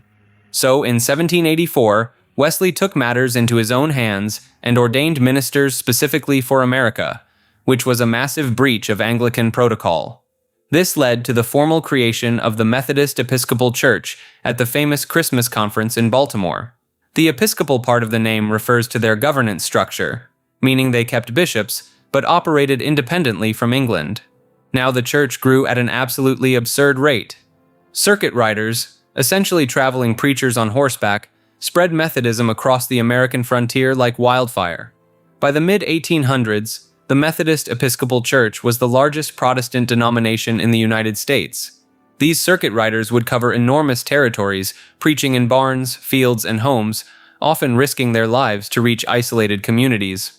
But the thing that tore it apart was the same thing tearing the country apart: slavery. In 1844, the church split into the Methodist Episcopal Church and the Methodist Episcopal Church South, after a bishop from Georgia was found to have inherited enslaved people through marriage. The northern branch wanted him to give them up. The southern branch said church leadership had no authority to make that demand. The resulting schism was one of the largest institutional fractures in pre-Civil War America, and many historians argue that the breaking of national churches like this one actually made the Civil War more likely by removing one of the last remaining institutions that bound North and South together. The two branches would not reunite until 1939, and even then, the reunion came with a deeply uncomfortable compromise. They created a segregated jurisdictional structure called the Central Jurisdiction, which lumped all black congregations into a separate administrative body regardless of geography. This system persisted until 1968, when the Methodist Episcopal Church merged with several other Methodist bodies to form the United Methodist Church. And the cycle arguably repeated itself in the 2000s, when the United Methodist Church experienced another massive split, this time over the inclusion of LGBTQ members and clergy. Thousands of congregations left to form the Global Methodist Church. So from slavery to civil rights to modern social debates, This denomination has essentially served as a mirror for whatever is dividing American society at the time. The Lutheran Church, Missouri Synod, often shortened to LCMS, is one of the largest Lutheran denominations in the United States, and to outsiders, it can come as a surprise just how strict it actually is. Because when most people hear Lutheran, they picture a fairly relaxed, mainline Protestant church. Maybe some hymns, a potluck dinner, and not much else. The Missouri Synod is a very different animal. Founded in 1847 by German immigrants in the state of Missouri, the LCMS holds to what it calls a confessional Lutheran theology, meaning it takes the original writings of Martin Luther and the Lutheran confessions not as historical documents you can take or leave, but as the correct and binding interpretation of Scripture. Every word of the Bible is considered inerrant, literally true, cover to cover. That includes a literal six-day creation, a young earth, and a real physical Adam and Eve. This puts the Missouri Synod at odds not just with secular science, but with most other Lutheran bodies. The largest Lutheran group in America, the Evangelical Lutheran Church in America, ordains women, welcomes openly gay clergy, and takes a much more flexible approach to interpreting the Bible. The Missouri Synod does none of that. Women cannot be ordained as pastors. The denomination formally opposes same-sex relationships, and members are generally expected to only take communion at LCMS churches, a practice called closed communion that can genuinely catch visitors off guard when they're turned away at the altar rail. One of the more fascinating chapters in LCMS history is the Seminex affair of 1974. The president of Concordia Seminary in St. Louis was removed from his position after accusations that he and a number of faculty members were teaching a more modern, historical critical approach to the Bible. In response, the majority of the seminary's faculty and students literally walked out and formed their own institution, Seminex, short for Seminary in Exile. The resulting fallout split congregations, ended careers, and pushed tens of thousands of more moderate members out of the denomination entirely. The LCMS also runs one of the largest private school systems in the United States, with over 1,000 schools and universities operating under its umbrella. This gives the denomination an outsized influence on education compared to its membership numbers, which sit at around 1.8 million. It ends up on an iceberg like this, not because it's a cult or a fringe group. It's a well-established, historically significant denomination, but because the gap between how most people perceive Lutheranism and how the Missouri Synod actually operates is genuinely striking. It functions as one of the most theologically rigid major Protestant bodies in America, and a lot of people sitting in the pews of other churches have no idea it even exists. The Nation of Yahweh was a black Hebrew Israelite offshoot founded in 1979 by Hulan Mitchell Jr., who renamed himself Yahweh ben Yahweh, literally meaning God, Son of God. Based out of Miami, Florida, the group taught that black people were the true biblical Israelites and that Mitchell was the literal Messiah sent to lead them to salvation. On the surface, the Nation of Yahweh actually did some genuinely impressive community work. They bought up rundown properties in Liberty City, one of Miami's poorest neighborhoods, and renovated them. They opened grocery stores, created jobs, and were publicly praised by Miami's mayor, and even given the keys to the city. Politicians lined up for photo ops. It looked like a legitimate success story. Behind closed doors, things were very different. Mitchell demanded absolute loyalty from his followers, requiring members to cut ties with their families and hand over their finances. He lived lavishly while many of his followers lived in communal housing under strict rules. Dissent was not tolerated in any capacity. The darkest chapter involved a secret inner circle known as the Brotherhood, sometimes called the Death Angels. To gain entry, members allegedly had to bring Mitchell a gruesome proof of loyalty, the severed body parts of a so-called white devil. Between 1981 and 1986, at least 14 people were murdered in connection to the group, including both white victims targeted at random and former members who had tried to leave. In 1990, Mitchell and several of his followers were indicted under federal racketeering charges. The trial revealed the extent of the violence carried out in his name. Mitchell was convicted of conspiracy to commit murder and sentenced to 18 years in federal prison. He was released in 2001 under strict conditions, including no contact with former followers. He died in 2007, but remarkably, the Nation of Yahweh still exists today in a diminished form. Some remaining members continue to regard him as the returned Messiah, maintaining that the charges were a government-led persecution of a powerful black religious leader. It's one of those cases where a group did real, tangible good for a community while simultaneously operating one of the most violent cult structures in American history. The Old Catholic Church refers to a collection of independent Catholic denominations that broke away from Rome in the 1870s, though most people have never heard of them despite their presence in dozens of countries worldwide. The split happened over a single theological point that the Vatican considered non-negotiable. In 1870, the First Vatican Council declared the doctrine of papal infallibility, stating that when the Pope speaks on matters of faith and morals from his official position, he cannot be wrong.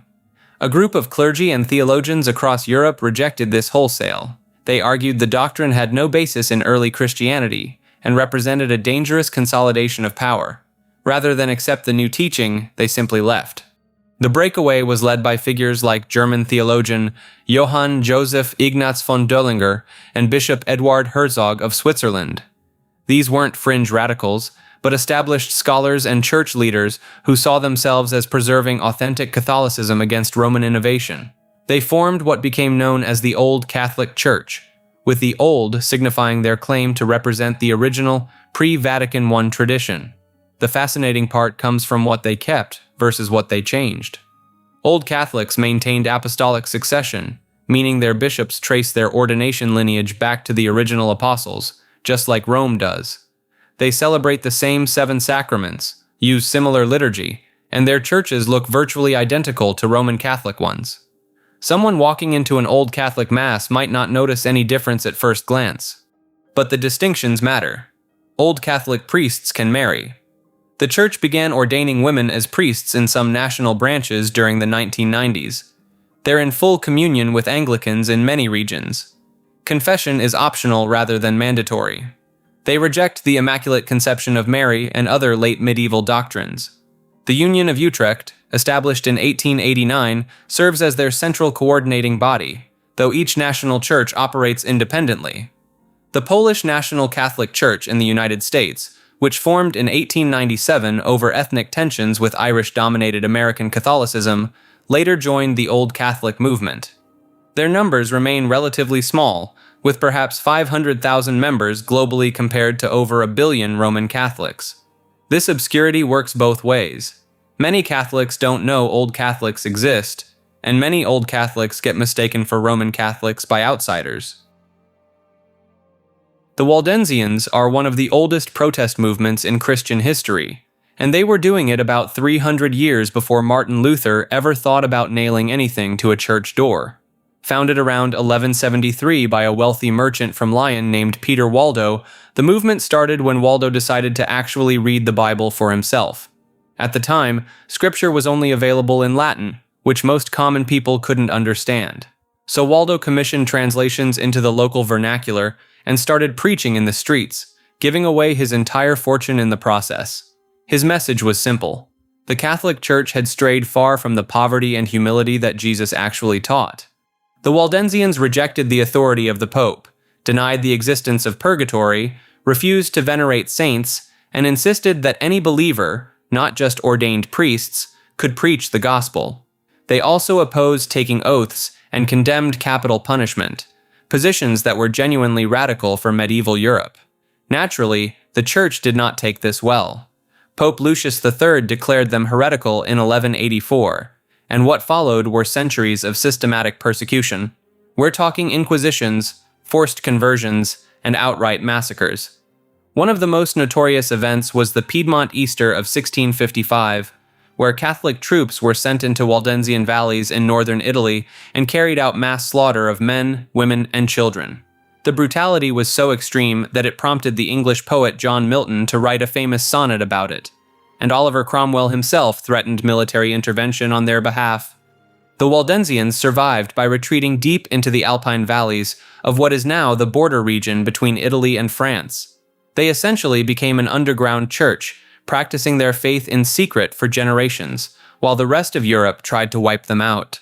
When the Protestant Reformation finally arrived in the 1500s, the Waldensians found natural allies in figures like John Calvin and aligned themselves with the Reformed tradition.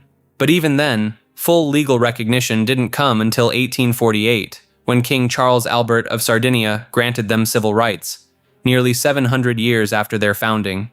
The Waldensians still exist today.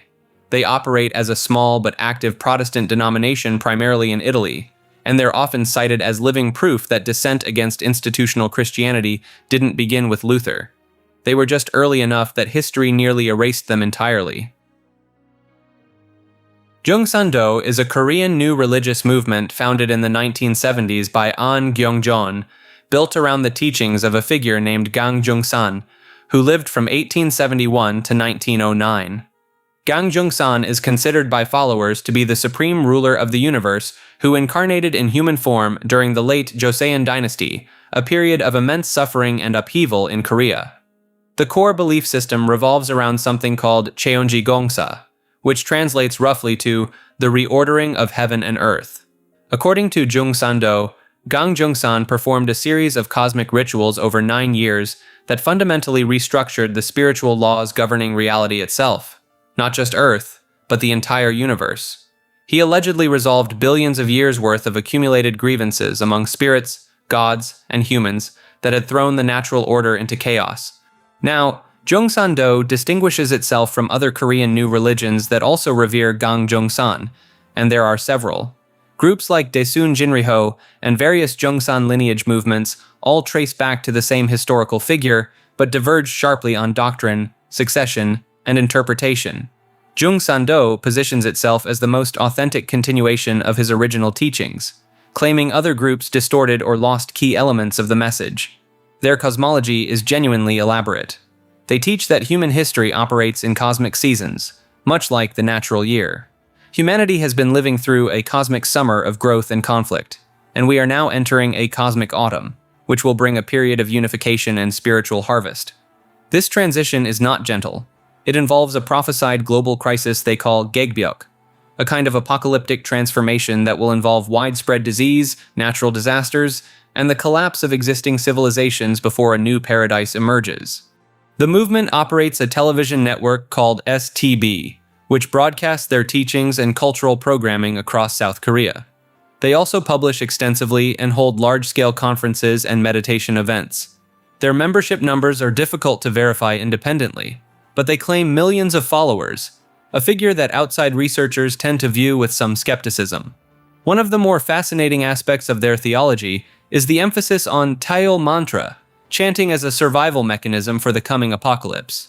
Followers are taught that reciting this specific mantra will literally protect them during the prophesied catastrophes. It functions almost like a spiritual insurance policy, except the premiums are paid in syllables. Asianism is one of those ideological movements that started with a genuinely noble idea and then got twisted into something far more dangerous. At its core, it's the belief that the nations and peoples of Asia share a deep civilizational bond, one that should unite them against Western colonial domination. And in the mid to late 1800s, when European powers were carving up the continent like a buffet, that sentiment made a lot of sense. The roots go back to thinkers like Okakura Tenshin, a Japanese art historian who famously wrote Asia is One in 1903. His argument was cultural. He saw a shared spiritual and artistic thread running from the Arabian deserts through India and into China and Japan, connecting all of Asia through traditions like Buddhism and Confucian thought. It was romantic, idealistic, and genuinely compelling as a counter-narrative to Western supremacy. But Japan ran with it in a very different direction. As Japan modernized and militarized in the early 20th century, Asianism became the philosophical backbone of imperial expansion. The idea was rebranded into what was called the Greater East Asia Co-Prosperity Sphere, a concept promoted during World War II that framed Japanese conquest as liberation. The argument was that Japan, as the most advanced Asian nation, had a duty to free its neighbors from Western colonialism and lead them into a new era of shared prosperity. In practice, this meant brutal occupation, forced labor, and the systematic exploitation of nearly every country Japan invaded. Korea, China, the Philippines, Indonesia, and many others suffered enormously, under a regime that used the language of brotherhood to justify domination. The co-prosperity sphere was cooperation in name only. What makes Asianism worth examining on this iceberg is that it never fully went away. Pan-Asian solidarity movements have resurfaced repeatedly in different forms throughout the 20th and 21st centuries.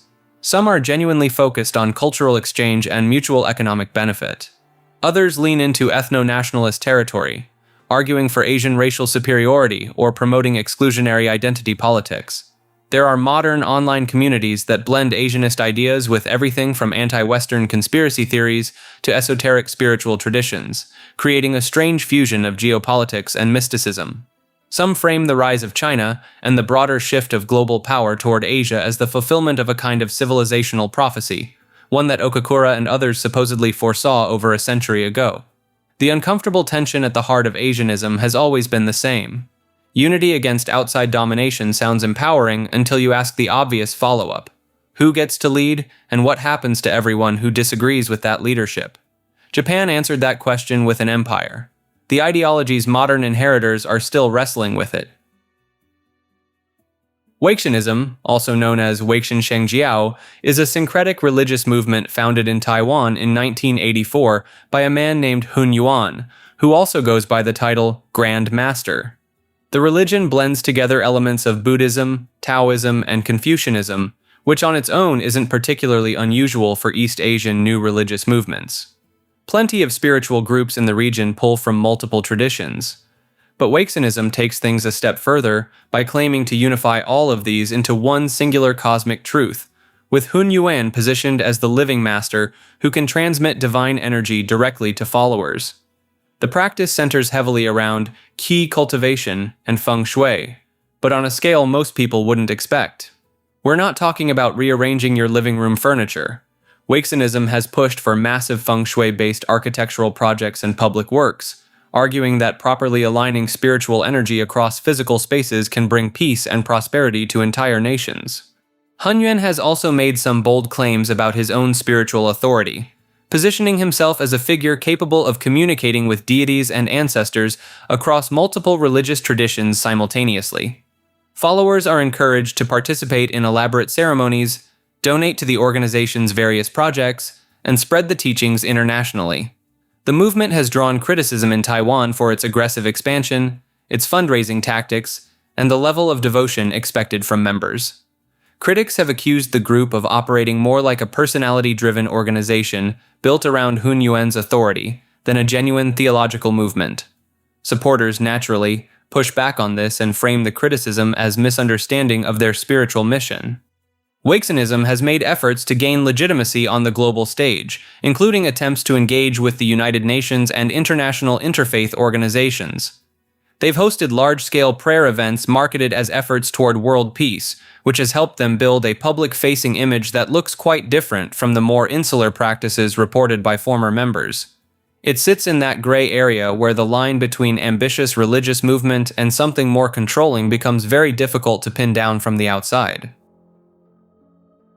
The True Russian Orthodox Church is one of several groups that split from the Moscow Patriarchate, claiming that the official Russian Orthodox Church sold its soul, sometimes almost literally, by cooperating with the Soviet government.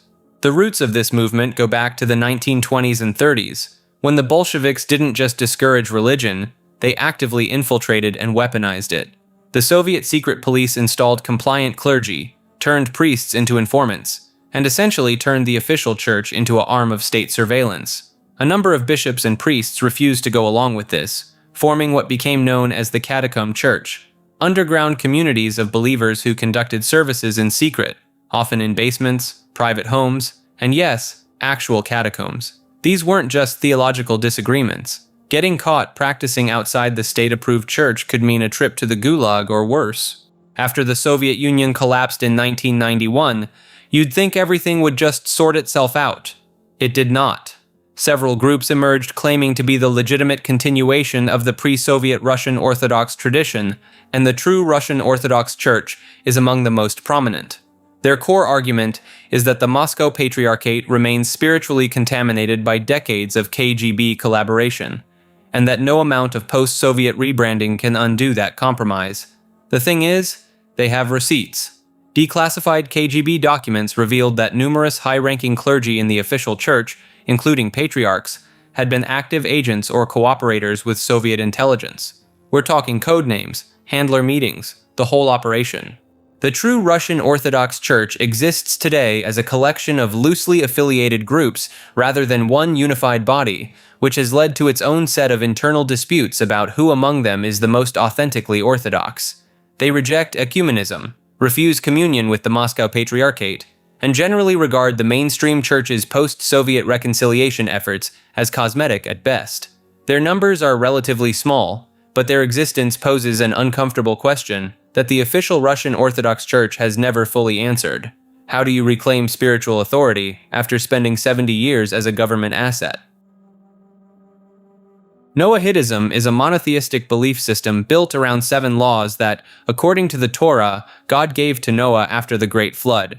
These aren't the 10 Commandments. These are an older, more universal set of rules that Jewish tradition says apply to every single human being on earth, regardless of whether they're Jewish or not.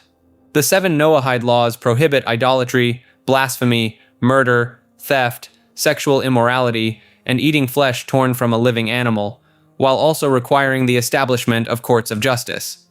That's it. Follow those 7 rules, and according to rabbinic teaching, you're considered a righteous Gentile with a guaranteed place in the world to come. No conversion to Judaism necessary. Noahidism as an actual organized movement is relatively modern. Small communities of non-Jews around the world have taken these laws seriously and built their entire spiritual lives around them. They study Torah, follow rabbinic guidance, and observe certain Jewish customs, but they aren't Jewish and don't try to be. They exist in this strange theological middle ground, bound by Jewish law but permanently outside the Jewish people. This is where things get complicated. Critics, particularly within certain Christian and secular circles, see Noahidism as a framework for a 2-tiered religious system. Jews follow 613 commandments.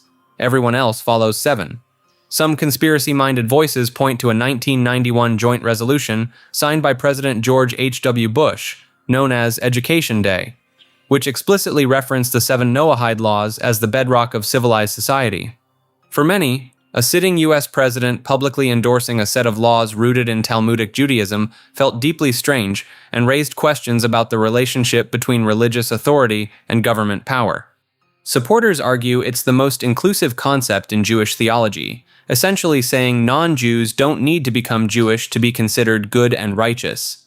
Detractors argue the laws carry severe traditional punishments, including capital punishment for violations like idolatry, which under strict interpretation could technically apply to Christian worship of Jesus or Hindu devotion to multiple deities. Whether Noahidism is a beautiful expression of universal ethics or a controversial theological hierarchy depends entirely on who you ask.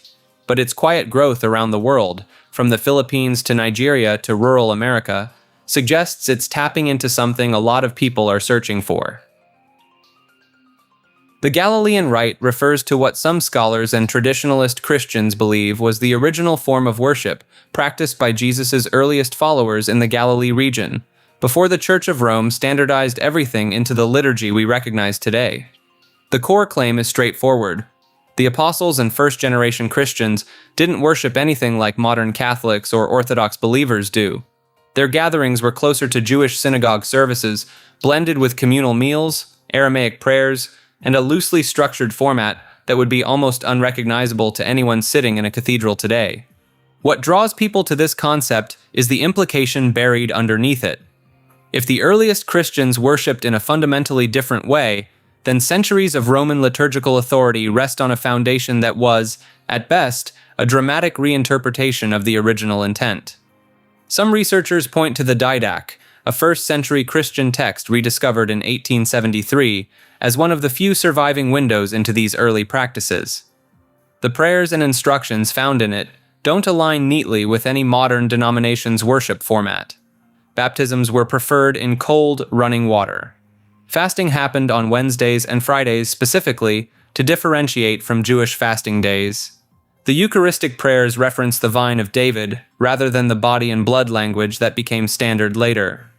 The Galilean rite as a distinct liturgical tradition eventually got absorbed and overwritten, mostly by the Roman Rite in the west and various Eastern rites in the other direction.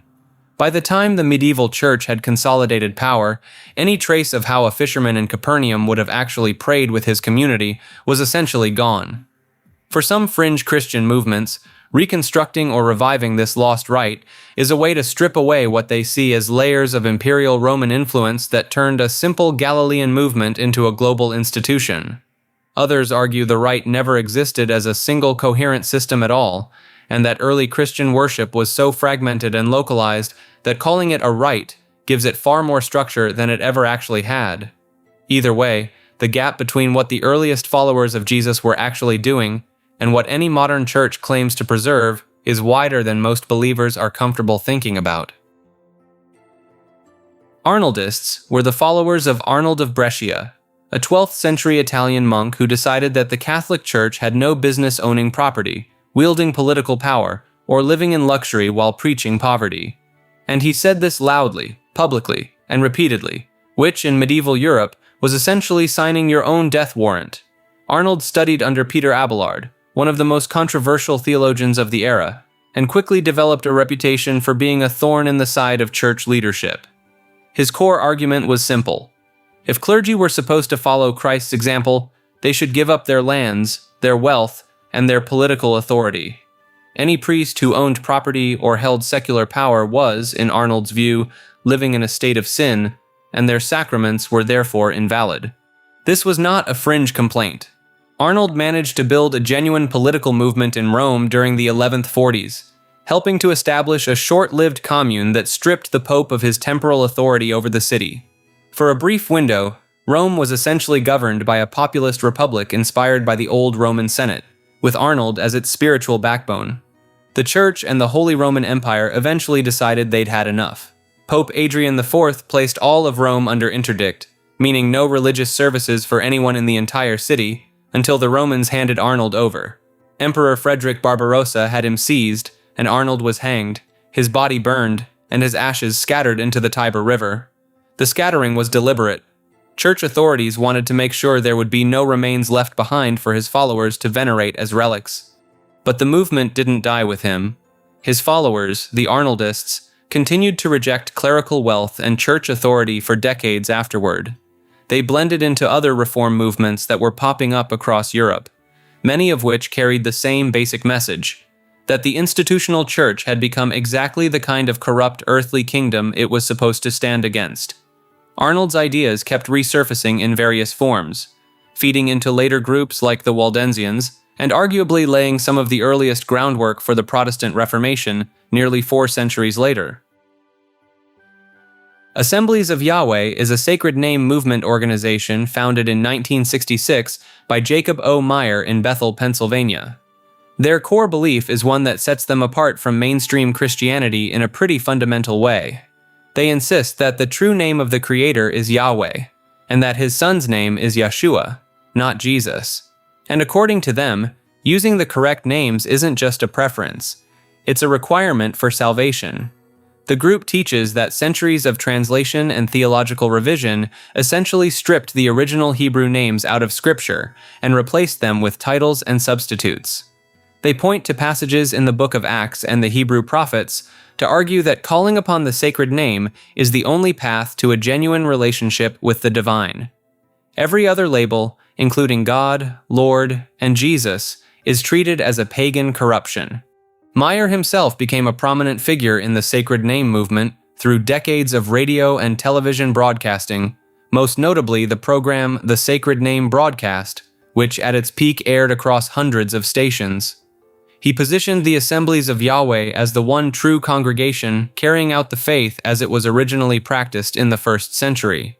The organization follows a strict interpretation of Old Testament law, including observance of the 7th-day Sabbath, the biblical feast days like Passover and the Feast of Tabernacles, and dietary laws from Leviticus. They reject Christmas, Easter, and other mainstream Christian holidays as having roots in ancient paganism, a claim that, to be fair, does have some historical backing depending on who you ask. Where things get more controversial is in the group's exclusivity. Former members have described a high-control environment where questioning leadership is strongly discouraged, Contact with outsiders is limited, and leaving the group is treated as a form of spiritual betrayal. Some ex-members have gone as far as labeling it a cult, citing emotional manipulation, and shunning practices directed at anyone who walks away. After Jacob Meyer passed away in 2010, leadership transferred within the organization, but the transition wasn't entirely smooth. Disputes over doctrine and authority led to fractures, with splinter groups forming their own congregations under similar names, but with slightly different theological positions. This is actually a recurring pattern across the broader sacred name movement. Once you make the argument that everyone else got the name wrong, it's only a matter of time before someone tells you that you're pronouncing it wrong too. The Assemblies of Yahweh remains active today, still headquartered in Bethel, Pennsylvania, and continues to publish literature and broadcast programming centered on the sacred name doctrine. They occupy a fascinating spot on the religious spectrum, too far outside mainstream Christianity for most churches to acknowledge, but too structured and scripture-focused for most people to dismiss outright. Gnosticism is one of the oldest and most persistently suppressed spiritual traditions in Western history, and once you understand its core claim, you'll see why mainstream religion wanted it gone. The central idea is deceptively simple. The God of the Old Testament, the creator of the physical world, is not the true God. He's a lower, flawed being called the demiurge, a kind of cosmic architect who either doesn't know or doesn't care that there's a higher, purely spiritual divine source above him. The material world he built isn't a gift, it's a prison. According to Gnostic belief, human beings contain a divine spark, a fragment of that true, higher God, trapped inside physical bodies within a universe designed to keep them ignorant. Salvation doesn't come through faith or obedience. It comes through gnosis, a Greek word meaning direct, personal knowledge of spiritual truth. You don't worship your way out, you learn your way out. This framework dates back to the 1st and 2nd centuries, developing alongside early Christianity. Prominent Gnostic teachers like Valentinus and Basilides built elaborate cosmologies describing chains of divine emanations called aeons that bridge the gap between the unknowable true God and the botched creation we inhabit. Some systems described 30 or more of these aeons arranged in pairs, with the demiurge emerging as the result of a cosmic error, often tied to an aeon named Sophia, whose curiosity or ambition caused a rupture in the divine order. The early church fathers absolutely despised this. Irenaeus of Lyon wrote an entire multi-volume work called Against Heresies, around 180 AD specifically to dismantle Gnostic teachings. The problem for the church wasn't just theological disagreement. Gnosticism undermined the entire power structure. If salvation comes from inner knowledge rather than institutional authority, you don't need priests, you don't need churches, and you certainly don't need a pope. For centuries, almost everything we knew about Gnosticism came from the people trying to destroy it. That changed in 1945 when a farmer named Muhammad Ali al-Saman discovered a sealed clay jar near the town of Nag Hammadi in Egypt. Inside were 13 leather-bound codices containing over 50 Gnostic texts, including the Gospel of Thomas, the Gospel of Philip, and a creation narrative called the Apocryphon of John. These had been buried, likely by monks from a nearby monastery, possibly to preserve them from church-ordered destruction. The texts revealed a tradition far more sophisticated than the church fathers had portrayed. The Gospel of Thomas contains 114 sayings attributed to Jesus, many with no parallel in the New Testament, framing him not as a sacrificial savior, but as a teacher of hidden wisdom.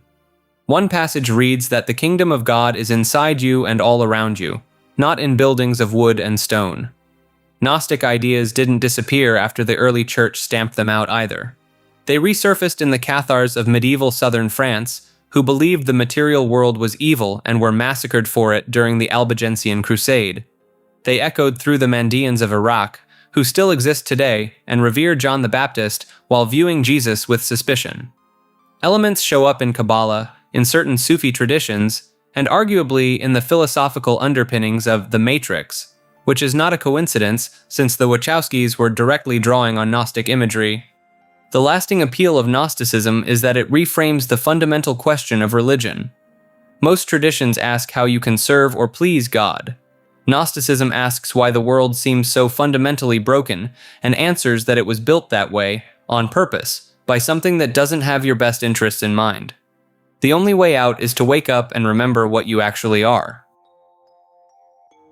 Quimbanda operates as the shadow side of Brazilian spirituality, a tradition where practitioners work directly with spirits that most other religions try to keep at arm's length. While its sister religion Umbanda focuses on charity and light, Quimbanda deals in the practical matters that people actually need help with. Money problems, justice for wrongs committed against you, protection from enemies, and love that won't come naturally. The practice emerged from Bantu traditions brought by enslaved Africans to Brazil, blending with indigenous knowledge and bits of European folk magic over centuries. What sets it apart centers on its primary spirits, the Exus and Pombagiras. In Umbanda and Candomblé, these entities serve as messengers and tricksters. In Quimbanda, they become the main focus of worship and partnership. Exus appear as male spirits associated with crossroads, battlefields, and the streets. Pombagiras manifest as female spirits of the night, often depicted in red and black, connected to sexuality, independence, and feminine power. Both categories contain hundreds of individual spirits, each with specific domains and preferences. Exu Trancaruas guards the pathways. Maria Padilha commands one of the most powerful Pombagira lines. Exu Caveira works in graveyards with matters of death and endings. The rituals involve offerings placed at crossroads, in forests, or at cemetery gates. Practitioners leave cachaça, cigars, red candles, specific foods, and sometimes animal sacrifices depending on the working. The ceremonies happen late at night, accompanied by drumming and songs in Portuguese mixed with African languages. Possession occurs frequently, with spirits mounting their horses to speak, dance, drink, and conduct business with those seeking their help. Quimbanda gained a reputation as black magic or devil worship, particularly from Christian observers who saw the imagery of horned spirits and graveyard work as demonic. The tradition itself rejects this framing entirely. These spirits existed long before Christianity arrived in Brazil. They operate in morally gray territories because human life operates in morally gray territories. Someone stealing from you deserves consequences. Someone abusing their power needs to face justice. A person working magic against you requires magical defense. The practice demands payment. Spirits don't work for free, and practitioners maintain ongoing relationships with their Exus and Pombagiras through regular offerings and respect. Breaking promises to these entities brings swift and unpleasant consequences. The agreements function as binding contracts, not casual requests. Modern Quimbanda houses operate throughout Brazil and increasingly in other countries with Brazilian diaspora communities. Each house maintains its own lineage of spirits and specific ways of working. Some incorporate more African elements, others blend in additional European ceremonial magic, and some develop entirely new approaches while maintaining the core relationships with Exus and Pombagiras. The tradition refuses to apologize for dealing in curse work, binding magic, and spiritual warfare. Life contains conflict, and pretending otherwise serves no practical purpose. Berber mythology is the ancient belief system of the Amazigh people, the indigenous inhabitants of North Africa who have been there for thousands of years before the arrival of Arabs, Romans, or even the Phoenicians.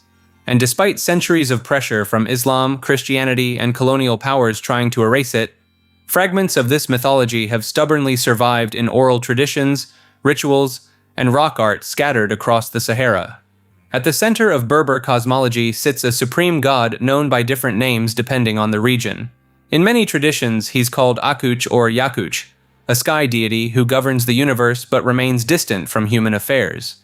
Below him exists a rich pantheon of spirits and supernatural beings that interact with the everyday world in very direct ways. One of the most fascinating figures is Anzar, the rain god. In parts of Morocco and Algeria, drought rituals dedicated to Anzar persisted well into the 20th century, and in some rural areas, arguably still do. The ceremony involved dressing a wooden ladle or spoon as a bride, parading it through the village, and singing songs asking Anzar to send rain to his bride. Villagers would splash water on each other during the procession. It's essentially a symbolic wedding between the community and a pre-Islamic deity, carried out openly in Muslim-majority regions for generations, because it worked just well enough, just often enough, that nobody wanted to be the one to stop doing it. The Berber spirit world is populated by entities called Jnun, which were later absorbed into Islamic tradition as jinn. But the original Berber conception was distinct. These spirits inhabited natural features like rivers, caves, mountains, and specific trees. Each location had its own resident spirit that needed to be respected or appeased. Disturbing a sacred spring without permission, for example, could result in illness, madness, or terrible luck. Then there's the figure of Tafukt, the sun, often treated as a feminine force in Berber tradition. The moon, Ayur, was masculine. This is the inverse of many Indo-European mythologies where the sun is male and the moon is female, and it shaped everything from agricultural calendars to marriage customs. The Amazigh also maintained a calendar system called the Yenayer that predates both the Islamic and Gregorian calendars. Its new year falls on January 12th or 13th, and it's still widely celebrated across North Africa today. The calendar counts from roughly 950 BCE, which Berber tradition holds as the year an Amazigh pharaoh named Shashank I defeated the Egyptian pharaoh and took the throne. So while much of the world rang in 2025, Amazigh communities were already in the year 2975.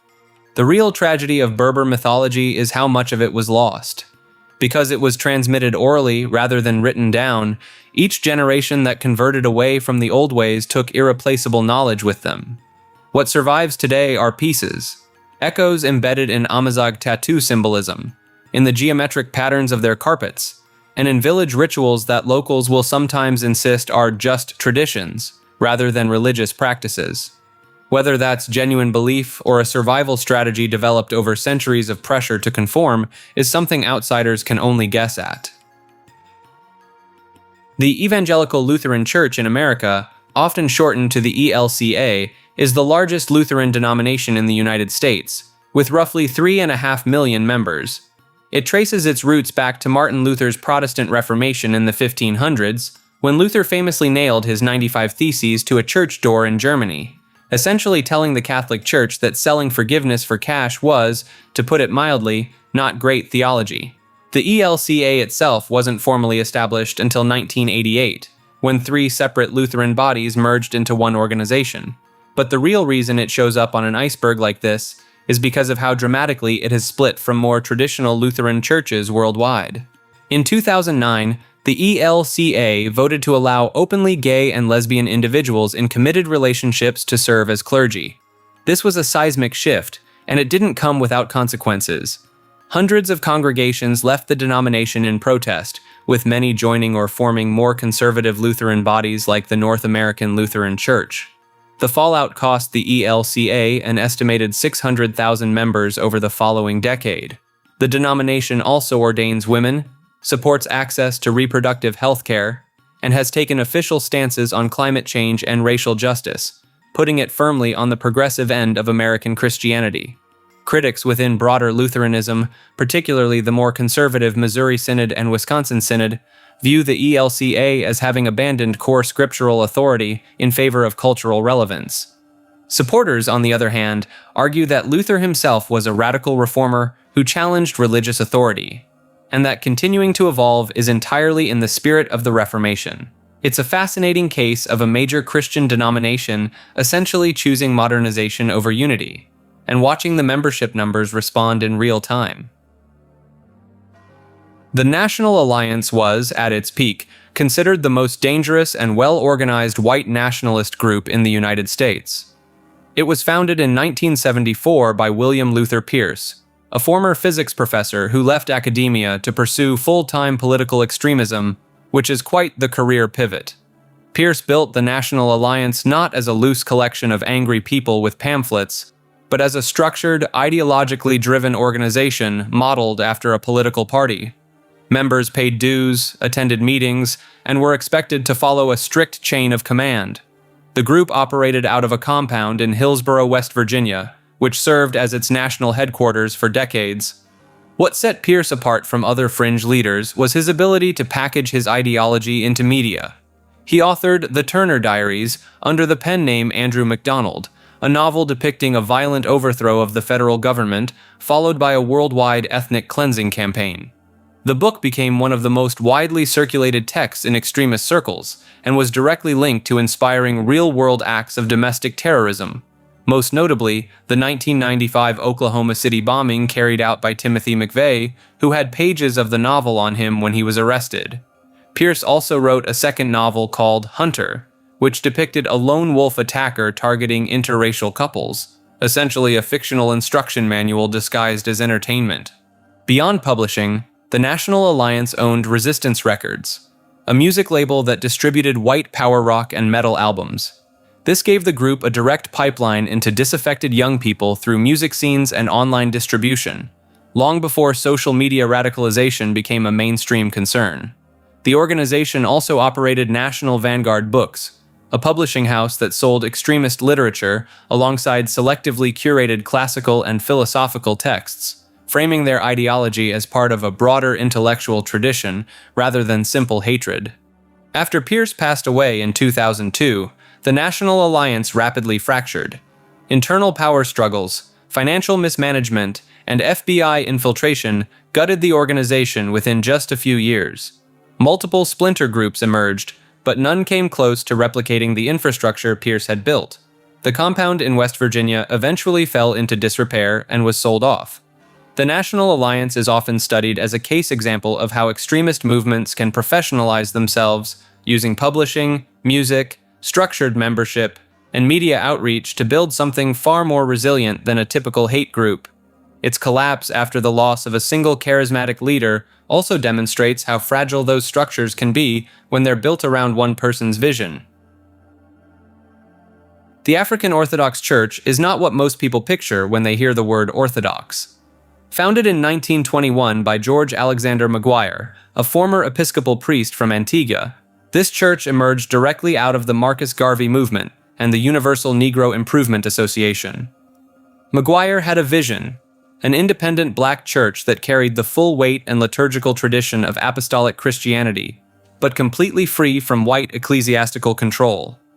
Maguire was consecrated as a bishop by a line of clergy connected to the Old Catholic movement, which gave the church a claim to apostolic succession, essentially an unbroken chain of ordination stretching back to the original apostles. That detail matters because it meant the African Orthodox Church wasn't just starting fresh. It was asserting that black Christians had every right to the oldest, most established forms of Christian authority without needing permission from Rome or Canterbury or anyone else. The theology itself blended traditional Orthodox and Catholic liturgical practices with a distinctly Afrocentric worldview. Maguire famously encouraged his congregation to forget the white gods and envision the divine in their own image. Church iconography depicted a black Madonna and child, and the broader message was that Christianity had deep African roots long before European colonization reshaped it. The church spread across the United States, the Caribbean, and parts of Africa, particularly gaining traction in Uganda and Kenya during the 1930s. In East Africa, it became intertwined with anti-colonial resistance, giving local communities a spiritual framework that didn't come packaged with European imperial authority. Over the decades, various branches sought and sometimes obtained recognition from established Eastern Orthodox patriarchates, while others maintained full independence. This created a somewhat fragmented landscape where different congregations might lean more traditionally Orthodox or more Afrocentric depending on their leadership. Today, the African Orthodox Church remains a relatively small but historically significant institution. It sits at this fascinating crossroads of Pan-Africanism, liturgical Christianity, and anti-colonial theology, a church that essentially said the oldest traditions of the faith already belonged to Africa, and it was time to take them back. Epsilon Program operates as a fictional religious movement that has transcended its digital origins to influence real-world discussions about cult psychology and media manipulation. Created for Grand Theft Auto V, this satirical organization presents a disturbingly accurate mirror of actual high-control groups. The program centers around Chris Formage, a charismatic leader who preaches salvation through monetary donation and unwavering faith in extraterrestrial guidance. Members, known as Epsilonists, follow a complex mythology involving alien ancestors, dimensional travel, and the promise of ascending to a higher plane of existence called Craft. What sets Epsilon apart from typical video game factions is its methodical adoption of real cult recruitment tactics. The organization demands progressively larger financial contributions, isolates members from outside influences, and employs thought-stopping techniques through repetitive mantras and meditation practices. Members wear distinctive light blue robes and are required to abstain from technology, alcohol, and material possessions, while paradoxically funding the leader's lavish lifestyle. The program's documentation includes detailed theological texts, member testimonials, and recruitment materials that closely parallel those used by established movements like Scientology and Heaven's Gate. Rockstar Games consulted with cult researchers during development, resulting in an unsettlingly authentic portrayal of indoctrination processes. Beyond its gaming context, Epsilon has spawned genuine online communities where participants engage with the fictional belief system. Some members have organized real-world meetups, created elaborate fan theories extending the mythology, and even established websites promoting Epsilon teachings as legitimate spiritual guidance. The phenomenon demonstrates how fictional narratives can serve as psychological testing grounds, allowing people to explore cult dynamics without real-world consequences while simultaneously revealing their susceptibility to authoritarian influence structures. Rainbow gatherings are massive, informal outdoor events where thousands of people temporarily build a functioning community in national forests across the United States and increasingly around the world. No leaders, no organizers, no admission fees, and technically, no rules. The gatherings operate on a principle called voluntary cooperation, where everything from cooking meals to digging latrines is handled by whoever feels like stepping up. The movement traces back to 1972, when a loose network of counterculture figures, Vietnam War protesters, and spiritual seekers organized the first gathering in Colorado's Roosevelt National Forest. Around 20,000 people showed up. Since then, a national gathering has taken place every single year, always on public land, always timed to culminate around the 4th of July with a mass silent meditation for world peace. Now, the Rainbow Family of Living Light, as they formally call themselves, insists they are not an organization. There are no membership roles, no dues, no hierarchy. Anyone who shows up is considered part of the family. Decisions are made through open councils where anyone can speak, and nothing moves forward until the group reaches full consensus. In theory, this sounds like a utopian experiment. In practice, it gets complicated fast. The gatherings have drawn consistent friction with the U.S. Forest Service, which requires permits for large groups on public land. The Rainbow Family has historically refused to obtain permits, arguing that the First Amendment protects their right to peaceably assemble and that no single person has the authority to sign on behalf of a leaderless group. This legal gray area has led to decades of standoffs, citations, and court cases, with mixed results on both sides. Inside the gatherings themselves, the culture revolves around sharing. Kitchens are set up by various camps and feed everyone for free. The preferred currency is literally nothing. If someone offers you something and you try to pay, you'll probably get a lecture. The phrase "we love you" is used as a greeting between strangers, which is either deeply heartwarming or mildly unsettling depending on your tolerance for that sort of thing. But the lack of formal structure has a darker side. With no security force and no vetting process, the gatherings have historically attracted individuals with predatory intentions, alongside the genuine peace seekers. Reports of theft, substance-fueled altercations, and more serious offenses have followed the events for decades. A camp known as A Camp, which forms at the entrance of most gatherings, has developed a reputation as a particularly chaotic zone where heavy alcohol use concentrates, since alcohol is discouraged deeper within the gathering but not formally banned. Law enforcement perspectives on rainbow gatherings range from cautious tolerance to outright hostility. Some officers have described them as environmental disasters, pointing to soil erosion, water contamination, and damage to wildlife habitats. Supporters counter that the family conducts extensive cleanup operations after each gathering and often leaves sites in better condition than they found them. The spiritual dimension is eclectic to say the least. You'll find elements of Buddhism, Christianity, Native American traditions, Hinduism, paganism, and a dozen other belief systems all blended together in a way that purists from any of those traditions would probably find questionable. The central ritual, that mass silence on July 4th followed by collective chanting, is treated as the spiritual core of the whole event, a moment where thousands of people genuinely believe they are channeling unified intention toward healing the planet. Whether rainbow gatherings are a beautiful expression of anarchist community building or a cautionary tale about what happens when you remove all institutional accountability probably depends on which 3 days of the gathering you happen to attend.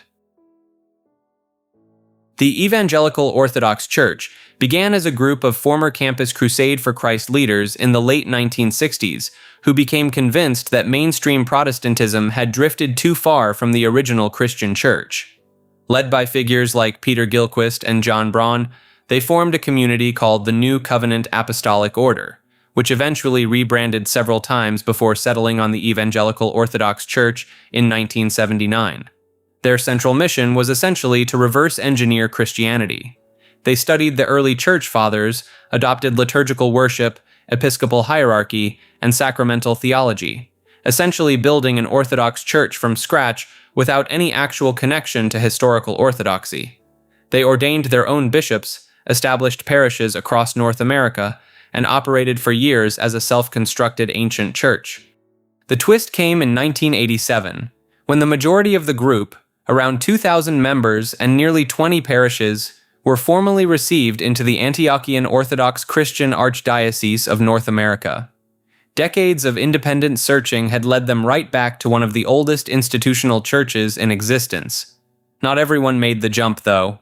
A smaller faction refused to join the Antiochians and continued operating independently under the Evangelical Orthodox Church name. This remnant group persisted with far less visibility, maintaining their own bishops and parishes while existing in a kind of ecclesiastical no-man's land, not quite Protestant, not recognized by mainstream orthodoxy, and largely forgotten by the broader Christian world. The larger story is often held up as either an inspiring example of genuine theological seeking or a cautionary tale about what happens when a group of charismatic leaders decide they can reconstruct an entire ancient tradition on their own terms. Soldiers of Heaven, or Jund al-Sama in Arabic, was a messianic cult that operated in Iraq during the mid-2000s, and their story ended in one of the strangest battles of the entire Iraq War. The group was founded by a man named Ahmad al-Hassani, who claimed to be in direct contact with the Mahdi, the prophesied Redeemer in Islamic eschatology. Some accounts go further, suggesting al-Hassani claimed to actually be the Mahdi himself, or at minimum his representative on Earth. He gathered a following that blended Shia Islamic beliefs with apocalyptic prophecy, convincing his followers that the end times were imminent and that they had a divine role to play in triggering them. Their plan was breathtaking in its ambition and borderline incomprehensible in its logic. During the Ashura pilgrimage in January of 2007, when millions of Shia Muslims gathered in the holy cities of Najaf and Karbala, the Soldiers of Heaven intended to launch a massive armed assault on the shrines and religious leadership. The goal was to assassinate Grand Ayatollah Ali al-Sistani, one of the most revered Shia clerics alive, along with other senior religious figures. They believed this act of chaos would somehow accelerate the return of the Mahdi and usher in a new divine age. They had amassed a surprisingly large fighting force, estimated at anywhere from several hundred to over 1,000 armed members, and had set up a fortified camp in orchards and farmland near Najaf. They stockpiled weapons, dug trenches, and genuinely prepared for what they saw as a holy final battle. Iraqi security forces caught wind of the plot just before it could be carried out. What followed was the Battle of Najaf, a brutal engagement that lasted roughly 2 days. Iraqi army units, backed by American air support including helicopter gunships and fixed-wing aircraft, assaulted the cult's positions. The fighting was far more intense than anyone expected. The Soldiers of Heaven fought with the kind of fanatical commitment you only see from people who truly believe they are fulfilling a divine prophecy. By the time it was over, estimates suggest somewhere between 200 and 400 cult members were killed, with dozens more captured.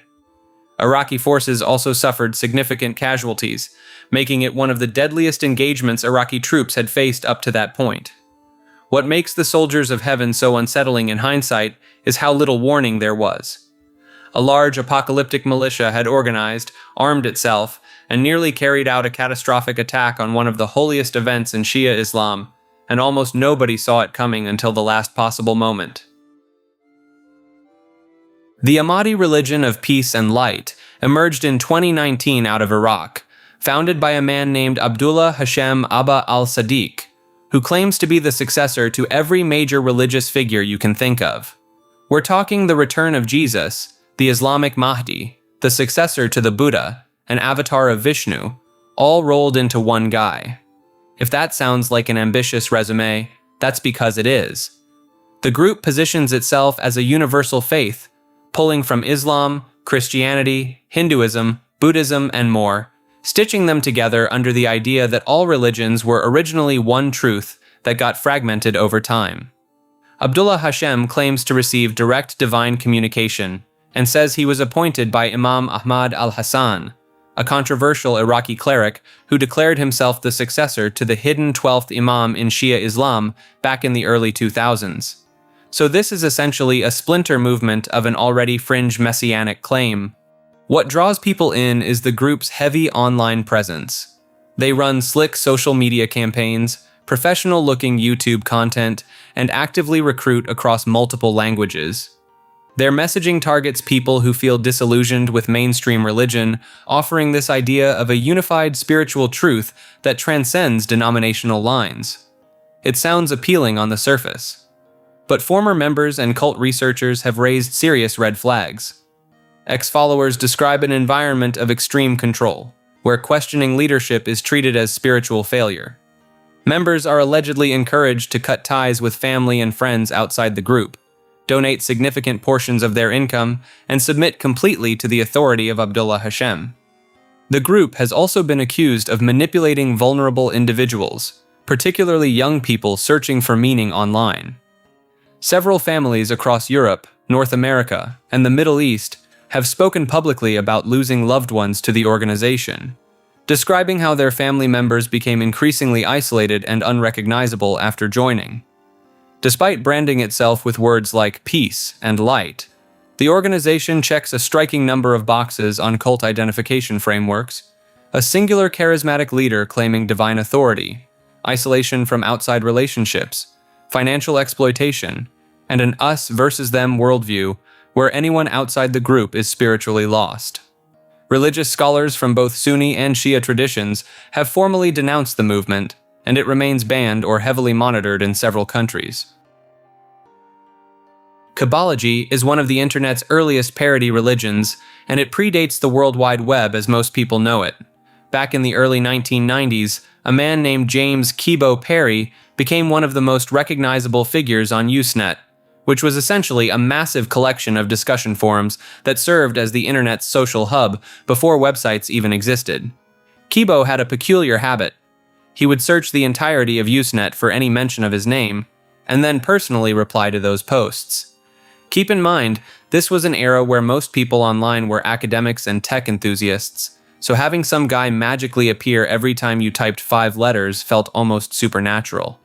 This led to the creation of a dedicated Usenet group called alt.religion.kybology, where followers, known as kybologists, developed an elaborate mythology around Kibo as a sort of omniscient digital deity.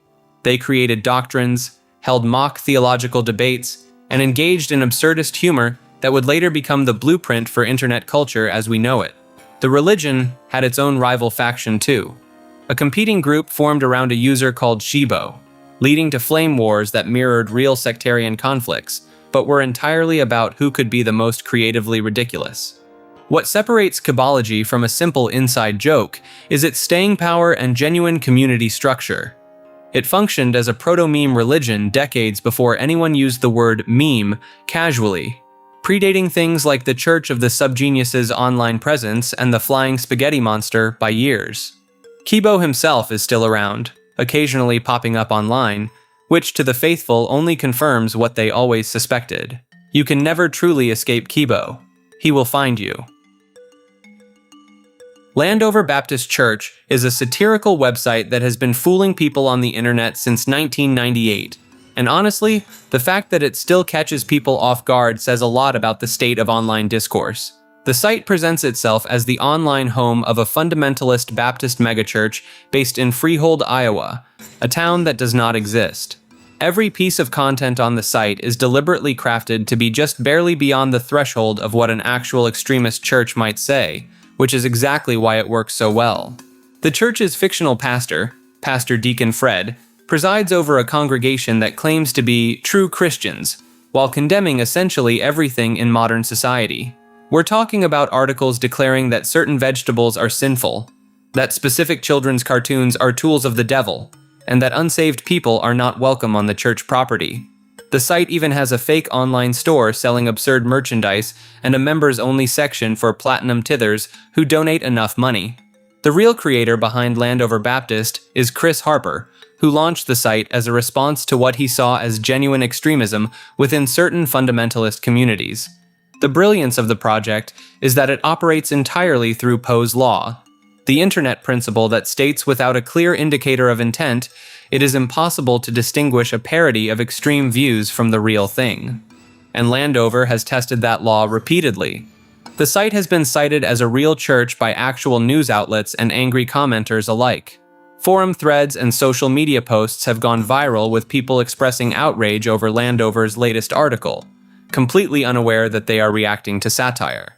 In some cases, real fundamentalist groups have even agreed with positions the site posted as jokes.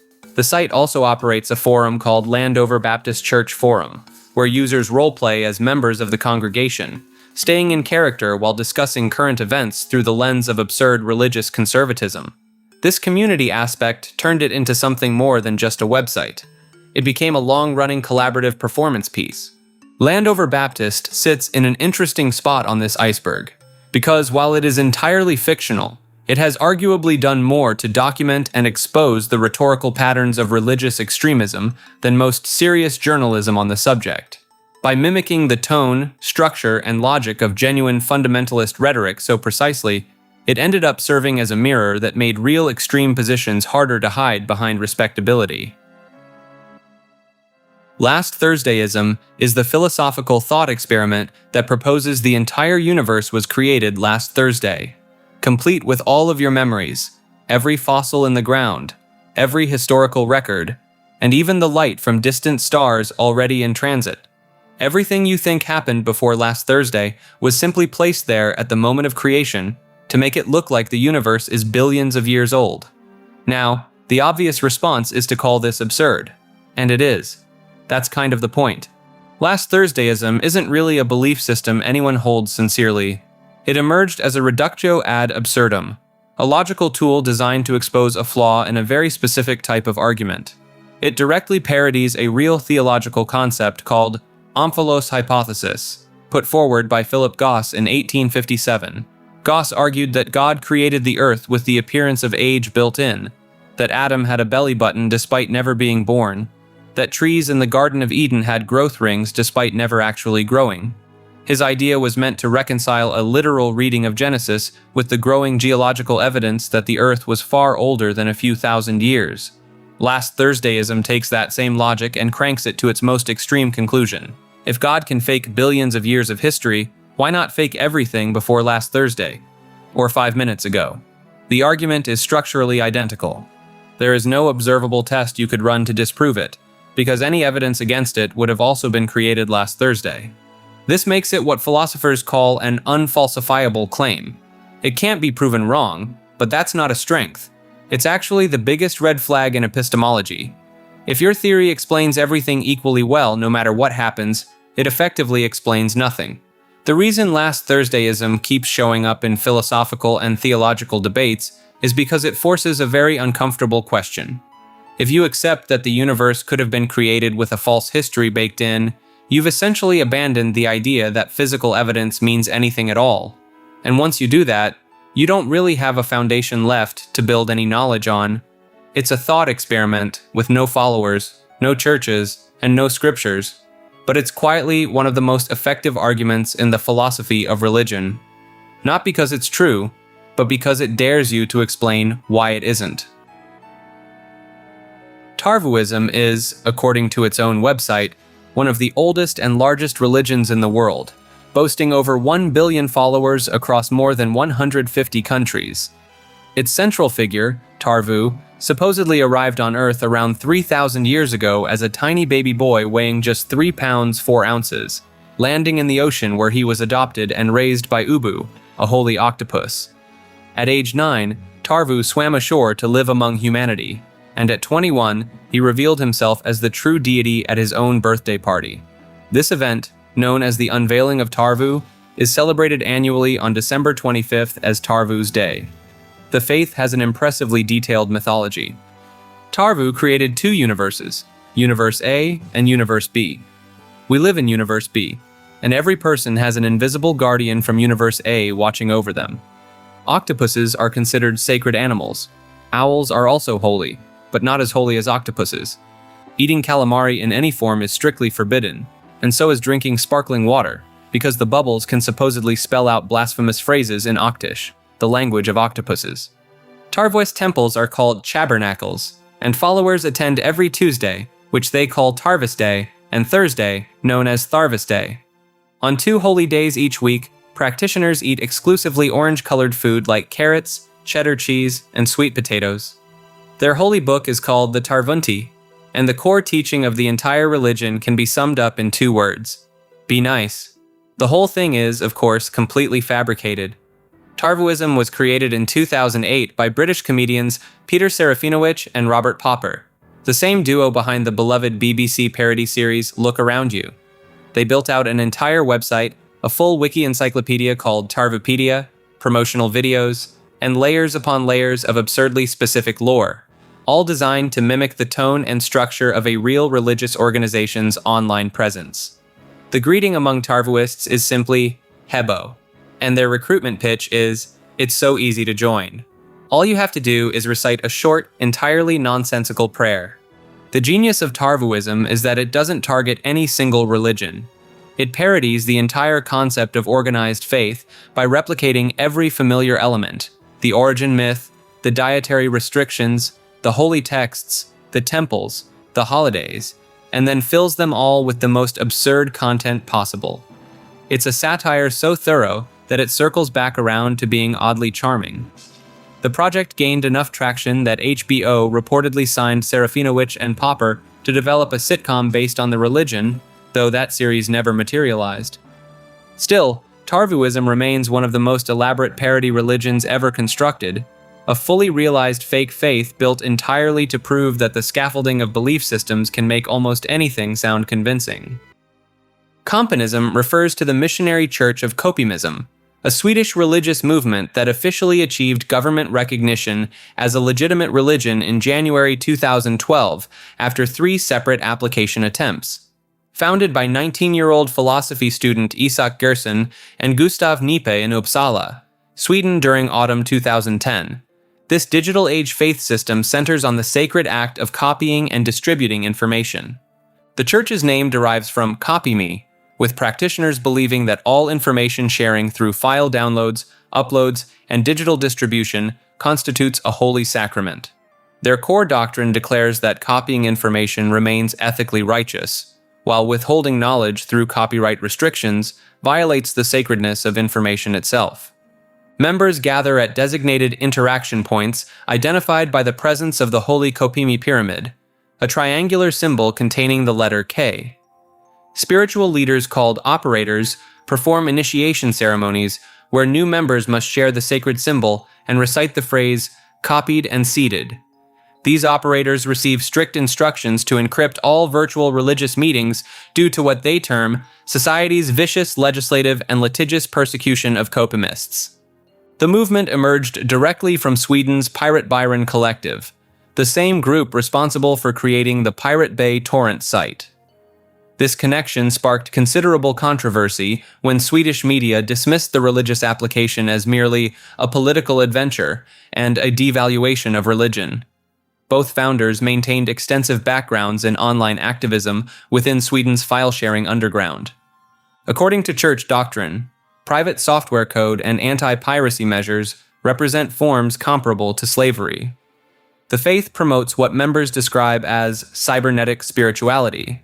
where individual selfhood dissolves into a collective hive mind that continuously assimilates and remixes information. Their manifesto emphasizes that communication itself holds sacred properties, positioning the movement as humanity's evolution toward complete information transparency. The Church has established branches across 18 countries, with over 3,500 Facebook followers and thousands more practitioners engaging in their primary ritual of file sharing. The Swedish government's official recognition granted copiumism the same legal protections and tax benefits afforded to traditional religious organizations, marking the first time authorities acknowledged a digitally native faith system rooted in internet culture. Like this video and subscribe to Maker. Silenkoism is a modern Ukrainian religious movement founded by Lev Silenko in 1964, built around the idea that Ukrainians don't need Christianity, Islam, or any other imported faith, because they already had a perfectly good spiritual tradition before any of those showed up. Silenko, a poet, philosopher, and former political exile, developed a belief system he called Run Vira, which stands for the native Ukrainian national faith. At its core, the religion teaches that the ancient pre-Christian spiritual heritage of Ukraine was deliberately suppressed, first by Byzantine missionaries, then by centuries of foreign domination, and that reclaiming it is essential to Ukrainian identity and survival as a people. The central text is a massive work called the Mahavira, which Silenko wrote as a kind of national scripture. It blends Ukrainian folklore, pre-Christian Slavic cosmology, and Silenko's own philosophical ideas into a unified spiritual framework. The book positions the sun and natural forces as objects of reverence, rejects the concept of original sin, and argues that Ukrainians should look inward to their own ancestral roots, rather than outward to religions born in the Middle East. Followers practice seasonal rituals tied to solstices, equinoxes, and traditional Ukrainian agricultural cycles, many of which predate Christianity by centuries, but survived in folk traditions even after forced conversion. Weddings, naming ceremonies, and funerals all follow distinctly non-Christian formats. Now, the movement has always been controversial on multiple fronts. Orthodox Christian institutions in Ukraine have condemned it as neo-pagan heresy. Critics from the academic world have accused Silenko of romanticizing and selectively reconstructing a past that may not have existed in the way he described. And some outside observers have raised concerns about the ethno-nationalist undercurrents in a religion that ties spiritual identity so tightly to ethnic heritage. Silenko himself spent much of his life in the Ukrainian diaspora in Canada and the United States, where the movement actually gained its strongest early foothold among emigrant communities desperate to maintain cultural identity far from home. After Ukrainian independence in 1991, Run Vira began spreading back into Ukraine itself, where it found a receptive audience among people looking for spiritual alternatives that felt distinctly Ukrainian rather than Russian Orthodox. The movement remains relatively small but surprisingly persistent, with active temples and communities in North America and Ukraine to this day. It occupies this fascinating middle ground between genuine religious revival, cultural preservation project, and nationalist philosophy, which is exactly the kind of combination that tends to make everyone a little uncomfortable for entirely different reasons. Candybayism is a form of Slavic neo-paganism founded in 1992 in St. Petersburg, Russia, by a psychologist and self-proclaimed esotericist named Viktor Mikhailovich Kandyba, along with his son Dmitry. Within the movement, Viktor is referred to as Prophet Kandyba, which should immediately set the tone for what we're dealing with here. Viktor Kandyba grew up in the Soviet Union under state-enforced atheism, attended a naval school, and later graduated in psychology. In the late 1980s, he and his son became well known in Russia for their work on what they called the culture of trance and the practice of hypnosis, which they claimed were unbroken traditions of ancient Russian Vedism. Viktor also claimed to be a direct descendant of an ancient line of Russian priests he called Vedic ideologists, or shamans. In the 1990s, Kandyba formalized his belief system into what he called the Russian religion, laying it all out in his 1997 book, History of the Russian Empire. The theology is monotheistic but deeply tied to what Kandyba framed as a uniquely Russian spiritual identity. In his cosmology, the word Russian does not refer to an ethnicity. It is used as a synonym for Aryan, and it identifies a spiritual lineage tracing back to an ancient Arctic homeland. The belief system teaches that God exists as a trinity: the Father God, who is the primordial void and supreme consciousness; the Mother Goddess of the lights, who is the spiritual movement and manifested dimension; and the Sun God, called who is essentially electromagnetic radiation generated by the other two. Then fathered Ori, the first so-called God-man, who gave cosmic knowledge to humanity and became the ancestor of all Aryans, or in Candyba's framework, all Russians. One of the more unusual aspects of the doctrine is its spiritual geography. Good and evil are mapped onto compass directions. The north and east are associated with spirituality, light, and purity. The south and west are associated with materialism, darkness, and corruption. There is an eternal cosmic struggle between these poles, with the southern and western forces constantly trying to corrupt the northern and eastern spiritual entities. Scholars have described Candybaism as highly eclectic, drawing comparisons to Zoroastrian dualism, Helena Blavatsky's theosophy, and even German Ariosophy. Candyba rejected the need for any kind of organized church, teaching that there is a direct link between humanity and God, so no mediating structures like a priesthood or hierarchy are necessary. He also argued that the Russian religion was the foundation of all later historical religions, and that even the original teachings of Jesus aligned with his doctrine before being distorted by the compilers of the Bible, who he said introduced concepts like sin and atoning sacrifice that were never part of the original message.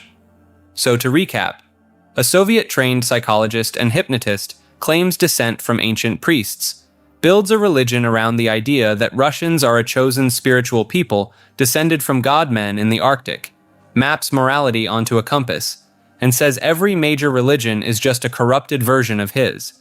That is Candybaism. Rational culture is a Brazilian religious movement that emerged in 1935 when a former military man and guitarist named Manuel Jacinto Coelho began writing what would become one of the most ambitious spiritual texts ever attempted. The work, titled Universe in Disenchantment, spans over 1,000 volumes and claims to have been dictated to Coelho by an entity called the Rational Superior, a supreme being whose reasoning supposedly transcends all other forms of intelligence. Coelho spent 55 years writing it, finishing just shortly before his passing in 1991. The movement grew out of Umbanda, one of Brazil's Afro-Brazilian spiritual traditions, but deliberately distanced itself from those roots. During the early 20th century, practitioners of Afro-Brazilian religions faced heavy persecution from police and mainstream Brazilian society. To gain legitimacy, some groups rebranded under the umbrella of what they called high spiritism, presenting their teachings as more intellectual and refined. Rational culture took this a step further by insisting that salvation, or what they call rational immunization, could only be achieved through one method: reading all of the books. Sequentially, every single volume. The cosmology itself is layered. According to the teachings, reality is divided into 4 planes. At the top sits the rational world, inhabited by pure rational beings composed of clean, perfect energy. Below that is the higher astral, home to beings who never fully developed their reasoning and who allegedly manifest as flying saucers. Then there's the lower astral, and finally the terrestrial astral, which is where we are now. So yes, this is also a UFO religion. The flying saucers are not aliens in the traditional sense, but rather spiritually incomplete entities stuck in a cosmic middle ground. The movement might have stayed relatively obscure if not for one person: Tim Maia. In 1974, Maia was already one of the biggest names in Brazilian music, a funk and soul legend with a string of classic albums. One day, while waiting for a friend to finish using the bathroom, he picked up a copy of Universe in Disenchantment off a table. Within days, the book had consumed his entire worldview. He visited Coelho's compound and later described it as something resembling an Umbanda center complete with what he called a motel for extraterrestrials. Maia went all in. He forced his band members to convert, made them give away their personal possessions, and had them paint all their instruments white. He then scrapped the lyrics for his upcoming album and rewrote everything to reflect rational culture's teachings. The result was a series of albums titled Rational, Volumes 1 through 3. At the time, the pivot baffled fans and industry insiders alike. Decades later, though, those albums became critically acclaimed cult classics, regarded as some of the most unique recordings in Brazilian music history. The movement still operates today out of its headquarters in Nova Iguaçu, near Rio de Janeiro, and maintains musical bands across 14 Brazilian states that perform as promotional tools for the books. They even launched a symphony orchestra in 2016. The whole operation is technically non-profit, with the stated goal of spreading universe in disenchantment to the world. Though it's worth noting that achieving spiritual salvation does require purchasing and reading every volume, which is a business model that's either divinely inspired or extremely clever, depending on your perspective. The Urantia book is a 2,097-page text that claims to be authored not by any human, but by a collection of celestial beings who transmitted their knowledge through an unnamed human contact in Chicago during the early 20th century. The book arrived through a process that even its earliest supporters struggled to fully explain, allegedly involving a sleeping subject who would channel written material without any conscious awareness of doing so. The text itself is staggeringly ambitious in scope. It presents an entire cosmology where our planet, called Urantia in the book's terminology, is just one of millions of inhabited worlds governed by a vast hierarchy of divine administrators, angels, and spiritual beings, all operating under a single universal father. It describes the structure of the universe in almost bureaucratic detail, complete with organizational charts of celestial governance that read like a corporate flowchart for reality itself. One of the more fascinating sections is a complete retelling of the life of Jesus, spanning over 700 pages, far longer than any single gospel account. In this version, Jesus is identified as Michael of Nebadon, a creator son responsible for an entire local universe, who chose to incarnate on Earth as part of a series of bestowals across different worlds.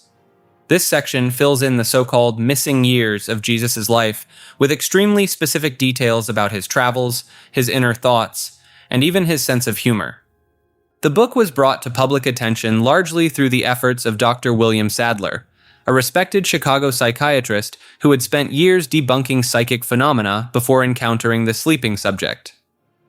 Sadler initially approached the situation as a skeptic, but over time became convinced the material was genuinely beyond human authorship.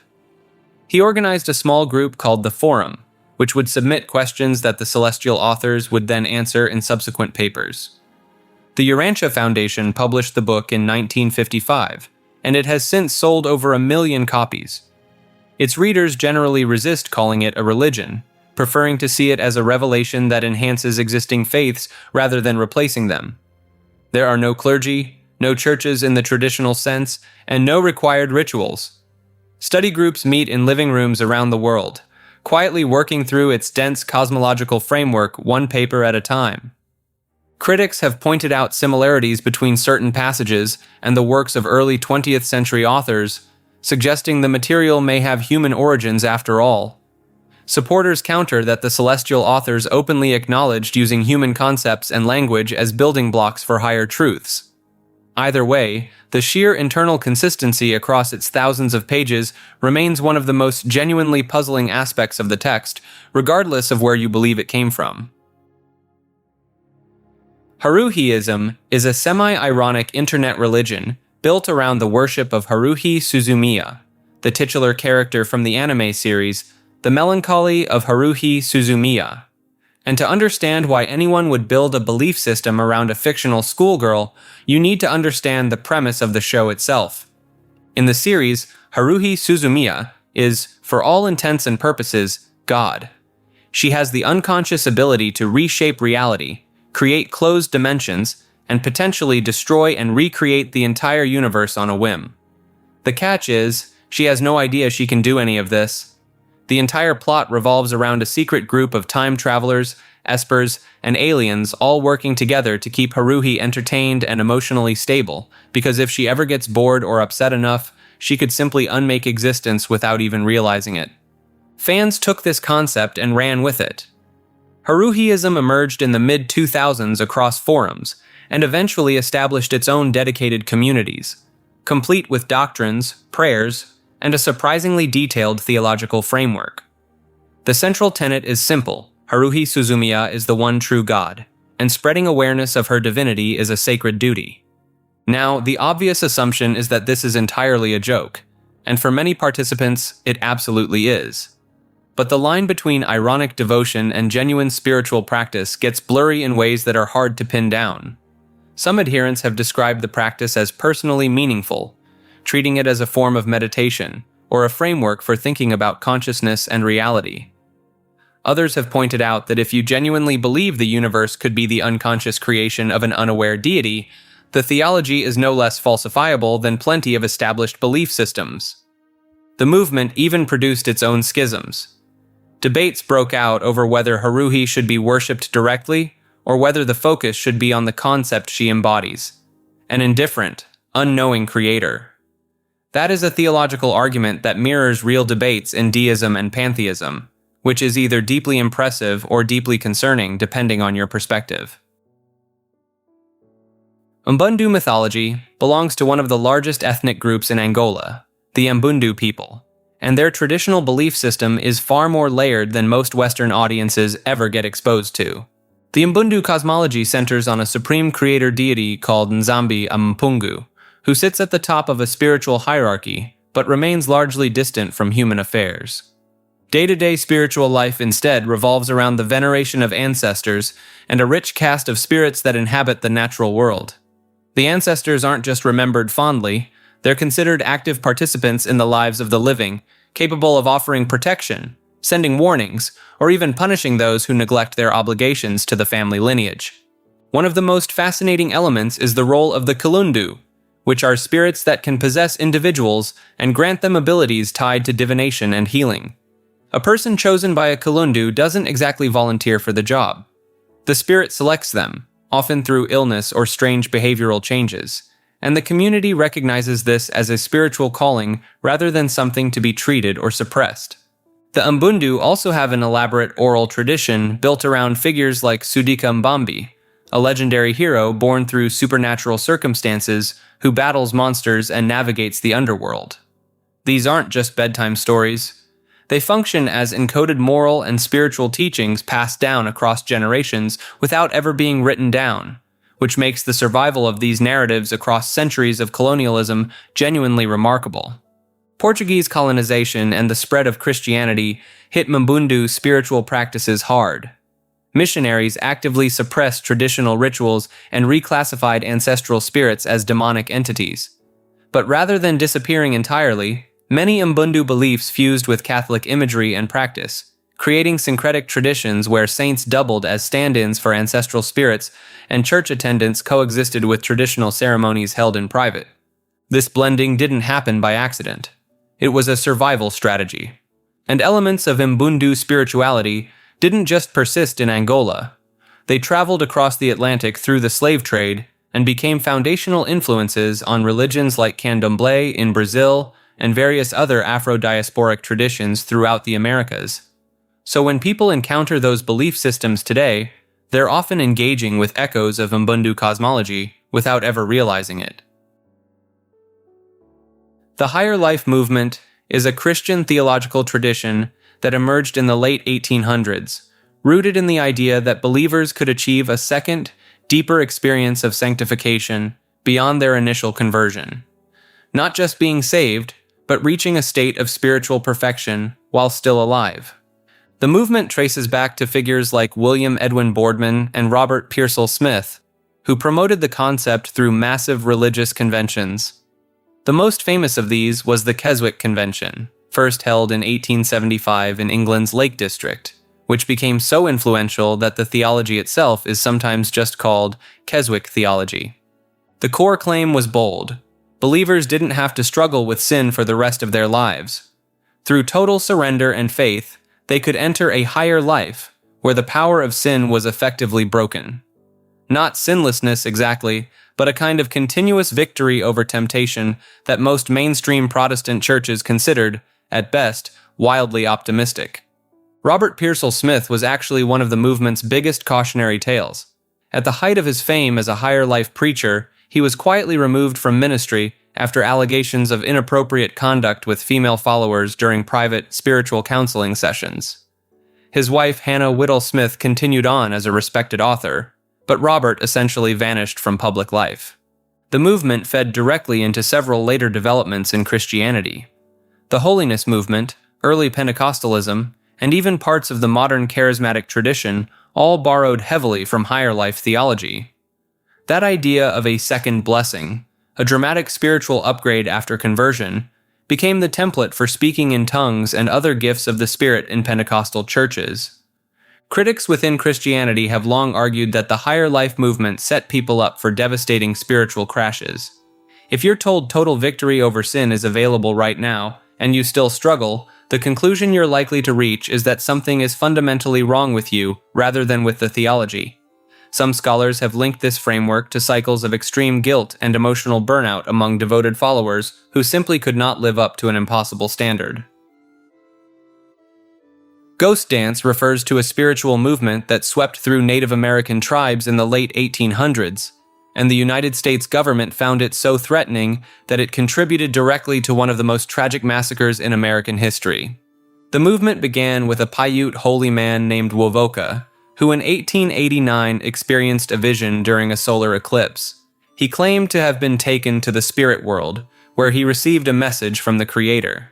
If Native people lived righteously, performed a specific ceremonial circle dance, and rejected the ways of white settlers, the dead would rise, the buffalo would return, and the earth would be renewed. A paradise, essentially, built on the bones of a dying world. The dance itself was performed in large circles, sometimes for days at a stretch, until participants fell into trance states and reported visions of deceased loved ones. It spread rapidly across dozens of tribes, each adapting the teachings to fit their own traditions. Among the Lakota Sioux, a variation emerged that incorporated the idea of ghost shirts, garments believed to be impervious to bullets.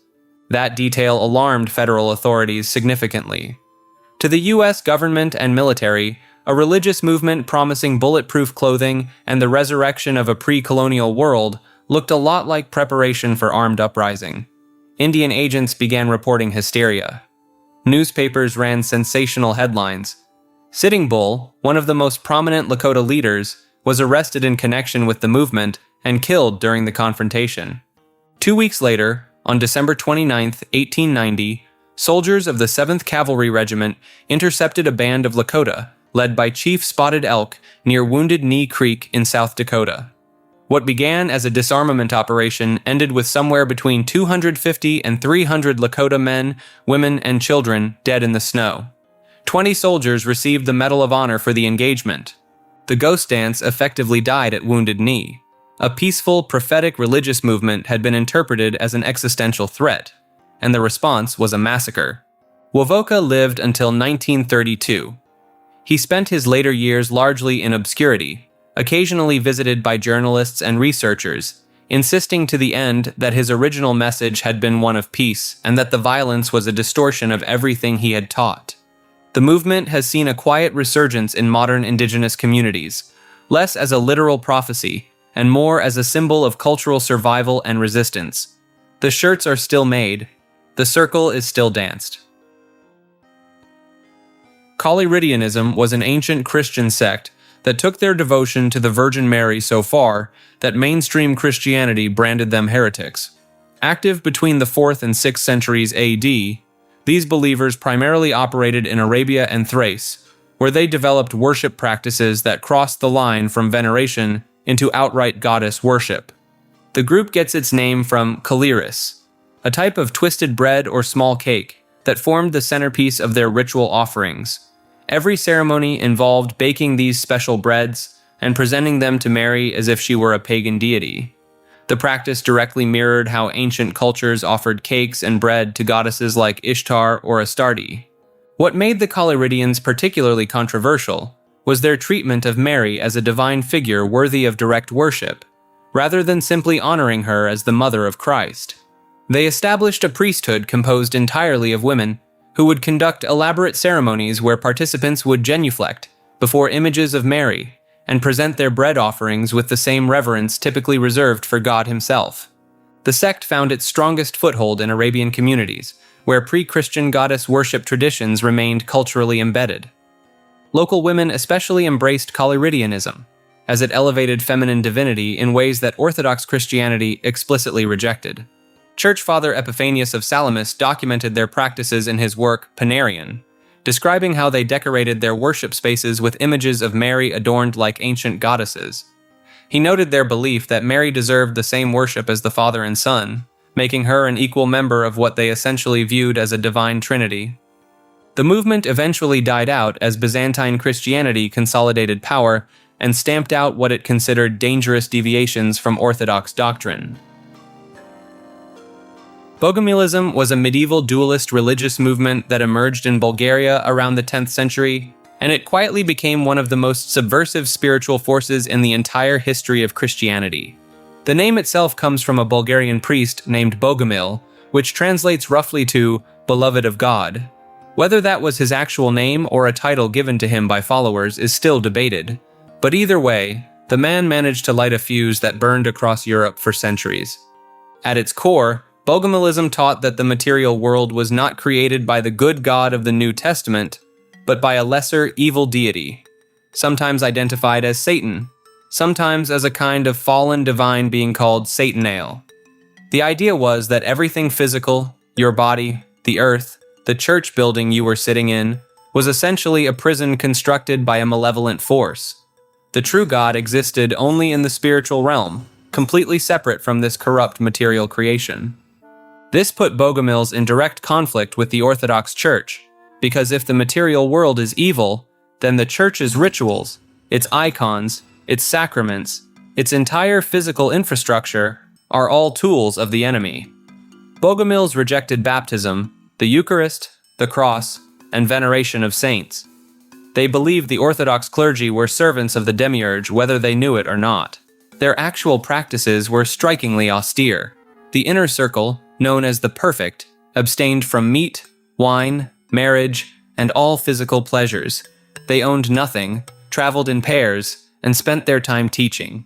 The broader lay followers lived more normal lives, but were expected to work toward that same ideal of detachment from the material.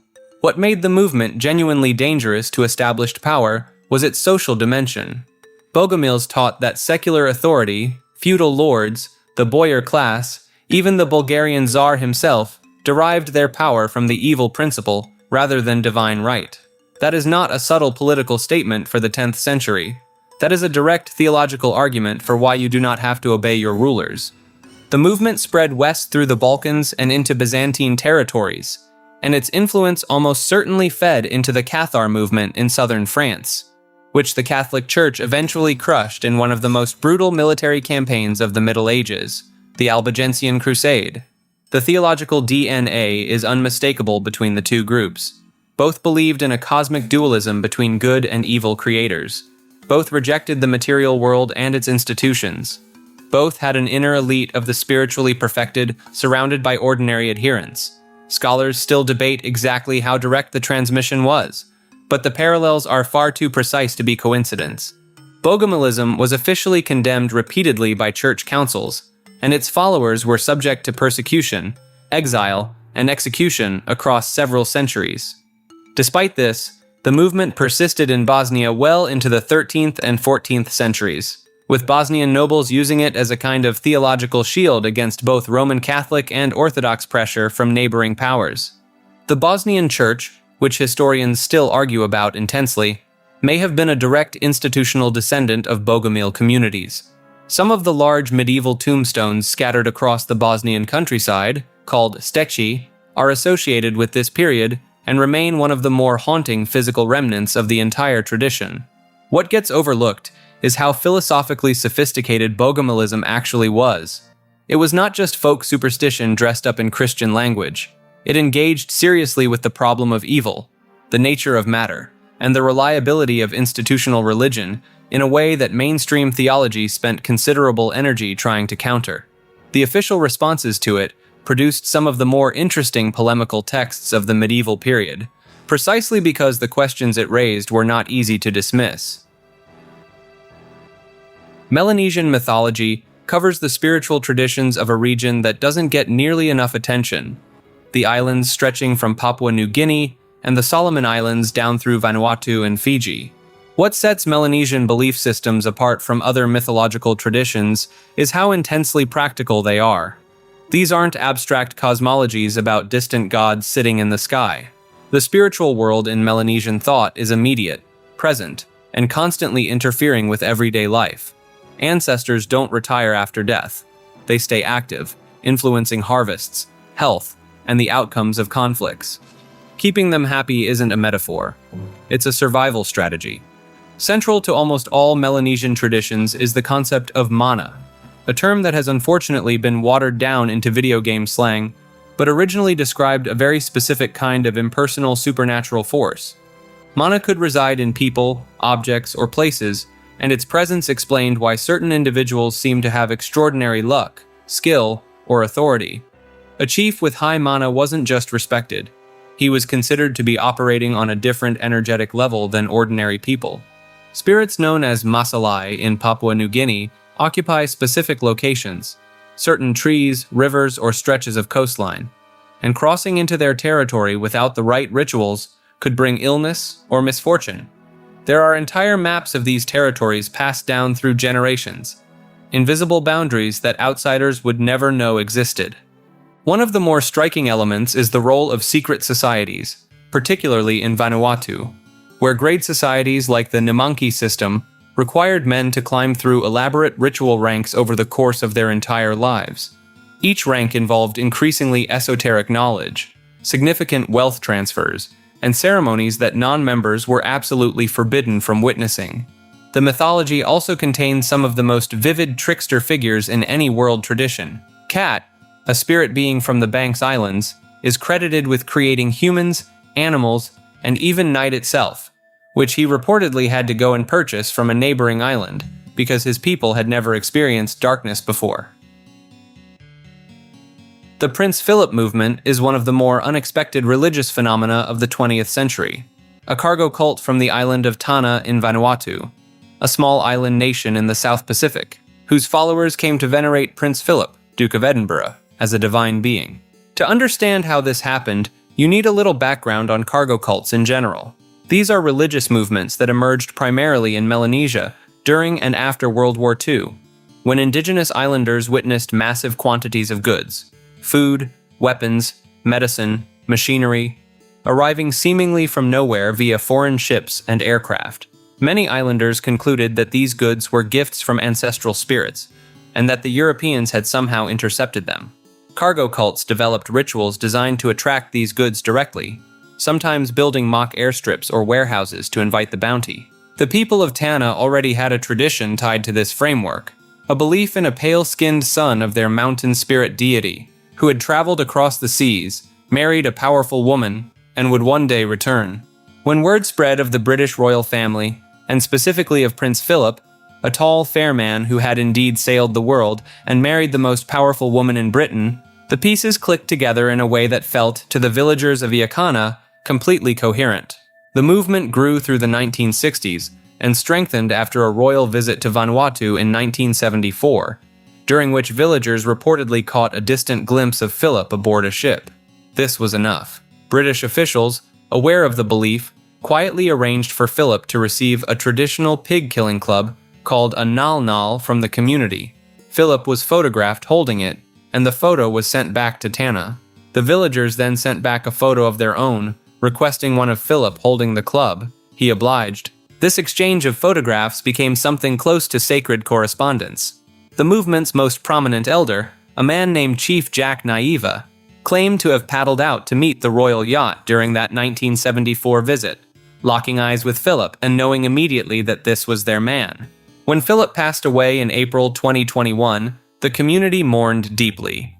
But consistent with how these belief systems handle such events, many followers did not abandon their faith. Some concluded that Philip had simply transitioned to the spirit world, and that his power had been passed on, potentially to his son Prince Charles, though this remains a point of disagreement within the community. What makes this story genuinely remarkable is that the British royal family knew about it, played along with quiet dignity, and maintained a respectful correspondence for decades. Philip himself reportedly found the whole thing rather touching. The Native American Church, sometimes called the Peyote Church, operates as one of the few religious organizations in the United States with legal permission to use a Schedule I controlled substance as part of their worship.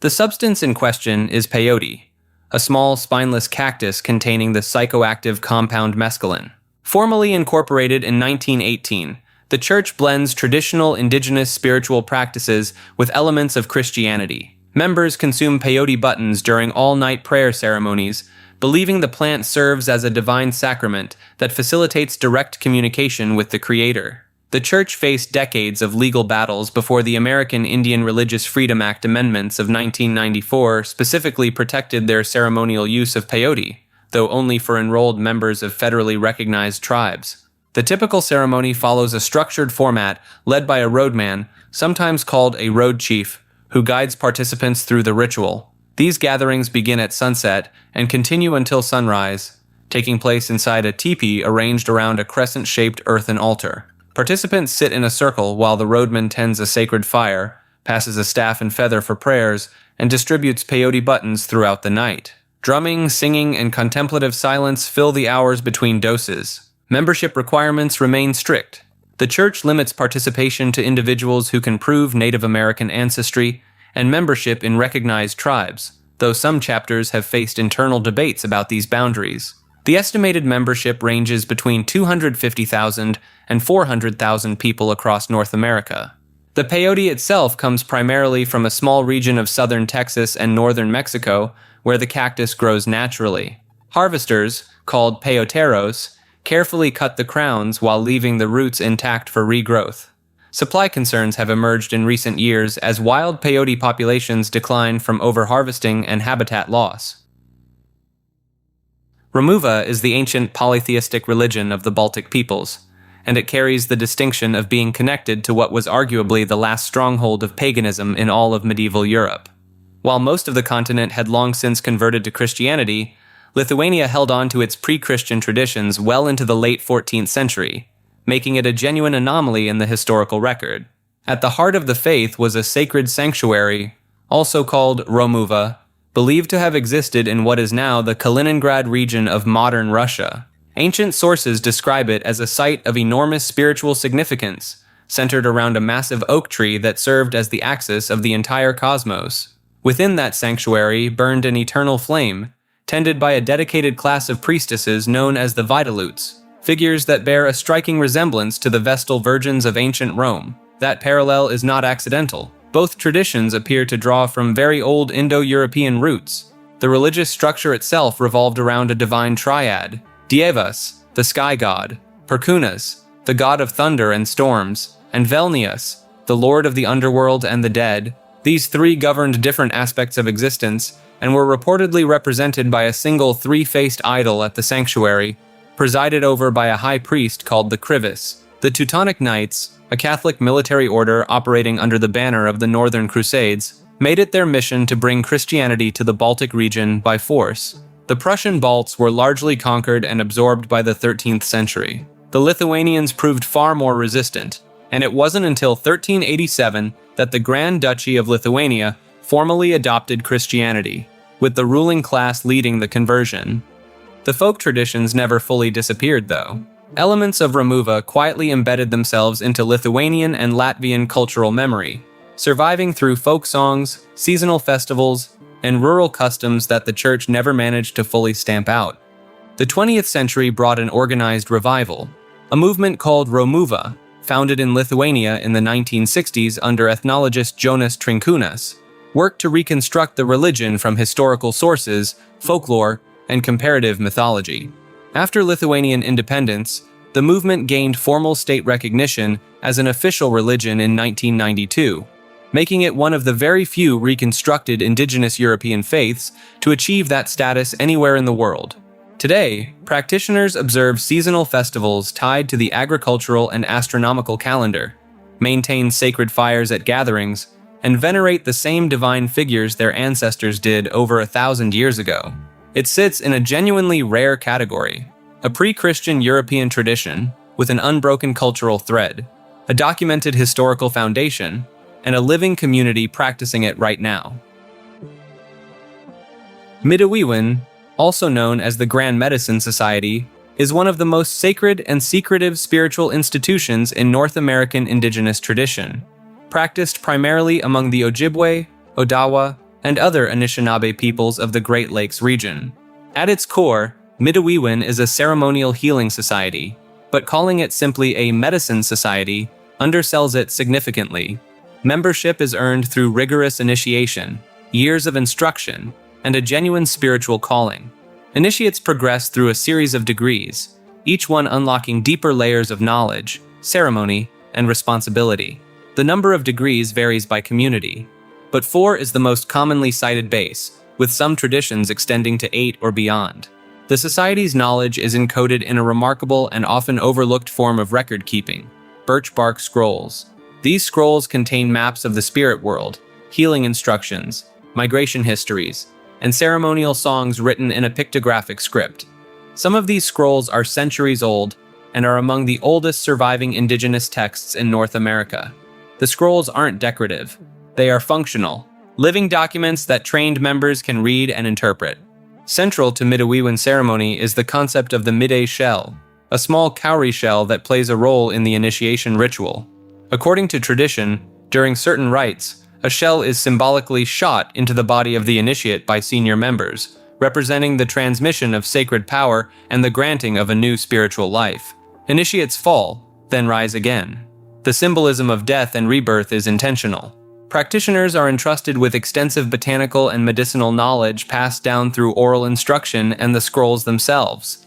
This knowledge covers plant remedies, spiritual protection, and methods for navigating illness that operate on both the physical and spiritual level simultaneously.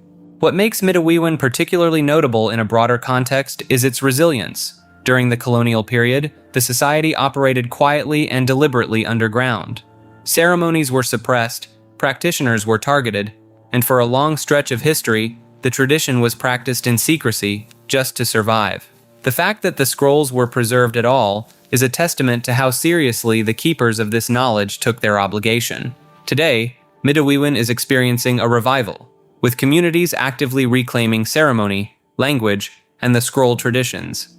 It remains closed to outsiders by design, not out of exclusion for its own sake, but because the knowledge within it is understood to carry real spiritual weight that requires proper preparation to handle.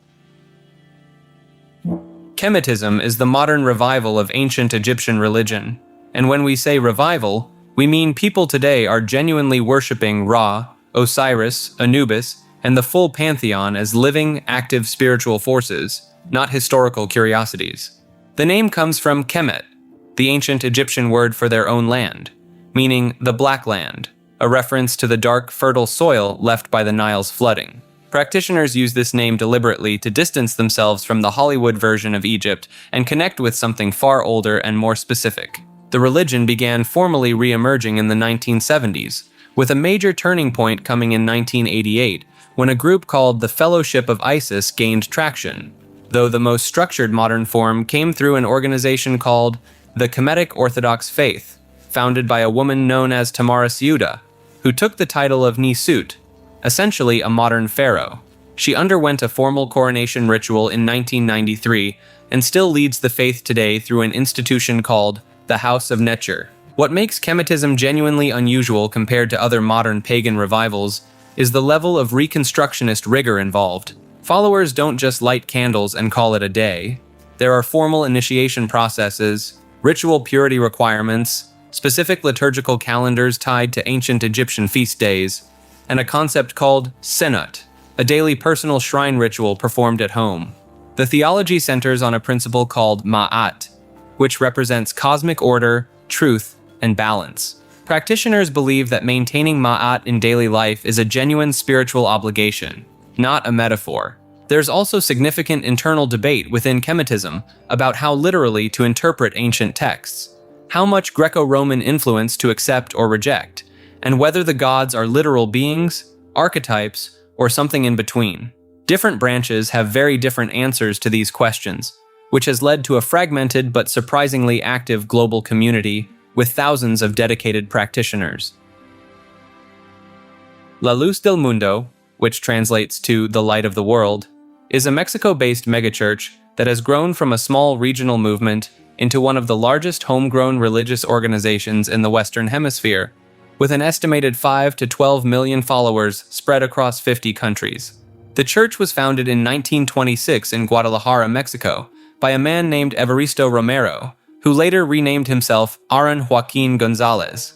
He claimed to have received a direct divine calling, not just spiritual inspiration, but a literal visitation instructing him to restore the original apostolic church that had supposedly been lost after the 1st century. From that moment, the role of Apostle of Jesus Christ became the church's supreme authority, a position passed down through the founding bloodline. This is where the theology becomes unusual. La Luz del Mundo teaches that salvation itself flows through the living apostle, not through scripture alone, not through personal faith alone, but through the specific individual holding that title. The apostle is considered God's sole representative on earth, essentially a living conduit between humanity and the divine. Members are taught that rejecting the apostle means rejecting God entirely. The church's headquarters in Guadalajara, a neighborhood called Hermosa Provincia, functions almost like a sovereign territory. It is a walled colony where devoted members live in close proximity to the church leadership, largely insulated from outside culture. Outsiders describe it as deeply insular. Former members describe something closer to total social immersion, where leaving the faith means losing your entire community, family structure, and social identity simultaneously. For decades, La Luz del Mundo wielded enormous political influence in Mexico. Mexican presidents have openly courted the church's leadership due to the sheer voting bloc they represent. That influence made the organization largely untouchable for a long time.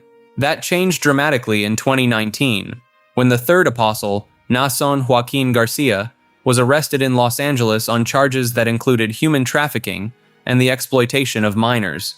The case involved dozens of alleged victims and accusations that church leaders had used the theology of apostolic obedience to coerce members into compliance, the idea being that refusing the apostle carried spiritual consequences severe enough that followers would not resist. In 2022, Nason Joaquin Garcia pleaded guilty to 3 felony counts and was sentenced to 16.5 years in prison. The church, for its part, maintained his innocence publicly and continues to operate with millions of active followers. Many members view the prosecution as a coordinated attack against their faith rather than a legitimate legal proceeding. La Luz del Mundo sits at a genuinely uncomfortable intersection of institutional religion, authoritarian structure, and concentrated personal power. It is not a fringe group operating in the shadows. It is a massive, politically connected institution with a physical capital city, its own internal culture, and a theological framework that places one man's authority above all outside scrutiny. This entry, Ajivika, covers one of history's most extreme fatalistic religions that managed to completely vanish despite lasting nearly 2,000 years. Founded in India around the 5th century BCE by a man named Macaulay Gosala, the Ajivika religion taught something radical for its time: absolute determinism, not the watered-down version where some things are fated. Every thought, action, and decision you'd ever make was already locked in stone before you were born. Free will didn't exist. You couldn't choose to be good or evil, successful or poor, saved or condemned. The universe had already decided. Macaulay Gosala was actually a contemporary and former disciple of Mahavira, the founder of Jainism. The two had a falling out over this exact issue. While Jainism taught that your actions determined your karma, Gosala argued that karma itself was predetermined. You couldn't work toward enlightenment because whether you'd achieve it was already decided from the beginning of time. The Ajivikas took this philosophy to its logical extreme. If everything is predetermined, then moral codes become somewhat pointless. This led to them being labeled as nihilists by Buddhist and Jain texts, though that characterization might be unfair, given those sources were written by their religious competitors. What we do know is they practiced severe asceticism, wandering naked and subjecting themselves to intense physical hardships, not to earn salvation, but because that's what fate had determined they would do. Despite believing nothing mattered because everything was fixed, they developed complex astronomical and mathematical systems to calculate the exact predetermined length of the universe's cycles. They claimed to know precisely how many cosmic ages would pass before all souls completed their predetermined journeys through every possible form of existence. The religion attracted significant followings, especially under the Mauryan Emperor Bindusara around 298 BCE, who apparently favored them over Buddhists and Jains. They built cave temples, established monasteries, and maintained a presence across India for centuries. Then they disappeared. By the 14th century CE, Ajivika had completely died out. No living practitioners, no continuous tradition, just references in other religions' texts and a few archaeological sites. We only know about their beliefs through the writings of their opponents, which makes reconstructing their actual philosophy challenging. It's entirely possible the Buddhists and Jains who documented them got it wrong or exaggerated the nihilistic aspects. The irony isn't lost on historians. A religion teaching that everything is predetermined somehow couldn't foresee or prevent its own total extinction. Luba mythology comes from the Luba people of the Democratic Republic of Congo, one of the largest and most historically significant ethnic groups in Central Africa. Their belief system is ancient, intricate, and in many ways far more structured than outsiders have given it credit for. At the center of Luba cosmology is a supreme creator deity called Vidye Mukulu, sometimes translated as the Great Spirit of the Ancestors. Unlike many creator gods who set the world in motion and step back, Vidye Mukulu remains woven into daily life through a layered hierarchy of spirits, nature forces, and ancestral beings that interact constantly with the living. The Luba worldview does not draw a hard line between the sacred and the mundane. Everything from rivers to illnesses to political power carries spiritual weight. One of the most fascinating aspects of Luba belief is the concept of Bulapwe, which refers to divine kingship. Luba rulers were not simply political leaders. They were considered sacred vessels, direct conduits between the human world and the spirit world. The king's body itself was thought to hold mystical energy that could sustain or destabilize the kingdom.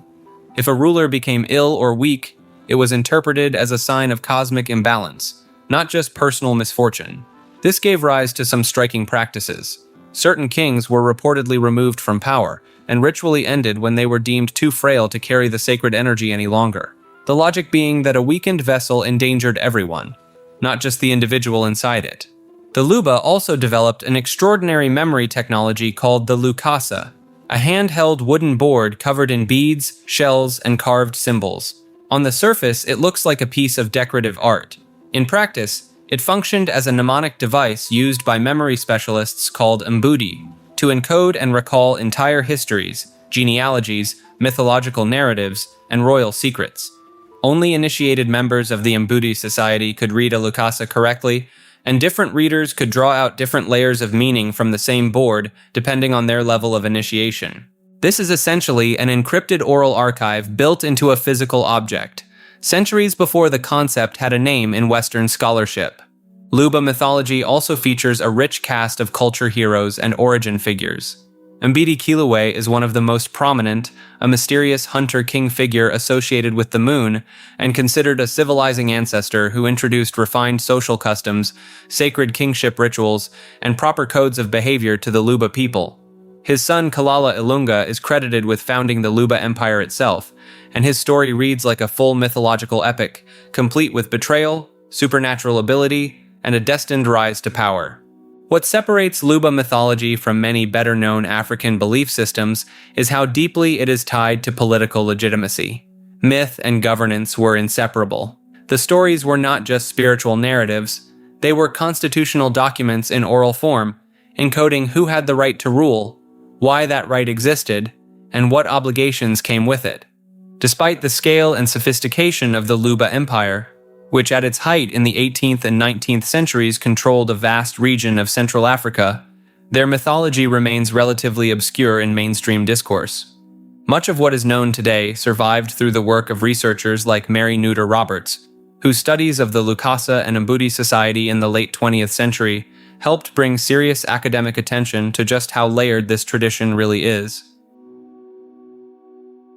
Jupiter Dolicinus is one of those fascinating cracks in the Roman religious world that most people never hear about. a god who started as a local iron-working deity in a small Syrian town, and somehow ended up with shrines stretching from Britain to the Black Sea. The origin point is Dolish, a city in what is now southern Turkey, near the modern city of Gaziantep. The region was famous for its iron deposits, and before the Romans ever arrived, the locals worshipped a Baal-type storm god who stood atop a bull and carried a double-headed axe. When Rome absorbed the area, this deity got a Roman makeover and a new name, but the core identity stayed remarkably intact. What makes the spread of this cult genuinely strange is who carried it. Jupiter Dolicanus became almost exclusively the god of Roman soldiers, particularly officers and veterans. His worship moved through the legions like a chain letter. Wherever a soldier who followed Dolicanus got stationed, Hadrian's Wall, the Rhine frontier, the Danube, a shrine tended to follow. Archaeologists have mapped over 100 known cult sites, and they trace almost perfectly along Roman military supply lines. The iconography is striking and visually unlike anything in mainstream Roman religion. Dolicanus is consistently shown in full Roman military armor, standing on the back of a bull, holding a thunderbolt in one hand and that double-headed axe in the other. His consort, Juno Regina Dolicana, often stands opposite him on a deer or cow. The imagery pulls from at least 3 different religious traditions simultaneously: Roman, Anatolian, and Syrian. Yet it cohered into something soldiers apparently found deeply compelling. There's also a mystery cult dimension that researchers are still piecing together. The surviving inscriptions suggest there were degrees of initiation, ritual communal meals, and a strong brotherhood element, a structure that closely mirrors what we know about Mithraism, which was competing for the same military audience at the same time. The cult peaked hard during the Severan dynasty in the early 200s Common Era, when emperors with Syrian roots sat on the throne and Eastern religious influences were flowing freely into Roman life. Then it collapsed almost as fast as it rose. By the late 3rd century, most Dolicanus shrines had gone silent, and the reasons aren't entirely clear.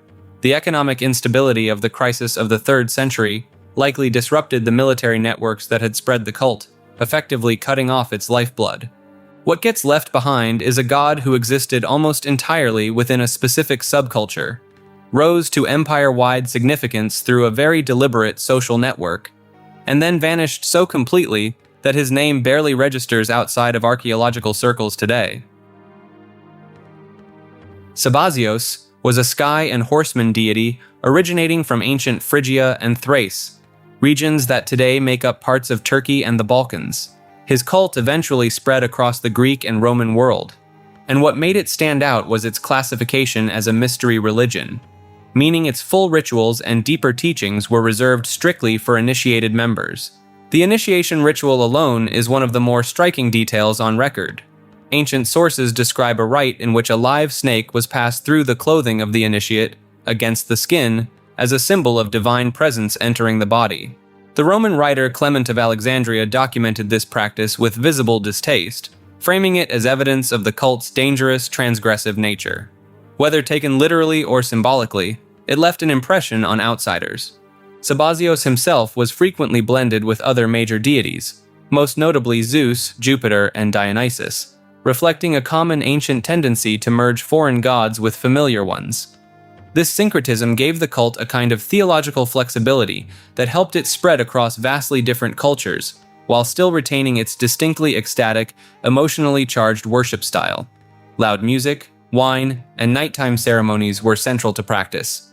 One of the more tangible pieces of evidence we have for this cult comes in the form of the so-called Hands of Sabazios, elaborate bronze votive hands covered in dense layers of symbolic imagery.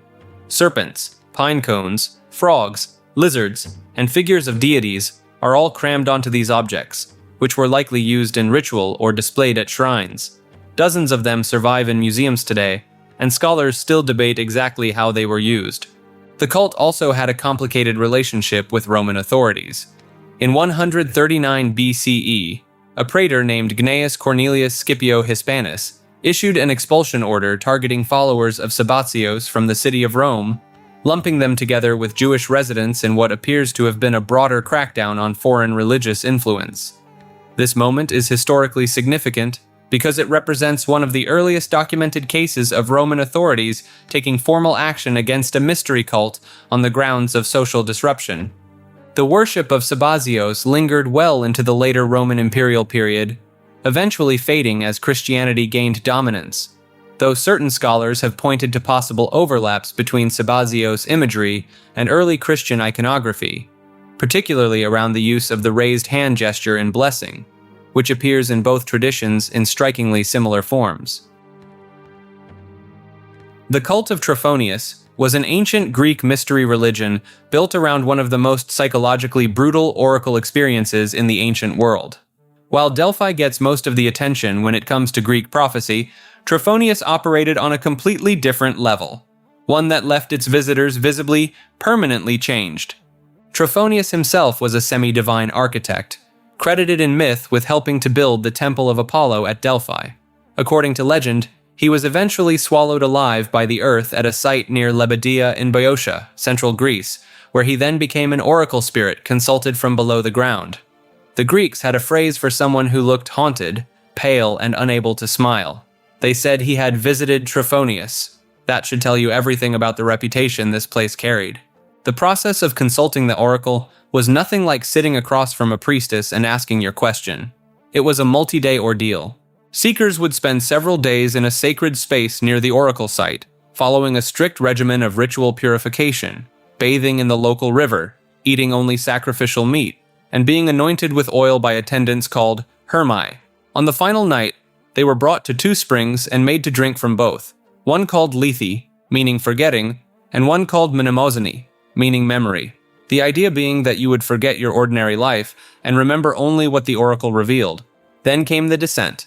The seeker would be dressed in linen robes, fitted with special boots, and then guided to a small opening in the hillside. They would lower themselves feet first into a narrow underground passage, honey cakes in hand, supposedly to appease whatever spirits they encountered below. Many accounts describe being seized by an unseen force and pulled deeper into the darkness, experiencing visions, voices, and what Pausanias, one of our most detailed ancient sources, described as a violent rush of sensation unlike anything in waking life.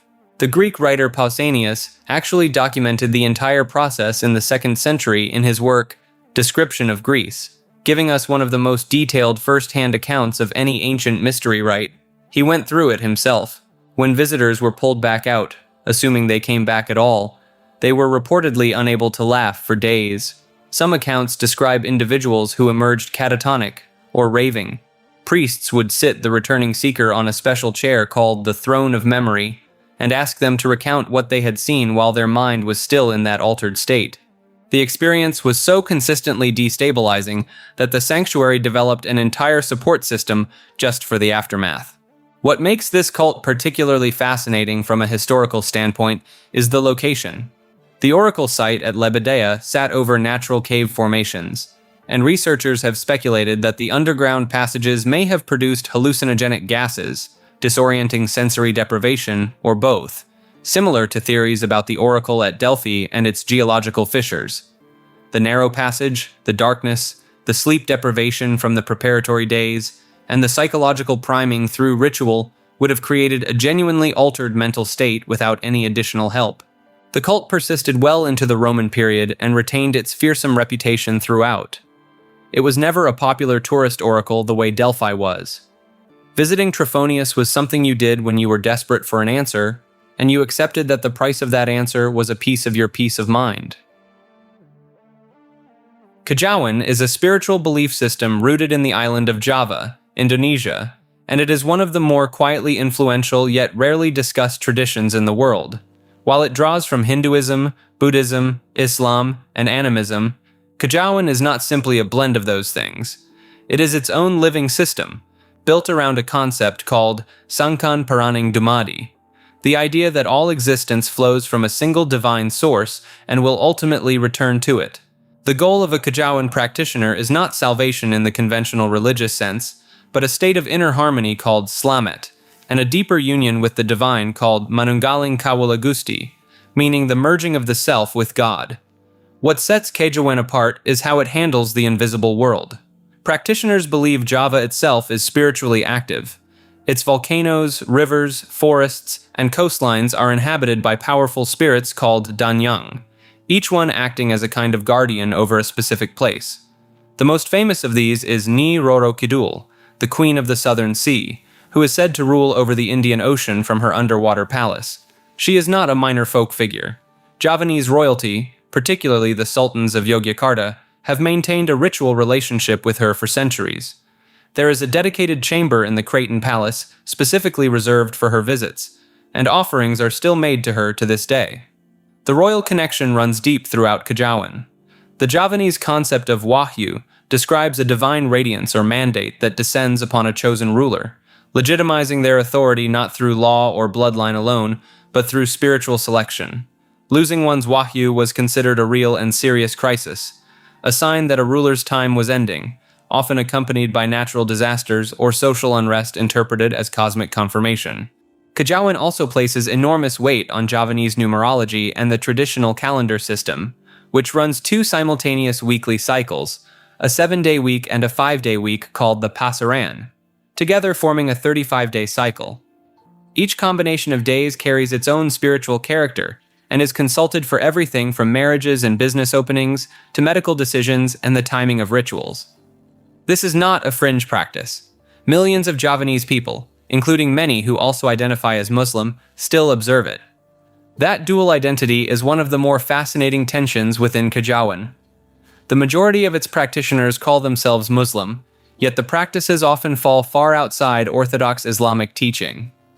The Dutch colonial administration noted this with frustration in the 19th century, and hardline Islamic reformers in modern Indonesia have repeatedly attempted to label Kejawen as heretical or incompatible with the faith. The tradition has survived all of it. Central to the practice is a form of meditation called semedi, used to commune with spirits, receive divine guidance, or accumulate a kind of spiritual power known as kasekten. Certain individuals called dukun act as intermediaries between the human and spirit worlds, performing healing, protective rituals, and occasionally what practitioners describe as spiritual combat. These are not fringe figures in rural villages alone. Documented accounts from the 20th century place dukun as trusted advisors to military officers and government officials at the highest levels of Indonesian power. The deeper layers of Kejawen include texts called primbon, personal almanacs that combine astrological data, dream interpretation, numerology, and ritual instructions into a single reference used to navigate major life decisions. Some primbon manuscripts date back centuries and are treated as sacred objects in their own right. Kejawen is striking in the broader context of world religions is how successfully it has resisted erasure. Colonialism, forced conversion, political suppression under the New Order regime of Suharto, who, notably, was himself a practitioner, and ongoing pressure from religious orthodoxy have all failed to dismantle it. It remains one of the most enduring examples of a syncretic spiritual tradition that continues to shape the politics, culture, and daily life of one of the most populous regions on Earth. Maasai folk religion is the traditional spiritual system of the Maasai people, a semi-nomadic group spread across Kenya and Tanzania, and it is one of the more quietly fascinating indigenous belief systems still actively practiced on the African continent today. At its core, the Maasai believe in a single god called Enkai, sometimes spelled Ngai, a divine being understood to exist in two distinct forms. One form is Enkai Narok, meaning black god, associated with benevolence, rain, and abundance. The other is Enkai Nanyoki, the red god, associated with punishment and drought. This is not a battle between good and evil in the way Western audiences might picture it. Rather, it is the same deity expressing different moods depending on how well humanity has upheld its end of the cosmic bargain. And that bargain is specific. The Maasai believe that Enkai gave all the cattle in the world to the Maasai people at the beginning of time. This is not just a cultural boast, it forms the theological backbone of their entire society. Cattle are sacred, wealth is measured in cattle, and raiding cattle from neighboring groups has historically been considered not theft, but reclamation of what was rightfully theirs by divine decree. You can imagine how that went over with their neighbors. The spiritual intermediary between Enkai and the people is the Laibon, a hereditary figure who functions as a combination of priest, healer, and prophet. The Laban does not lead military raids or govern in a political sense, but their blessing is considered essential before any major undertaking. The most famous Laban in recorded history is Mbatian, who led the Maasai through the catastrophic period of the 1890s, a stretch of years that brought rinderpest, smallpox, and severe drought simultaneously. Mbatian reportedly prophesied the coming of a long snake before European railways arrived in East Africa, a detail that has been cited repeatedly as evidence of genuine prophetic ability by those who study the tradition.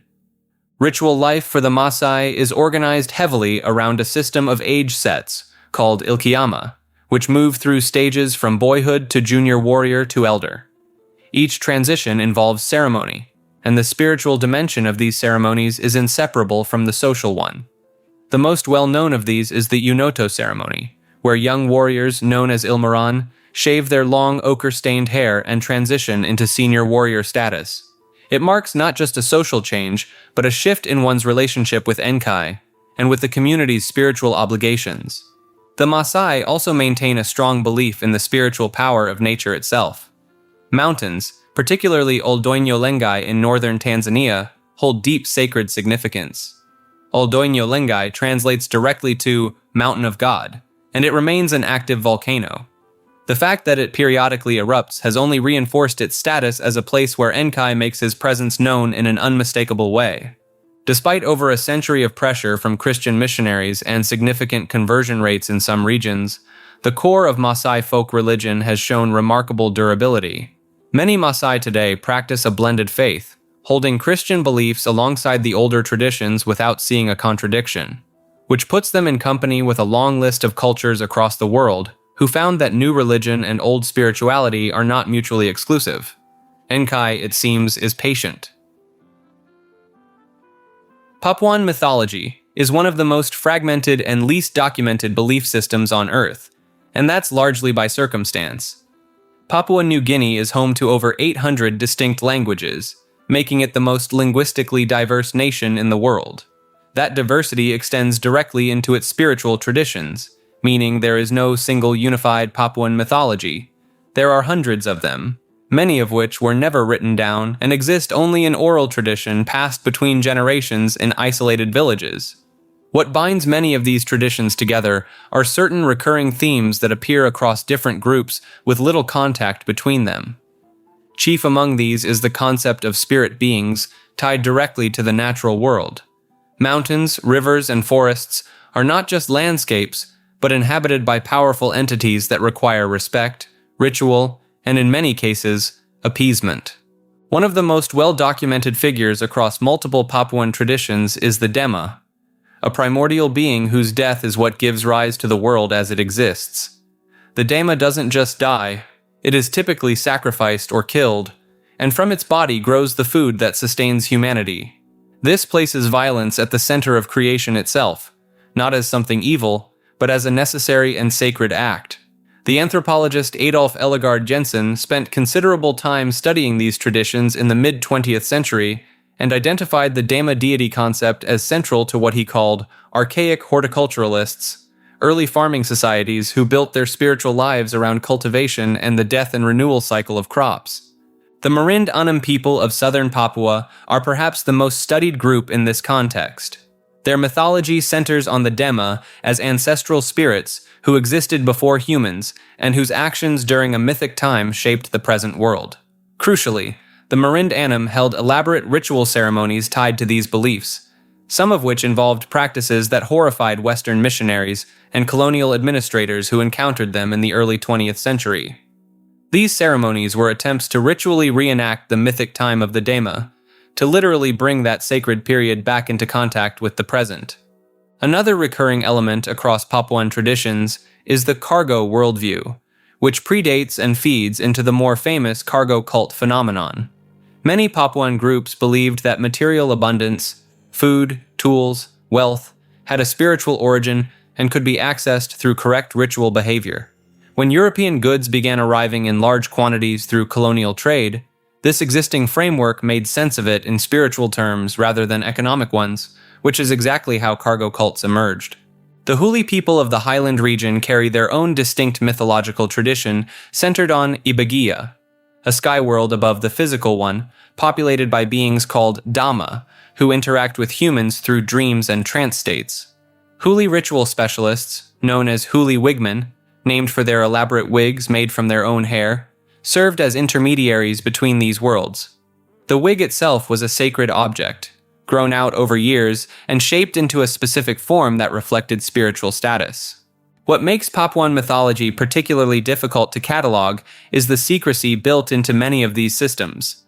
Certain knowledge was deliberately restricted by gender, age, or initiation level. Men's houses in many Papuan cultures held sacred flutes or carved objects that women were forbidden from seeing, under threat of severe consequences. The knowledge attached to these objects was similarly compartmentalized. Researchers in the 20th century often found that different members of the same community would give contradictory accounts of the same myth, not out of confusion, but because they were each only permitted to know their portion of it. That layered, restricted nature of Papuan spiritual knowledge means that even today, the full picture remains genuinely out of reach. Urianism is one of those religions that takes the approach of, why pick one faith when you can have all of them? Though that description doesn't quite do it justice.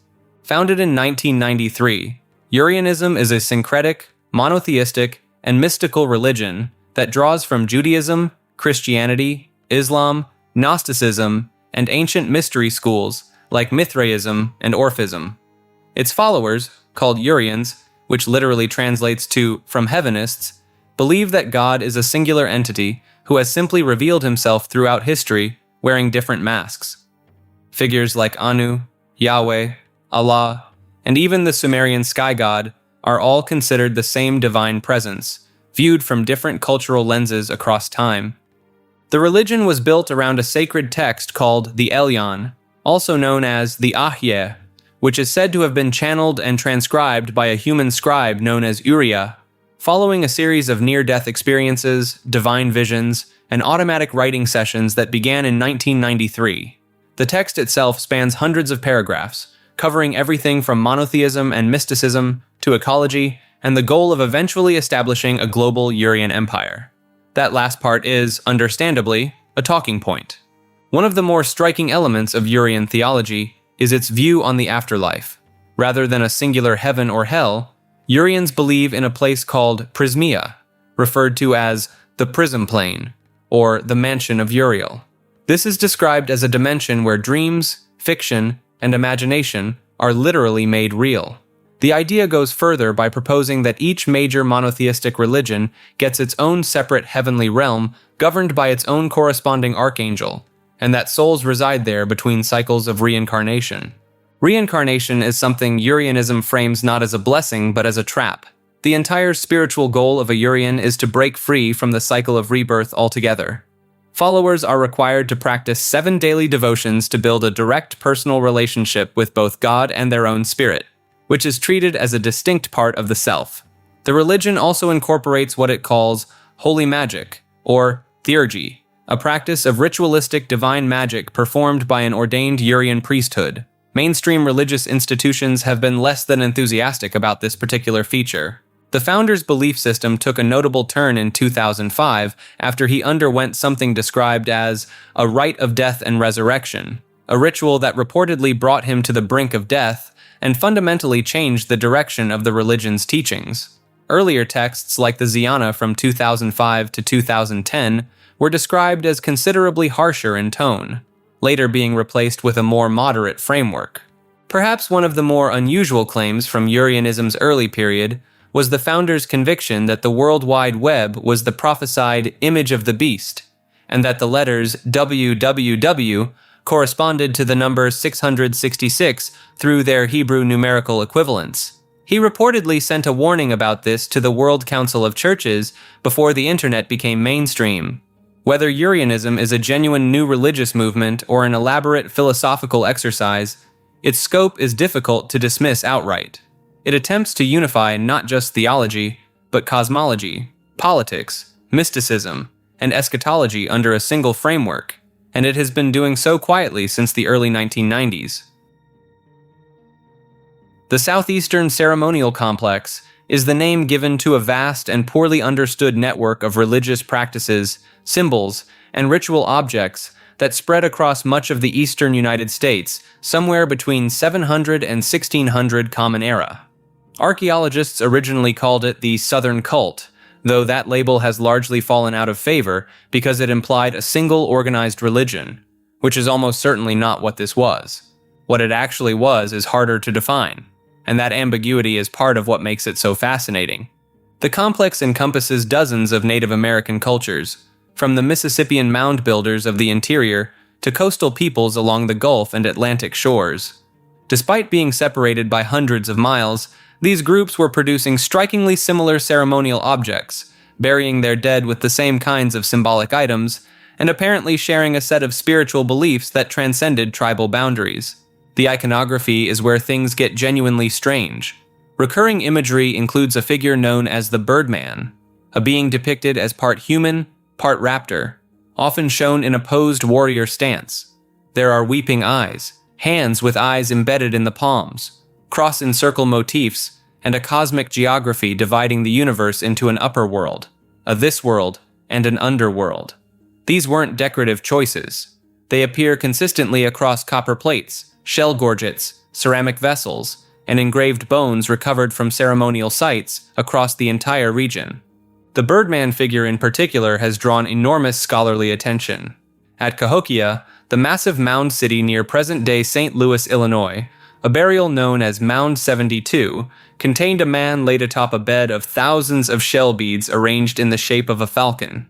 Surrounding him were mass graves, offerings, and what appear to be the remains of sacrificial individuals. Whether this man was a priest, a chief, or something else entirely, he was clearly being treated as a physical embodiment of the Birdman himself. Cahokia is worth pausing on. At its peak around 1100 Common Era, it was home to an estimated 10,000 to 20,000 people, making it one of the largest cities in the pre-Columbian Americas. Its central structure, Monk's Mound, is larger at its base than the Great Pyramid of Giza. The city was organized around massive public plazas and aligned with astronomical events, particularly the solstices.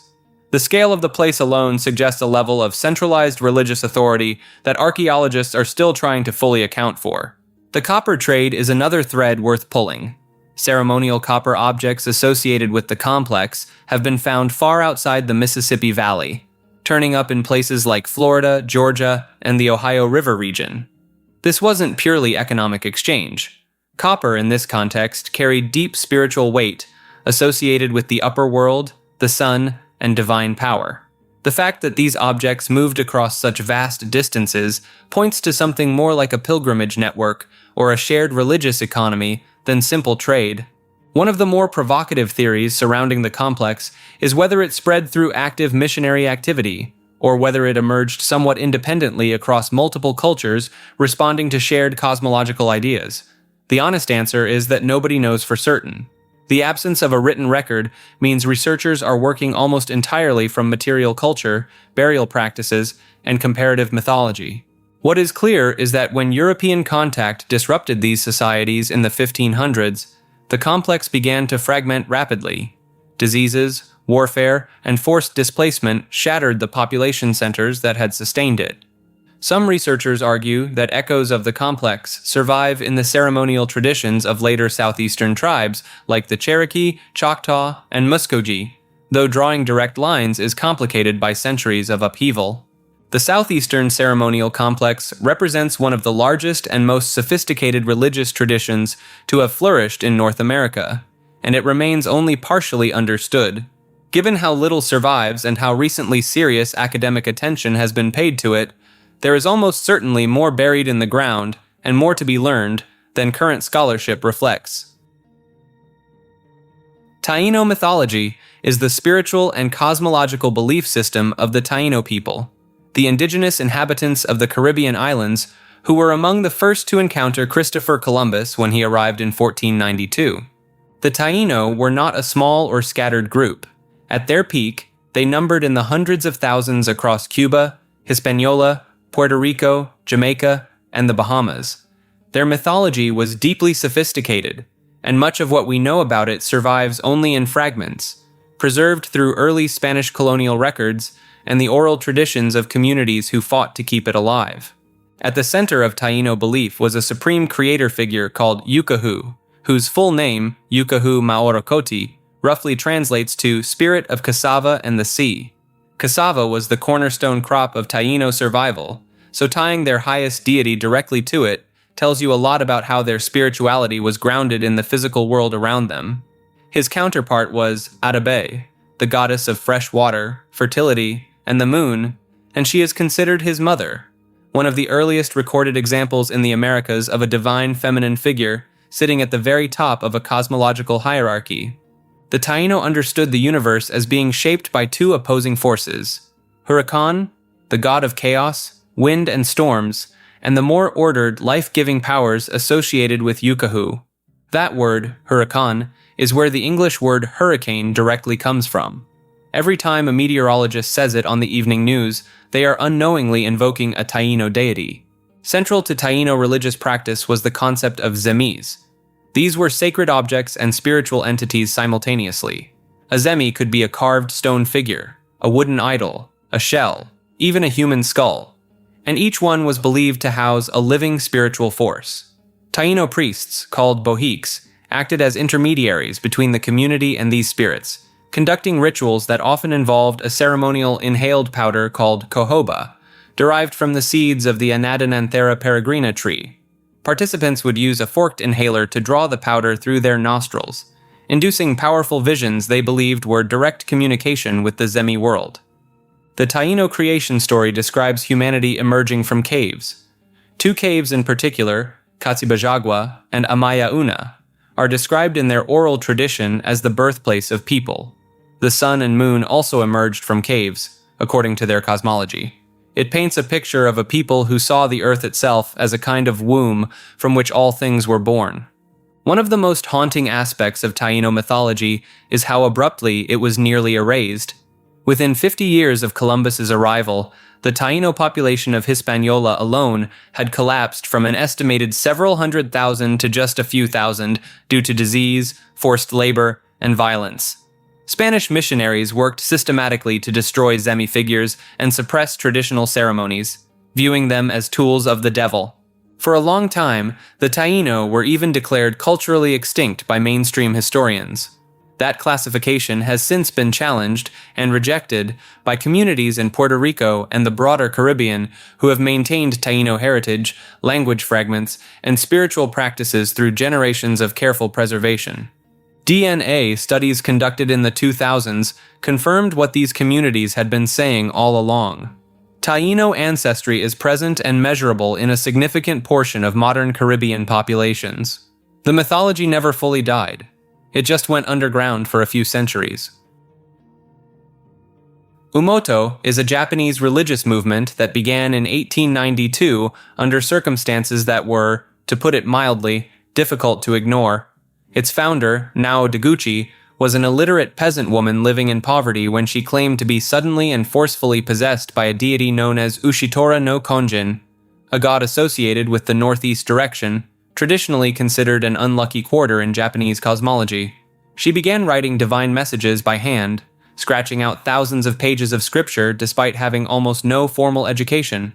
The writings were dense, apocalyptic, and deeply concerned with the idea of Yonaoshi, a complete renewal and reconstruction of the world. The movement might have remained a local curiosity if not for Nao's son-in-law, Onisaburo Deguchi, who became the co-founder and the face that history remembers most vividly. Onisaburo was a figure of almost absurd scale. He claimed direct divine authority, wore elaborate theatrical costumes, produced tens of thousands of pieces of artwork ranging from ceramics to poetry, and dictated an 8-volume spiritual epic called the Reikai Monogatari, or Tales of the Spirit World, which he claimed came directly from his travels through the spiritual realm during a trance state. He also, at one point, led a private military expedition into Mongolia, with the goal of establishing a new spiritual kingdom on Earth. That adventure ended with his capture and a near execution. The Japanese government was not enthusiastic about Umoto. The movement was suppressed twice, once in 1921 and again in 1935, with the second crackdown being particularly severe. Authorities demolished the group's sacred buildings at their headquarters in Ayabe and Kamioka, arrested Onisaburo, and charged the leadership with lese majeste, which was essentially the crime of insulting the emperor. The physical destruction of their holy sites was deliberate and thorough. One of the more remarkable threads connecting Umoto to the outside world is its direct influence on the martial art of Aikido. Morihei Ueshiba, the man who developed Aikido into the system practiced worldwide today, was a devoted follower of Onisaburo Deguchi.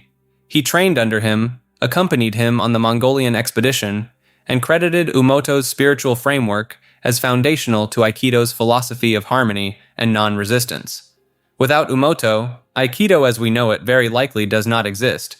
Umoto also became one of the earliest Japanese religious groups to formally embrace Esperanto, the constructed international language, as a vehicle for world unity, a cause they promoted actively through publications and missionary efforts. They even established formal ties with the Baha'i faith, recognizing it as a kindred movement working toward universal brotherhood. The religion still exists today, based out of Kamioka in Kyoto Prefecture, though it operates at a fraction of the scale it once did. It remains one of the more genuinely unusual examples of a new religious movement that shaped martial arts traditions, influenced multiple splinter religions, including Seicho no Ie and Sekai Kyusei Kyo, and managed to antagonize an entire government enough to be dismantled twice and still survive. Konkokyo is one of Japan's most quietly fascinating new religious movements, and its origin story alone is enough to make you do a double take. It was founded in the mid-1800s by a farmer named Kawate Bunkichi, born in 1814 in Okayama Prefecture. His life was marked by a brutal string of tragedies, the deaths of livestock, family members, and his own recurring illnesses. According to traditional Shinto belief at the time, these disasters were the work of Konjin, a notoriously dangerous and malevolent deity associated with certain directions and calendar days. Angering Konjin, even accidentally, was considered a serious spiritual threat. He was essentially the deity people tried very hard to avoid. Kawate disagreed with that interpretation entirely. Rather than fearing Konjin, Kawate claimed to have entered into direct communication with the deity, and found something completely different on the other side. Not a wrathful spirit, but a deeply compassionate, parent-like god. He reframed Konjin entirely, renaming him Tenchi Kane no Kami, meaning roughly, the golden spirit of heaven and earth. In Kawate's view, the suffering people attributed to Konjin was not punishment, but the result of humans and God being out of harmony with each other, and that harmony could be restored. This became the theological core of Konkokyo. The religion centers on the idea that humans and the divine exist in a mutually dependent relationship. God needs humans to flourish, just as humans need God. A strikingly reciprocal concept that sets it apart from most religious frameworks where the relationship flows largely in one direction. The most distinctive practice in Konkokyo is something called toritsugi, which translates roughly to mediation or divine intermediary work. A designated practitioner sits between the worshipper and the divine, facilitating direct communication. There are no elaborate rituals, no priestly hierarchies performing distant ceremonies, just this intimate, almost conversational model of connecting with the sacred. Kawate himself spent his later years almost entirely dedicated to performing toritsugi, reportedly sitting in mediation from early morning until late at night, sometimes seeing hundreds of people in a single day. Kawate was eventually given the religious name Konko Daijin, meaning golden light, and after his death in 1883, the movement he started continued to grow. It was officially recognized as an independent Shinto-derived religion in 1900, which gave it legal standing separate from state Shinto structures, a meaningful distinction in Meiji-era Japan. Today, Konkokyo maintains churches not just in Japan, but in several countries including the United States and Brazil, largely through Japanese diaspora communities. Its teachings remain focused on this worldly harmony rather than elaborate afterlife doctrines, and the toritsugi practice is still actively performed in Konkokyo churches to this day. The legacy of Kawate Bunkichi is essentially the story of a man who looked at one of the most feared figures in his religious tradition and decided everyone had it wrong, and somehow convinced enough people to build a living religion around that conviction. Zenrinkyo is a Shinto-based Japanese new religion, officially known as Zenrinkyo, or in its written form, the characters for Good Neighbor Teaching. It was founded in 1947 by a man named Rikihisa Tatsusai, initially under the name Tenchi Kodo Zenrinkai, and its headquarters sit in Fukuoka Prefecture in southern Japan. By the mid-1990s, it claimed a nominal membership of around 450,000 people. To understand where it came from, you have to look at the father first. Rikihisa Tatsusaburo, the founder's father, was already a recognized religious figure and spiritual medium before his son carried things forward. But the detail that stands out is that he reportedly worked as a spiritual medium on behalf of both police and government officials. That's not a metaphor. He was consulted in an official, or at least semi-official, capacity. When he died in 1926, his son Tatsusai inherited both the religious organization and, apparently, that same role. A ghost whisperer for hire arrangement, passed down like a family business. Tatsusai then relocated to Seoul, then known by its Japanese colonial name, Keijo, where he lived and worked from 1929 all the way through 1938. During that time, the experience he would later describe as the most formative of his spiritual life took place. A 4-year solitary training period inside a cave deep within what is now Bukhansan National Park in South Korea. That cave is known today among Zenrinkyo followers simply as the Cave of Bats. The fact that the spiritual heart of a Japanese Shinto-derived religion is located in a South Korean national park is something worth sitting with. 2 other sacred sites, referred to in the tradition as Oyukiba, which roughly translates to sacred training grounds, are also within the same park. These are called Elephant Rock and Dragon Rock. So, while the organization is headquartered in Japan, its holiest physical locations are all on Korean soil, which gives the movement an unusual cross-national character that most Japanese new religions don't share. The group's scriptures include titles like The Garden of Zenrin, The Book of Heaven, and The Way of Being Towards God. And leadership follows a bloodline succession model common to many Japanese new religions of this type. When one leader dies, a blood relative takes over. Zenrinkyo expanded into South Korea officially in 1971 when Tatsusai made a formal visit to Seoul. The South Korean branch is currently located in the Hongjae-dong area of Seoul's Seodamun district, not far from the very mountain range where the religion's founding spiritual experiences took place. There's something almost deliberately circular about that. Nova Roma is an organization founded in 1998 with a genuinely ambitious goal: the full reconstruction of ancient Roman civilization, not as a historical reenactment hobby, but as a functioning modern state with its own government, religion, and legal framework. The founders, Flavius Vettius Germanicus and Quintus Marcius Philippus, established Nova Roma as an incorporated entity in the state of Maine, giving it a real legal footprint while simultaneously operating as what they called a res publica, a republic, modeled directly on pre-imperial Rome. At its core, Nova Roma is a religious project as much as a political one. The state religion is the Religio Romana, the traditional polytheistic faith of ancient Rome, centered on the worship of the Capitoline Triad, Jupiter, Juno, and Minerva, alongside the broader Roman pantheon. Members are expected to participate in the ancient Roman sacred calendar, observing festivals like the Lupercalia and the Parentalia, which is a festival honoring dead ancestors. Priests called flamines are appointed to serve specific deities, and the organization maintains a functioning Pontifex Maximus, the same title later adopted by the Catholic Pope. The civic structure mirrors the Roman Republic almost exactly. There are elected consuls, a senate, and even censors who manage the roles of citizens. At its peak, Nova Roma claimed citizens in dozens of countries, all assigned to Roman-style tribes and voting centuries. Where things get complicated is the internal politics. Nova Roma has been rocked repeatedly by bitter power struggles, schisms, and legal battles that, ironically, mirror the kind of factional chaos that tore apart the actual Roman Republic. At various points, rival factions have claimed to be the legitimate government. Senators have been expelled and counter-expelled, and the whole enterprise has come dangerously close to collapse more than once. A major split in the mid-2000s led to the formation of rival organizations, each claiming to be the true heir to the Nova Roman project. The original organization survived but never quite recaptured the momentum of its early years.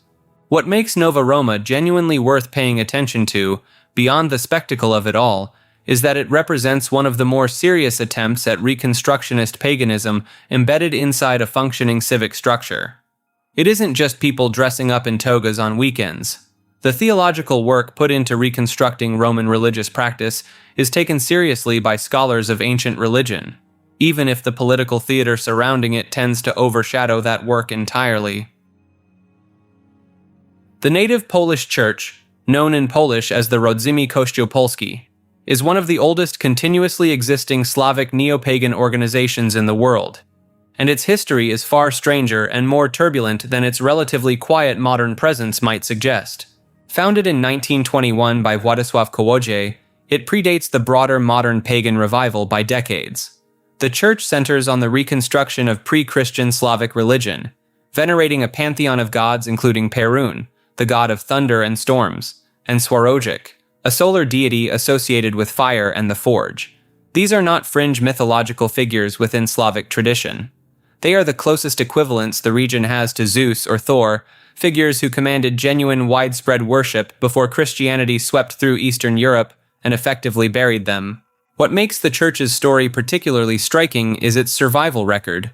It was suppressed under Nazi occupation during World War II, then again under the communist regime in post-war Poland, which had little tolerance for ethno-religious movements operating outside the state's ideological framework. The organization went underground, fragmented, and in many respects had to rebuild from near nothing after communism collapsed in 1989. That revival brought complications. Slavic neo-paganism as a broader movement has, in various corners of Europe, attracted individuals drawn more to ethnic identity politics than to genuine spiritual reconstruction.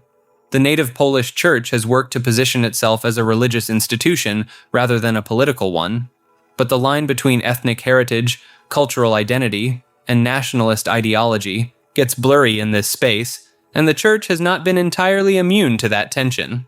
Their ritual calendar follows the old agricultural and astronomical cycles, with celebrations tied to solstices, equinoxes, and seasonal transitions that predate any Christian influence on the region.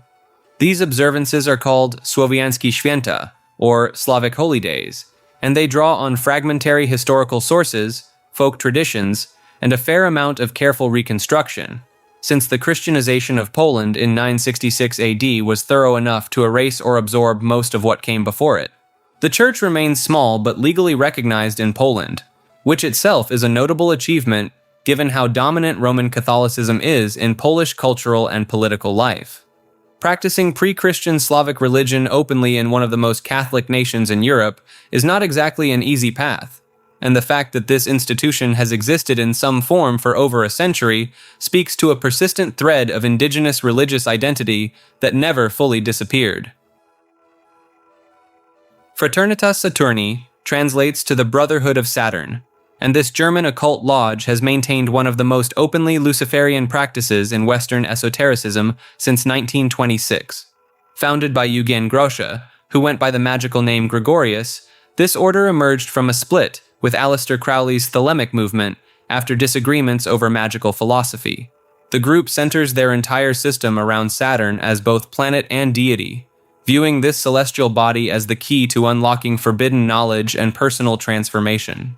Unlike other occult orders that dance around darker themes, the Fraternitas Saturni embraces what they call the Saturnian current directly, incorporating explicit Luciferian symbolism into their rituals and teachings. Their magical system operates through 33 degrees of initiation, each corresponding to different aspects of Saturnian influence. Members progress through increasingly complex practices involving astrology, sex magic, and what they term electrical magic, a unique blend of occult theory with early 20th century scientific concepts about electromagnetic forces. What kept this order particularly controversial was their survival through Nazi Germany, when most occult groups faced persecution or dissolution.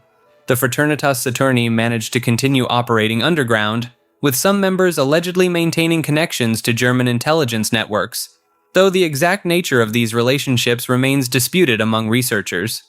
The lodge produced extensive written materials, including their primary text, Saturn Gnosis, which outlines their complete magical system.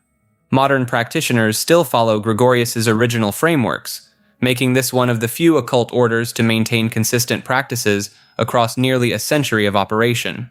Today, various splinter groups claim legitimacy as successors to the original Fraternitas Saturni, each maintaining their own interpretation of Saturnian magic, while continuing the order's tradition of deliberate provocation within occult circles. Gaianism transforms our planet from a simple rock floating in space into a conscious, breathing entity that actively manages its own survival. This belief system emerged from scientist James Lovelock's Gaia hypothesis in the 1970s, which proposed that Earth functions as a single self-regulating organism. Living beings, the atmosphere, oceans, and soil work together like organs in a body to maintain conditions suitable for life. While Lovelock intended this as a scientific theory, it quickly evolved into something far more mystical. Modern Gaianists take this concept several steps further. They view Earth not just as a self-regulating system, but as a genuinely conscious being with thoughts, emotions, and intentions. Some practitioners claim they can communicate directly with this planetary consciousness through meditation, dreams, or altered states of consciousness. The movement draws heavily from ancient goddess worship traditions, particularly the Greek primordial deity Gaia. Followers often incorporate rituals involving direct contact with Earth, such as burying themselves in soil, consuming clay, or performing ceremonies at specific geological sites they believe hold special energy. Environmental activist and author Starhawk popularized many Gaianist practices in the 1980s and 90s, blending ecological activism with witchcraft and goddess spirituality. Her workshops taught participants to sense the planet's emotional state and respond to environmental crises as personal attacks on a living being. Some Gaianist groups claim that Earth actively selects which species survive or go extinct based on their contribution to planetary health. Under this worldview, natural disasters become the planet's immune response, clearing away harmful elements. Climate change transforms from a human-caused problem into Earth's conscious decision to restructure itself. The more extreme practitioners believe they serve as Earth's nervous system, receiving direct messages about impending geological events or environmental changes. Several Gaianist communities have relocated based on these supposed planetary communications, particularly around fault lines and volcanic regions. This entry, Creativity, refers to a movement founded in 1973 by Ben Klassen, a former Florida state legislator and self-published author.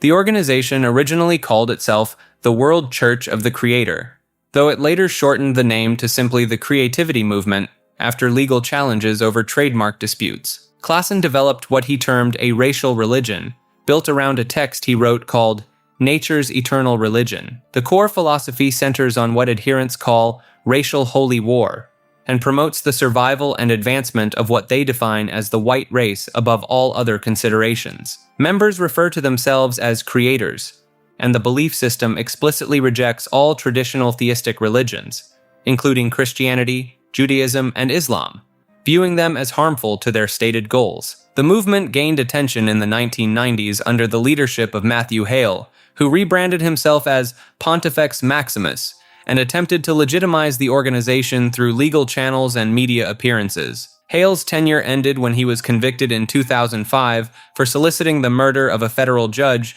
who had ruled against the organization in a trademark case. He received a 40-year prison sentence. Creativity uses its own calendar system, counting years from what they claim is the beginning of the white race. They celebrate racial purity through ceremonies they call confirmations, and practice dietary guidelines they believe optimize racial characteristics. The movement publishes literature and maintains a presence online, though its membership numbers remain relatively small and fragmented across different factions. Law enforcement agencies in multiple countries classify the Creativity movement as a hate group. Several individuals claiming affiliation have been convicted of violent crimes, including Benjamin Smith's 1999 shooting spree in Illinois and Indiana that left 2 dead and 9 wounded.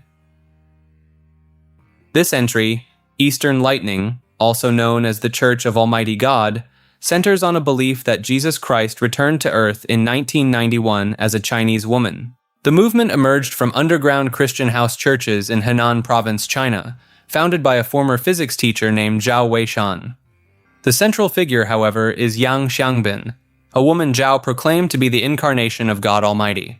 Members believe her writings, compiled into a book called The Word Appears in the Flesh, contain divine revelations that supersede the Bible. Yang's teachings claim she represents the third and final age of God's work on earth. The first age belonged to Jehovah in the Old Testament, the second to Jesus in the New Testament, and the third age belongs to Almighty God, manifested through Yang herself. Her writings allegedly expose the corruption of traditional Christianity and reveal the path to salvation before an imminent apocalypse. The group became infamous for its aggressive recruitment methods. Members allegedly targeted other Christian congregations, sometimes using deception to gain access to churches and convert members. Reports emerged of recruiters using romantic relationships, job offers, and even financial incentives to draw people in. Some former members described being held against their will during indoctrination sessions. In 2014, the movement gained international attention after a brutal incident at a McDonald's restaurant in Shandong Province.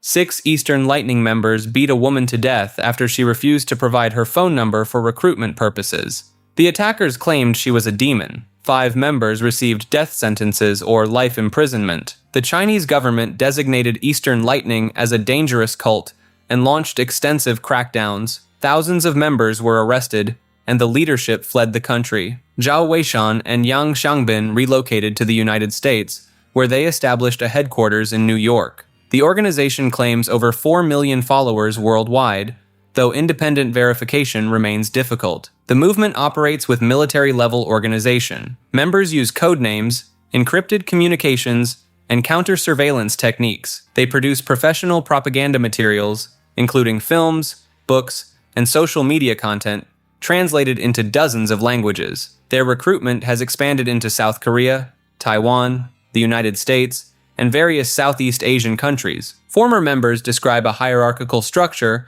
where questioning the teachings leads to severe punishment. Families are often separated, with members required to abandon their homes and live in safe houses with other believers. The organization collects significant financial contributions from members, though the exact amounts and their use remain undisclosed. Like this video and subscribe to Maker. This entry, The Church of Jesus Christ of the Whole Universe, started when a disgraced Croatian priest decided the Catholic Church's problem was thinking too small. Founded officially in 2018 by Tomislav Vlasic and his partner Stefania Katarina, the group teaches that Earth is just one tiny corner of God's cosmic real estate. Vlasic's story reads like a soap opera written by a theologian. He was one of the original 4 priests working with the famous Medjugorje visionaries in 1981, when 6 teenagers in Bosnia claimed the Virgin Mary was appearing to them. During this time, letters surfaced revealing Vlasic had an affair with a nun and fathered a child. These letters ended up in the hands of Cardinal Joseph Ratzinger, who later became Pope Benedict XVI.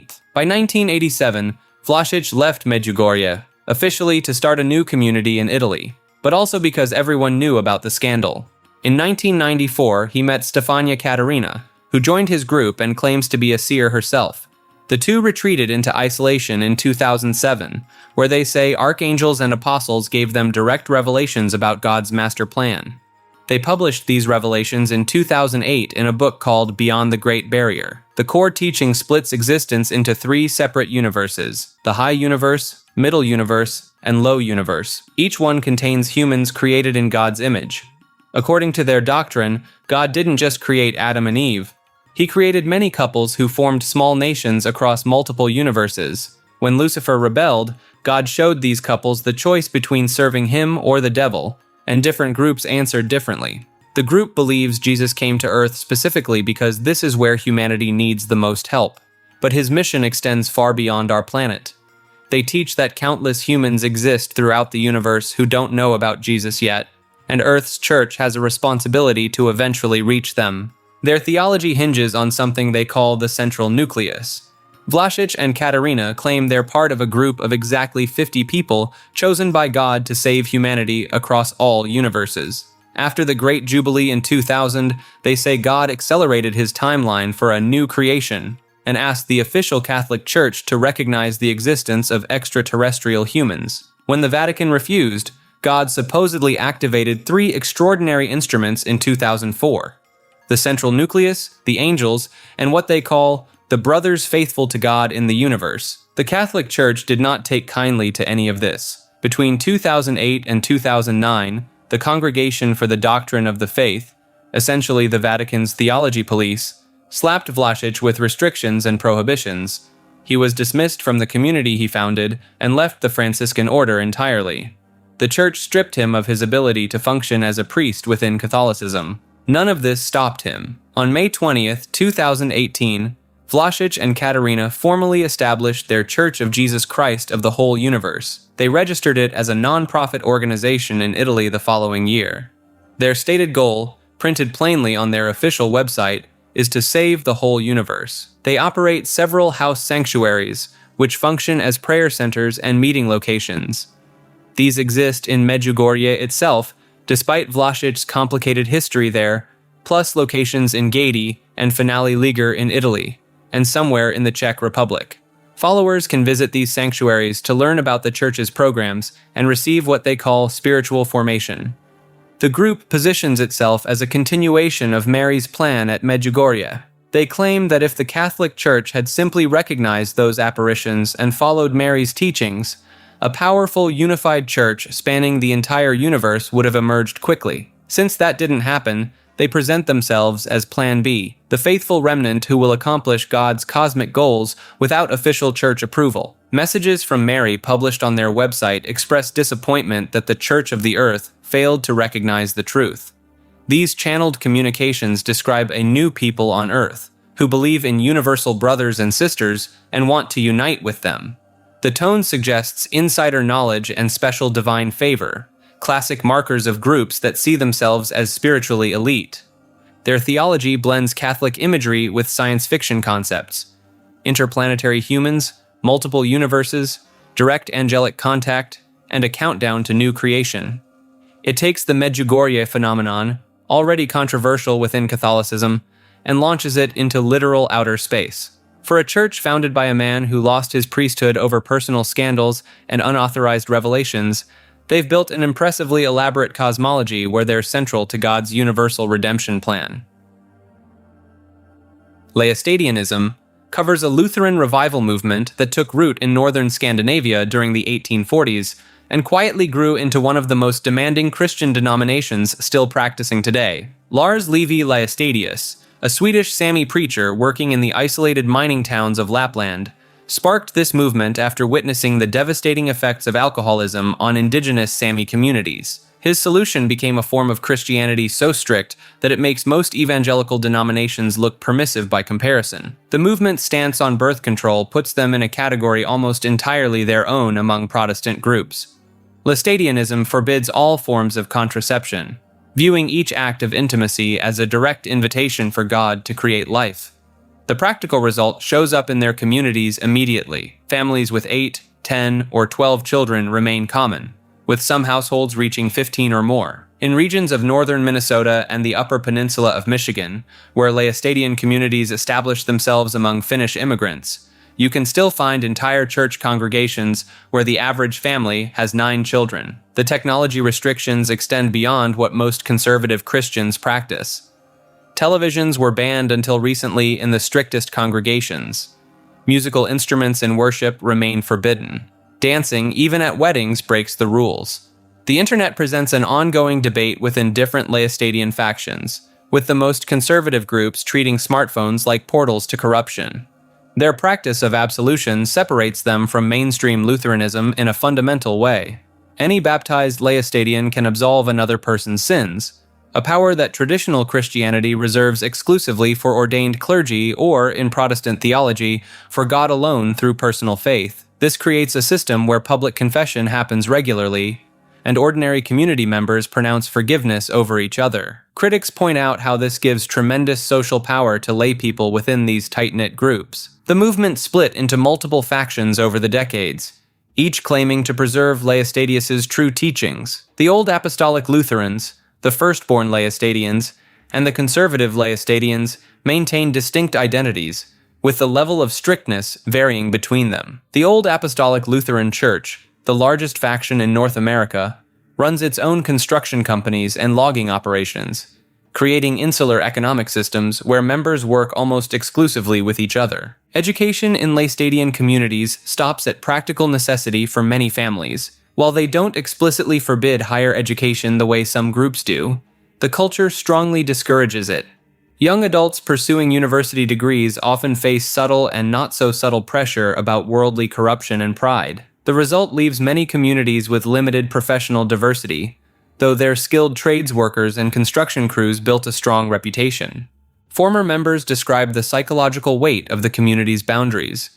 Leaving means losing your entire social network, often including immediate family members who cut contact with those who abandon the faith. The term unbeliever gets applied to anyone outside the movement, including other Christians, creating a sharp division between Laestadians and everyone else. The movement thrives in areas where geographic isolation reinforces social isolation. In northern Finland, Norway, and Sweden, entire villages remain predominantly Laestadian. The same pattern appears in rural Michigan, Minnesota, and Washington state, where their communities cluster in areas far from major cities.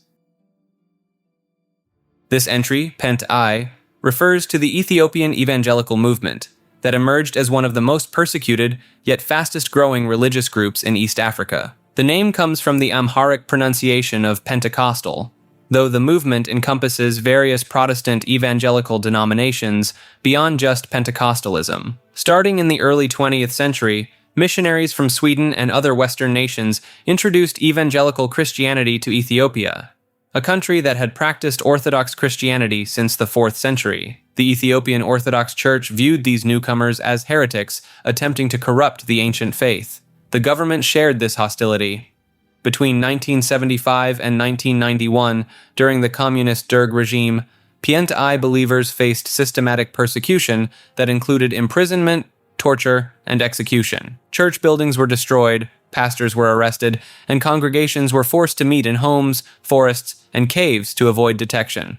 What made Pent I particularly threatening to authorities was its emphasis on personal conversion over inherited tradition. Unlike Orthodox Christianity, which most Ethiopians were born into, Pent I required individuals to make a conscious decision to accept Christianity. This created tight-knit communities of believers who saw themselves as spiritually reborn, separate from the cultural Christianity around them. During the height of persecution, believers developed elaborate systems to continue worship. They held services in the middle of the night, posted lookouts to watch for police, and used code words to communicate meeting times and locations. Bibles were copied by hand when printed versions became too dangerous to possess. Despite, or perhaps because of this persecution, the movement exploded in size. By 2007, Pent I believers made up roughly 19% of Ethiopia's population, a remarkable growth from less than 1% in the 1970s. The movement proved especially popular in southern Ethiopia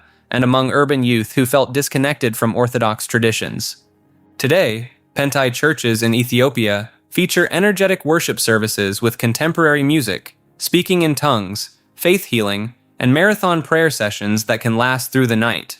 The movement has also spread to the Ethiopian diaspora, establishing churches in cities across North America and Europe. The Assyrian Evangelical Church is one of the most quietly fascinating survival stories in the entire history of Christianity, and it tends to get overlooked simply because most people have never heard of it. To understand why it matters, you need a bit of context. The Assyrian people are the direct ethnic descendants of the ancient Mesopotamian civilizations of Assyria and Babylon. They are one of the oldest continuous ethnic groups on Earth, and they have been Christian since roughly the 1st century. These are not converts who adopted Christianity when it became fashionable across the Roman Empire. They were among the earliest communities to receive it, speaking Aramaic, which is the language Jesus himself would have spoken day to day. The Assyrian Evangelical Church specifically emerged in the mid-1800s, largely through the influence of American Presbyterian and Congregationalist missionaries who came to the region around what is now northwestern Iran and southeastern Turkey. What makes this unusual is that these missionaries were not converting pagans. They were approaching people who had been Christian for nearly 2,000 years, and encouraging them to strip away centuries of liturgical tradition in favor of a more scripture-focused, reformed style of worship. This created genuine theological tension within Assyrian communities, dividing families between those who held to the ancient Assyrian Church of the East or the Chaldean Catholic Church, and those who embraced the evangelical model. Then came the catastrophe. During and after World War I, Assyrian Christians were subjected to a series of massacres and forced displacement campaigns across Ottoman and Persian territories, an event referred to by Assyrians as the Saipho, meaning sword in Aramaic. Entire villages were wiped out. The Assyrian Evangelical Church lost enormous portions of its congregation and its institutional infrastructure virtually overnight. What followed was a diaspora, surviving communities scattered into Iraq, Syria, Lebanon, and eventually much further, into Sweden, the United States, and Australia. The church rebuilt itself across multiple continents, holding services in Neo-Aramaic, which remains the spoken liturgical and community language to this day. That detail alone is worth pausing on. Neo-Aramaic is a direct descendant of the language used across the ancient Near East for centuries, the lingua franca of trade and diplomacy long before Arabic dominated the region. The Assyrian Evangelical Church is one of the living institutions where you can still hear it spoken in a congregational setting. Today, the church remains small in absolute numbers, but it carries an outsized historical weight. It represents the intersection of one of the world's oldest Christian traditions with a 19th century Protestant Reformation movement, filtered through one of the 20th century's least discussed ethnic tragedies. Most of its global membership exists entirely outside the Assyrian homeland, worshipping in communities that are themselves the product of survival against significant odds. The Armenian Evangelical Church is one of the more quietly fascinating stories of religious transformation to come out of the 19th century, because it didn't emerge from a prophet, a vision, or a schism over doctrine. It emerged from foreign missionaries with Bibles, printing presses, and a very specific agenda. In the 1820s, American Protestant missionaries from the American Board of Commissioners for Foreign Missions arrived in the Ottoman Empire. They weren't targeting pagans or the unchurched. They were targeting Armenian Apostolic Christians, one of the oldest Christian communities on earth, whose church dates back to 301 AD. The idea was to reform them, stripping away what the missionaries saw as centuries of accumulated ritual and tradition that obscured the true gospel. The Armenian Apostolic establishment did not take kindly to this. The Apostolic Patriarch eventually excommunicated Armenians who sided with the Protestant missionaries in 1846. That excommunication effectively forced the hand of those Armenians, and the Armenian Evangelical Church was formally organized in Constantinople that same year, with 40 founding members. What makes the early history particularly loaded is the political dimension. The Ottoman government officially recognized the Armenian evangelical community as a separate millet, which was the Ottoman term for a legally recognized non-Muslim religious community. This gave them a degree of legal autonomy, but it also separated them from the broader Armenian community at one of the most dangerous moments in Armenian history. During the Armenian Genocide of 1915,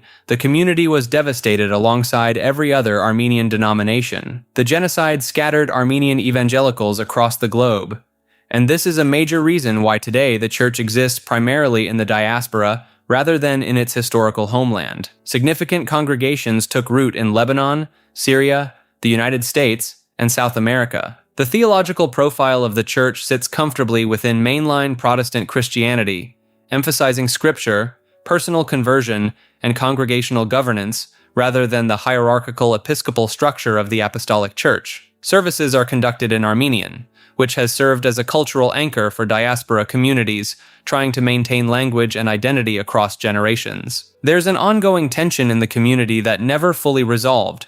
Whether the Armenian Evangelical Church represents a genuine reformation of Armenian Christianity, or whether it represents a colonial intrusion that divided a people at a vulnerable moment in their history, that debate still surfaces in Armenian academic and theological circles, particularly among those in the diaspora who see denominational division as a weakness the community can't afford. Today, the church operates under the umbrella of the Armenian Evangelical Union, coordinating congregations across multiple continents, and maintains ecumenical relationships with both Protestant bodies and, somewhat remarkably, the Armenian Apostolic Church it once split from. Church of Euthanasia represents one of the most deliberately provocative religious movements to emerge from the 1990s counterculture scene. Founded by electronic musician and digital artist Chris Korda in Boston in 1992, this organization built its entire doctrine around what they called the four pillars: self-removal, abortion, cannibalism, and what they termed sodomy. The church's central premise revolves around radical population reduction as the ultimate solution to environmental destruction. Their infamous slogan, "Save the planet, kill yourself," appeared on bumper stickers, t-shirts, and throughout their early website, which featured a bright red background with dancing skeletons and upbeat techno music. Korda, who later transitioned and became known for both musical compositions and controversial activism, claimed the church's founding came through a divine vision from an alien intelligence called the Being. This entity allegedly revealed that humanity's only path to redemption involved voluntary extinction through the four pillars. The organization distributed self-removal kits containing plastic bags and instructions, leading to legal confrontations with authorities in multiple states. Their materials included step-by-step guides and even hosted online discussions about methods, drawing investigations from law enforcement agencies concerned about their influence on vulnerable individuals. Beyond the shock value, the Church of Euthanasia operated sophisticated propaganda campaigns. They created professional quality videos, maintained an extensive website with philosophical writings, and even produced a public access television show called Snuff It that aired in Boston during the mid-1990s. The cannibalism pillar received particular attention when the organization published Stewed Youth, a cookbook featuring recipes for human meat preparation. While presented as satirical commentary on meat consumption, the detailed instructions and accompanying artwork pushed boundaries of acceptable discourse even within underground circles. Their membership peaked at around 100 active participants, though thousands more engaged with their materials online. The movement gradually dissolved in the early 2000s as legal pressures mounted and Korda shifted focus toward transgender activism and academic pursuits in computer science and music theory. Matrixism emerged in the early 2000s as followers began treating the Matrix film trilogy as legitimate religious scripture rather than entertainment.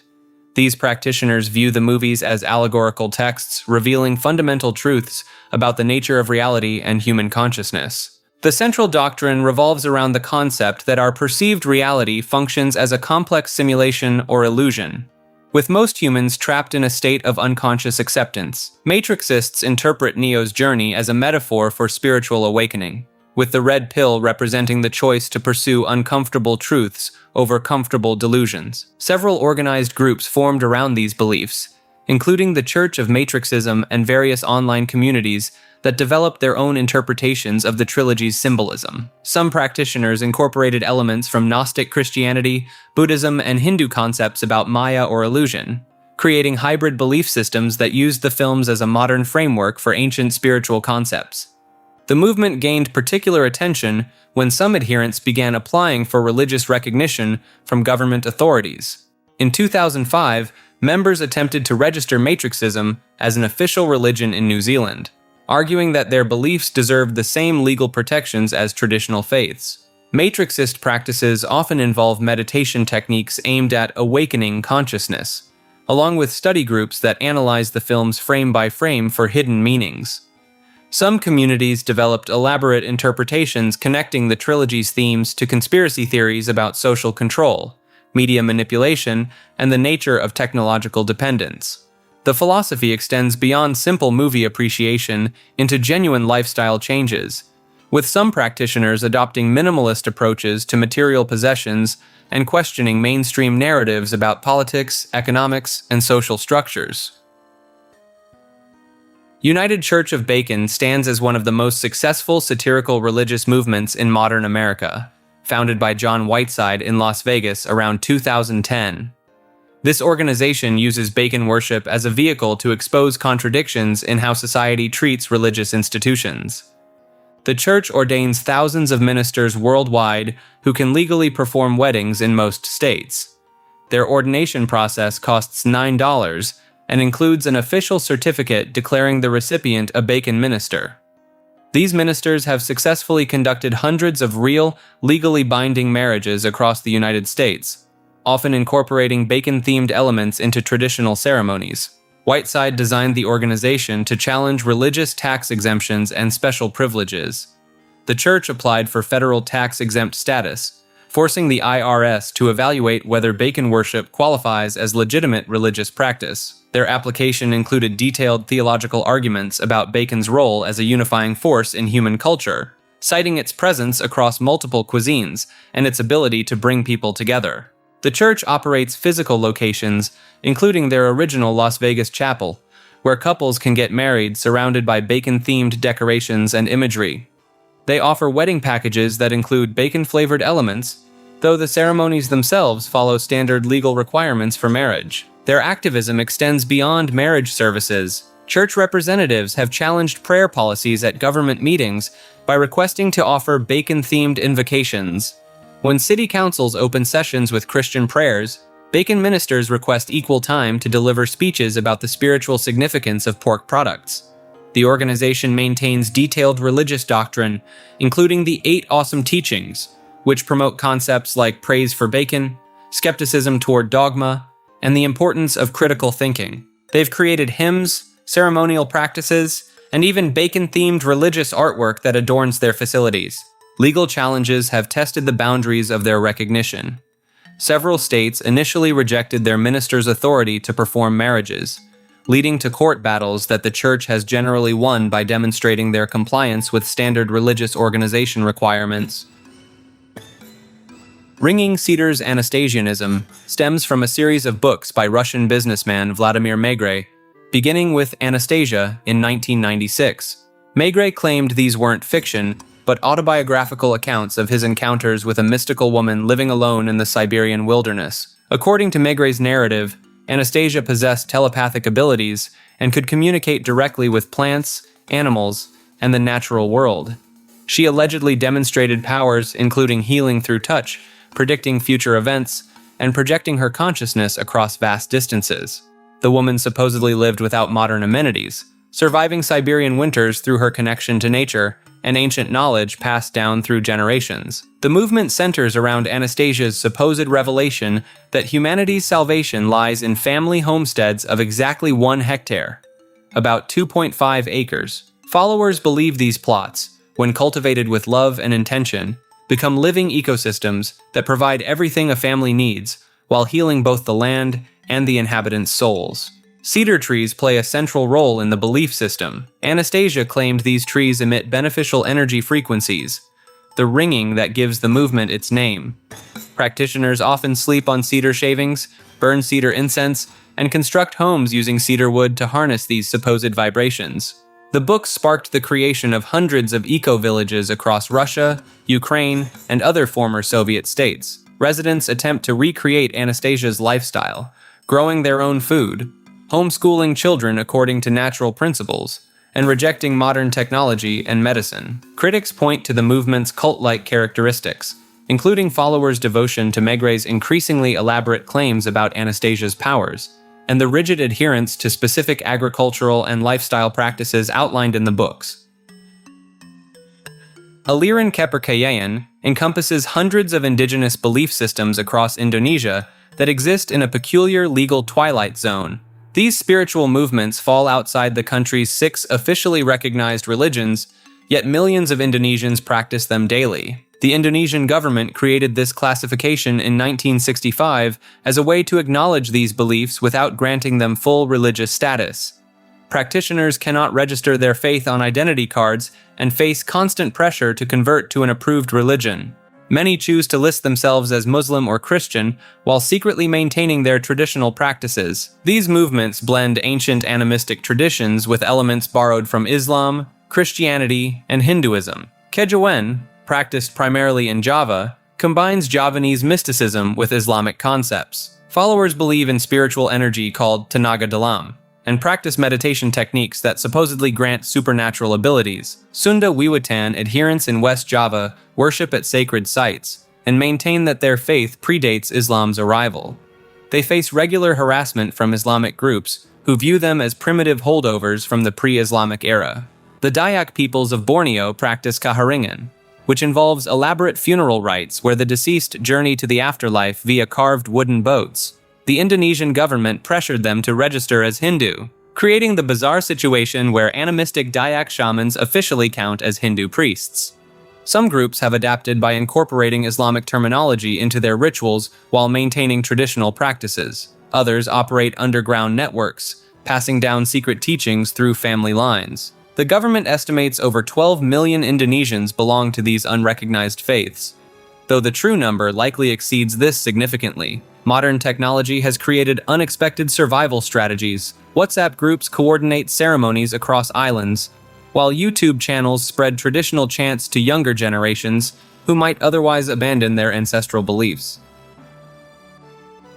3HO stands for Healthy, Happy, Holy Organization, a spiritual movement that emerged in 1969 when Harbhajan Singh Khalsa, better known as Yogi Bhajan, arrived in Los Angeles from India. This group blends Kundalini Yoga with Sikh religious practices, creating what Bhajan claimed was an ancient spiritual system passed down through secret lineages. Bhajan attracted thousands of young Western followers during the counterculture movement, many of whom adopted Sikh names, wore white clothing and turbans, and followed strict dietary guidelines. The organization grew into a multi-million-dollar business empire, with ventures including Yogi Tea, security companies, and various health food enterprises. The movement's teachings center around Bhajan's version of Kundalini Yoga, which he said unlocked spiritual powers and higher consciousness. Members practiced specific breathing techniques, chanted mantras in Gurmukhi, and followed what Bhajan described as the Dharma of the Aquarian Age. He claimed to be the only living master of this particular yogic tradition in the West. However,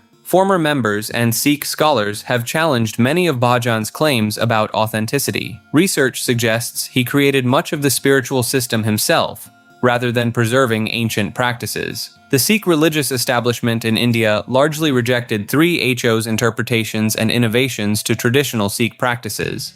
The organization faced serious allegations throughout its history, including claims of financial exploitation, emotional manipulation, and inappropriate conduct by leadership. Former members described a rigid hierarchy where questioning Bhajan's authority was forbidden, and leaving the group often meant abandoning family and financial security. Despite these controversies, 3HO continues to operate internationally, maintaining yoga centers, ashrams, and businesses, while promoting what they call the teachings of Yogi Bhajan. B'nai Menashe translates to Children of Manasseh, and refers to communities in northeast India who claim direct descent from one of the 10 lost tribes of Israel. These groups, primarily located in the remote states of Manipur and Mizoram, have spent decades advocating for recognition as authentic descendants of the biblical tribe of Manasseh. The communities point to specific cultural practices they say prove their ancient Israelite origins.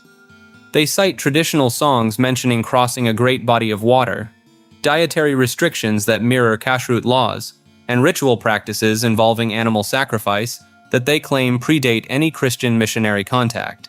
Some community members describe ancestral memories of temple worship and observance of what they identify as biblical holidays.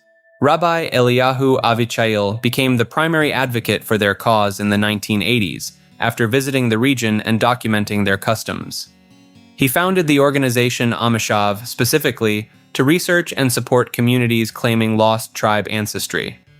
Under his guidance, thousands of B'nai Menashe members underwent formal conversion to Orthodox Judaism. The Israeli government's response created significant controversy within Jewish religious circles. In 2005, then Sephardic chief Rabbi Shlomo Amar officially recognized the B'nai Menashe as descendants of the lost tribe, opening the door for their immigration to Israel under the law of return. Genetic studies have produced mixed results regarding their claims. Some researchers found genetic markers suggesting Middle Eastern ancestry among certain individuals, while others found predominantly East Asian genetic signatures consistent with their geographic location. Since 2006, over 4,000 B'nai Menashe have immigrated to Israel, with many settling in West Bank communities. This immigration pattern has drawn criticism from various quarters, with some arguing that their settlement in contested territories serves political rather than humanitarian purposes. The communities maintain detailed oral histories describing their ancestors' journey from ancient Israel through Central Asia before settling in Northeast India. These accounts include specific geographical landmarks and cultural practices that community leaders say were preserved across millennia of displacement. The Church of the Firstborn of God represents one of America's most dangerous faith-healing sects, where divine intervention takes precedence over medical intervention with deadly consequences. This fundamentalist Christian group operates through a network of over 100 congregations across 20 states, yet maintains no central headquarters or official membership records. The movement traces back to John Burton, a former Mormon missionary who was excommunicated from the Latter-day Saints Church in the 1800s for apostasy. When Burton petitioned for readmission in 1860, church leaders denied his request due to what they termed impure motives. This rejection became the catalyst for Burton's formation of what would eventually become the Church of the Firstborn of God.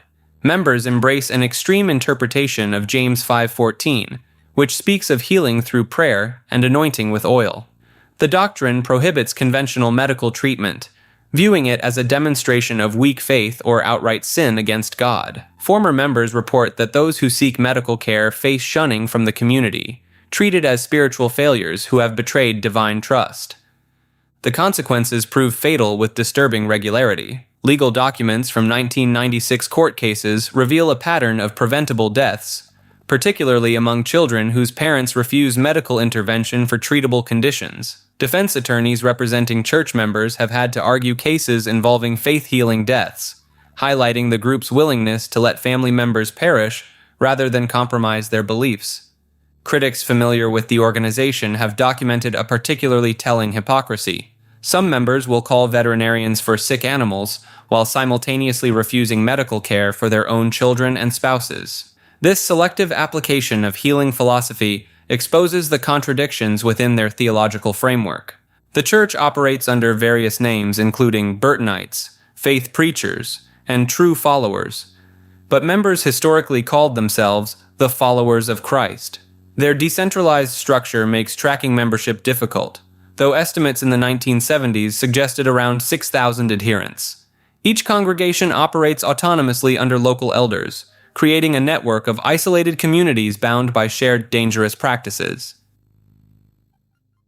Vseyasvetnaya Gramota translates to all-world script, a mystical writing system that emerged from Russian esoteric circles in the late 20th century. Proponents claim this alphabet represents an ancient Slavic script capable of unlocking cosmic secrets hidden within the Russian language itself. The system gained traction through the work of Gennady Grigorievich Dulya and other Russian mystics who insisted they had rediscovered humanity's original written language. According to their teachings, each symbol in Vseyasvetnaya Gramota contains multiple layers of meaning that connect directly to universal principles and natural laws. Believers use this script to decode what they consider hidden messages embedded in everyday Russian words. They claim standard Cyrillic writing deliberately obscures the true spiritual meaning that only becomes apparent when text is converted into their ancient alphabet. The practice involves elaborate interpretations where individual letters supposedly reveal connections between concepts that modern linguistics overlooks.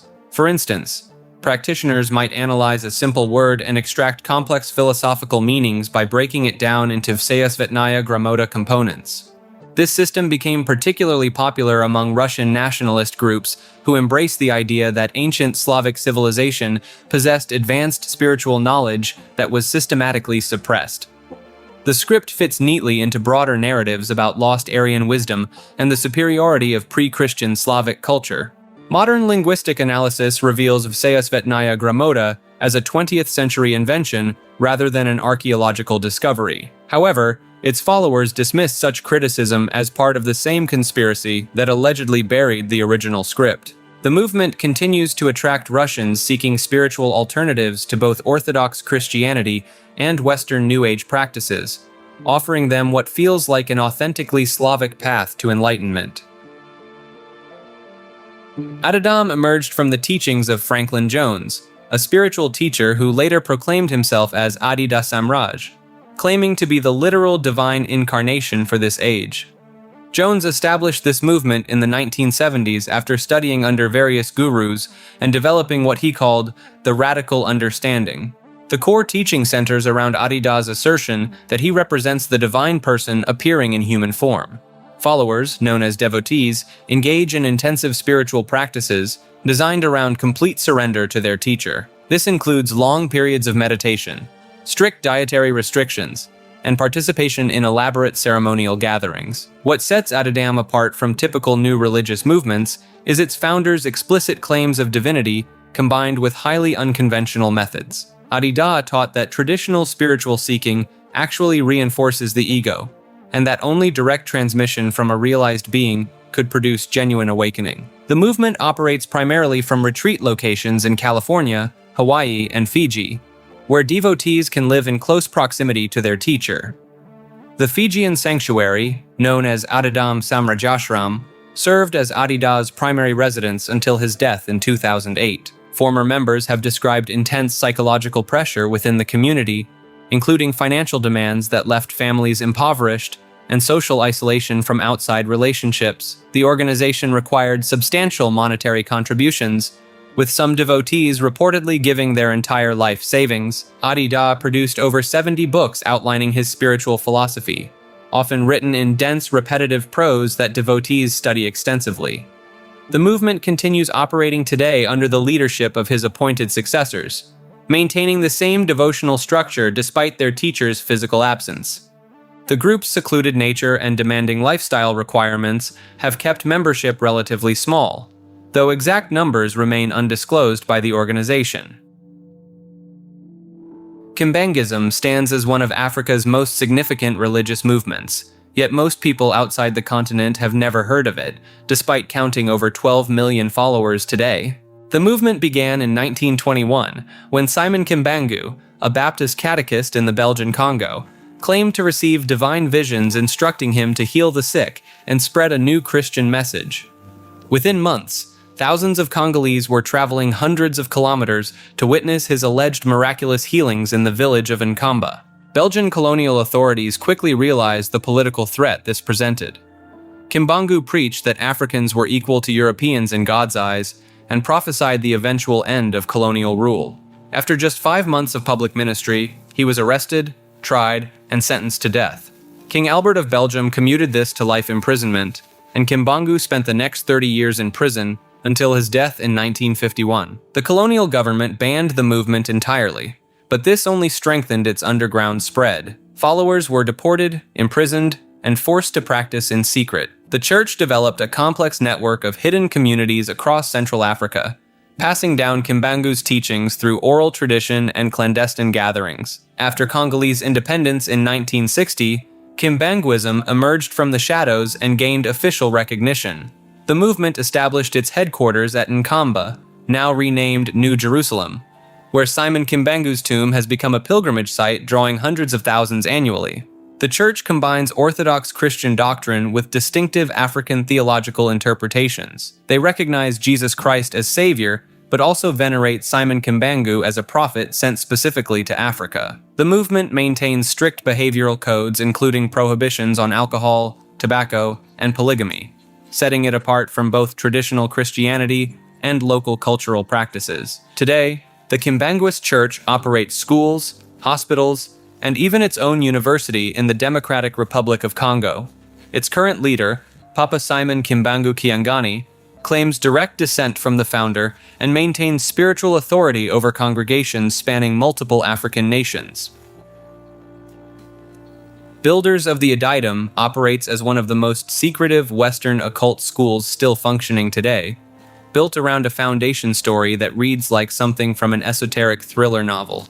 Paul Foster Case established this organization in 1922, following what he claimed was a life-changing phone call.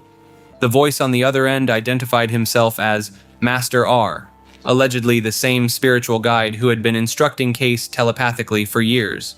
This mysterious figure, believed by many occultists to be the legendary Count of Saint-Germain, arranged to meet Case in person at the Roosevelt Hotel in New York City. After 3 weeks of intensive training sessions, Case abandoned his successful career as a musical conductor and orchestra leader to dedicate his life to this new mission. The timing wasn't coincidental. Case had just been expelled from the Hermetic Order of the Golden Dawn after a heated conflict with Moina Mathers, the order's leader. Her complaint focused on Case's unauthorized teachings about sexual symbolism and intimate practices, topics that had no official place in the Golden Dawn curriculum. Case's rapid advancement through the order's grades had already sparked jealousy, but his introduction of these controversial subjects became the breaking point. Case's occult journey began decades earlier with an equally mysterious encounter. In 1909, a Chicago physician calling himself Dr. Flood approached the young musician on the street, greeting him by name and claiming to carry a message from a master of wisdom. This stranger offered Case a choice between continuing his comfortable musical career or dedicating himself to serve humanity in the coming age. The organization Case built operates through a correspondence course system that members describe as the most comprehensive Western mystery training available. Students receive weekly lessons covering tarot, Kabbalah, alchemy, astrology, and meditation techniques. The materials remain strictly confidential, with members taking oaths to prevent sharing. This secrecy has created ongoing problems as unauthorized copies appear online, leading the organization to issue stern warnings about corrupted or incomplete versions. Builders of the Adytum maintains that the Kabbalah represents the mystical root of both ancient Judaism and original Christianity. They teach that Jesus himself was trained in these mysteries, a claim that forms the basis for their name. The Builders, referring to constructing the inner temple that Christ demonstrated when he spoke of rebuilding the temple in 3 days without hands. The organization's influence extends beyond its membership roles. Scholars have speculated that Case co-authored the Kybalion, one of the most influential Hermetic texts of the 20th century, though recent evidence suggests William Walker Atkinson wrote it alone. Case's corrected version of the Rider-Waite Tarot deck remains popular among practitioners worldwide. Today, approximately 5,000 members study these teachings across multiple continents, guided by materials that Case claimed came directly from his communications with Master R. The organization strictly controls access to these lessons, maintaining that the spiritual current behind the teachings can only be transmitted through proper channels. Case's final years included receiving additional communications from Master R, channeled alongside his successor Ann Davies and his wife Harriet. These later teachings, published in 2013, contain advanced instruction that Case believed prepared humanity for the next phase of spiritual evolution. Zuni mythology encompasses a complex belief system centered around multiple worlds and dimensional transitions that goes far beyond typical Native American spiritual frameworks. The Zuni describe a cosmology involving 4 previous worlds before the current 5th world, with humanity emerging through a series of underground chambers called the 4 wombs of the earth. Central to their system are the Kachinas, supernatural beings that serve as intermediaries between humans and the divine forces. These entities inhabit specific locations during different seasons, with over 300 distinct Kachina spirits documented in Zuni tradition. Each possesses unique attributes, sacred masks, and ritual requirements that must be followed precisely. The mythology describes the Zuni people's emergence at a location called the Middle Place, which they identify as their current homeland in western New Mexico. However, their creation accounts detail extensive migrations through underground tunnel systems and emergence points that have intrigued researchers studying southwestern archaeological sites. Particularly notable are the Zuni prophecies regarding the return of their lost white brother, Pahana, who departed with promises to return when the world faced great upheaval. This figure carries a sacred stone tablet that will prove his identity upon his return. The prophecy includes specific signs and timeframes that some researchers have connected to broader patterns in indigenous American prophecies. The Zuni maintain detailed knowledge of what they call the emergence place, describing specific geographical features and underground chambers that must remain secret from outsiders. Tribal members undergo initiation ceremonies in locations they claim connect directly to these emergence points, involving multi-day rituals in underground chambers that outsiders are forbidden from entering. Their astronomical knowledge includes precise tracking of celestial movements tied to agricultural and ceremonial cycles, with some calculations extending thousands of years into the past and future. The Zuni calendar incorporates lunar, solar, and planetary cycles in ways that demonstrate sophisticated mathematical understanding predating European contact. Arya Samaj represents one of the most politically charged Hindu reform movements of the 19th century, founded by Swami Dayananda Saraswati in 1875, with goals that went far beyond simple religious practice. The movement gained notoriety through its aggressive reconversion ceremonies called Shuddhi, which aimed to bring Muslims and Christians back into the Hindu fold. These ceremonies became flashpoints for communal violence across northern India, particularly in Punjab, where Arya Samaj established its strongest presence. Dayananda Saraswati claimed that all scientific knowledge could be found within the Vedas, including concepts like electricity, aviation, and atomic theory. His interpretations often stretched Sanskrit texts to their breaking point, leading to fierce debates with traditional Hindu scholars who accused him of manufacturing meanings that never existed. The organization's educational wing established hundreds of schools and colleges, but these institutions became breeding grounds for Hindu nationalism. Many prominent independence fighters, including Lala Lajpat Rai and Swami Shraddhanand, emerged from Arya Samaj circles, blending religious reform with political resistance. Their most controversial practice involved declaring that only Vedic Hinduism represented true religion, while dismissing centuries of Hindu traditions as corruptions. This put them at odds with both Orthodox Hindus and other reform movements like the Brahmo Samaj. The movement's influence extended into unexpected areas, including the promotion of Hindi over Sanskrit for religious ceremonies and the establishment of cow protection societies that sometimes turned militant. Their publishing house, the Arya Samaj Press, distributed materials that British authorities frequently censored for seditious content. Modern Arya Samaj communities continue operating globally, maintaining their founders' rigid interpretations while navigating contemporary religious and political landscapes. Romani mythology encompasses a complex spiritual system that has remained largely hidden from outsider examination for centuries. The Romani people developed their beliefs through a unique fusion of Hindu origins, Christian influence, and localized European traditions, creating something entirely distinct from mainstream religious practices. The cornerstone of Romani spiritual belief centers on the concept of marime, a form of spiritual contamination that goes far beyond simple cleanliness. Objects, people, and even thoughts can become spiritually polluted through contact with death, certain bodily functions, or violations of sacred boundaries. This pollution spreads through invisible channels and requires specific rituals to cleanse. Their relationship with the deceased differs dramatically from Christian traditions. The Romani believe the dead continue to actively influence the living world for exactly 1 year after death. During this period, the deceased can bring fortune or misfortune depending on how properly their death rites were performed. The pamana, elaborate funeral feasts, serve not just as memorials, but as negotiations with the dead to ensure their cooperation rather than interference.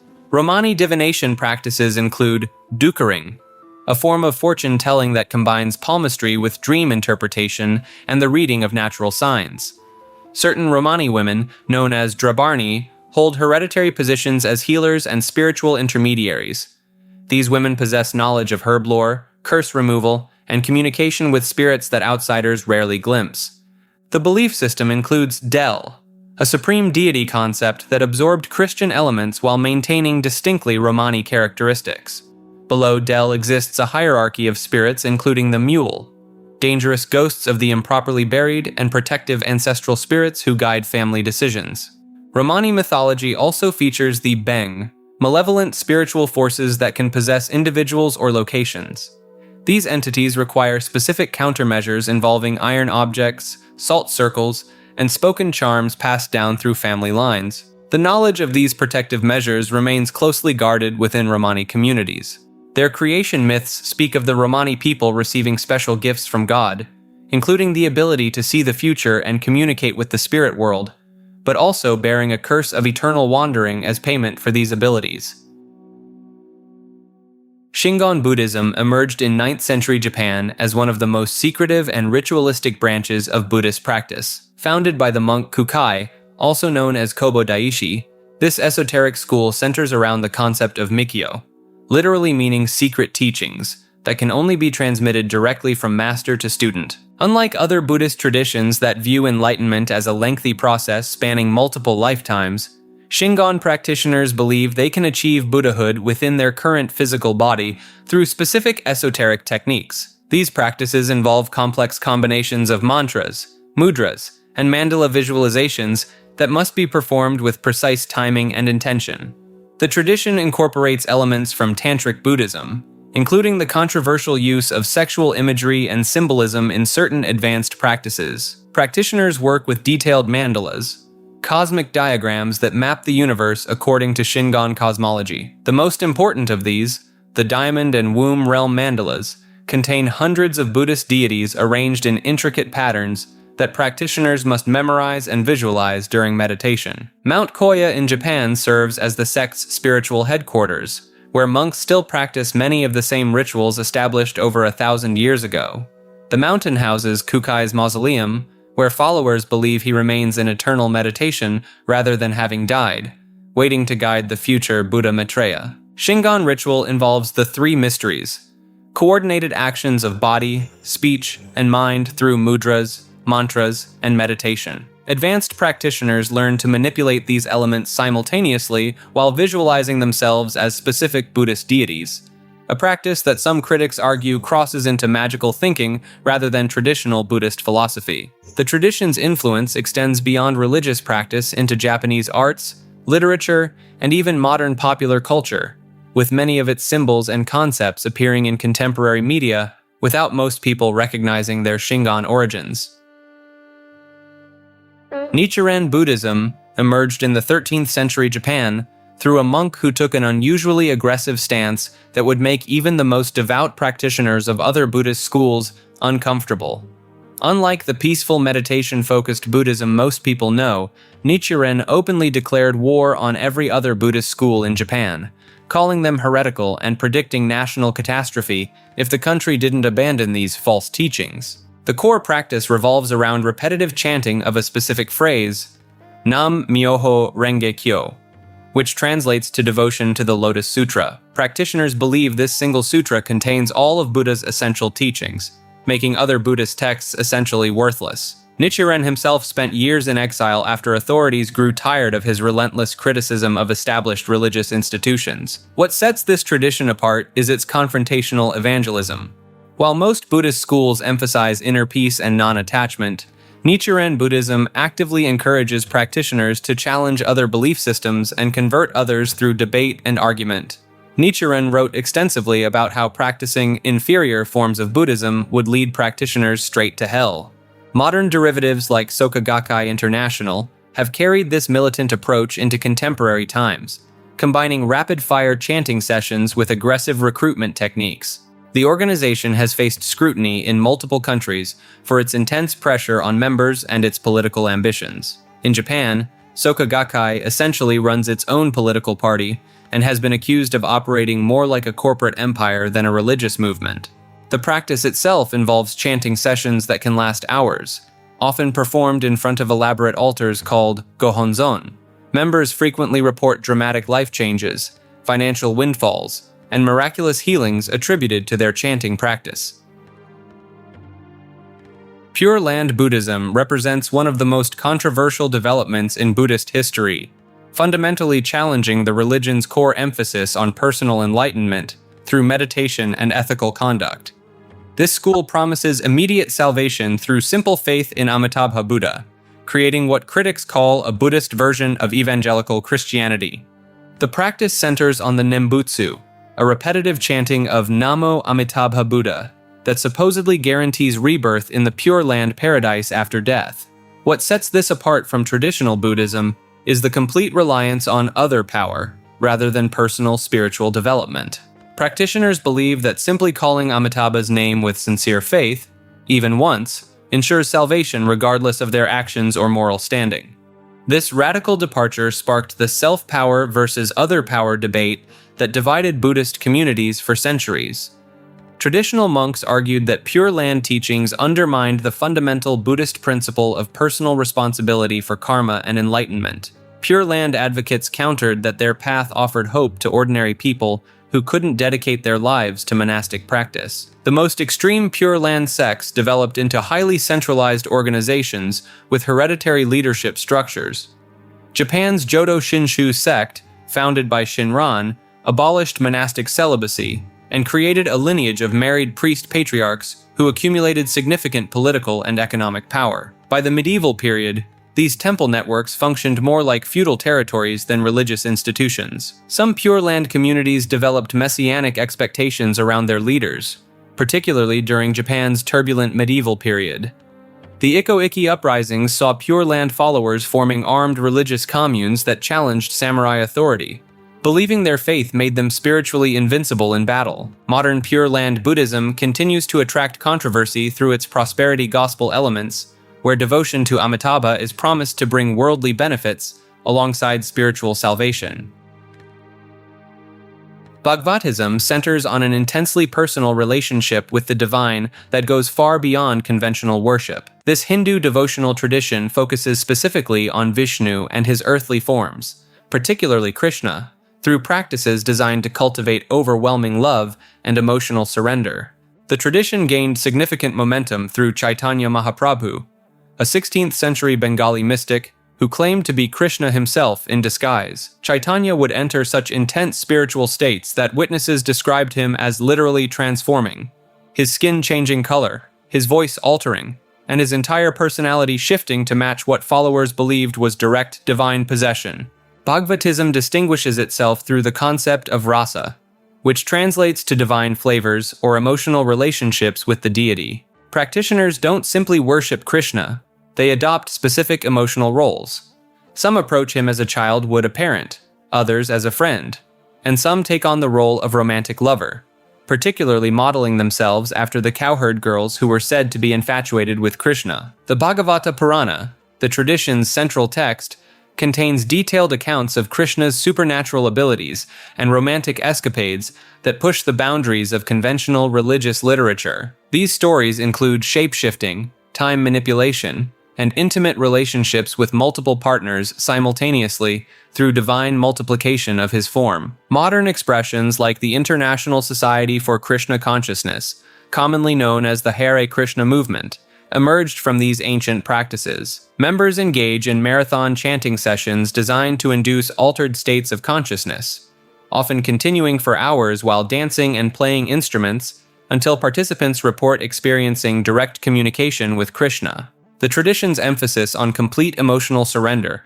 has produced documented cases of practitioners abandoning families, careers, and social obligations after what they describe as direct divine commands received during meditation or chanting sessions.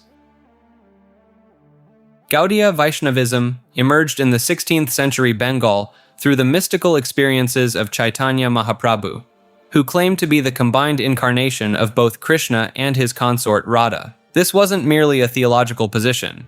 Chaitanya reportedly entered trance states so intense that witnesses described his body changing temperature and his skin taking on a golden hue. The tradition centers on a specific chanting practice called kirtan, where devotees repeat the Hare Krishna mantra in rhythmic patterns. Practitioners claim this produces measurable alterations in consciousness, including experiences of divine presence and complete ego dissolution. Modern neurological studies have actually documented changes in brain activity during extended chanting sessions, particularly in regions associated with self-awareness and emotional processing. When A.C. Bhaktivedanta Swami Prabhupada brought these practices to America in 1965, he established the International Society for Krishna Consciousness with a radical proposition. Members would adopt complete lifestyle changes including strict vegetarianism, no gambling, no intoxicants, and celibacy outside marriage. Former participants describe a total restructuring of daily life around temple schedules, with members rising at 3:30 a.m. for morning prayers and spending up to 8 hours daily in devotional activities. The movement gained significant attention through high-profile conversions, including George Harrison of the Beatles, who funded the printing of Krishna texts and recorded devotional music. Harrison's My Sweet Lord actually contains the Hare Krishna mantra, introducing millions to the chanting practice without their knowledge. Within ISKCon communities, devotees follow a hierarchical system where spiritual advancement determines social position. Members surrender personal possessions and accept assigned duties, from temple maintenance to book distribution on street corners. Former adherents report this created intense social pressure and dependency on the organization for basic needs. The practice of Sankirtan, or public chanting and book distribution, became particularly controversial when members were instructed to use deceptive tactics to solicit donations, including misrepresenting their identity and the destination of funds. Court cases in multiple countries documented systematic deception in fundraising operations throughout the 1970s and 1980s. Gaudiya Vaishnavism maintains that Krishna consciousness represents the original spiritual condition of all souls, requiring only proper technique to access. This creates a system where personal transformation becomes the primary evidence for the teaching's validity, making it particularly resistant to external criticism. Swaminarayan Sampradaya emerged in early 19th century Gujarat when a young ascetic named Sahajanand Swami declared himself the supreme manifestation of God, establishing one of Hinduism's most organizationally complex and financially powerful modern movements. Sahajanand Swami, who took the name Swaminarayan, implemented an unusually strict code of conduct that went beyond typical Hindu practices. Male devotees were required to maintain complete celibacy, avoid alcohol and meat, and never touch women, including their own wives after initiation. Female devotees faced similarly rigid restrictions, forbidden from speaking to or even looking at men outside their immediate family. The movement's organizational structure fractured dramatically after Swaminarayan's death in 1830, creating competing institutions that claim exclusive legitimacy. The Bocha Sanwasi Akshar Purushottam Swaminarayan Sanstha, known as BAPS, became the most internationally visible branch, constructing elaborate stone temples across the globe using traditional Indian craftsmanship. BAPS attracted significant controversy in recent years when former devotees filed lawsuits alleging the organization used unpaid or underpaid labor from Indian workers to construct their New Jersey temple complex. The workers claimed they were brought to the United States under religious visas, but forced to work construction for as little as $1 per hour while living in cramped trailers. The movement's theological claims extend beyond typical guru veneration. BAPS teaches that their current leader, Mahant Swami Maharaj, serves as the perfect devotee through whom followers can reach Swaminarayan, who they believe remains the supreme God. This creates a dual deity system where devotees worship both Swaminarayan and the current guru simultaneously. Modern Swaminarayan organizations have accumulated substantial wealth through donations and business ventures, with BAPS alone estimated to possess assets worth hundreds of millions of dollars. Their temples feature intricate stone carvings created without machinery, following ancient architectural techniques that require specialized artisans trained for decades in traditional methods. Mazdakism emerged in 5th century Persia as one of history's most radical religious experiments, combining spiritual doctrine with revolutionary social engineering that would make modern communes look conservative by comparison. Founded by a Zoroastrian priest named Mazdak, this movement took the concept of equality to extremes that scandalized the ancient world. Mazdak preached that all property should be held in common, from land and livestock to precious metals and gems. But the doctrine didn't stop at material wealth. The most explosive tenet involved the communal sharing of women, essentially abolishing traditional marriage and family structures. Mazdak argued that just as no one should hoard gold or grain, no one should monopolize relationships or claim exclusive access to partners. This wasn't some abstract philosophical principle either. Followers actually implemented these practices across Persian territories. King Kavad I initially embraced Mazdakism around 490 CE, seeing it as a tool to weaken the powerful noble class that threatened his rule. The religion spread rapidly among the poor and disenfranchised, who suddenly found themselves with access to aristocratic estates, treasures, and yes, wives and daughters of the wealthy. The backlash was swift and brutal. Persian nobles, understandably upset about losing their property and families, rebelled against Kavad and temporarily removed him from power. When Kavad returned to the throne, he had learned his lesson about the dangers of social revolution and turned against his former Mazdakite allies. The end came around 524 CE, when Kavad's son, the future Khosrow I, orchestrated a massive purge. Mazdak himself was executed along with thousands of his followers, many buried alive or impaled as a warning to future revolutionaries. The movement's brief existence left such a mark on Persian culture that Mazdakite became synonymous with dangerous radicalism for centuries afterward. Brethren of the Free Spirit operated as a loosely connected network of Christian mystics across medieval Europe from the 13th through 15th centuries. These groups developed a theological position that fundamentally challenged the authority of the Catholic Church through their interpretation of spiritual perfection. The core doctrine centered on the belief that individuals could achieve complete union with God during their earthly lives. Once this divine state was reached, members claimed they transcended all conventional moral boundaries. They argued that perfect souls became incapable of sin, regardless of their actions, because their will had become identical to God's will. This theological framework led to accusations of antinomianism, the rejection of moral law as binding on the spiritually perfect. Church authorities documented claims that some adherents abandoned traditional marriage practices, engaged in communal living arrangements, and dismissed conventional religious rituals as unnecessary for those who had achieved divine status.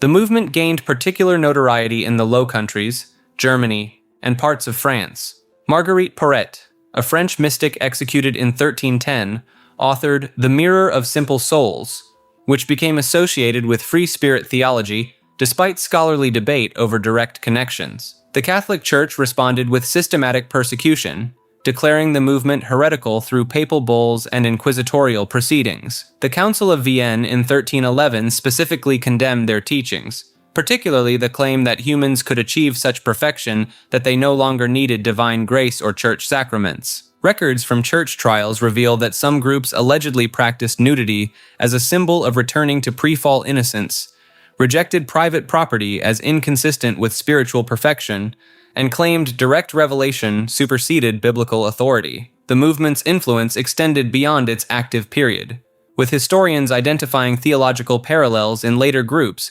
including certain Anabaptist sects and elements of the Radical Reformation. Zunbil religion refers to the syncretic faith practiced by the Zunbil dynasty, one of the last major non-Islamic powers to resist Arab conquest in what is now Afghanistan and eastern Iran during the 7th through 9th centuries. The Zunbils ruled from their stronghold near modern-day Ghazni and built their entire religious and political identity around the worship of Zun, a powerful sun deity whose name literally meant gold in the local language. This wasn't your typical sun worship, though.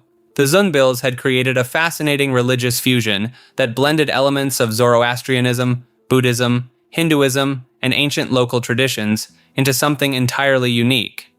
The centerpiece of their faith was a massive golden idol of Zun, described by contemporary Arab historians as being so ornate and valuable that it drew pilgrims from across Central Asia. The statue reportedly had ruby eyes and was adorned with precious stones, housed in a temple complex that served as both religious center and fortress. What made the Zunbil resistance particularly noteworthy was how they used their religious identity as a rallying point against Islamic expansion. For over 2 centuries, they successfully held off Arab armies, turning their mountain territories into a refuge for practitioners of older faiths fleeing Islamic conquest elsewhere. The dynasty's end came in 870 CE, when the Safarid ruler Yaqub ibn Layth finally conquered their capital. In a move that symbolized the complete religious transformation of the region, he had the golden idol of Zun melted down and sent the precious metal to the Abbasid Caliph in Baghdad as tribute. The last Zunbil ruler, whose actual name has been lost to history, reportedly converted to Islam rather than face execution, marking the end of organized sun worship in the Hindu Kush region. The Way of the 5 Pecks of Rice stands as one of history's most unusual religious taxation systems, where spiritual salvation came with an agricultural price tag. Founded by Zhang Daoling in 2nd century China, this early Taoist movement required every follower to pay exactly 5 pecks of rice annually to their local religious officials. Zhang Daoling claimed direct communication with the deified Laozi, who allegedly granted him the title of Celestial Master, and commanded him to establish a new covenant with humanity. The rice tribute served multiple purposes beyond simple taxation. It funded the movement's extensive charitable works, including free lodging houses for travelers and elaborate public feasts, while also creating a concrete bond between believers and their faith. The movement carved out what amounted to a theocratic state across parts of modern-day Sichuan and Shanxi provinces. Zhang Daoling's son Zhang Heng and grandson Zhang Lu expanded this religious kingdom, governing through a network of Taoist priests who served as both spiritual guides and civil administrators. Citizens faced punishment for sins through mandatory public works projects, typically road construction or community service lasting several months. Their confession rituals took place in specialized chambers called quiet rooms, where believers wrote their transgressions on 3 separate paper slips. One copy went to heaven by being burned, another to earth through burial, and the third to water via submersion in rivers or lakes.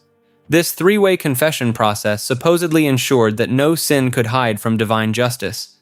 The movement's medical practices blended herbal remedies with ritual healing ceremonies. Patients received treatments that combined traditional Chinese medicine with elaborate prayer sessions, often lasting several days. Zhang Lu claimed his healing powers stemmed directly from his inherited connection to the celestial master lineage. Political tensions eventually forced the movement underground when traditional Chinese authorities grew concerned about this independent religious state within their borders. The rice tribute system survived in modified forms throughout various Taoist sects, though none maintained the original movement's remarkable combination of spiritual authority and agricultural economics. Yahwism represents the original ancient Israelite religion that existed before Judaism as we know it today developed. This early form of worship centered around Yahweh, but not as the singular, all-powerful deity of later tradition. Archaeological evidence from sites like Kuntilat Ajrud and Khirbet el-Kham reveals inscriptions mentioning Yahweh and his Asherah, suggesting the storm god Yahweh originally had a female consort. These 8th century discoveries fundamentally challenge the narrative of ancient Israel as consistently monotheistic. The transition from Yahwism to Judaism involved a deliberate campaign to eliminate competing deities from Israelite worship. King Josiah's reforms around 621 BCE specifically targeted Asherah poles and shrines dedicated to other gods, indicating that polytheistic practices were widespread and needed active suppression. Yahweh himself appears to have originated as one deity among many in the Canaanite pantheon. Early biblical texts like Deuteronomy 32:8-9 suggest Yahweh was assigned Israel as his portion, while other nations belonged to different gods. The original Hebrew refers to the sons of El, indicating Yahweh was subordinate to the chief Canaanite deity El. The archaeological record from ancient Israel shows continued worship of multiple deities well into the monarchic period. Hundreds of female figurines, likely representing Asherah or similar goddesses, have been found in Israelite domestic contexts. These artifacts suggest that popular religion differed significantly from the official theological position promoted by later biblical writers. The transformation from monolatry, worshipping one god while acknowledging others exist, to true monotheism took centuries and involved systematic reinterpretation of older texts and traditions. House of Israel encompasses various modern religious movements, claiming to represent the authentic descendants of biblical Israelites, often challenging mainstream historical and genetic understanding of Jewish ancestry. These groups typically assert that certain populations, frequently African Americans, Native Americans, or other marginalized communities, constitute the true biological heirs to ancient Israel, while contemporary Jewish people are dismissed as imposters or converts with no genuine claim to Israelite heritage. The doctrine gained particular traction through figures like William Saunders Crowdy, who established the Church of God and Saints of Christ in 1896, teaching that African Americans were the real chosen people. Later iterations expanded these claims through groups like the Israelite School of Universal Practical Knowledge, founded by Abba Bivens in the 1960s. Core teachings revolve around reinterpreting biblical passages about slavery and diaspora as references to the transatlantic slave trade rather than ancient Middle Eastern events. Adherents point to verses in Deuteronomy describing curses upon Israel, including being taken to foreign lands in ships, as prophetic descriptions of African enslavement in the Americas. The movement often incorporates elaborate genealogical charts connecting specific biblical tribes to modern ethnic groups. The tribe of Judah typically corresponds to African Americans, while other tribes are assigned to various Latino and Native American populations. These connections rely heavily on linguistic similarities between Hebrew words and terms from other cultures, along with selective readings of historical texts. Many House of Israel groups maintain strict dietary laws, observe biblical holidays, and use Hebrew names and terminology in their worship practices. Some factions have developed increasingly militant rhetoric, viewing their identity claims as justification for confrontational street preaching and aggressive evangelism tactics, targeting both Jewish communities and mainstream Christianity. The theological framework frequently includes beliefs about an approaching apocalyptic period where the true Israelites will be revealed and elevated to their rightful position as God's chosen people, while current world powers face divine judgment. Borborites were an early Christian Gnostic sect accused of incorporating bodily fluids into their sacred rituals, earning them condemnation from Orthodox Church authorities and a place among history's most scandalous religious movements. This 2nd century group allegedly practiced what Church Father Epiphanius of Salamis described in graphic detail within his work against heresies. According to these accounts, the Borborites consumed human reproductive fluids and menstrual blood as part of their communion ceremonies, believing these substances contained divine sparks that needed to be reclaimed. Their theological framework centered around the Gnostic concept that matter trapped spiritual essence, and that consuming these particular bodily secretions would liberate imprisoned divine particles. They reportedly interpreted certain passages from Christian scripture as encoded instructions for these practices, viewing traditional communion as merely symbolic, while their version achieved literal spiritual nourishment. Epiphanius claimed to have encountered former members who described elaborate ritual sequences involving specific prayers, ceremonial consumption, and group participation. The sect allegedly called these substances the perfect meal, and considered anyone refusing to participate as spiritually incomplete. Modern scholars debate whether the Borborites actually existed as described, or if they represent exaggerated accusations designed to discredit Gnostic movements generally. The detailed nature of Epiphanius' account suggests either direct knowledge or remarkably creative fabrication for propaganda purposes. Some researchers point to similar practices in other mystery religions of the period, suggesting the basic concept wasn't entirely unprecedented, though the specific Christian theological justification appears unique to this group. The Borborite controversy illustrates how early Christianity's boundaries were established, partly through defining what constituted unacceptable religious behavior, with these alleged practices serving as a clear example of heretical extremism that Orthodox believers could rally against. Discworld mythology encompasses ancient cosmological beliefs that describe our planet as a flat disk rather than a sphere, supported by massive creatures or pillars. These concepts appear across multiple unconnected cultures, suggesting either shared ancient knowledge or fundamental human intuitions about world structure. Hindu and Buddhist traditions describe the world as a flat circular continent called Jambudvipa, centered around Mount Meru, and surrounded by concentric rings of oceans and continents. This disk rests on the backs of 4 elephants, which themselves stand on a cosmic turtle called Kurma. Tibetan Buddhist texts provide detailed measurements. The central continent spans 100,000 yojanas, roughly 1.3 million kilometers in diameter. Norse cosmology presents Midgard as a flat disk, encircled by an enormous serpent called Jormungandr. The world tree Yggdrasil connects this earthly plane to 8 other realms, with its roots extending deep beneath the disk. Ancient Scandinavian texts describe the disk as surrounded by an impassable ocean where the serpent's tail meets its mouth. Mesopotamian creation myths depict the earth as a flat disk floating on the primordial waters of Abzu. Babylonian world maps from the 6th century BCE show the known world as a circle surrounded by a bitter river called Oceanus. The Enuma Elish describes how Marduk fashioned the earth as a flat surface after defeating the chaos dragon Tiamat.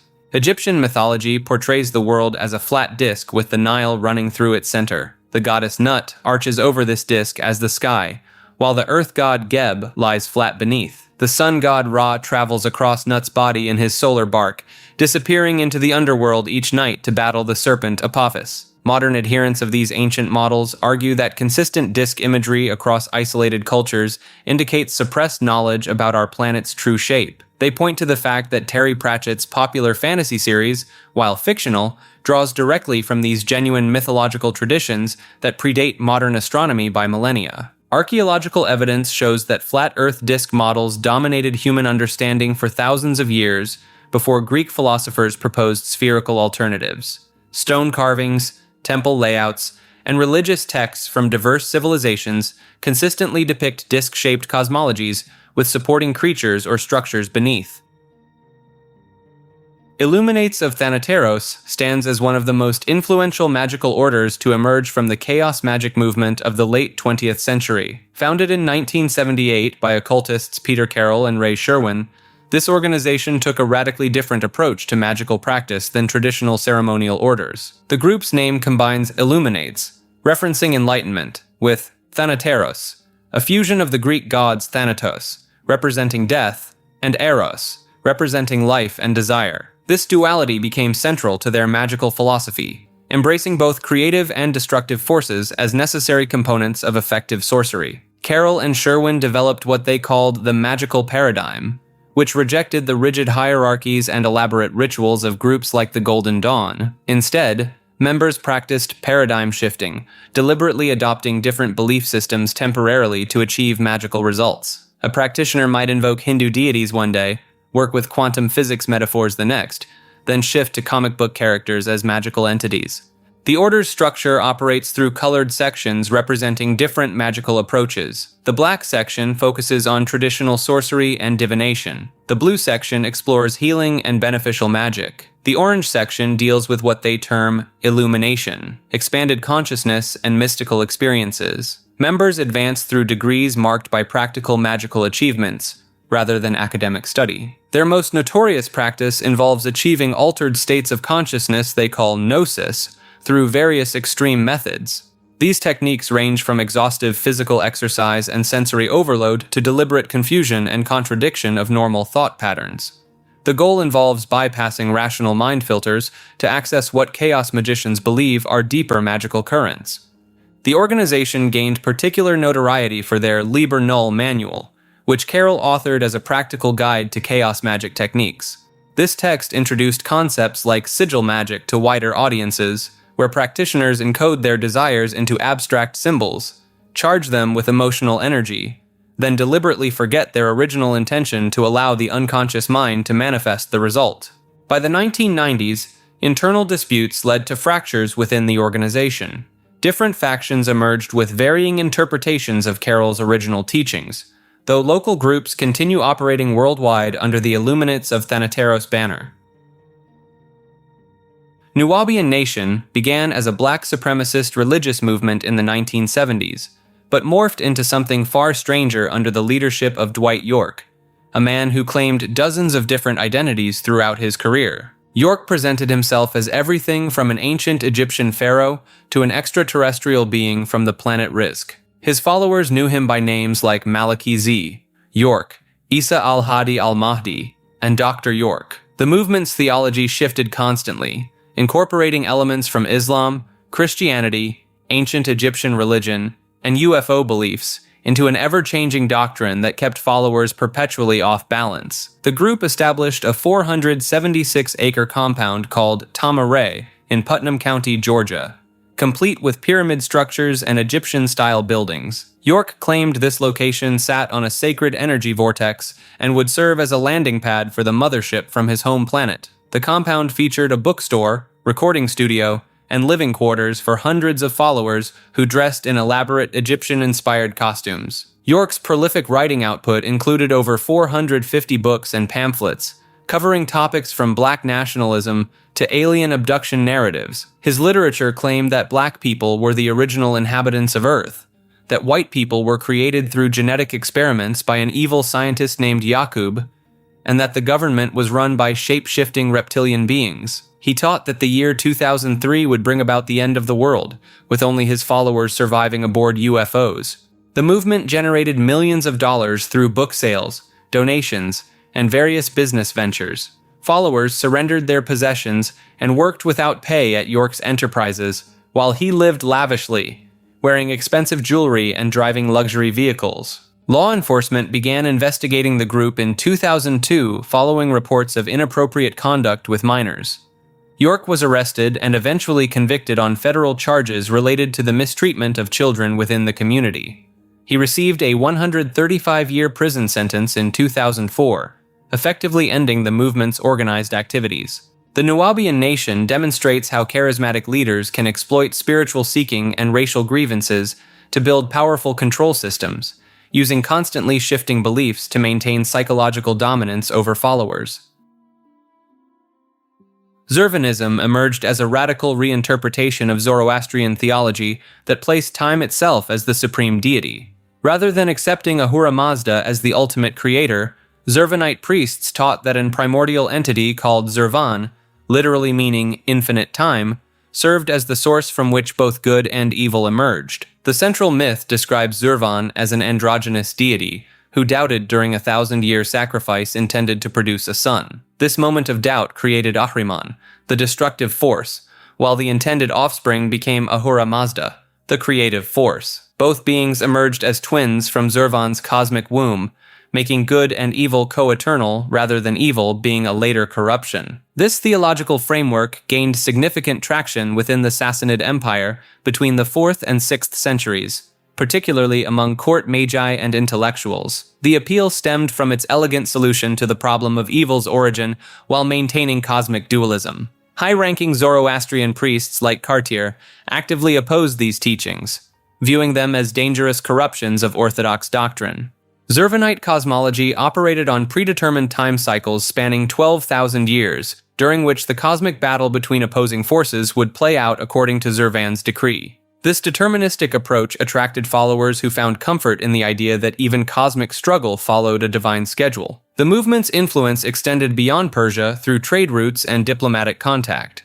Several Manichaean texts show clear Zurvanite influence, and some scholars argue that early Islamic theological debates about divine predestination bear traces of Zurvanite concepts. Orthodox Zoroastrian authorities eventually succeeded in suppressing most Zurvanite communities, branding their teachings as heretical distortions. The systematic destruction of Zurvanite texts means most knowledge comes from hostile sources and fragmentary references, adding to the mystery surrounding their complete theological system. Adonitism describes a medieval Christian heretical movement centered on the radical belief that humans could return to the sinless state of Adam and Eve before the fall through ritual nudity and communal worship. These groups, scattered across Europe between the 13th and 15th centuries, took their theological interpretation to its most literal extreme. They stripped naked during religious ceremonies, claiming this restored their original innocence and allowed direct communion with God without the barriers imposed by clothing, which they viewed as symbols of shame introduced after humanity's expulsion from Eden. The Adamites, as they were commonly known, established several communities throughout Bohemia, particularly around Prague, where they gained notoriety under leaders like Picard of Beghards. Their gatherings involved not just ritual nudity, but complete rejection of marriage laws, property ownership, and traditional social hierarchies. They declared their communities to be the restored Garden of Eden, where conventional morality no longer applied. What distinguished Adamites from other heretical sects was their insistence that physical nakedness was essential for spiritual purity. They argued that Christ himself had been born naked, and therefore true Christians should worship in the same state. Some groups went further, claiming that those who achieved this spiritual state were incapable of sin regardless of their actions. The movement faced violent suppression from both Catholic and later Hussite authorities. The Bohemian Adamites were particularly targeted during the Hussite Wars, with their communities destroyed and members executed for heresy. Similar groups emerged sporadically in other regions, including the Netherlands and parts of Germany, though they remained relatively small and secretive. Despite their emphasis on returning to Eden's innocence, historical accounts describe their practices as creating significant social disruption, leading to their classification as dangerous heretics rather than legitimate reformers. Cutlerite describes a Mormon splinter group so obscure that most Latter-day Saint historians struggle to find documentation about them. While Brigham Young led thousands west and Joseph Smith III gathered the reorganized church, Alpheus Cutler took a handful of followers into the Iowa wilderness, convinced he alone carried Joseph Smith's true authority. Cutler wasn't just another succession claimant scrambling for power after Smith's 1844 death. He belonged to Smith's Council of 50, the secret governing body designed to establish God's political kingdom on earth. More crucially, Smith had personally ordained Cutler as a missionary to the Lamanites, the Native Americans that Mormon theology identified as descendants of ancient Israelites. This assignment became Cutler's obsession. In 1853, he declared both Brigham Young and Joseph Smith the third false prophets, and established his own settlement called Manti in Iowa. The Cutlerites operated under the belief that only Cutler possessed authority to organize Stakes of Zion, and his Native American mission would prepare the way for Christ's return. The group peaked at just a few hundred members practicing communal living in their Iowa settlement. They maintained what they considered the pure teachings from before Smith's death, rejecting later developments in Mormon doctrine. When Cutler died in 1864, the movement began its inevitable collapse. Without a succession plan or charismatic replacement, families slowly abandoned the settlement. The Church of Jesus Christ of Cutlerites officially dissolved in the 1920s when their last ordained priesthood holder passed away. Today, perhaps a dozen people can trace ancestry to Cutlerite families, though none practice the faith. The group left behind almost no records. Most historical information comes from hostile accounts written by rival Mormon factions or brief mentions in Iowa newspapers. A few journals survived through descendants who found the family history curious, even without sharing the beliefs. Kuramites represents one of history's most successful religious rebellions that managed to challenge an empire for over 2 decades through a blend of ancient fire worship and revolutionary communalism. This Persian movement emerged in the 8th century, mixing Zoroastrian fire rituals with Islamic theology and a healthy dose of social revolution. The Kuramites believed in the divine light of Zoroaster while accepting certain Islamic prophets, creating a theological hybrid that mainstream Muslims considered deeply heretical. Their leader, Babak Khorramdin, launched a rebellion in 816 that would rage across the Iranian highlands for 21 years. Babak claimed to be the reincarnation of various divine figures and established a mini-empire in the mountains of Azerbaijan, complete with fortified cities and a professional army. The movement practiced radical communalism that extended beyond property sharing. Historical sources suggest they maintained communal relationships and rejected traditional marriage structures, viewing exclusive partnerships as a form of spiritual bondage. These practices naturally horrified both Islamic and Christian chroniclers of the time. Babak's forces employed sophisticated guerrilla tactics, using the mountainous terrain to repeatedly defeat much larger Abbasid armies. They captured numerous cities and reportedly recruited followers through a combination of religious fervor and the promise of economic equality. The rebellion finally ended in 837 when Babak was captured through betrayal. The Abbasid Caliph had him executed in particularly gruesome fashion, but scattered Kuramite communities persisted for centuries afterward, maintaining their syncretic beliefs in secret. Their theological system influenced later Persian mystical movements, and some scholars argue their communal practices provided a template for various utopian religious communities throughout the medieval period. Hypsistotarians emerged in the ancient world as a mysterious religious movement that worshipped Theos Hypsistos, meaning the Most High God. These groups operated across the Roman Empire, particularly in regions like Asia Minor and the Black Sea area, creating a religious fusion that baffled contemporary observers and continues to puzzle scholars today. The movement combined Jewish monotheism with Greek religious practices and local pagan traditions. Members attended synagogues, but also participated in Greek festivals. They observed certain Jewish laws while simultaneously engaging in practices that Orthodox Judaism would reject entirely. This religious mixing created communities that existed in a theological gray area, belonging fully to neither tradition. Archaeological evidence reveals dedicated buildings called hypsisteria scattered throughout ancient territories. These structures featured altars inscribed with dedications to the Most High God, alongside symbols from multiple religious traditions. Inscriptions from Tanais, an ancient city near modern-day Russia, show adherents with both Greek and Semitic names participating in the same religious activities. The groups attracted what ancient sources described as God-fearers, Gentiles drawn to Jewish teachings but unwilling to fully convert.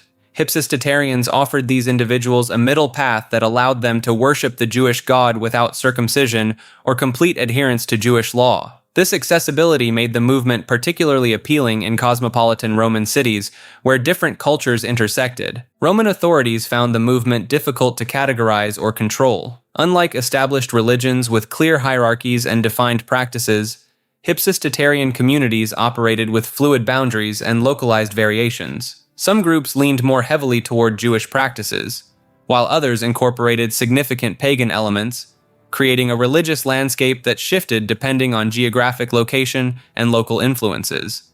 The movement's theological flexibility extended to their understanding of divine hierarchy.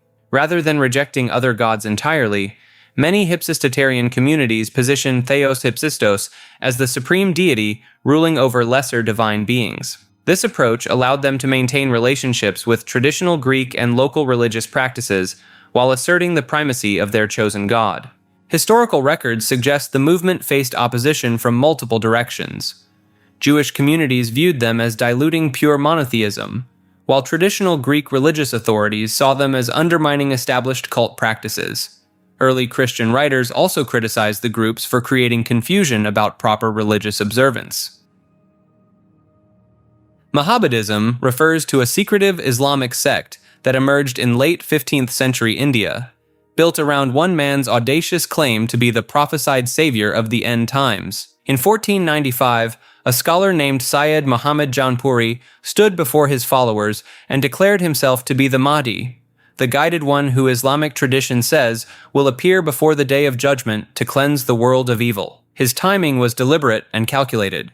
The Islamic year 1000 was approaching, a milestone that had many Muslims convinced apocalyptic events were imminent. Jaunpuri's followers, known as Mahdavis, adopted practices that immediately drew hostility from Orthodox Muslims. They rejected the traditional 5 daily prayers in favor of their own system and added a 6th kalima, or declaration of faith, specifically acknowledging Jaunpuri as the Mahdi. To mainstream Muslims, this bordered on heresy, since the kalimas are sacred formulations considered unchangeable. The movement survived through extreme secrecy and persecution. Mahdavi communities developed what they called concealment, hiding their true identity when necessary to avoid execution. During certain periods in Mughal India, discovery meant death. They maintained separate mosques and rarely discussed their beliefs with outsiders. The sect's survival depended on its tight community structure and elaborate hierarchy of spiritual authority. Mahdavis don't follow conventional religious scholars or imams. Instead,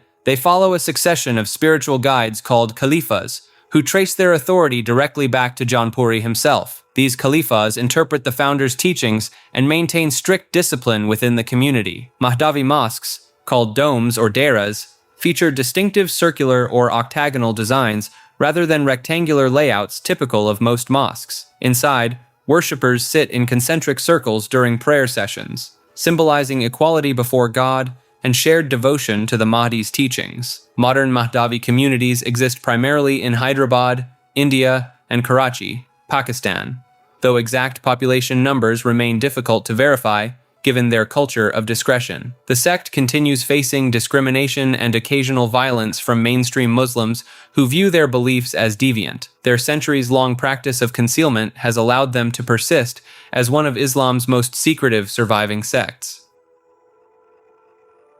Brethren of Purity describes a secretive society of Islamic scholars and philosophers who operated in 10th and 11th century Baghdad and Basra. These anonymous intellectuals produced one of history's most comprehensive attempts to synthesize all human knowledge into a single work. The group created 52 treatises covering everything from mathematics and astronomy to music theory and dream interpretation.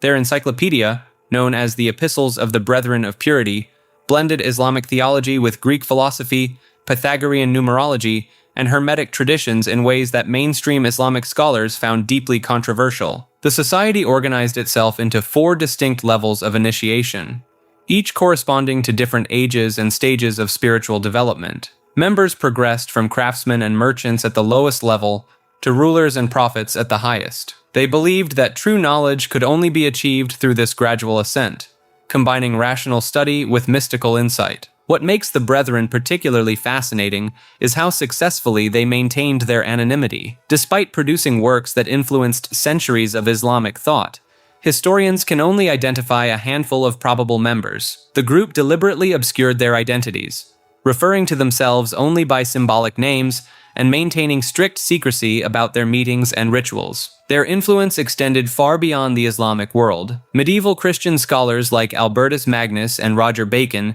drew heavily from their mathematical and scientific treatises. The group's approach to organizing esoteric knowledge into systematic hierarchies would later appear in various Western occult traditions, including certain Masonic and Rosicrucian texts. The Brethren taught that the material world was merely the lowest level of reality, with higher planes accessible only through proper preparation and initiation. They developed elaborate correspondences between numbers, celestial bodies, and spiritual states that promised practitioners a path to divine knowledge through methodical study. Yangism represents one of ancient China's most controversial philosophical movements, built around the teachings of Yang Zhu during the 4th century before Common Era. While Confucius preached social harmony and the Mohists advocated universal love, Yang Zhu took the complete opposite approach and declared that absolute selfishness was the highest virtue. Yang Zhu's central principle became legendary through a single phrase: he would not pluck out even one hair from his body to benefit the entire world. This wasn't just philosophical posturing. Yang Zhu genuinely believed that any sacrifice of personal interest, no matter how small, represented a fundamental violation of natural order. The philosophy gained significant traction among Chinese intellectuals, much to the horror of other philosophical schools. Mencius, the famous Confucian scholar, specifically called out Yang Zhu as one of the most dangerous thinkers of his era. According to Mencius, if everyone followed Yang Zhu's teachings, society would collapse into pure chaos as people abandoned all social responsibility. Yang Zhu's followers took his teachings to their logical extreme. They argued that traditional concepts like loyalty, filial piety, and social duty were artificial constructs that prevented humans from achieving their natural state of pure self-interest. Some adherents reportedly abandoned their families and social obligations entirely, focusing solely on personal pleasure and individual survival. The movement's influence spread far enough that it became one of the major philosophical targets for both Confucian and Mohist writers. They spent considerable effort refuting Yangist principles, suggesting the philosophy had gained substantial popular support despite its radical nature. Most of Yang Zhu's original writings disappeared over time, leaving behind only fragments and references in other philosophical texts. This selective preservation means that much of what we know about Yangism comes from its critics rather than direct sources, creating questions about whether the philosophy was as extreme as portrayed, or if opposing schools exaggerated its more controversial aspects. Kurdish Alevism blends Islamic mysticism with ancient Kurdish folk traditions in ways that Orthodox religious authorities have condemned for centuries. This syncretic faith combines Shia Islamic elements with pre-Islamic Kurdish beliefs, Zoroastrian influences, and shamanistic practices that date back thousands of years. The religion operates through a secretive oral tradition passed down by spiritual leaders called deities, who trace their lineage back to specific holy families. These deities memorize vast collections of sacred poetry, prayers, and ritual instructions that have never been written down, creating a living library of forbidden knowledge that exists only in human memory. Kurdish Alevis practice a form of worship called Sem, where men and women gather together in circles and perform ritualistic dances while spiritual music plays. This gender integration directly contradicts Islamic orthodoxy and has sparked centuries of persecution from both Sunni and Shia authorities who view these practices as heretical. The faith incorporates elements of nature worship, with sacred groves, springs, and mountaintops serving as pilgrimage sites. Kurdish Alevis believe in reincarnation and practice a form of spiritual confession where community members publicly admit their wrongs during religious gatherings. Many Kurdish Alevi communities have survived in remote mountain regions of eastern Turkey, northern Iraq, and parts of Syria, maintaining their traditions in secret while outwardly conforming to mainstream Islam when necessary. The Turkish government has historically denied the existence of Kurdish Alevis as a distinct group, classifying them simply as heterodox Muslims rather than acknowledging their unique ethnic and religious identity. Their sacred texts include the Buyruk, a collection of teachings that differs significantly from standard Islamic literature, containing mystical poetry and ritual instructions that some scholars argue preserve elements of ancient Mesopotamian religions. Armstrongism emerged from the teachings of Herbert W. Armstrong, who claimed to be God's only true apostle in the modern era, and built a religious empire that demanded absolute submission from followers while rejecting virtually every mainstream Christian doctrine. Armstrong's central teaching involved Anglo-Israelism, the belief that white Americans and British people descended directly from the lost tribes of ancient Israel. This wasn't just spiritual symbolism, but literal genealogy according to Armstrong, making his predominantly white followers the true chosen people destined to rule over other nations during Christ's 1,000-year reign. The financial demands placed on members went far beyond typical church donations. Armstrong instituted a complex tithing system requiring followers to give not just 10% of their income, but multiple tithes throughout the year. First tithe went to the church, second tithe funded members' attendance at required festivals, and third tithe supported widows and orphans every third year. Combined with special offerings and emergency appeals, many families handed over 30 to 40% of their annual income. Members followed strict Old Testament dietary laws, observed Saturday as the Sabbath, and celebrated Jewish festivals instead of Christmas or Easter, which Armstrong declared were pagan holidays. Dancing, makeup, and medical care were forbidden, leading to preventable deaths when parents refused treatment for sick children.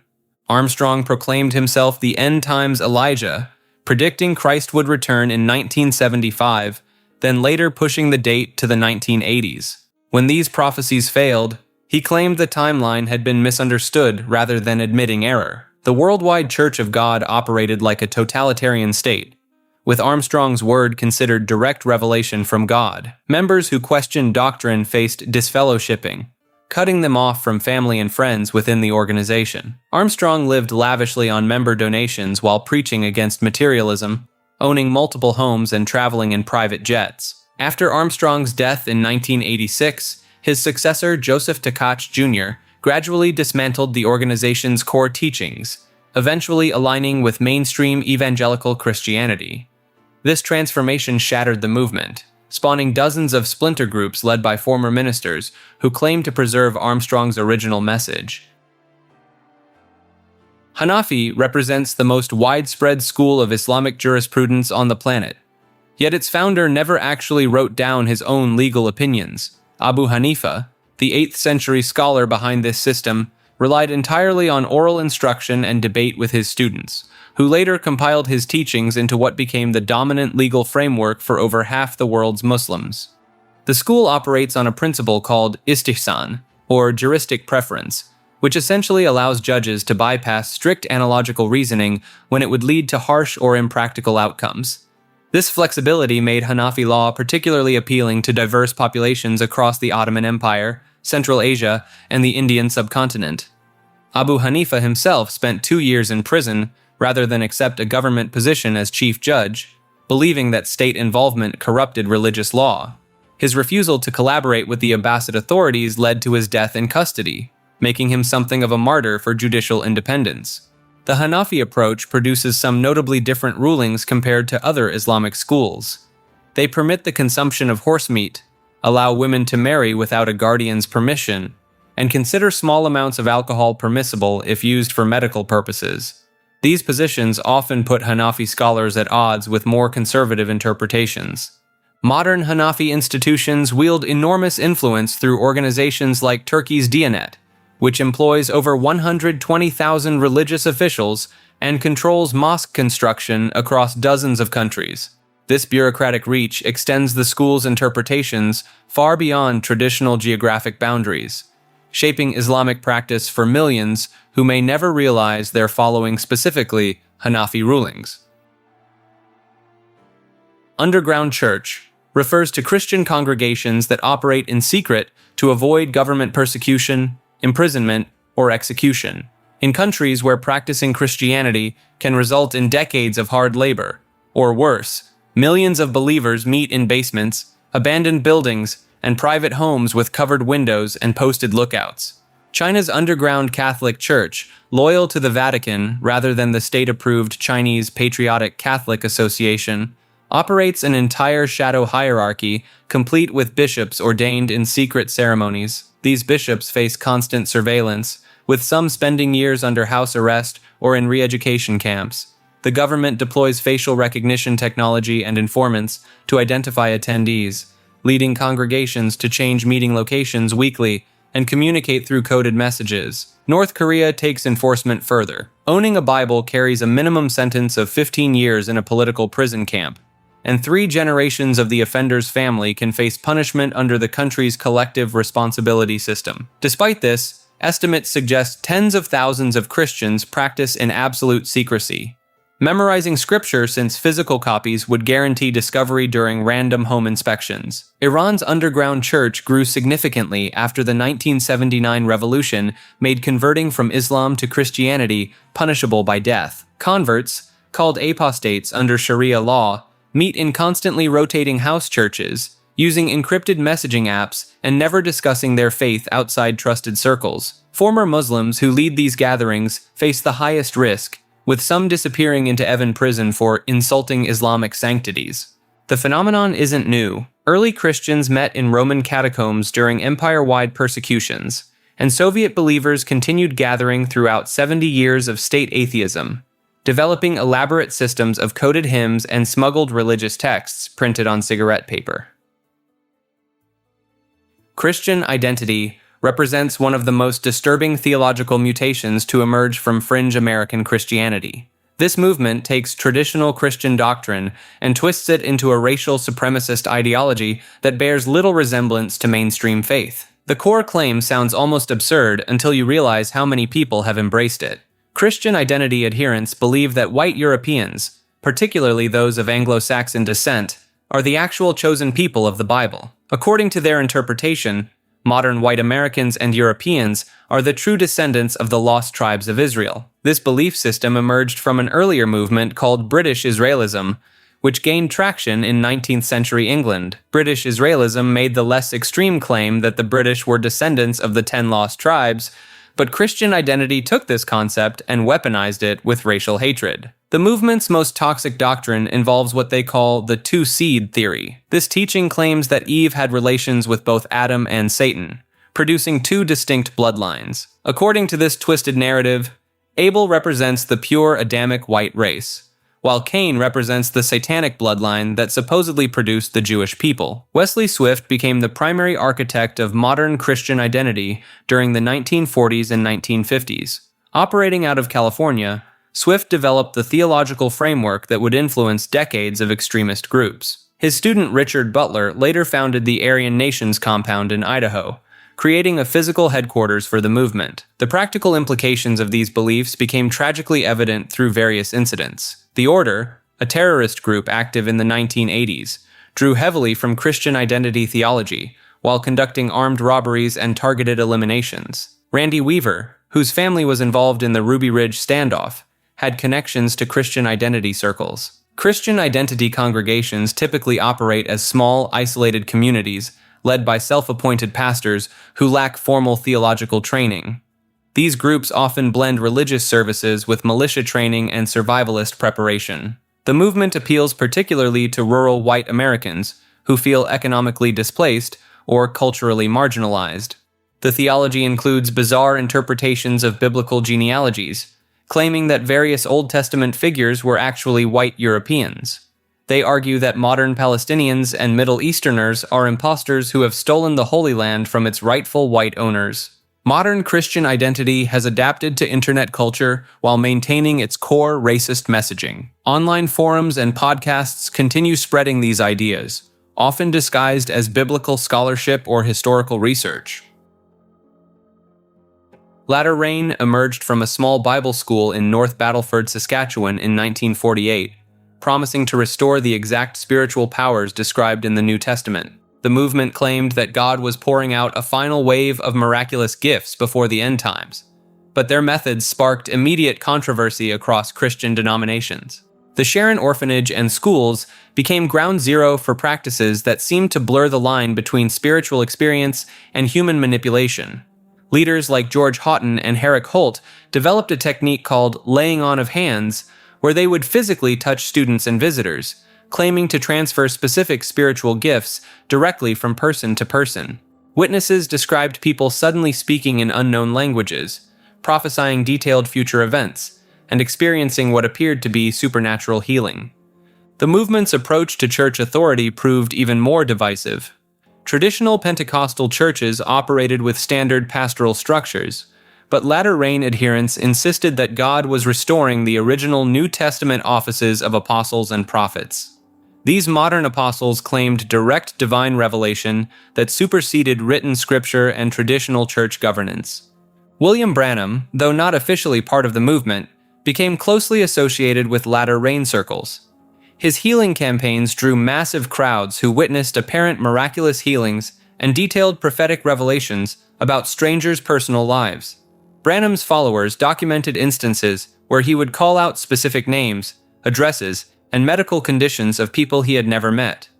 The movement's emphasis on body ministry challenged established religious hierarchies by encouraging all believers to actively participate in spiritual gifts rather than leaving ministry to ordained clergy. This created chaotic services where multiple people would simultaneously prophesy, speak in tongues, and attempt healings. By the early 1950s, major Pentecostal organizations, including the Assemblies of God, had officially condemned latter-rain teachings.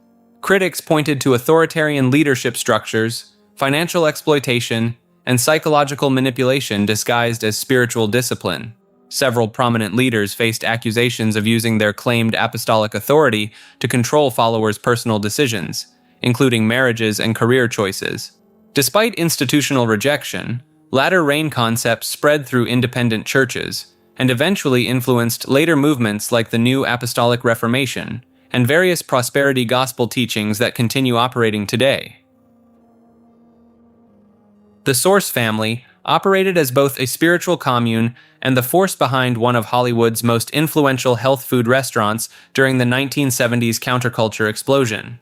Jim Bakker, a former Marine and stuntman who transformed into the white-robed leader known as Father Yod, built an empire that fed celebrities while preaching a blend of mysticism, dietary extremism, and polygamous relationships. The group's restaurant on the Sunset Strip became the go-to spot for health-conscious celebrities like John Lennon, Marlon Brando, and Steve McQueen. What these famous patrons didn't realize was that their vegetarian meals were prepared by devoted followers who viewed cooking as a sacred ritual under Father Yod's guidance. Bakker claimed he could channel ancient wisdom and perform miraculous healings through his hands. His followers, who numbered over 140 at the commune's peak, believed he was the reincarnation of King David and called him their earthly father. The group practiced a form of spiritual polygamy, where Bakker maintained relationships with multiple women who bore him children, all while the male followers remained celibate. The Source family produced over 65 albums of psychedelic rock music under the band name Yahowah 13, with Father Yod providing vocals despite having no musical training. These recordings, made in their Hollywood Hills compound, captured the group's drug-influenced spiritual sessions and remain cult classics among collectors of obscure psychedelic music. Bakker's death came during the group's relocation to Hawaii in 1977. Despite having no hang-gliding experience, he attempted to fly off a cliff and crashed, dying from his injuries. The commune dissolved shortly after, leaving behind a legacy that influenced both the health food movement and documented one of California's most unusual spiritual experiments. The group's story gained renewed attention through documentaries and books that revealed the darker aspects of their communal life, including allegations of manipulation and the psychological control Bakker exercised over his followers through isolation and dependency. True Catholic Church encompasses several breakaway movements that claim the official Roman Catholic Church abandoned authentic Catholicism after the Second Vatican Council in the 1960s. These groups operate under the belief that recent popes are illegitimate heretics, leaving the papal throne technically vacant. The most prominent version emerged from Maurice Archieri, a former Franciscan priest who established his own True Catholic Church in 1967 after rejecting Vatican II reforms. Archieri declared himself the rightful successor to traditional Catholicism and began ordaining his own priests and bishops without Vatican approval. His movement gained traction among Catholics who felt betrayed by modernization efforts like conducting Mass in local languages instead of Latin, allowing lay people to distribute communion, and reducing emphasis on traditional devotions. Archieri's group practiced extreme traditionalism, requiring women to cover their heads during services, maintaining strict fasting rules, and rejecting any cooperation with mainstream Catholic institutions. They established their own seminaries and convents, creating a parallel Catholic structure completely separate from Rome. The movement fractured after Archieri's death in the 1990s, spawning dozens of micro-churches across North America. Each faction claims exclusive legitimacy as the real Catholic Church, while denouncing all others as corrupted. Some groups number in the hundreds, others consist of single families operating from basement chapels. These communities face constant internal power struggles over apostolic succession, the unbroken chain of ordination dating back to the apostles. Without Vatican recognition, their clergy cannot prove legitimate ordination, leading to endless disputes about whose sacraments actually count in God's eyes. Fijian mythology encompasses a complex spiritual system where the line between the living and dead remains deliberately blurred through daily practice.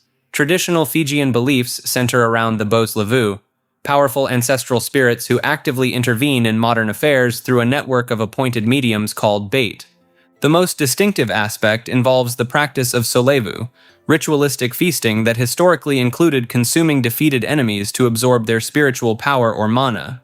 These ceremonies weren't random acts of aggression, but carefully orchestrated spiritual transfers, where specific body parts carried different supernatural properties. The heart contained courage, the brain held wisdom, and consuming these elements literally transferred the victim's abilities to the consumer. Dege, the great serpent deity, plays a central role as both creator and judge of the dead. Unlike typical underworld concepts, Fijian afterlife geography includes Bulu, a mountainous spirit realm accessible through specific cave systems in the Nakauvadra mountain range. Living shamans regularly travel to Bulu during trance states to negotiate with deceased chiefs for guidance on tribal matters. Modern Fiji presents a unique religious landscape where Methodist Christianity coexists with traditional spirit work. Many Fijian families maintain dual practice, attending church on Sundays while consulting traditional healers called Daunivuku for serious illnesses. These practitioners diagnose spiritual causes behind physical symptoms, often attributing sickness to angry ancestors, or violated taboos called tabu. The Draunakau ceremony demonstrates this spiritual complexity, where entire villages participate in elaborate rituals to appease specific spirits responsible for natural disasters. Hurricane seasons trigger community-wide offerings to Dakuwaka, the shark god who controls oceanic weather patterns. Participants present elaborate Yakona root preparations, while reciting genealogies connecting their families to marine spirits. Archaeological evidence from Viti Levu reveals specialized burial practices where chiefs were interred with their wives and servants, creating spiritual households in the afterlife. These companion burials weren't forced situations, but voluntary transitions based on beliefs that death merely relocated the social structure to another dimension. Samoan mythology encompasses a complex spiritual system where creation begins not with light or void, but with a cosmic rock called Tagaloa. According to these ancient beliefs, Tagaloa transformed from stone into the supreme creator deity, then proceeded to birth the universe through a series of increasingly bizarre methods. The creation process involves Tagaloa splitting himself into multiple aspects, each controlling different domains of existence. Tagaloa of the heavens governs the sky realm, while Tagaloa of the ocean controls all waters. This multifaceted deity system creates a universe where the same god can simultaneously argue with himself across different planes of existence. One of the most distinctive elements involves the role of the sacred worm Laulau Tasi. This creature doesn't simply exist in the mythology. It actively participates in island formation by burrowing through the ocean floor and creating the volcanic foundations of Samoa itself. The worm's movements directly correlate with real geological events, making this mythology unusually grounded in observable phenomena. The Aitu spirits function as intermediary beings between humans and the Tagaloa aspects. These entities possess the ability to inhabit both living people and inanimate objects, creating a world where any tree, rock, or household item might contain conscious supernatural intelligence. Traditional Samoan families maintain specific rituals to appease their ancestral Aitu, who can grant protection or unleash devastating curses depending on their treatment. The practice of tatau, traditional Samoan tattooing, connects directly to these mythological beliefs. Each tattoo design serves as both artistic expression and spiritual armor, with specific patterns invoking protection from particular Aitu, or channeling power from different Tagaloa aspects. The tattooing process itself involves ritualistic elements that transform the recipient's spiritual status within the community. Traditional accounts describe the goddess Nafanua, who wielded a club capable of splitting islands and commanded armies of warrior spirits. Her battles against rival deities reshaped the physical geography of the Samoan island chain, with specific landmarks serving as evidence of her supernatural conflicts. The mythology includes detailed prophecies about the arrival of foreign influences and the gradual weakening of traditional spiritual practices. These predictions, recorded in oral traditions predating European contact, accurately described many aspects of colonial encounters and cultural transformation that wouldn't occur for centuries after their creation. Tahitian mythology encompasses a complex system of beliefs from French Polynesia that ventures far beyond the tourist-friendly tiki imagery most people recognize.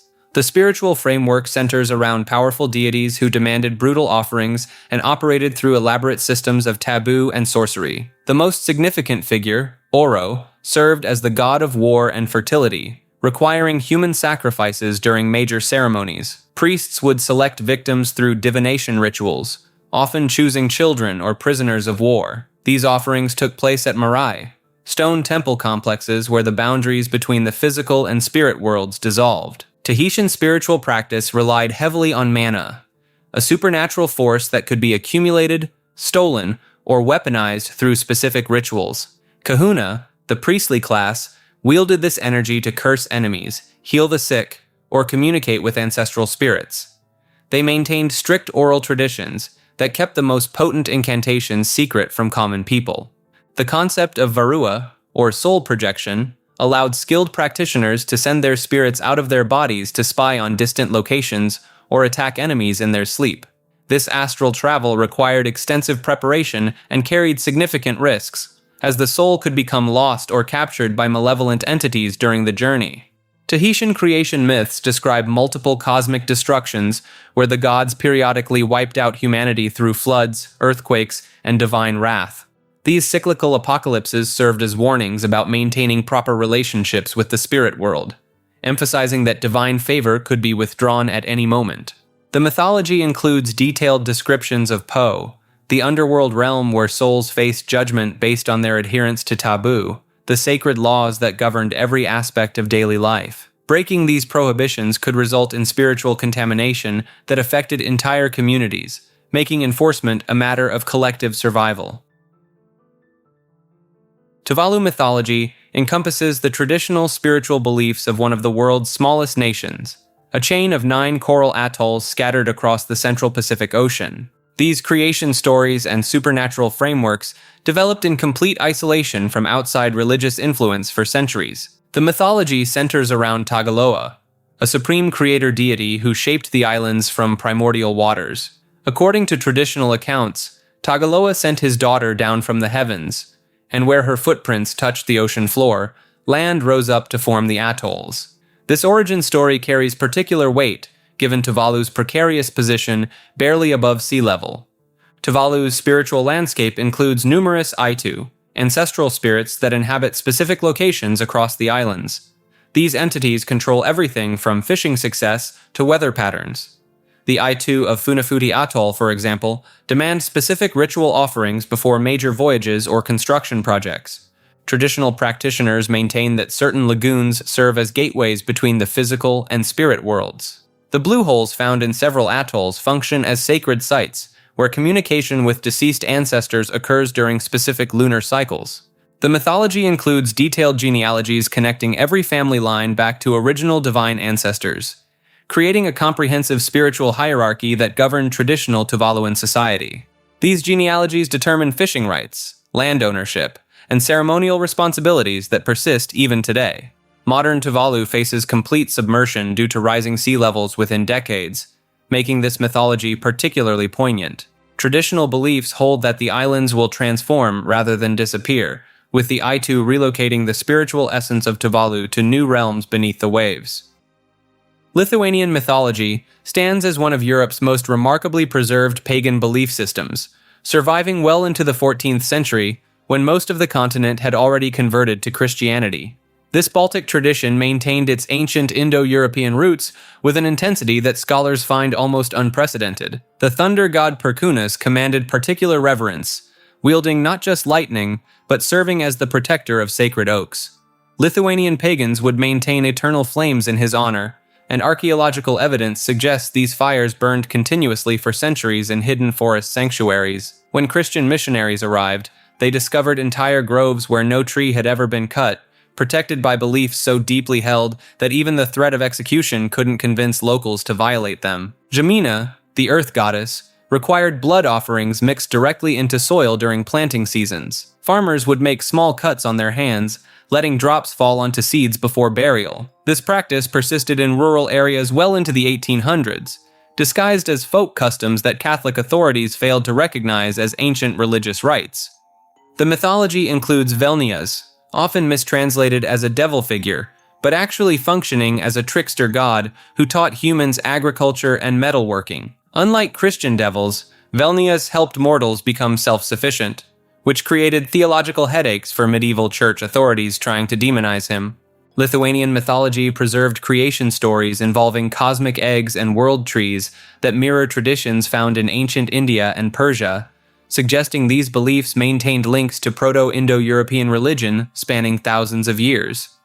Modern genetic studies of Lithuanian populations show remarkable stability, with some communities displaying minimal genetic change since the Bronze Age, possibly explaining how these mythological traditions survived so intact. Sacred serpents called Jaltis lived in homes as protective spirits, fed milk and bread by families who believed harming them would bring generational curses. Snake worship continued in Lithuanian households into the 20th century, with some elderly residents maintaining small shrines even during Soviet occupation. Hungarian mythology preserves one of Europe's most distinct shamanic traditions, rooted in ancient Finno-Ugric beliefs that survived centuries of Christianization through clever adaptation and rural persistence. The Taltos tradition forms the backbone of Hungarian folk magic. These individuals, born with extra teeth or fingers, were believed capable of shape-shifting into animals, controlling weather patterns, and engaging in spiritual battles on behalf of their communities. Unlike European witches, Taltos were considered benevolent protectors who could travel between worlds during trance states. Historical records from the 16th century document Taltos practitioners like Peter Schonka, who claimed to transform into a bull to fight enemy shamans in spiritual combat. These battles supposedly determined real-world outcomes like harvest success or protection from storms. The Catholic Church struggled to eliminate these practices, eventually absorbing some Taltos into folk Christianity as weather saints. The Garabonsias tradition presents another unique element. These weather mages, often described as lame or disabled individuals, were said to control storms and hail through supernatural means. Village communities both feared and respected them, offering tribute to prevent crop destruction. Some Garabonsias reportedly used wheels, bones, or other objects as focal points for their weather magic. Hungarian origin myths center on the Turul, a divine falcon that guided the Magyar tribes to their homeland. The bird allegedly impregnated Emis, mother of chieftain Almos, establishing the Arpad dynasty's divine lineage. Archaeological evidence suggests this mythology blends historical migration memories with shamanic bird symbolism from Central Asian Tengrism. The world tree concept in Hungarian cosmology differs significantly from Norse Yggdrasil. Hungarian traditions describe multiple world levels connected by a great tree, with shamanic practitioners climbing these levels during spiritual journeys. Some ethnographers argue this three-tiered cosmology influenced Hungarian folk architecture, particularly the symbolic significance of house pillars and roof construction. Like this video and subscribe to Maker. Illyrian mythology represents one of Europe's most fragmentary ancient belief systems, pieced together from scattered inscriptions, Roman accounts, and archaeological remnants across the Balkans. The challenge lies not in what we know, but in how little survived the Roman conquest and subsequent Christianization. The most intriguing aspect involves their serpent worship, particularly centered around the deity Glykon.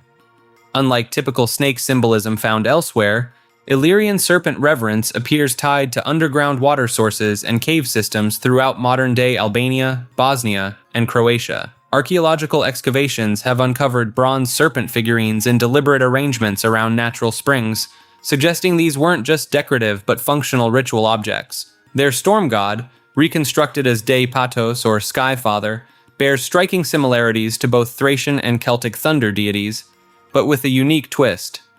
Roman sources describe Illyrian priests conducting rituals on mountain peaks during storms, allegedly attempting to capture lightning in specially prepared bronze vessels. Whether this represents actual electrical experimentation or purely symbolic practice remains debated among scholars.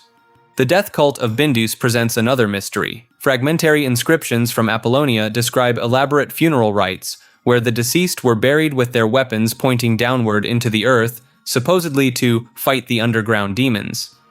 This practice appears nowhere else in contemporary cultures and suggests the Illyrians believed in some form of continued warfare in the afterlife.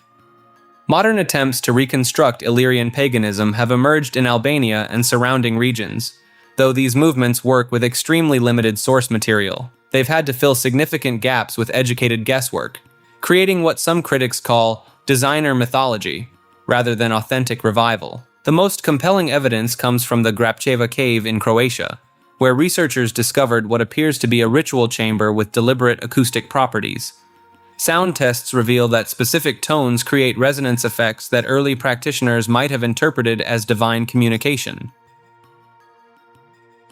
Dacian mythology centers around one of Europe's most enigmatic ancient mystery religions, practiced by the warrior tribes who controlled the Carpathian Mountains before Roman conquest. The Dacians developed a sophisticated belief system that Greek historians found so unusual they struggled to categorize it within their understanding of religion.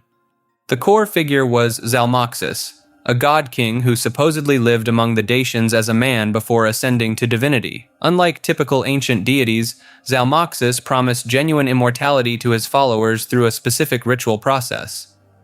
Dacian warriors would volunteer to be killed in elaborate ceremonies, their bodies hurled onto upright spears, while the tribe shouted messages for Zalmoxis. These messengers were believed to deliver updates about earthly affairs directly to their deity in the afterlife. Archaeological discoveries at Sarmizegetusa Regia reveal the Dacians constructed massive circular stone sanctuaries with precise astronomical alignments. These temples featured underground chambers where initiates underwent mysterious rites that remain undeciphered. Roman accounts describe these ceremonies as involving prolonged isolation, ritual scarification, and consumption of unknown substances that induced prophetic visions. The Dacians claimed their priests could predict individual death dates with uncanny accuracy. Roman soldiers reported that Dacian warriors fought with supernatural fearlessness because they knew exactly when they would die. This created psychological warfare advantages that contributed to their successful resistance against multiple Roman invasions. After Trajan's conquest in 106 CE, Roman authorities systematically destroyed Dacian religious sites and executed the priesthood.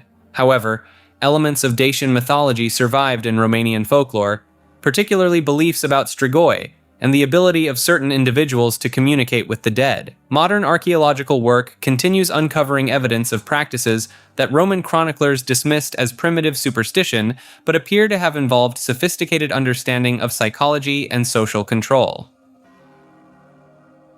African-initiated churches represent one of Christianity's most dynamic and culturally distinct movements, emerging from the collision between European missionary work and traditional African spiritual systems during the colonial era.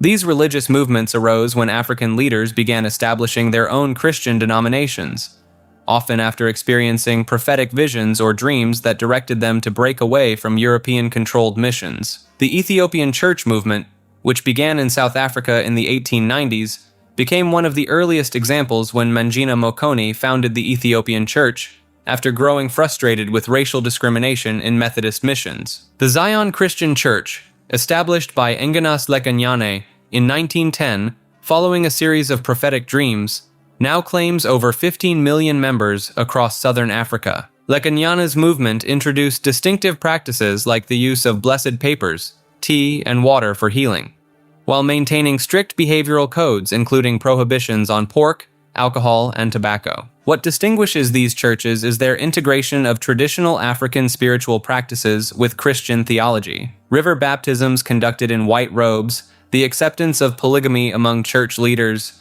and the central role of prophetic healing create a unique religious landscape. The Kimbanguist Church in the Democratic Republic of Congo, founded by Simon Kimbangu in 1921, demonstrates this synthesis through its emphasis on divine healing and prophecy while maintaining core Christian doctrines. Many of these movements emerged as forms of spiritual resistance to colonial control, with founders like Isaiah Shembe of the Nazareth Baptist Church creating new sacred spaces and rituals that honored both African heritage and Christian faith. The movement has produced over 15,000 distinct denominations across the continent, each developing its own theological interpretations and cultural expressions.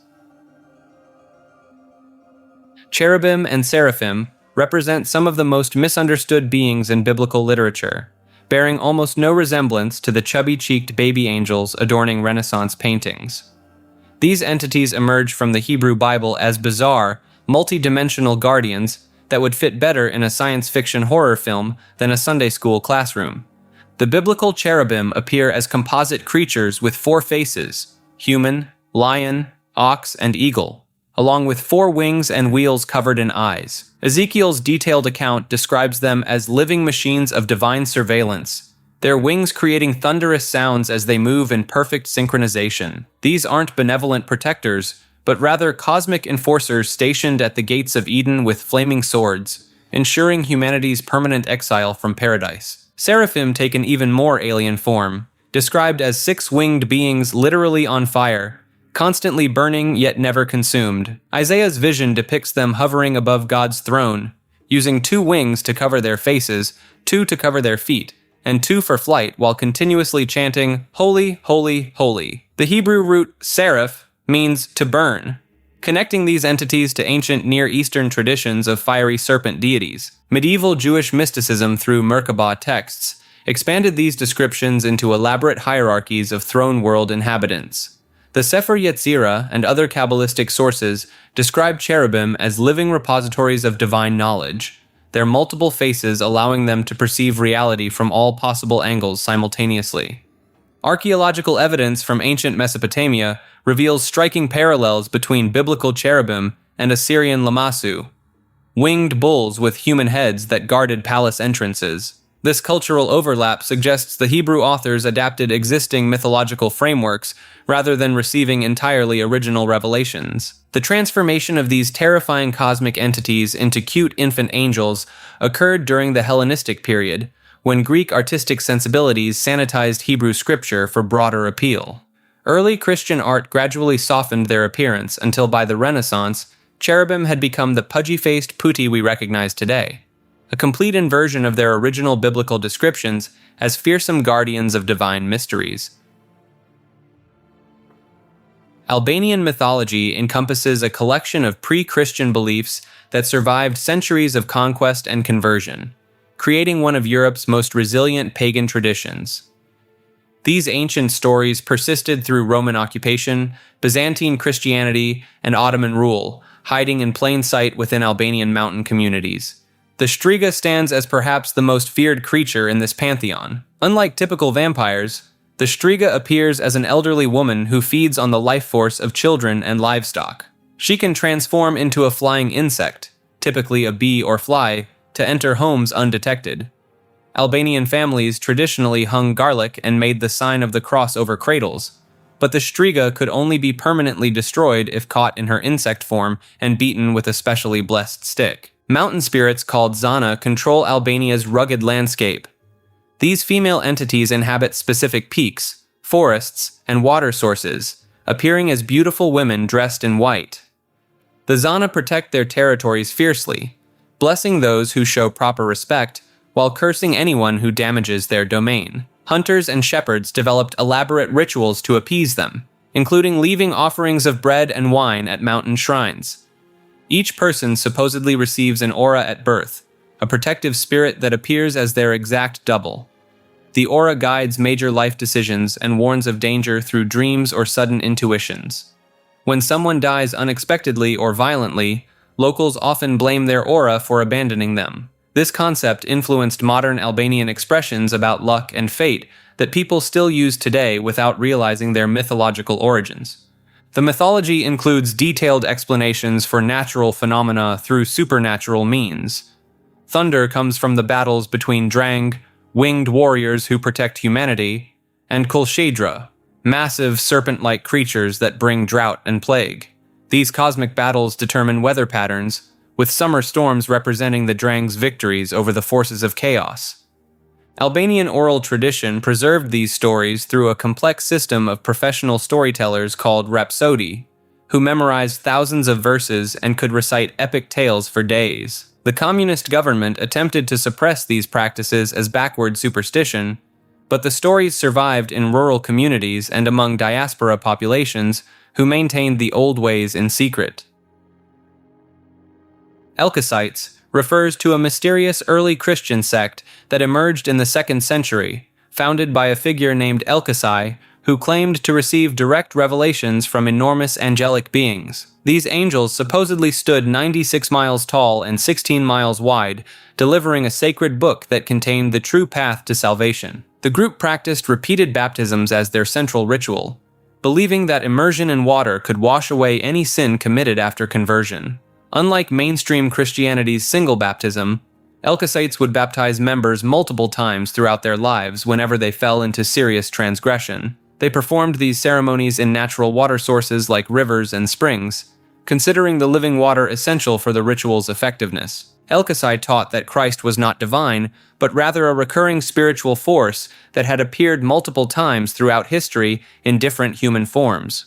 According to their doctrine, this Christ spirit would continue manifesting in new bodies across the centuries, making Jesus just one of many incarnations rather than a unique savior figure. The sect blended Jewish law observance with Christian beliefs, requiring male converts to undergo circumcision and maintaining strict dietary restrictions. They rejected animal sacrifices while still honoring the Hebrew scriptures, creating a hybrid theology that mainstream Christians condemned as heretical corruption. Church Father Hippolytus of Rome wrote extensively about their practices in the early 3rd century, describing how they venerated the elements of water, fire, air, and earth as witnesses to their oaths and baptisms. Members would pray facing Jerusalem each morning while invoking these natural forces as divine mediators. The Elkosites disappeared from historical records by the 4th century, though some scholars suggest their theological ideas influenced later groups like the Mandeans. Their emphasis on repeated purification rituals and rejection of traditional Christian authority created a template that other sectarian movements would follow in subsequent centuries. Archaeological evidence for their communities remains scarce, with most information coming from hostile Christian sources who viewed them as dangerous deviants from Orthodox teaching. Ancient Order of the Hibernians emerged as far more than a simple Irish Catholic fraternal organization when you examine their shadowy influence over American labor movements and political machinery. Founded officially in 1836, this group's tentacles stretched deep into coal mining regions, where they allegedly operated under the code name Molly Maguires. The organization's most controversial chapter unfolded in Pennsylvania's anthracite coalfields during the 1870s. Members supposedly used violent intimidation tactics against mine owners and strikebreakers, leading to a series of mysterious deaths and disappearances that terrorized entire communities. The Pinkerton Detective Agency spent years infiltrating their ranks, with Detective James McParland going undercover for nearly 3 years to expose what prosecutors called a criminal conspiracy disguised as Irish solidarity. 20 members faced execution following trials that many historians now consider deeply flawed, with evidence suggesting the proceedings were orchestrated by coal company interests rather than genuine pursuit of justice. The trials relied heavily on McParland's testimony and confessions obtained under questionable circumstances. Beyond the Molly Maguires connection, the Hibernians wielded considerable political influence in major American cities. Their endorsements could make or break political careers in areas with large Irish populations. Machine politicians like Boston's James Michael Curley maintained close ties with local chapters, using the organization's network to deliver votes and maintain power structures that lasted for decades. The group's initiation rituals remain largely secretive, involving multiple degrees of membership and oath-taking ceremonies that echo Masonic traditions. Modern chapters continue operating across America and Ireland, though their political influence has significantly diminished since their peak during the early 20th century.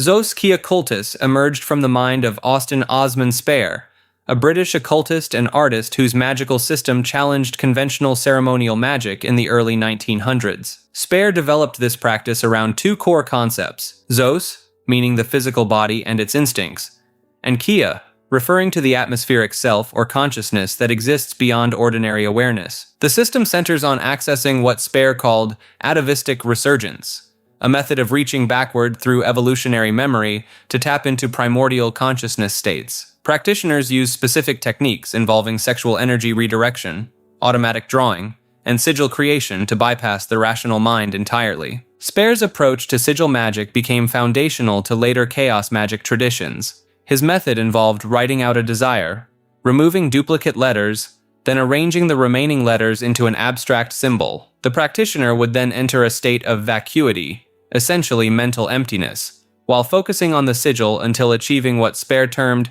the moment of orgasmic exhaustion.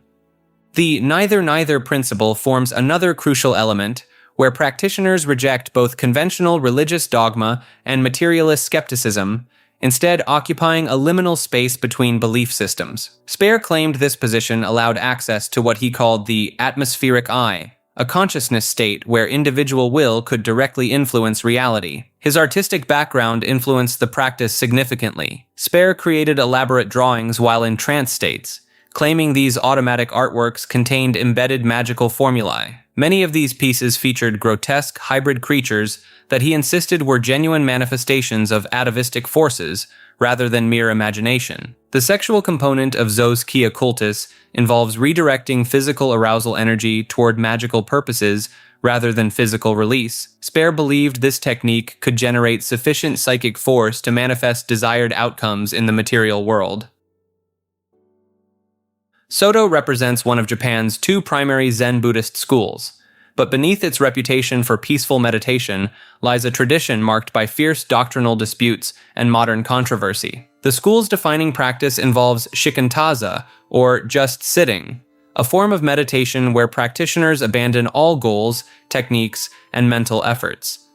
Unlike other Buddhist traditions that use meditation as a means to achieve enlightenment, Soto teaches that sitting itself is enlightenment. This created centuries of heated debate with rival Rinzai practitioners who dismissed the approach as spiritual laziness. Dogen, the 13th century founder who brought Soto teachings from China to Japan, made radical claims that divided Buddhist scholars. He argued that all beings, including inanimate objects like rocks and trees, possess Buddha nature and can achieve enlightenment. His writings suggest that mountains, rivers, and even dust particles engage in their own forms of Buddhist practice. The tradition's emphasis on gradual awakening rather than sudden enlightenment led to what critics called farmer's Zen, a derogatory term suggesting the practice was too simple for sophisticated spiritual seekers. Soto monasteries developed elaborate hierarchies and certification systems that some scholars argue contradicted the school's egalitarian teachings. Modern Soto communities have faced significant scandals involving prominent teachers. Multiple American Zen centers experienced upheavals when respected masters were revealed to have engaged in inappropriate relationships with students, financial misconduct, and alcohol abuse. These incidents sparked debates about whether traditional Japanese monastic authority structures were compatible with Western therapeutic and egalitarian values. The school's corporate structure in Japan operates more like a business enterprise than a spiritual organization, with temple positions often inherited rather than earned through spiritual achievement. Hedonism encompasses the modern revival of pre-Christian Germanic and Norse religious practices, but beneath its scholarly facade lies a movement fractured by academic purists, folk practitioners, and those who've weaponized ancient symbols for decidedly modern political agendas. The term itself derives from heathen, originally meaning dweller on the heath, essentially rural pagans who hadn't converted to Christianity. Modern practitioners attempt to reconstruct rituals and beliefs from fragmented historical sources, including the Poetic Edda, archaeological findings, and medieval Christian accounts of pagan practices. The movement splits into two primary camps that often clash over authenticity and approach. Reconstructionist heathens obsess over historical accuracy, spending years studying Old Norse linguistics and archaeological evidence to recreate what they believe are genuine ancient practices. Folk heathens focus more on personal spiritual experience and family traditions, often incorporating elements that make academics cringe. Blot rituals form the ceremonial backbone of modern heathen practice. These reconstructed sacrifice ceremonies originally involved animal offerings to gods like Odin and Freyr, but modern versions typically substitute mead, ale, or food offerings. The ritual structure includes formal toasts, oaths sworn on sacred rings, and the sharing of consecrated drinks in elaborate horn-passing ceremonies. Cider practice adds another controversial layer to modern heathenry. This reconstructed form of Norse magic involves trance work, spirit communication, and what practitioners describe as fate weaving. The practice carries gender implications that make some heathens uncomfortable, as historical sources suggest satyr was primarily associated with women and could be considered unmanly for male practitioners. The Asatru Folk Assembly and similar organizations have sparked intense debates within heathen communities over racial and ethnic requirements for participation. Some groups explicitly limit membership to people of European descent, claiming genetic or cultural connections to ancient Germanic peoples are necessary for authentic practice. Runic divination systems proliferate among modern heathens, though historical evidence for their use in fortune-telling remains sparse. Practitioners assign divinatory meanings to Elder Futhark runes, creating elaborate casting methods that often bear little resemblance to how ancient Germanic peoples actually used their writing system. The movement's academic wing produces detailed analyses of medieval sources, attempting to separate authentic pagan elements from Christian overlay in texts like Snorri Sturluson's Prose Edda. This scholarly approach often conflicts with practitioners who prioritize spiritual experience over historical accuracy, creating ongoing tensions about what constitutes legitimate heathen practice. Finnish neo-paganism draws from one of Europe's most distinctive pre-Christian traditions, rooted in the shamanic practices of the Karelian and Finnish peoples that survived centuries of suppression through careful preservation in folk songs and rural customs. Unlike many Reconstructionist pagan movements that piece together fragments from ancient texts, Finnish neo-paganism benefits from an unbroken chain of oral tradition. The Kalevala, compiled by Elias Lönnrot in the 1800s from traditional folk songs, serves as a living repository of mythological knowledge rather than a distant archaeological curiosity. The pantheon centers around figures like Ukko, the thunder god whose hammer strikes create lightning, and Vainamoinen, the eternal sage whose songs literally shape reality. These aren't abstract deities, but active forces that practitioners claim to encounter through traditional trance techniques called tupa work, a form of shamanic journeying performed in the sacred space of the traditional Finnish sauna. Modern practitioners often combine ancient techniques with contemporary approaches, using traditional kantele harps to induce altered states while incorporating elements from related Finno-Ugric traditions found among the Sami and Estonian peoples. The movement gained momentum during Finland's independence period as part of broader cultural nationalism, but took on new life during the 1960s folk revival. What sets Finnish neo-paganism apart is its emphasis on luonto usko, or nature faith, which views the landscape itself as sacred text. Practitioners perform rituals at specific geographic locations mentioned in the Kalevala, treating ancient poem songs as literal maps to spiritual power sites scattered across the Finnish wilderness. The tradition also preserves unique magical practices like tietaja work, a form of folk magic that combines herbal knowledge, incantations, and direct communication with nature spirits that allegedly can influence everything from weather patterns to human fertility. Kalasan mythology refers to the spiritual beliefs of the Calusa people, a powerful Native American tribe that dominated southwest Florida's coast for roughly 2,000 years before their disappearance in the mid-1700s. The Calusa believed every person possessed three distinct souls. The first soul lived in the pupil of the eye. The second existed as their shadow. The third manifested as their reflection in still water. When death occurred, these souls took different paths. The soul in the eye's pupil remained with the corpse, staying put in the body. The living would visit burial sites to speak with this eye soul, seeking advice from the deceased. The other two souls abandoned the body entirely and entered into animals. The animal migration created a spiritual hierarchy with dark implications. When someone eliminated an animal housing one of these migrated souls, that soul would transfer into a smaller, lesser creature. Each subsequent termination forced the soul down another rung on the ladder of existence. This cycle continued, with the soul shrinking its way through the animal kingdom until it eventually reached complete non-existence. The Calusa pantheon consisted of three ruling deities, mirroring their three-soul belief. The most powerful god controlled the physical world, governing weather patterns, the sun, moon, and stars. The second deity ruled over human governments and political affairs. The third god determined the outcomes of warfare, choosing the victor before battles began. Military success was predetermined by divine will. Spanish missionaries who arrived in the 16th century documented Calusa religious ceremonies. Priests wore elaborately carved masks and led processions accompanied by singing women. Between ceremonies, these masks hung on temple walls. Hernando de Escalante Fontaneda, a Spanish captive held by the Calusa for over 2 decades, described what he called sorcerers dressed as devils, complete with horns on their heads, who would run through villages screaming like animals for 4 straight months. The Spanish accounts describe practices including human offerings.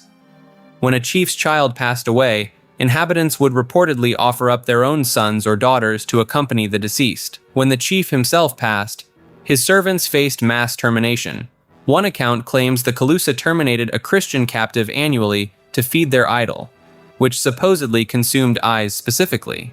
Whether these Spanish descriptions were accurate or propaganda to justify conversion efforts remains debated among historians. The accounts came from Jesuit missionaries whose entire purpose was converting the natives, giving them clear motivation to exaggerate indigenous practices. The Calusa resisted Catholicism for almost 200 years. The tribal elite, particularly the cacique or chief, derived their political authority from their role as intermediaries between the gods and the people.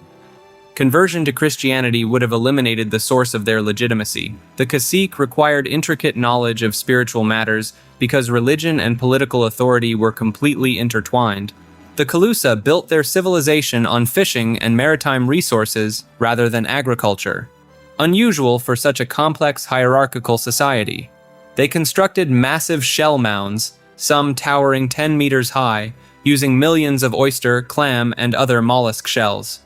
Their capital at Mound Key was an artificial island covering 51 hectares, housing an estimated 2,000 people at its peak. Spanish accounts describe a king's house large enough for 2,000 people to stand inside simultaneously. By the mid-1700s, European diseases like smallpox and measles decimated the population. Attacks from Creek and Yamasee raiders finished what disease started. The few survivors either fled to Cuba when Spain handed Florida to Britain in 1763, moved into the Everglades, or assimilated into other Native American groups. Today, the Seminole tribe traces some of its roots back to the Calusa. Their massive shell mounds remain scattered across southwest Florida as monuments to a civilization built on fish, shells, and a cosmology where souls migrated through animals toward eventual obliteration. Affirming Pentecostal Church International emerged from a theological contradiction that traditional Pentecostalism never expected to face.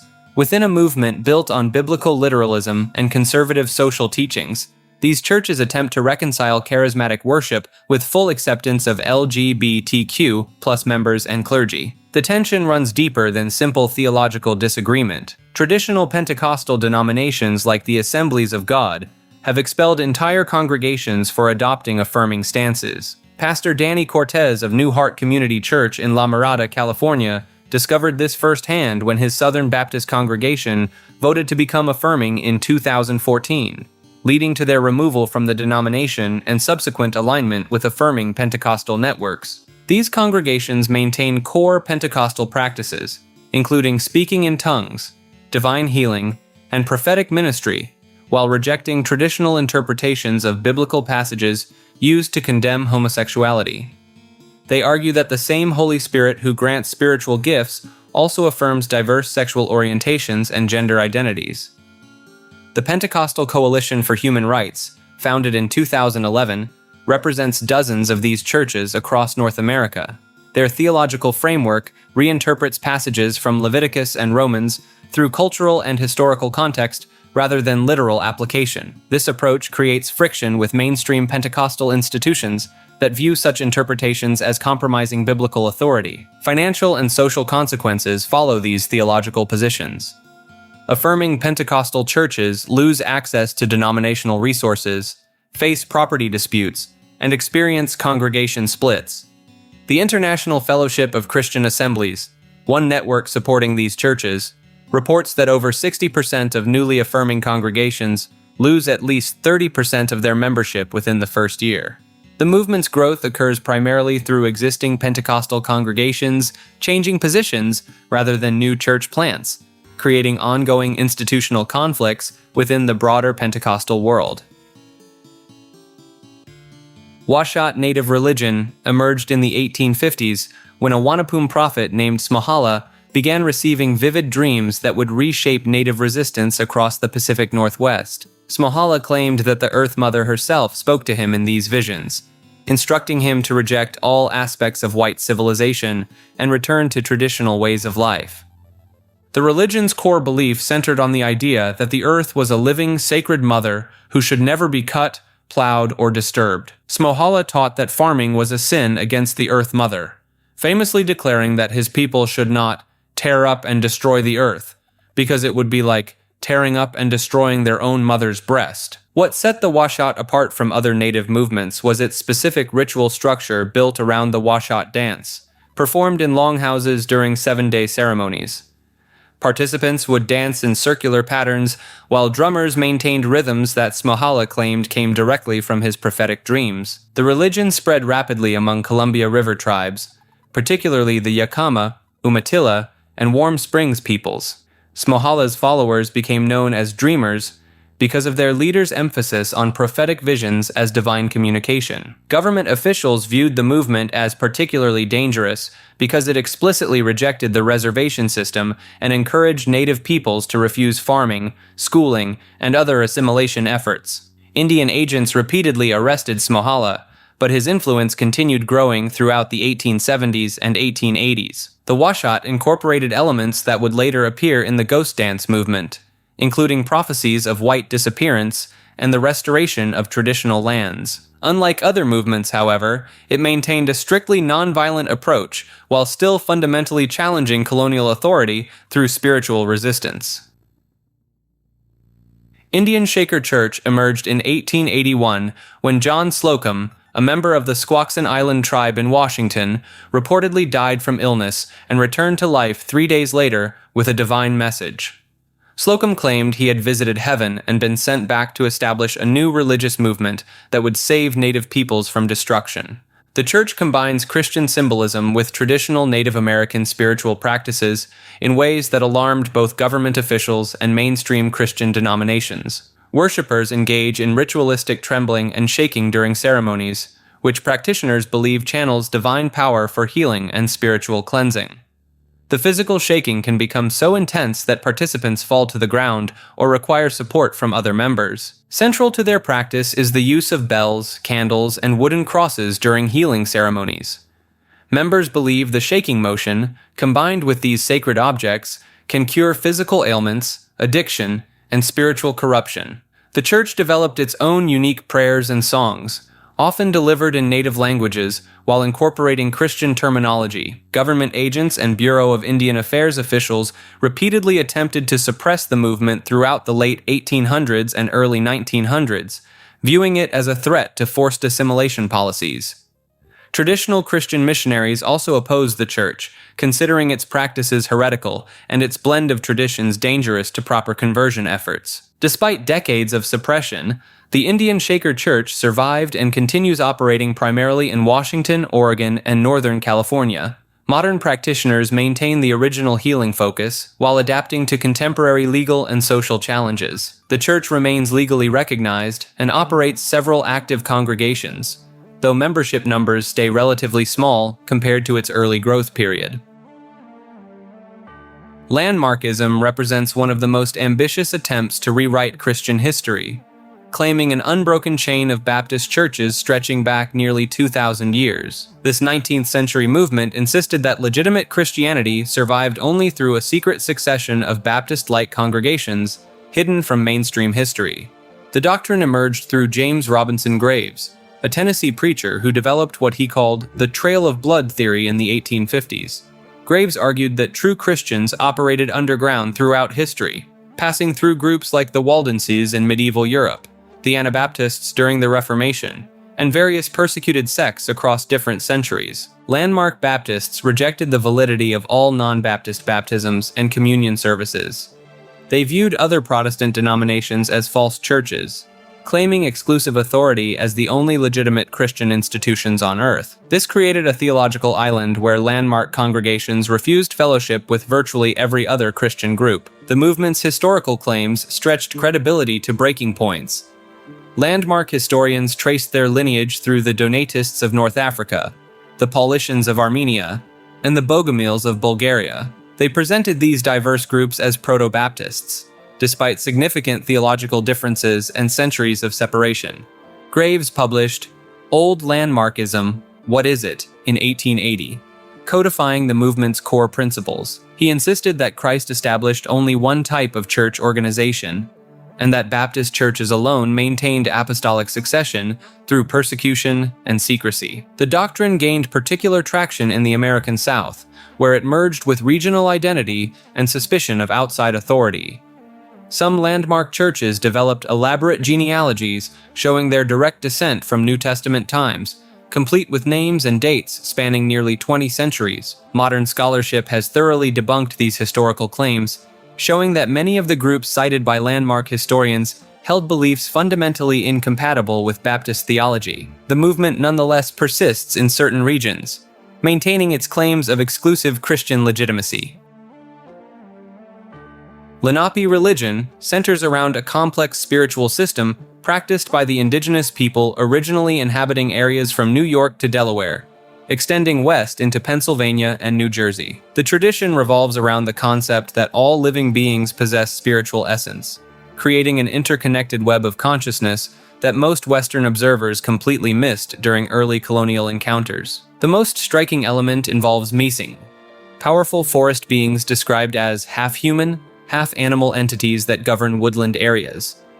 These creatures reportedly stand over 7 feet tall, covered in fur, with faces resembling both human and bear features. Lenape practitioners maintained that Mazingu could appear to individuals during specific rituals, offering guidance or warnings about future events. Colonial records from the 1600s document multiple accounts of European settlers reporting similar creature encounters in areas where Lenape ceremonies took place. Central to their practice sits the Big House ceremony, a 12-day ritual held inside specially constructed longhouses featuring carved faces representing spiritual guardians. Participants would enter trance states through rhythmic drumming and specific breathing techniques, allowing them to communicate directly with deceased ancestors and animal spirits. The ceremony required precise timing with lunar cycles and seasonal changes, suggesting sophisticated astronomical knowledge that rivals contemporary understanding of natural rhythms.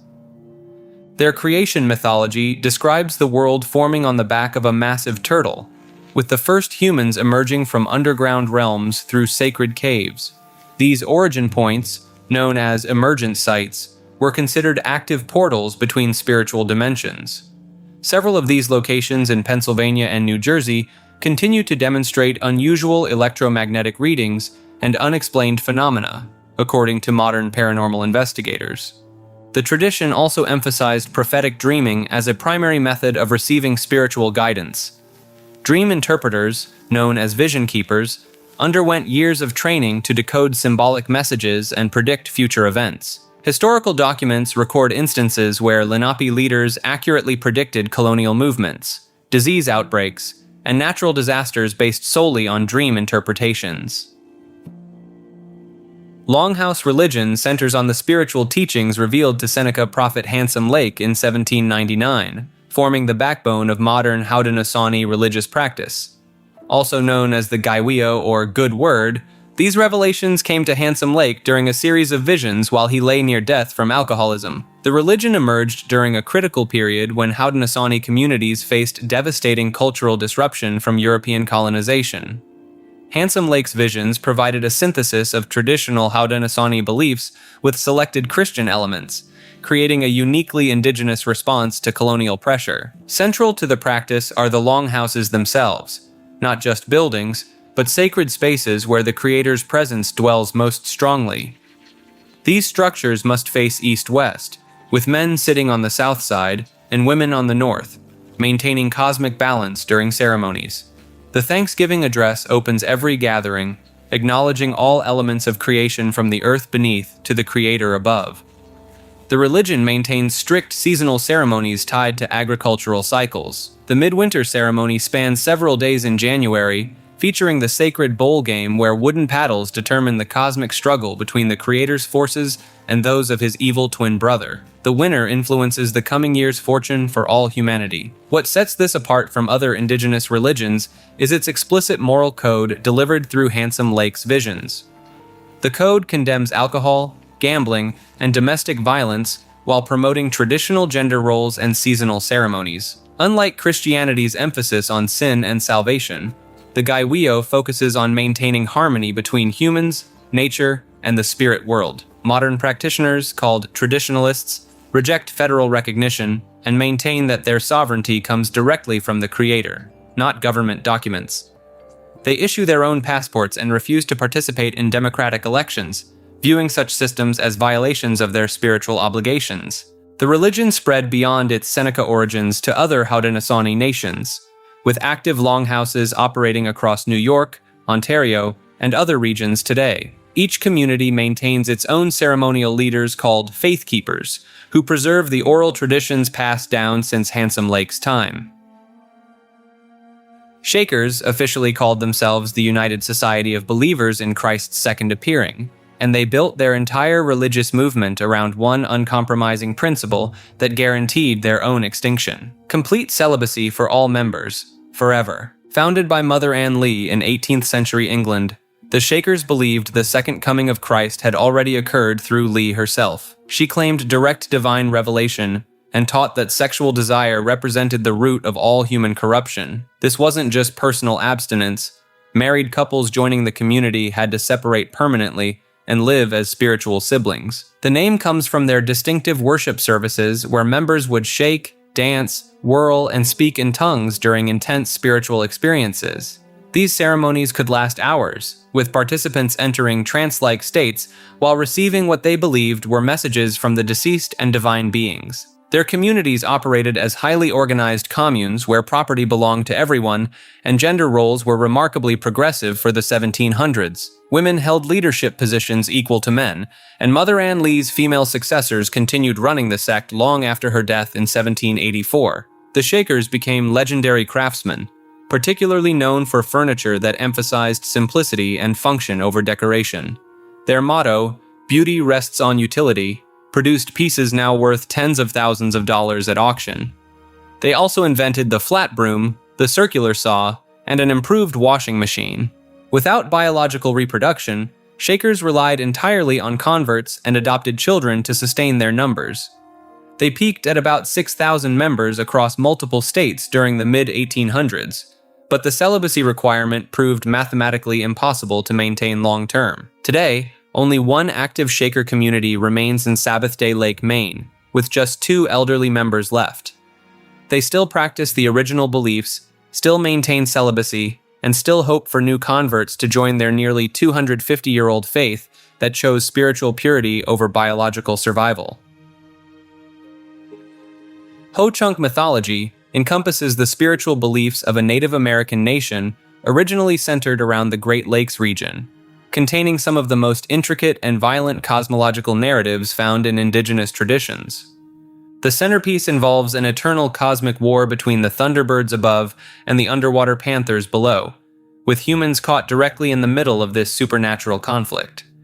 The thunderbirds control storms and beneficial rains, while the underwater panthers represent chaos, disease, and drowning deaths.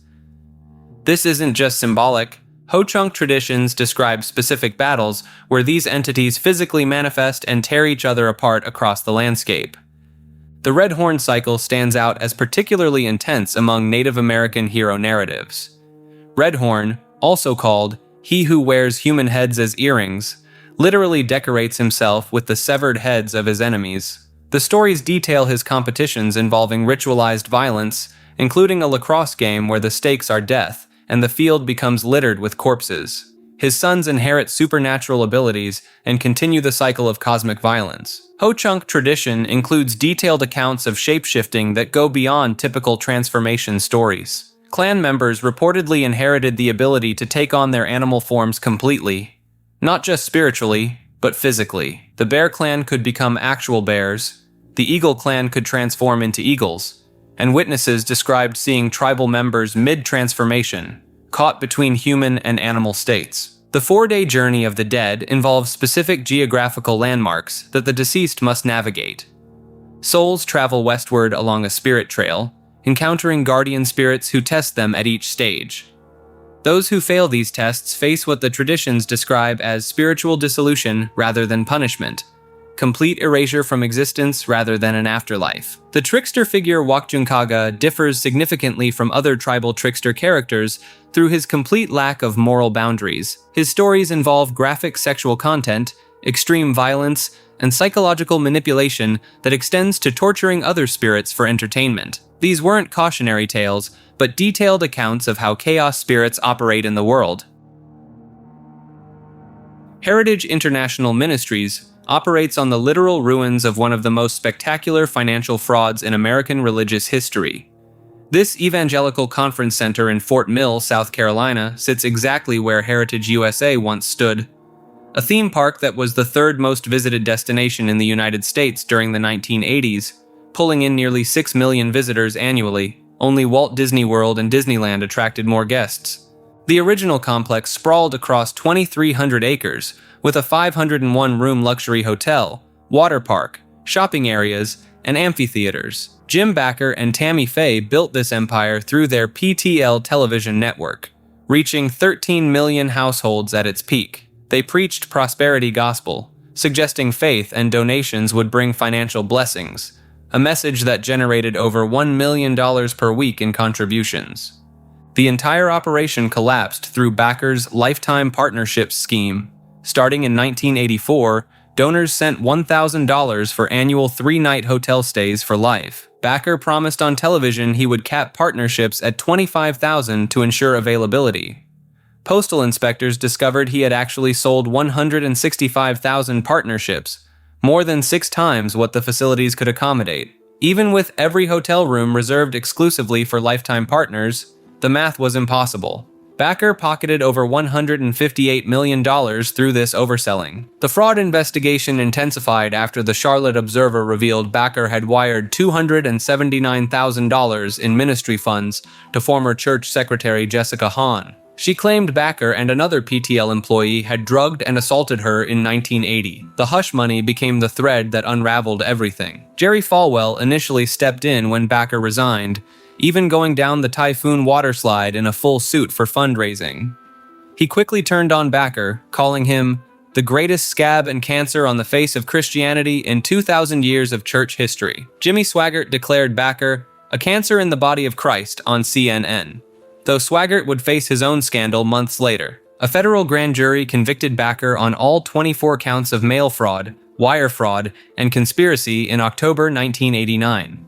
The judge sentenced him to 45 years in prison and a $500,000 fine. Prosecutors called Bakker one of the worst witnesses in trial history as they cataloged his opulent lifestyle. Multiple Rolls-Royces, a Mercedes-Benz, luxury homes, a private jet, and an $800 Gucci suitcase. He served 5 years before parole in 1993. Tammy Faye divorced him while he was imprisoned. Hurricane Hugo damaged the buildings in September 1989 as attendance plummeted. The property changed hands multiple times through the 90s, even briefly operating as a secular Radisson resort before sitting abandoned for years. Urban explorers documented the crumbling remains of what media had called Christian Disneyland. In 2004, Morning Star Fellowship Church, led by Rick and Julie Joyner, purchased the property for a fraction of its original value and renamed it Heritage International Ministries. Rick Joyner framed the purchase as a prophetic mission to redeem what had become a worldwide symbol of Christian failure and transform it into a symbol of restoration. Morningstar has operated the hotel and conference center continuously since, holding church services in the hotel atrium and running a Christian retreat center and university. The most visible reminder remains the unfinished 21-story Heritage Towers, a high-rise under construction when everything collapsed. It has literally been crumbling for over 3 decades. Morningstar announced plans in 2021 to renovate the tower into a Christian retirement community, even holding a groundbreaking ceremony. Local journalists discovered no building permits had been filed with York County, leading to a legal battle where Morningstar accused the county of religious discrimination, claiming officials treated them like the old PTL. York County countered the property was a nuisance that didn't meet basic financing requirements. They reached a settlement in late 2024, requiring Morningstar to submit proper permit applications within 18 months. The property continues attracting national and international media attention. Joyner noted that even minor events at Heritage generate major news coverage, partly because Heritage USA was once considered the second most famous address in the world, though it earned that distinction as a symbol of scandal rather than success. The 165,000 people who bought lifetime partnerships each received $6.54 in bankruptcy compensation, getting back less than 1% of what they paid. The ministry exists in a strange space between total redemption and haunted past, operating legitimate conferences while the physical infrastructure remains frozen between restoration and ruin, with that massive unfinished tower looming like a concrete monument to broken promises. Cult of Kek emerged as one of the internet's most peculiar religious movements, blending ancient Egyptian mythology with modern meme culture and political activism. The movement centers around Kek, an ancient Egyptian deity of darkness and chaos, typically depicted with a frog's head. This connection became significant when internet users noticed that Kek was also internet slang for LOL, derived from Korean gaming culture where LOL gets translated as Kek. The movement gained momentum when followers began interpreting a series of coincidences as divine signs. Pepe the Frog, already a popular internet meme, became their unofficial mascot due to the frog connection with the ancient deity. Supporters pointed to numerous synchronicities, including Donald Trump's resemblance to a cartoon depiction of Kek, and the fact that Kek was associated with bringing forth light from darkness, which they interpreted as Trump bringing change to politics. The phenomenon reached its peak during the 2016 election cycle when 4chan users began practicing what they called meme magic. They believed that collective focused intention through memes could influence reality. Specific get posts, messages ending in repeating digits, considered lucky on image boards, were interpreted as confirmation of their power. One particularly notable incident involved a get post that seemingly predicted Trump would become president. The movement developed its own mythology around the concept of weaponized autism, digital synchronicity, and chaos magic principles applied to internet culture. Followers created elaborate theories connecting ancient Egyptian magic to modern information warfare, suggesting that memes functioned as modern hieroglyphs capable of reshaping reality through collective belief. While most participants treated it as an elaborate joke with deeper meaning, some genuinely embraced Kek as a deity worthy of worship. The movement demonstrates how internet culture can resurrect and reinterpret ancient religious concepts, creating new forms of digital spirituality that blur the lines between sincere belief and ironic participation. Church of Emacs transforms the passionate devotion of computer programmers into an elaborate parody religion centered around a text editor. This satirical faith emerged from the GNU project community in the 1980s, elevating the Emacs editor from mere software to divine status. Richard Stallman, the creator of Emacs and founder of the free software movement, became the unwitting prophet of this digital denomination. The community crowned him Saint Ignatius of the Church of Emacs, complete with ceremonial robes fashioned from old computer equipment and a makeshift halo constructed from a hard drive platter. The church's holy war targets users of Vi, the competing text editor, whom followers label as heretics belonging to the cult of Vi. This rivalry, known as the Editor Wars, has persisted for decades across programming communities worldwide. Church members refer to Vi users as the other editors, or practitioners of the editor of the beast, playing on Vi's association with the number 666 in some keyboard configurations. Emacs itself becomes the central deity in this digital theology. Followers claim the editor possesses divine attributes, capable of performing virtually any computing task through its infinite customization options. The acronym gets reinterpreted as Emacs makes all computing simple, or 8 megabytes and constantly swapping, depending on whether you're praising or mocking the software's resource usage. The church maintains genuine religious trappings despite its humorous origins. Members perform finger exercises as a form of prayer, referring to the complex key combinations required to operate Emacs efficiently. They celebrate Convergence Day, marking when different Emacs versions merge their code bases, and observe periods of mourning when bugs corrupt sacred text files. St. Ignatius himself has delivered sermons at technology conferences, complete with religious vestments and blessing ceremonies for new users. These performances blend legitimate advocacy for free software with theatrical religious parody, creating a unique form of tech evangelism that manages to be both sincere and satirical simultaneously. Goddess movement emerged in the 1970s as feminists began reconstructing what they claimed were suppressed matriarchal religious traditions. This wasn't simply about adding female deities to existing faiths, but rather asserting that goddess worship represented humanity's original spiritual state before patriarchal takeover. The movement's foundation rests heavily on archaeologist Maria Gimbutas's controversial interpretations of Neolithic European artifacts. Gimbutas argued that thousands of female figurines discovered across Old Europe proved the existence of peaceful, goddess-worshipping civilizations that thrived for millennia before Indo-European invasions around 3500 BCE brought male-dominated warrior cultures. Z Budapest became one of the movement's most radical voices, founding Dianic Wicca in 1971 and openly declaring it a women-only religion. Budapest's covens excluded not just men, but eventually transgender women, creating internal conflicts that persist today. Her 1975 arrest for fortune-telling in Los Angeles turned into a landmark religious freedom case. Starhawk's influence proved more mainstream, blending goddess spirituality with political activism through her reclaiming tradition. Her covens practiced what they called immanent divinity, the belief that goddess energy flows through all living beings, making environmental and social justice work inherently spiritual acts. The movement's archaeological claims face significant scholarly criticism. Most mainstream archaeologists argue that interpreting Neolithic figurines as goddess worship involves massive speculation, noting these artifacts could represent anything from fertility symbols to toys. Critics point out that peaceful matriarchal societies leave no clear historical evidence anywhere on Earth. Despite academic skepticism, goddess spirituality spawned numerous offshoots including feminist witchcraft traditions, earth-based religions, and goddess-centered therapy practices. Some adherents claim to channel ancient priestess memories through past life regression, while others perform elaborate menstrual rituals, believing women's cycles connect them directly to lunar goddesses.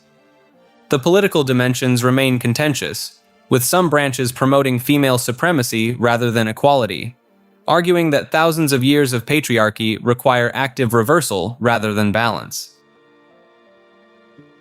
Tariqa represents the hidden mystical orders operating within Islam, functioning as secret spiritual brotherhoods that have preserved ancient esoteric practices for over a millennium. These Sufi orders organize themselves around charismatic masters called murshids or sheikhs, who initiate disciples through carefully guarded rituals and teach methods of achieving direct communion with the divine.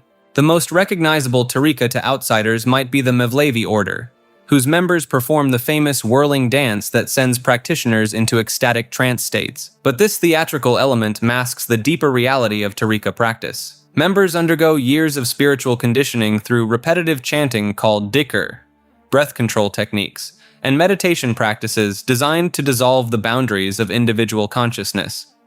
Each tariqa maintains its own chain of spiritual authority stretching back centuries, with knowledge passed down through oral tradition and closely guarded texts. The Naqshbandiya order developed a method of silent dhikr that allows practitioners to achieve altered states without external signs, making their spiritual work invisible to observers. The Qadiriyya order embraces more dramatic practices, including loud chanting, music, and sometimes self-mortification rituals. These orders operate through a hierarchical system where disciples surrender complete obedience to their spiritual guide, who claims the ability to perceive and manipulate the disciple's spiritual development. This master-disciple relationship often involves practices that challenge conventional Islamic law, including the use of music, dance, and in some cases, substances that induce visionary experiences.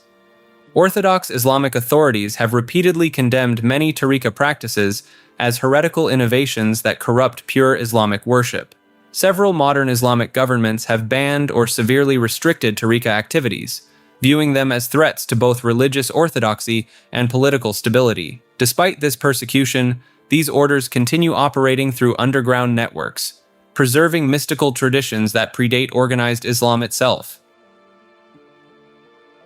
Naqshbandi represents one of the most politically influential Sufi orders in Islamic history, distinguished by practices that set them apart from virtually every other mystical tradition. Unlike the whirling dervishes or chanting ceremonies associated with most Sufi groups, the Naqshbandi developed what they call the silent dhikr, a form of internal remembrance of God performed without any outward movement or vocalization.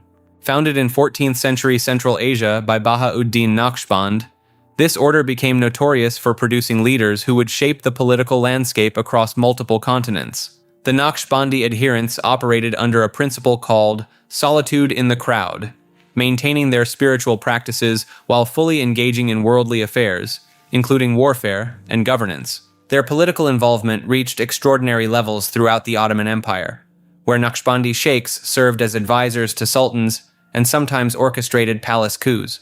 In the 19th century, Imam Shamil, a Naqshbandi leader, waged a 25-year resistance war against Russian expansion in the Caucasus, creating what was essentially a theocratic state in the mountains of Dagestan and Chechnya.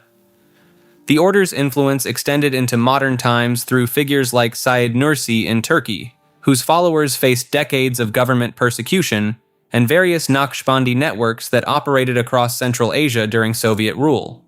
These groups maintained underground religious education systems and preserved Islamic practices through some of the most intensive anti-religious campaigns in history. What makes the Naqshbandi particularly significant is their doctrine of spiritual genealogy. They claim an unbroken chain of mystical transmission going back directly to the Prophet Muhammad through Abu Bakr, bypassing the more common lineage through Ali that most Sufi orders claim. This alternative spiritual pedigree became a source of considerable tension within broader Islamic mysticism. This entry, the United Society Partners in the Gospel, or USPG, pronounced USPG, concerns one of Christianity's most uncomfortable contradictions. Founded in 1701 by the Church of England under Royal Charter, the organization began as the Society for the Propagation of the Gospel in Foreign Parts. The missionary group sent thousands of clergy to spread Christianity throughout Britain's colonies in North America and the Caribbean. In 1710, a wealthy plantation owner named Christopher Codrington bequeathed 2 sugar estates in Barbados to the organization. The estates totaled 700 acres and came with approximately 400 enslaved African men, women, and children. For the next 128 years, this Christian missionary society owned and operated these plantations, using profits from forced labor to fund their religious work across the globe. The operation proved especially brutal. For the first decade after taking ownership, the society branded enslaved people on their chests with the word "society" using hot irons, marking them as church property in case they attempted to escape. Mortality rates reached staggering levels. By 1740, 4 out of every 10 people purchased by the plantation died within 3 years, a death rate higher than the already horrific average across Barbados. The organization's hired managers routinely used physical punishment and severe abuse to maintain control, with whipping in the fields continuing until September 1829. Between 600 and 1,200 people lived and died in bondage on church-owned land during this period. The contradiction was stark. Money earned from human suffering funded the training of clergy who would preach about Christian liberation and dignity. When Britain passed the Slavery Abolition Act in 1833, the organization didn't just lose their workforce. They received compensation of £8,823 for losing 411 enslaved people. No payment went to those who had actually suffered. Following emancipation, the organization launched a major fundraising appeal that raised over £170,000, supposedly to provide churches and schools in the region, but decisions about spending that money were made by the same colonial powers, not by the people who had just been freed. The organization eventually merged with other missionary groups and changed names multiple times before becoming USPG in its current form. For centuries, this history remained an uncomfortable footnote in Anglican records. In 2006, the Church of England finally voted to apologize for its involvement in the slave trade, with church officials publicly confirming that the Society for the Propagation of the Gospel had indeed owned the Codrington plantations. In September 2023, USPG announced the Codrington Reparations Project, pledging 18 million Barbadian dollars, approximately £7 million, to be spent over 10 to 15 years. The money will fund community infrastructure, historical research, memorial sites, and family genealogy work in Barbados. The organization stated they recognize that repentance requires more than words and apologies. It requires action. The case remains one of the most documented examples of how religious institutions directly profited from and participated in systems of exploitation, creating a legacy of generational trauma that persists in Caribbean communities today. Armenian mythology encompasses a complex system of ancient beliefs that survived through millennia of foreign conquests by blending seamlessly with later religious traditions. The pantheon centers around Aramazd, the supreme creator deity whose name directly derives from the Zoroastrian Ahura Mazda. Unlike most mythological systems, Armenian mythology actively incorporated and transformed elements from Persian, Greek, and Mesopotamian sources while maintaining distinctly Armenian characteristics. Anahit, the golden mother goddess, possessed the unusual ability to grant both fertility and military victory. Her temples housed sacred prostitution rituals, and Roman sources describe her golden statues being so valuable that Mark Antony specifically ordered them plundered during his campaigns. The dragon slayer Vahagn represents one of mythology's most violent birth narratives. According to the ancient texts, he emerged from fire and water while the earth itself experienced labor pains, with his hair made of flames and his eyes described as miniature suns. Armenian creation myths describe the world supported by a giant fish swimming in a cosmic ocean. When this fish moves, earthquakes occur. The mythology also features Era the Beautiful, whose death and resurrection story predates similar narratives in other traditions by several centuries. The Sazna Tsrer epic cycle preserves pre-Christian Armenian mythology within ostensibly Christian frameworks. These stories describe heroes wielding supernatural weapons and battling creatures that clearly represent older pagan deities, effectively hiding ancient religious practices in plain sight. The mythology's most distinctive feature involves its integration with historical events. Real Armenian kings and nobles become mythological figures within a single generation, creating a unique blend where historical memory and supernatural narrative become indistinguishable. This process continued well into the medieval period, making Armenian mythology simultaneously ancient and continuously evolving. Lusitanian mythology encompasses the pre-Roman religious beliefs of the Lusitanians, a Celtic people who dominated what we now know as Portugal and Western Spain before Roman conquest in the 2nd century BCE. These practices survived in hidden forms long after official Romanization, creating a syncretic underground tradition that blended ancient Celtic worship with imposed Roman deities. The centerpiece of Lusitanian religious practice was Endovelicus, a chthonic god of healing, prophecy, and the underworld. Archaeological excavations at his primary sanctuary in São Miguel da Mota revealed thousands of votive offerings, including bronze plaques inscribed with prayers for healing and divination. Devotees would sleep within the temple complex, believing Endovelicus would provide prophetic dreams and miraculous cures through direct divine contact.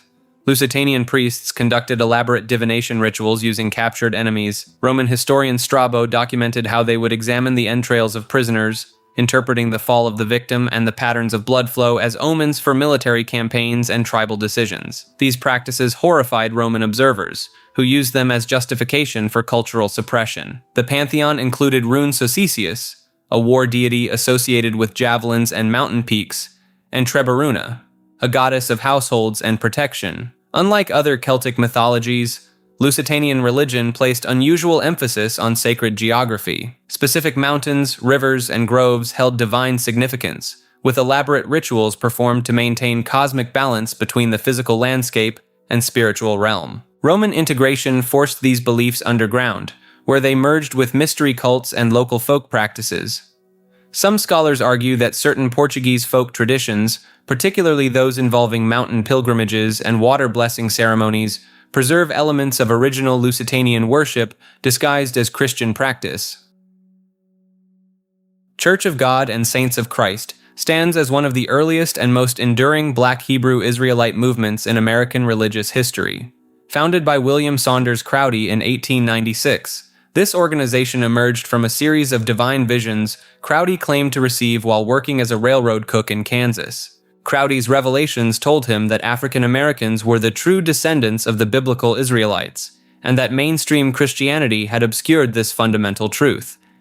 Unlike many religious leaders who gradually developed their theology, Crowdy reported receiving complete religious instructions during a single transformative experience in which he claimed God revealed the true identity of Black Americans. The movement established a unique blend of Jewish observances with Christian beliefs. Members observe the Sabbath on Saturday, celebrate Passover, and follow kosher dietary laws, while simultaneously accepting Jesus Christ as the Messiah. This synthesis created a distinctive religious practice that set them apart from both traditional Judaism and conventional Christianity. Crowdy's organization implemented a hierarchical structure with bishops, elders, and evangelists, establishing congregations primarily across the southern and mid-Atlantic United States. The church developed its own interpretation of biblical genealogy, tracing African American lineage directly to the ancient tribes of Israel through detailed scriptural analysis. The movement gained particular traction in rural communities, where Crowdy's message resonated with people seeking both spiritual fulfillment and cultural identity during the post-Reconstruction era. Members adopted Hebrew names and incorporated elements of Jewish ritual into their worship services, including the use of talits and observance of Jewish holy days. The Church of God and Saints of Christ continues operating today with dozens of congregations, maintaining Crowdy's original teachings while adapting to contemporary religious landscapes.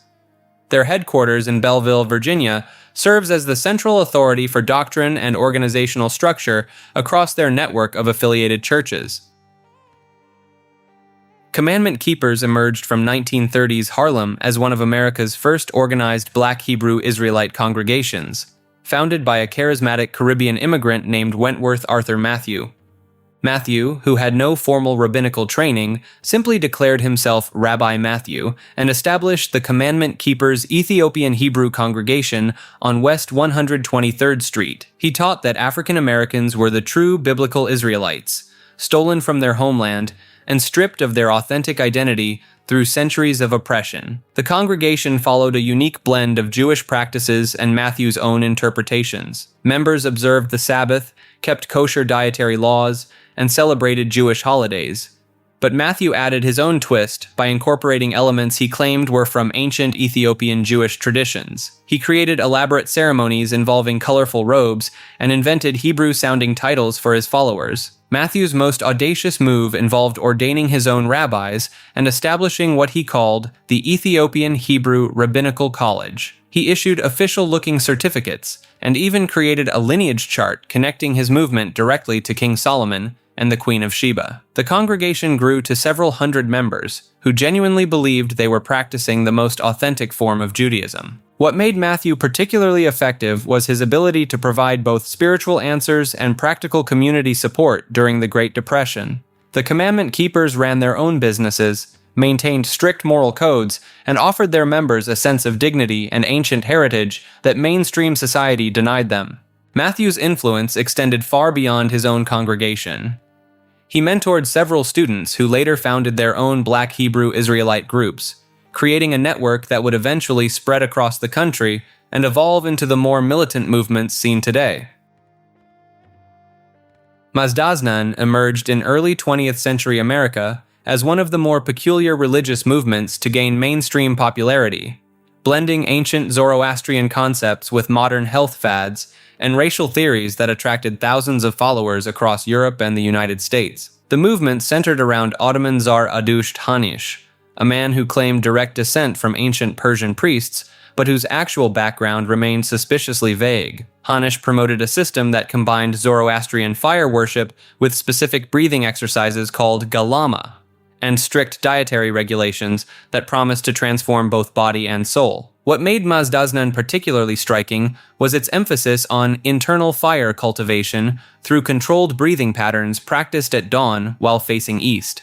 Followers performed elaborate sequences involving breath retention, specific hand positions, and visualization techniques designed to awaken what Hanish called the divine spark within human consciousness. The dietary component proved equally rigid and unusual. Members consumed only raw foods, specific combinations of fruits and vegetables, and avoided all meat, alcohol, and stimulants. Hanish claimed these practices would gradually lighten skin pigmentation and refine facial features, promoting ideas about racial improvement through dietary discipline that reflected the era's problematic eugenic thinking. Despite its questionable scientific claims, Mazdaznan attracted notable followers including opera singers, artists, and intellectuals who credited the breathing exercises with improved vocal performance and mental clarity. The movement established temples in major American cities and European capitals, complete with fire altars and elaborate ceremonial robes. The organization's decline accelerated after Hanish's death in 1936, though scattered communities continued practicing modified versions of his techniques well into the modern era.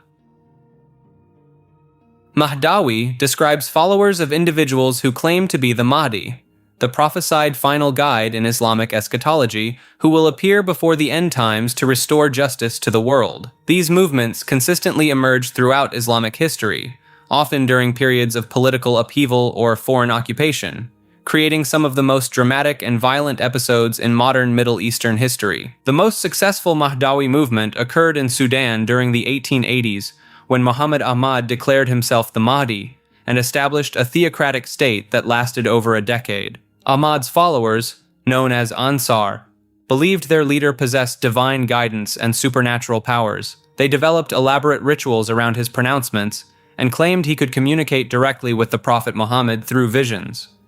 The Sudanese Mahdawi state implemented extreme interpretations of Islamic law, banned music and dancing, and required all followers to wear patched garments as symbols of poverty and devotion. Ahmad's successor, the Khalifa Abdullah, continued these practices while expanding the movement's territorial control across much of Sudan and parts of Ethiopia. More recently, the 1979 seizure of the Grand Mosque in Mecca involved Mahdawi beliefs when Juhayman al-Otaibi and his followers declared that Muhammad Abdullah al-Qahtani was the awaited Mahdi. The group had spent months preparing weapons and supplies inside Islam's holiest site, believing the Mahdi's appearance would trigger global transformation. Contemporary Mahdawi movements often incorporate modern conspiracy theories, claiming that current global conflicts are signs of the approaching end times and that their leader possesses secret knowledge about hidden enemies of Islam. These groups typically reject established religious authority and create parallel systems of education and governance based on their leaders' revelations. Global Harvest Ministries operated as the primary vehicle for C. Peter Wagner's ambitious plan to restructure Christianity through what he called strategic-level spiritual warfare. Wagner, a former missionary and seminary professor, founded the organization in the 1990s with the specific goal of training Christians to engage in combat against territorial demons that supposedly controlled entire cities and nations. The ministry's core practice involved something called spiritual mapping, where teams would research the historical sins of geographic regions to identify which demons held territorial control. Wagner taught that these high-ranking spirits could only be defeated through a process called identificational repentance, where Christians would confess the historical sins of their ancestors and geographic areas on behalf of entire populations. Wagner's followers would conduct elaborate research projects, creating detailed maps showing where they believed specific demonic principalities exercised control. They claimed certain demons specialized in particular sins, like the spirit of violence over Detroit or spirits of materialism controlling Wall Street. The ministry produced training materials teaching Christians to conduct what they termed spiritual warfare at the strategic level, targeting these territorial powers through coordinated prayer campaigns. Global Harvest Ministries became instrumental in spreading Wagner's new apostolic Reformation teachings, which claimed that God was restoring the offices of apostle and prophet to the modern church. Wagner positioned himself as a key apostle in this supposed restoration, with Global Harvest serving as his headquarters for training other apostolic leaders worldwide. The organization's influence extended far beyond typical religious circles. Wagner's teachings on spiritual warfare and dominion theology influenced numerous political movements, particularly among charismatic Christians who believed they were called to take control of key sectors of society through both spiritual and political action. In 2011, Global Harvest Ministries merged with several other organizations to form the International Transformation Network, marking the end of the original ministry, but continuing Wagner's vision of global spiritual transformation through strategic warfare against territorial demons. Angel's Landing was the name of a rural compound in Kansas that served as headquarters for one of the most financially destructive cults in recent American history. The operation was run by Lou Castro, whose real name was Daniel Perez, a man who convinced his followers he was a 1,000-year-old angel with the ability to see into the future and protect them from death.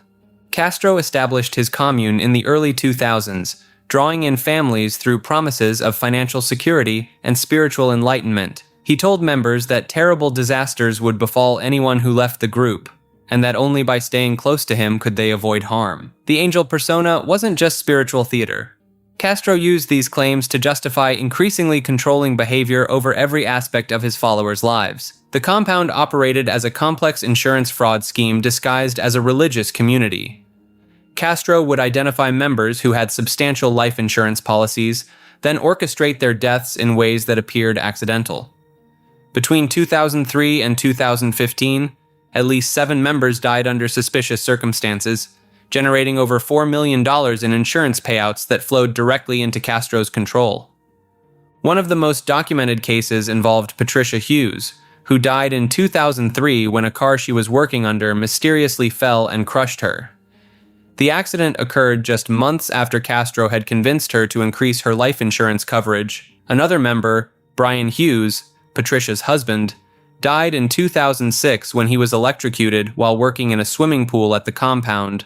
Castro maintained control through a combination of claimed supernatural abilities and systematic isolation. He convinced members that he could predict their deaths down to the exact date and method, creating a climate of fear where followers believed their survival depended entirely on his protection.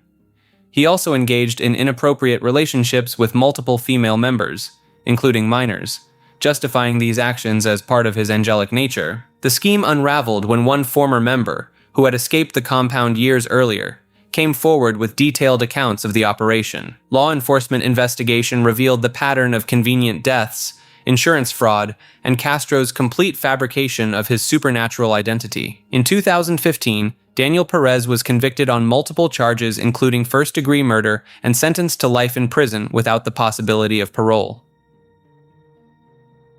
Synanon began as a drug rehabilitation program in 1958, but transformed into one of America's most documented examples of institutional mission drift turning sinister. Founded by Charles Dederick in Santa Monica, California, the organization pioneered a confrontational therapy technique called the game, where participants would verbally attack each other's character flaws and addictions in brutal group sessions lasting up to 72 hours.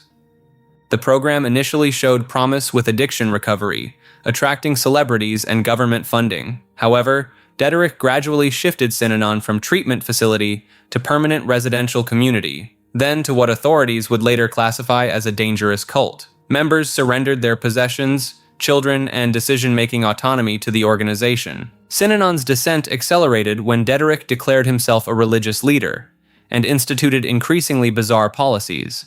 He mandated that all male members undergo vasectomies to prevent reproduction, while forcing married couples to swap partners in ceremonies called changing partners. Members who questioned these directives faced punishment through the game sessions designed to break their resistance. The organization maintained its own militia called the Imperial Marines and stockpiled weapons while Dederick's paranoia intensified.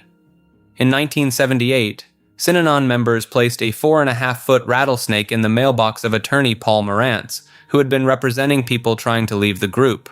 The snake bit Morantz, nearly killing him. This incident triggered a major law enforcement investigation that revealed Synanon's transformation into an armed compound. Dederick was arrested, and the organization's tax-exempt status was revoked.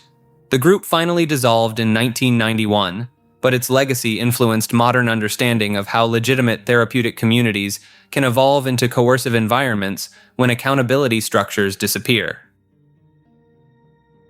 Sanctified Church encompasses a collection of Pentecostal and holiness denominations that emerged from the late 1800s religious revival movements, but their practices venture far beyond conventional worship services. These churches center around the doctrine of sanctification as a distinct spiritual experience separate from initial conversion. Members undergo what they call a second blessing, or baptism of the Holy Spirit, that supposedly grants supernatural abilities, including speaking in unknown languages, prophetic visions, and divine healing powers. The most documented cases come from Appalachian sanctified churches, where congregants regularly handle venomous serpents during worship services. Pastor Jamie Coots of the Full Gospel Tabernacle in Jesus' Name Church in Middlesboro, Kentucky, died from a timber rattlesnake bite in 2014 after refusing medical treatment. His congregation interpreted this not as a failure of faith, but as God calling him home. Beyond snake handling, sanctified church services feature prolonged sessions of glossolalia, where participants speak in what they claim are heavenly languages. Linguistic researchers have studied these utterances and found they follow predictable patterns rather than actual language structures, though believers maintain they're receiving direct communication from divine sources. The movement produced controversial figures like A. Allen, who claimed to materialize gold dental fillings in followers' mouths during healing services. Allen's ministry collected millions in donations before his death from acute alcoholism in 1970, creating a template for later televangelists who promised miraculous financial returns for seed offerings. Female leadership flourished unusually early in sanctified churches. Amy Semple McPherson founded the International Church of the Foursquare Gospel in 1927 and pioneered radio evangelism, though her career included a mysterious 1926 disappearance that many suspected was staged for publicity. Modern sanctified churches continue practices like extended fasting periods lasting weeks, exorcism rituals broadcast live on television, and prosperity doctrine teachings that encourage members to donate their last dollars as tests of faith. The movement's emphasis on supernatural experiences and direct divine revelation creates an environment where extraordinary claims become normalized within these closed communities. Fratricelli refers to a radical splinter group of Franciscan monks who took their vows of poverty so seriously that they ended up being hunted down by the Catholic Church itself. These weren't your typical medieval heretics. They were highly educated clerics who used scripture and theology to argue that the Pope had become too wealthy to represent Christ. The movement gained momentum in the late 1200s when a faction of Franciscans known as the Spirituals began insisting that Jesus and the apostles owned absolutely nothing, not even collectively. They claimed that true Christianity required complete rejection of material possessions, and that any religious leader who accumulated wealth was automatically disqualified from spiritual authority. This put them on a direct collision course with Pope John XXII, who had been busy centralizing church finances and building up papal coffers. In 1317, he issued a papal bull declaring that Christ and the apostles did indeed own property, making the Fratricelli's core belief officially heretical overnight. The Fratricelli responded by declaring the Pope himself a heretic, and setting up their own parallel church structure throughout Italy. They elected their own ministers, performed their own sacraments, and continued preaching that material wealth corrupted the soul. Some groups went so far as to live completely off the land, refusing even to handle money. Brother Angelo Clareno emerged as one of their most influential leaders, organizing communities that survived by begging and manual labor while maintaining sophisticated theological arguments. These weren't simple peasant movements. Many Fratricelli were university-trained scholars who could debate canon law with the best papal theologians. The persecution escalated dramatically under Pope John's successors. Inquisitors tracked down Fratricelli communities across southern Italy and dozens were burned at the stake for refusing to renounce their beliefs about poverty. The irony wasn't lost on contemporary observers that the church was killing people for being too committed to following Christ's example of material renunciation. Church of Godzilla centers on a Pentecostal congregation in Zillah, Washington, that accidentally stumbled into one of the most bizarre evangelical marketing campaigns in modern religious history. The town received its name in 1891 after Zillah Oaks, daughter of a Northern Pacific Railway president. This happened decades before the first Godzilla film stomped across Japanese movie screens in 1954. When the Church of God established a branch there and officially became the Church of Godzilla, nobody considered the implications. That changed in the late 1990s when Reverend Gary Conner finally connected the dots. The name was an accidental pun waiting to happen. Conner, an admitted fan of old monster movies, realized he had been sitting on pure marketing gold. When God hands you a perfect homonym like Church of Godzilla, he reasoned, exploiting it becomes practically a religious duty. The congregation started printing t-shirts showing Godzilla clutching a golden cross while stomping through a destroyed cityscape. Every building in the artwork lay in ruins, except one structure standing untouched: the church. The message was unmistakable. Godzilla, as in God of Zillah, crushing evil and leaving faith intact. The t-shirts were just the beginning. Church members who worked as mechanics and carpenters constructed a 10-foot-tall wire-frame T-Rex skeleton mounted on a trailer. The steel dinosaur held a cross in one claw and a sign reading, "Jesus saves," in the other. Red LED eyes were installed, and the church briefly considered adding motion sensors so the eyes would light up whenever cars drove past. The statue debuted at local parades in the Yakima Valley, pulled behind the church youth drill team. Reverend Conner saw the creature as an evangelism tool. Kids would see the dinosaur and beg their parents to visit the church where Godzilla goes. When the Seattle Times ran a feature story in June 2000, the Associated Press picked it up. Within days, the Church of Godzilla became international news. Conner conducted over 30 media interviews. Friends of church members in Africa heard about it. The congregation's phone wouldn't stop ringing. Then the legal complications arrived. Two lawyers representing Toho Company, the Japanese studio that owns the Godzilla franchise, showed up at the church in rural Washington. The church and the copyright holders reached an agreement. The congregation could keep their Godzilla statue as long as they never tried to profit from it commercially.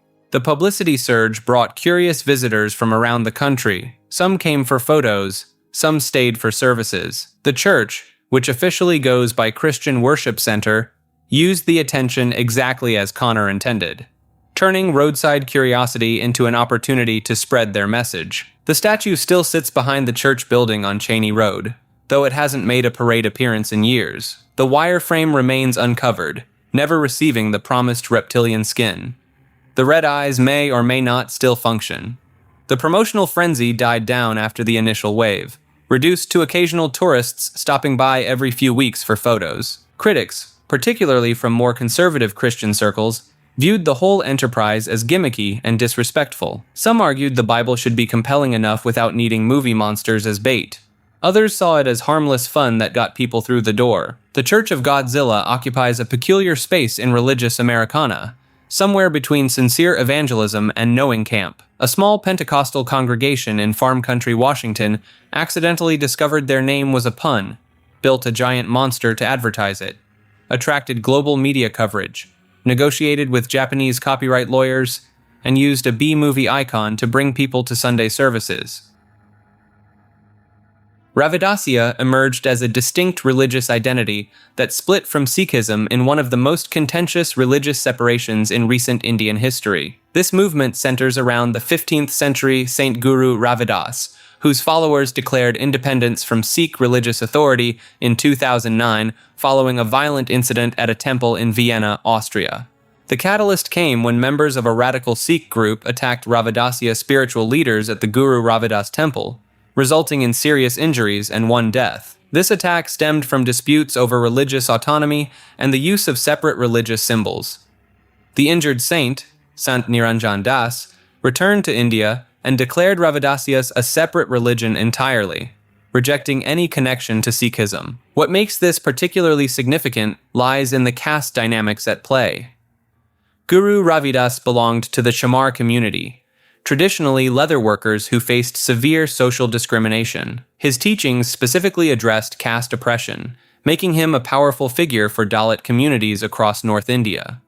Many Ravidasyas had been counted as Sikhs in previous census data, but began identifying separately to assert their distinct religious heritage. The movement maintains its own religious text called the Amrit Bani.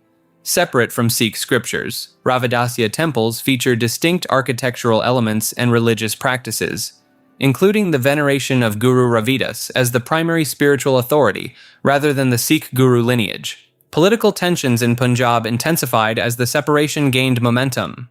Some Sikh leaders viewed the split as a threat to Sikh unity and political influence, while Ravidasya advocates argued for recognition as a distinct religious minority deserving constitutional protections. The diaspora element adds another layer of complexity. Ravidasya communities in countries like the United Kingdom and Canada have established separate temples and religious institutions, creating a global network independent of Sikh religious infrastructure. Italian Buddhist Union represents Buddhism's official foothold in the heart of Catholic Europe, gaining formal government recognition in a country where the Vatican sits within its borders. Founded in 1985, this organization achieved something remarkable when Italy officially recognized it through the Intesa Agreement system in 2012. This same legal framework that governs relationships between the Italian state and religious minorities suddenly included Buddhist communities alongside established Christian denominations. The recognition process took nearly 3 decades of negotiations with Italian bureaucracy. Buddhist communities had to prove their legitimacy, organizational structure, and social contribution to a predominantly Catholic nation where over 80% of citizens identify as Catholic, at least nominally. What sets this apart is the practical implications. Recognized religious organizations in Italy receive significant benefits, including tax deductions for donations, the ability to perform legally binding marriages, access to public funding for religious activities, and representation in interfaith councils. Buddhist temples can now operate with the same legal protections as Catholic parishes. The union encompasses multiple Buddhist traditions under one umbrella organization, from Zen centers in Milan to Tibetan communities in Rome. This required different Buddhist schools with sometimes conflicting practices and beliefs to present a unified front to Italian authorities. The organization's headquarters operates from Rome, literally blocks away from Vatican City. Buddhist monks now participate in official interfaith ceremonies alongside Catholic cardinals and Protestant ministers, creating scenes that would have been unthinkable in Italy just decades earlier. This recognition also opened doors for Buddhist chaplains in hospitals and prisons, Buddhist religious education in some public schools, and official Buddhist participation in state ceremonies and national interfaith events. Cantelmoism emerged from the online evangelism of Daniel Cantelmo, a man who claimed to have discovered that psilocybin mushrooms could cure colorblindness and serve as a universal medical treatment. Cantelmo didn't just suggest mushrooms had healing properties. He insisted they were a suppressed cure for virtually every human ailment, from depression to cancer. The movement gained traction around 2019 when Cantelmo began flooding Reddit communities with detailed posts about his supposed breakthrough. He claimed that after consuming psilocybin, his red-green color blindness completely disappeared, and he could suddenly distinguish colors that had been invisible to him his entire life. This wasn't presented as a temporary psychedelic effect, but as permanent neurological rewiring. Cantelmo's approach combined pseudoscientific explanations with messianic fervor. He insisted that pharmaceutical companies were actively suppressing his discovery because mushrooms couldn't be patented. His posts included elaborate diagrams showing how psilocybin allegedly repaired damaged neural pathways in the visual cortex, complete with medical terminology that sounded convincing to casual readers. The online response split between genuine believers and those treating Cantelmoism as an elaborate meme. Followers began experimenting with his protocols, sharing their own supposed success stories across various forums. Meanwhile, others turned Cantelmo into a recurring joke, with his colorblindness claims becoming shorthand for overzealous psychedelic advocacy. Cantelmo eventually faced platform bans for repeatedly posting the same content and making unsubstantiated medical claims. His disappearance from major social media only strengthened his followers' conviction that he was being silenced by powerful interests. The term Cantelmoism now describes any belief system that treats psychedelics as miracle cures while dismissing conventional medicine as a conspiracy. Campbellism emerged from Alexander Campbell's radical attempt to eliminate all Christian denominations and return to pure New Testament worship in early 1800s America. Campbell declared that every existing church had corrupted true Christianity beyond recognition, positioning himself and his followers as the sole practitioners of authentic biblical faith. Campbell insisted on adult baptism by full immersion only, rejecting infant baptism as completely invalid. His movement demanded weekly communion for all members, claiming most Christians had abandoned this essential practice. They refused to use musical instruments during worship, arguing that organs and pianos represented human additions to divine simplicity. The movement gained momentum through Campbell's aggressive public debates with prominent religious leaders. He challenged Methodist ministers, Baptist preachers, and Presbyterian theologians to defend their denominations in packed auditoriums across the frontier. These spectacles drew massive crowds who came to watch Campbell systematically dismantle his opponent's theological positions. Campbell published detailed accounts of these debates, spreading his influence far beyond those present. His followers distributed thousands of copies throughout rural communities, converting entire congregations to his restoration principles. Local newspapers covered these events like prize fights, with Campbell typically declared the winner by sympathetic crowds. The movement's growth created fierce opposition from established denominations. Ministers warned their congregations about Campbell's dangerous teachings, calling him a deceiver who exploited biblical ignorance. Several states witnessed heated confrontations between Campbellites and traditional church members, sometimes requiring local authorities to intervene. Campbell's anti-denominational crusade produced an unexpected irony. His unified restoration movement eventually fractured into multiple distinct denominations, each claiming to represent the true Campbell legacy. The Churches of Christ, Disciples of Christ, and Christian churches all trace their origins to Campbell's teachings while maintaining theological differences that would have horrified their founder. Modern scholars recognize Campbell's movement as inadvertently creating exactly what it sought to destroy, transforming one man's vision of Christian unity into yet another source of denominational division. Peterburgian Vaidism emerged as a distinct spiritual movement within St. Petersburg's underground religious circles during the late Soviet period, blending traditional Hindu Vedic practices with Russian Orthodox mystical elements and local folkloric traditions.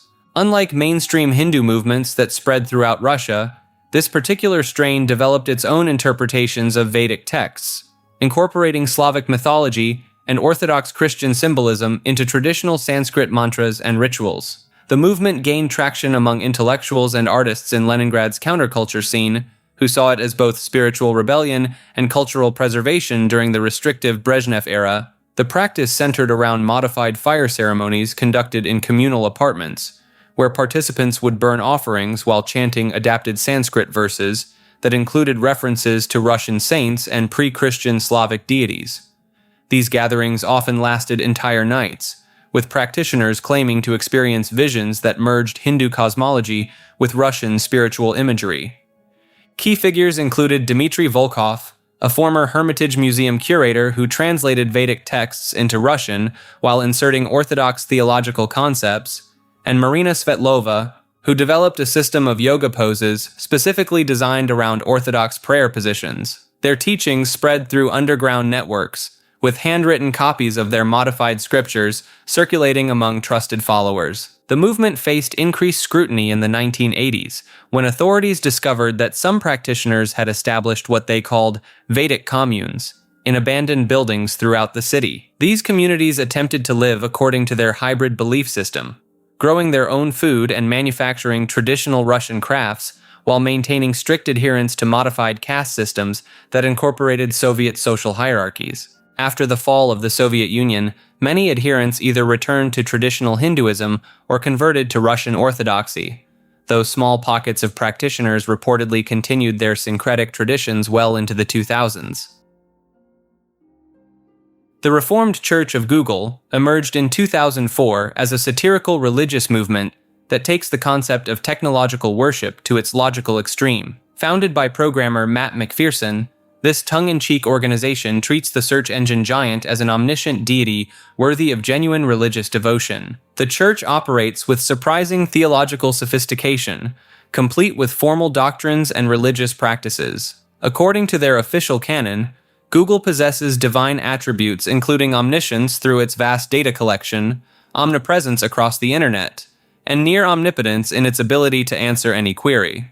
Members, known as Googlers, engage in daily worship through search queries and consider the famous "I'm feeling lucky" button a form of divine guidance. The church's 9-point belief system includes tenets like Google is the closest thing to an omniscient entity that has ever existed, and Google has more influence on humanity than any other company on Earth. McPherson structured the organization as a legitimate religious entity, complete with ordained ministers who can perform weddings and other ceremonies. The church maintains an active website featuring religious texts, including the Google Bible and various psalms dedicated to the search algorithm. What sets this movement apart from simple internet parody lies in its deeper commentary on modern digital dependency. The Reformed Church of Google highlights how billions of people already exhibit worship-like behaviors toward technology companies, turning to Google for answers with an almost religious faith in its accuracy. The organization gained unexpected traction during the mid-2000s tech boom, attracting both genuine followers who found meaning in the technological metaphors and critics who viewed it as blasphemous mockery. Several thousand people have officially joined the church's mailing list, with some taking the philosophical implications seriously despite the satirical origins. Redeemed Christian Church of God represents one of Africa's most ambitious religious expansion projects, transforming from a small Nigerian prayer group into a global empire spanning over 190 countries with more than 5 million members worldwide. Founded in 1952 by Josiah Olufemi Akindayomi, the organization remained relatively modest until Pastor Enoch Adeboye assumed leadership in 1981. Under Adeboye's direction, the church adopted an aggressive multiplication strategy with a stated goal of establishing parishes within walking distance of every person on earth. The movement operates through a strict hierarchical system where local pastors report up through provincial and national coordinators. Church doctrine emphasizes prosperity theology, divine healing, and miraculous interventions in daily life. Members are encouraged to expect financial breakthroughs, physical healings, and supernatural favor through faith and monetary contributions. Their annual Holy Ghost Congress in Nigeria regularly draws over 3 million attendees to a single gathering, making it one of the largest religious events globally. The organization has constructed massive worship complexes, including the Redemption Camp outside Lagos, which spans several square kilometers and functions as a self-contained city with its own infrastructure. The church's expansion model involves sending pastors to establish new branches in target locations, often beginning with immigrant Nigerian communities before reaching out to local populations. In the United States alone, they operate hundreds of parishes, frequently purchasing existing church buildings or converting commercial spaces. Critics have raised concerns about the organization's emphasis on financial giving and promises of material prosperity in exchange for faith. Former members have described pressure to make substantial donations and accusations that leadership lives lavishly while congregants struggle financially. The movement's influence extends beyond religious matters into politics and business, with Pastor Adeboye meeting regularly with world leaders and the organization operating various commercial enterprises across multiple countries. Innisfail, Queensland, refers to a small tropical town in far north Australia that became the location of one of the country's most disturbing family cult cases. Between the 1970s and early 2000s, a family compound operated in the area under the control of matriarch Elizabeth Kennedy. The Kennedy family lived in near total isolation on their property, with Elizabeth exerting absolute authority over her children and grandchildren through a combination of religious manipulation and systematic abuse. The family followed an extreme interpretation of Christianity mixed with Elizabeth's own teachings. She convinced her children that the outside world was sinful and dangerous, that she alone could communicate God's will, and that any disobedience would result in divine punishment. Members were forbidden from leaving the property without permission, denied proper medical care, and subjected to severe physical punishment for infractions. The operation remained hidden for decades until some of the younger family members managed to escape in the early 2000s and reported what had been happening. Police discovered that multiple generations had been born and raised on the compound with virtually no contact with the outside world. Several family members had never attended school, seen a doctor, or interacted with anyone beyond the immediate family. Elizabeth Kennedy was eventually prosecuted and convicted on multiple counts of abuse. The case became a landmark example of how cult dynamics can exist within family structures, and how geographic isolation in rural Australia can allow such situations to continue undetected for decades. The Innisfail case demonstrated that cult behavior doesn't always require charismatic leaders with large followings. Sometimes it just takes one person with absolute control over a small, isolated group. Hyperianism emerges from the depths of online philosophical circles as a mathematical mysticism movement that claims reality itself is purely mental rather than physical. This system positions mathematics not as a human tool for understanding the world, but as the fundamental language of existence itself. The movement centers around a concept called ontological mathematics, which asserts that mathematical objects like numbers and equations exist independently of human minds and actually constitute the building blocks of reality. According to Hyperianist doctrine, what we perceive as the physical world is merely an illusion masking an underlying mathematical dimension where consciousness and numbers interweave. Key figures operating under pseudonyms like Adam Weishaupt have published extensive works through the Pythagorean Illuminati, claiming direct lineage to historical secret societies. These authors present a worldview where individual consciousness exists as mathematical monads, eternal and indestructible units that reincarnate across different mathematical realities. The system draws heavily from rationalist philosophers like Leibniz and Hegel, while rejecting empiricism and materialism entirely.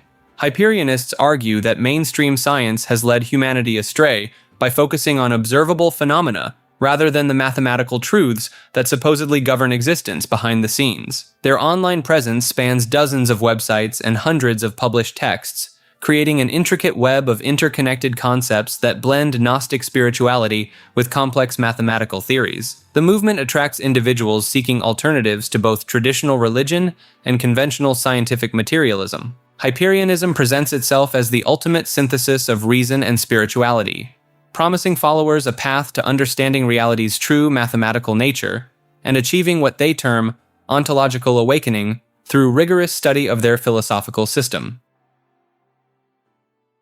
Lawsonomy emerged from the mind of Alfred Lawson, a former professional baseball player who pivoted from sports to aviation before ultimately declaring himself the discoverer of universal natural laws that governed all existence. Lawson established the University of Lawsonomy in Des Moines, Iowa in 1943, then later moved operations to a sprawling 1,600-acre campus in Sturtevant, Wisconsin. The compound housed dozens of devoted followers who lived according to his teachings while studying his self-proclaimed revolutionary discoveries. The core of Lawsonomy rested on Lawson's belief that he had identified the fundamental forces controlling the universe: suction and pressure. He taught that these opposing forces explained everything from planetary motion to human behavior to economic systems. According to his doctrine, conventional physics had missed these obvious principles that he alone had recognized. Lawson's biological theories ventured into stranger territory with his concepts of menorgs and disorgs, microscopic mental organisms that he claimed lived inside human brains. Menorgs supposedly promoted positive thinking and intelligence, while disorgs caused negative thoughts and mental problems. He insisted that proper diet, exercise, and adherence to Lawsonomy principles could cultivate beneficial menorgs while eliminating harmful disorgs.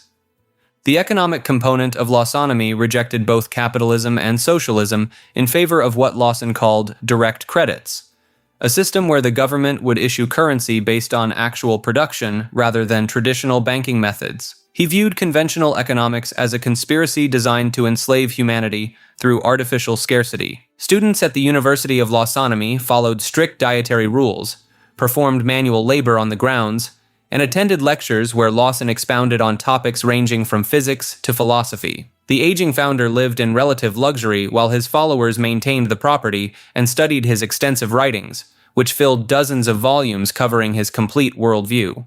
The movement persisted until Lawson's death in 1954, after which the university gradually disbanded as remaining followers struggled to maintain the operation without their charismatic leader's guidance.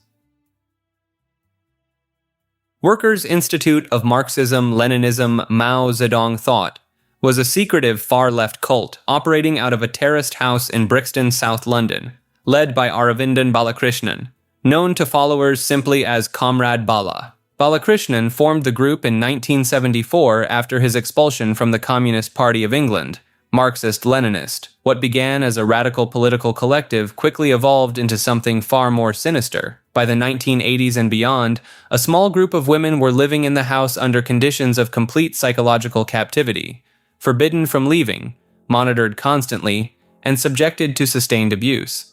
The mechanism of control was a fabrication Balakrishnan called Jackie, an acronym he claimed stood for Jehovah, Allah, Christ, Krishna, and Immortal Iswaran. He told the women that Jackie was an all-seeing technological weapon developed by Maoist engineers, capable of monitoring their every thought and physically punishing, or killing, anyone who disobeyed or attempted to leave. Whether or not the women fully believed this, the psychological effect was total compliance over decades. Among the captives was Balakrishnan's own daughter, Katie Morgan Davies, born in 1983 inside the collective. She was never registered at birth, never attended school, and was told she had no biological parents, that she had been found as an infant. She grew up knowing nothing outside the four walls of the collective. In October 2013, the three women living in the house, a 69-year-old Malaysian woman, a 57-year-old Northern Irish woman, and Katie herself, then 30, were finally freed after one of them contacted a charitable organization. Press coverage described the situation as modern-day slavery, generating significant public attention. Balakrishnan was convicted in December 2015 of child cruelty, false imprisonment, rape, indecent assault, and assault. He was sentenced to 23 years in prison in January 2016.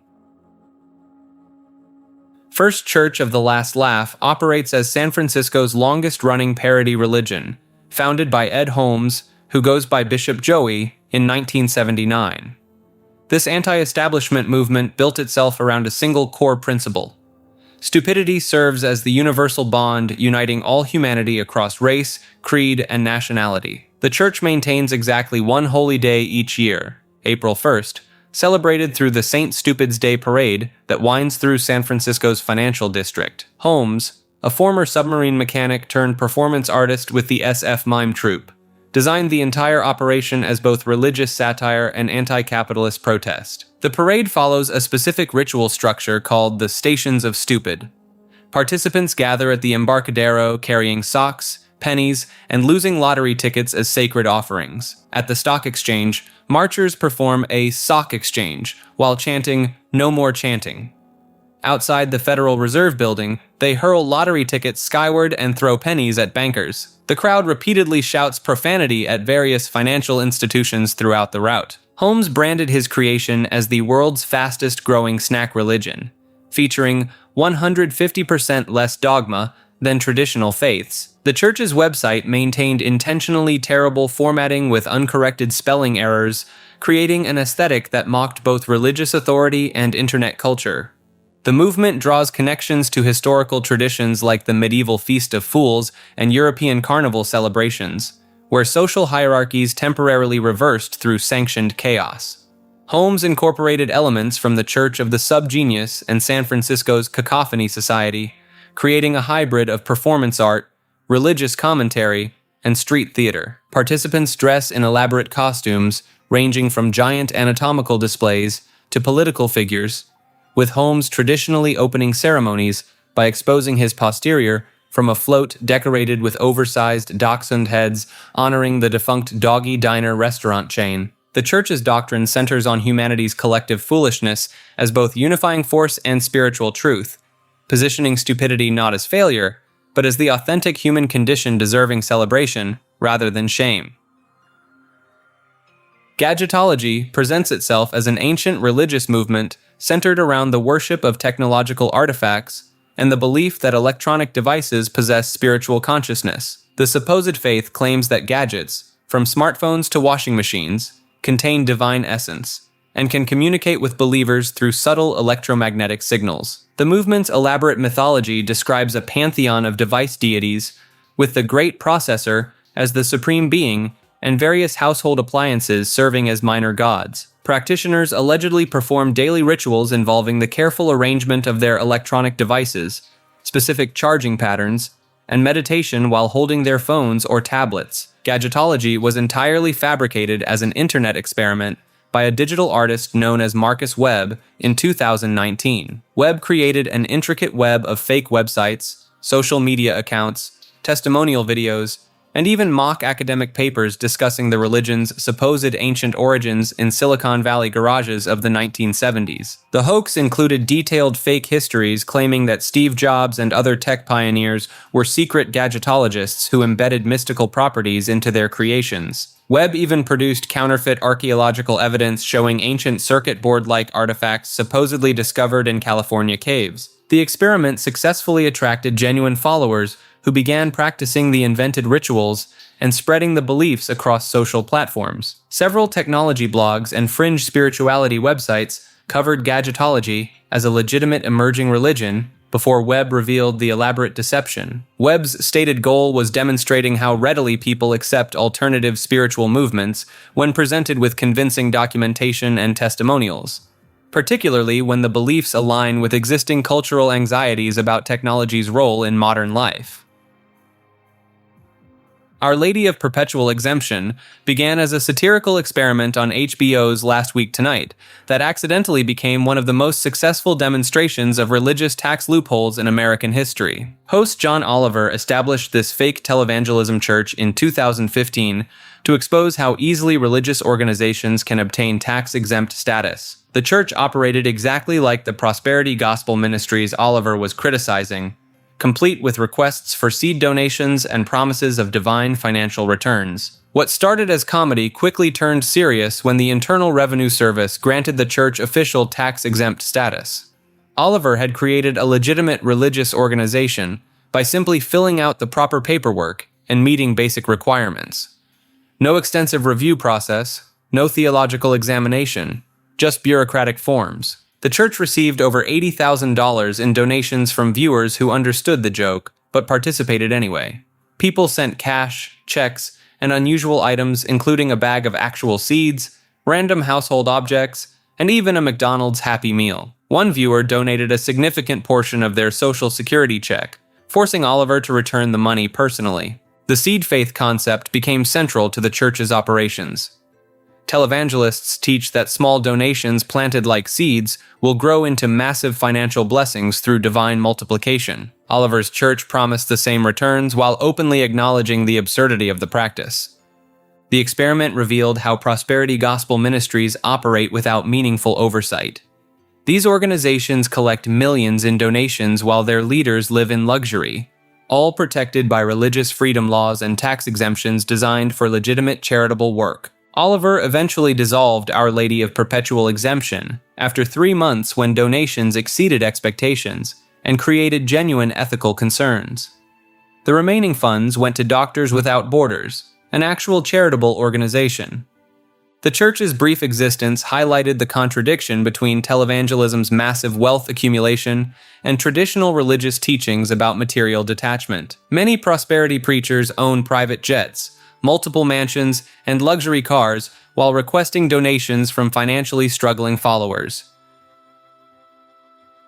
Neo-American Church represents one of the most audacious attempts to weaponize religious freedom laws for psychedelic use in American history. Founded in 1965 by Arthur Kleps, a former psychologist turned psychedelic advocate, this organization positioned itself as a legitimate religion with LSD as its primary sacrament. Kleps established the church with a deliberately provocative approach, adopting the motto, "Victory over horseshit," and creating official membership cards that members could present to law enforcement during drug arrests. The church's sacred text, called the Boohoo Bible, mixed genuine religious philosophy with satirical commentary on American drug policy. The organization claimed that psychedelic substances like LSD, psilocybin mushrooms, and mescaline were essential to their religious practice, arguing that these chemicals provided direct access to divine experiences. Members received ordination certificates and were encouraged to establish their own nests or local chapters across the country. Law enforcement agencies quickly recognized the church as a transparent attempt to circumvent drug laws. Federal agents conducted numerous raids on church gatherings throughout the late 1960s, leading to extended legal battles over the boundaries between religious freedom and controlled substance regulations. The church's most significant legal victory came when member Robert Leary, brother of Timothy Leary, successfully argued in court that his LSD possession was protected under the Religious Freedom Restoration Act. However, this victory proved temporary as courts gradually narrowed the scope of religious exemptions for controlled substances.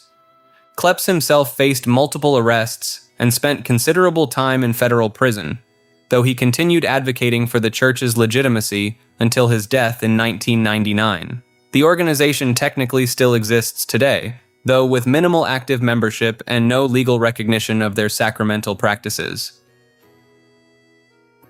Keraton Agung Sejagat translates to Universal Grand Throne and represents one of Indonesia's most brazen attempts at creating a modern mystical monarchy. Founded in 2018 by Totok Santoso Hadiningrat and his wife Fanny Aminadia in central Java, this movement accumulated 450 followers across multiple Indonesian provinces before its spectacular collapse. The couple proclaimed themselves king and queen of what they claimed was not just another micronation, but the supreme authority over all world governments.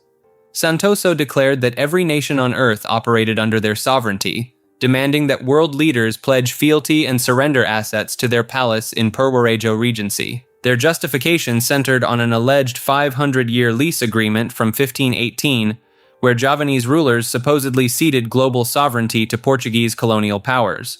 According to Santoso, this lease expired in 2018, automatically restoring worldwide dominion to Keraton Agung Sejagat as the rightful heirs of the ancient Majapahit Empire. The operation began as the Yogyakarta Development Committee in 2016, promising members monthly payments of $100 to $200 drawn from the ISA Monetary Fund, a completely fictional Swiss bank. Recruits were asked to surrender property deeds in exchange for membership cards, with assurances they would receive substantial monthly income without working. Santoso claimed divine legitimacy through Wangsit, traditional Javanese mystical revelations from ancestral spirits.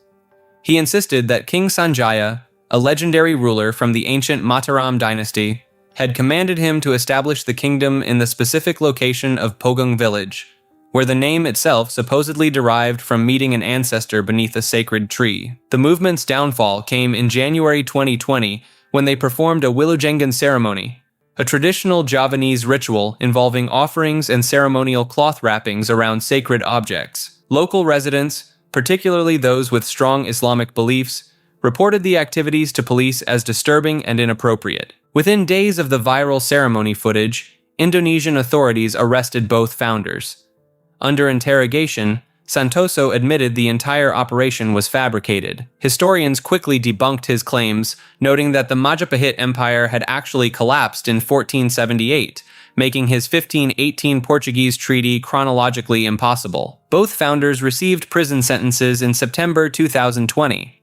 Santoso was sentenced to 4 years, while Aminadia received 1.5 years for spreading false information and disturbing public order. Indonesian President Joko Widodo dismissed the entire phenomenon as mere entertainment, while government officials suggested the participants required mental health evaluation. The movement had established branches beyond Java, with cells operating in Sumatra and other Indonesian provinces, demonstrating how effectively the couple had marketed their blend of traditional mysticism and modern financial promises to vulnerable populations seeking both spiritual meaning and economic opportunity.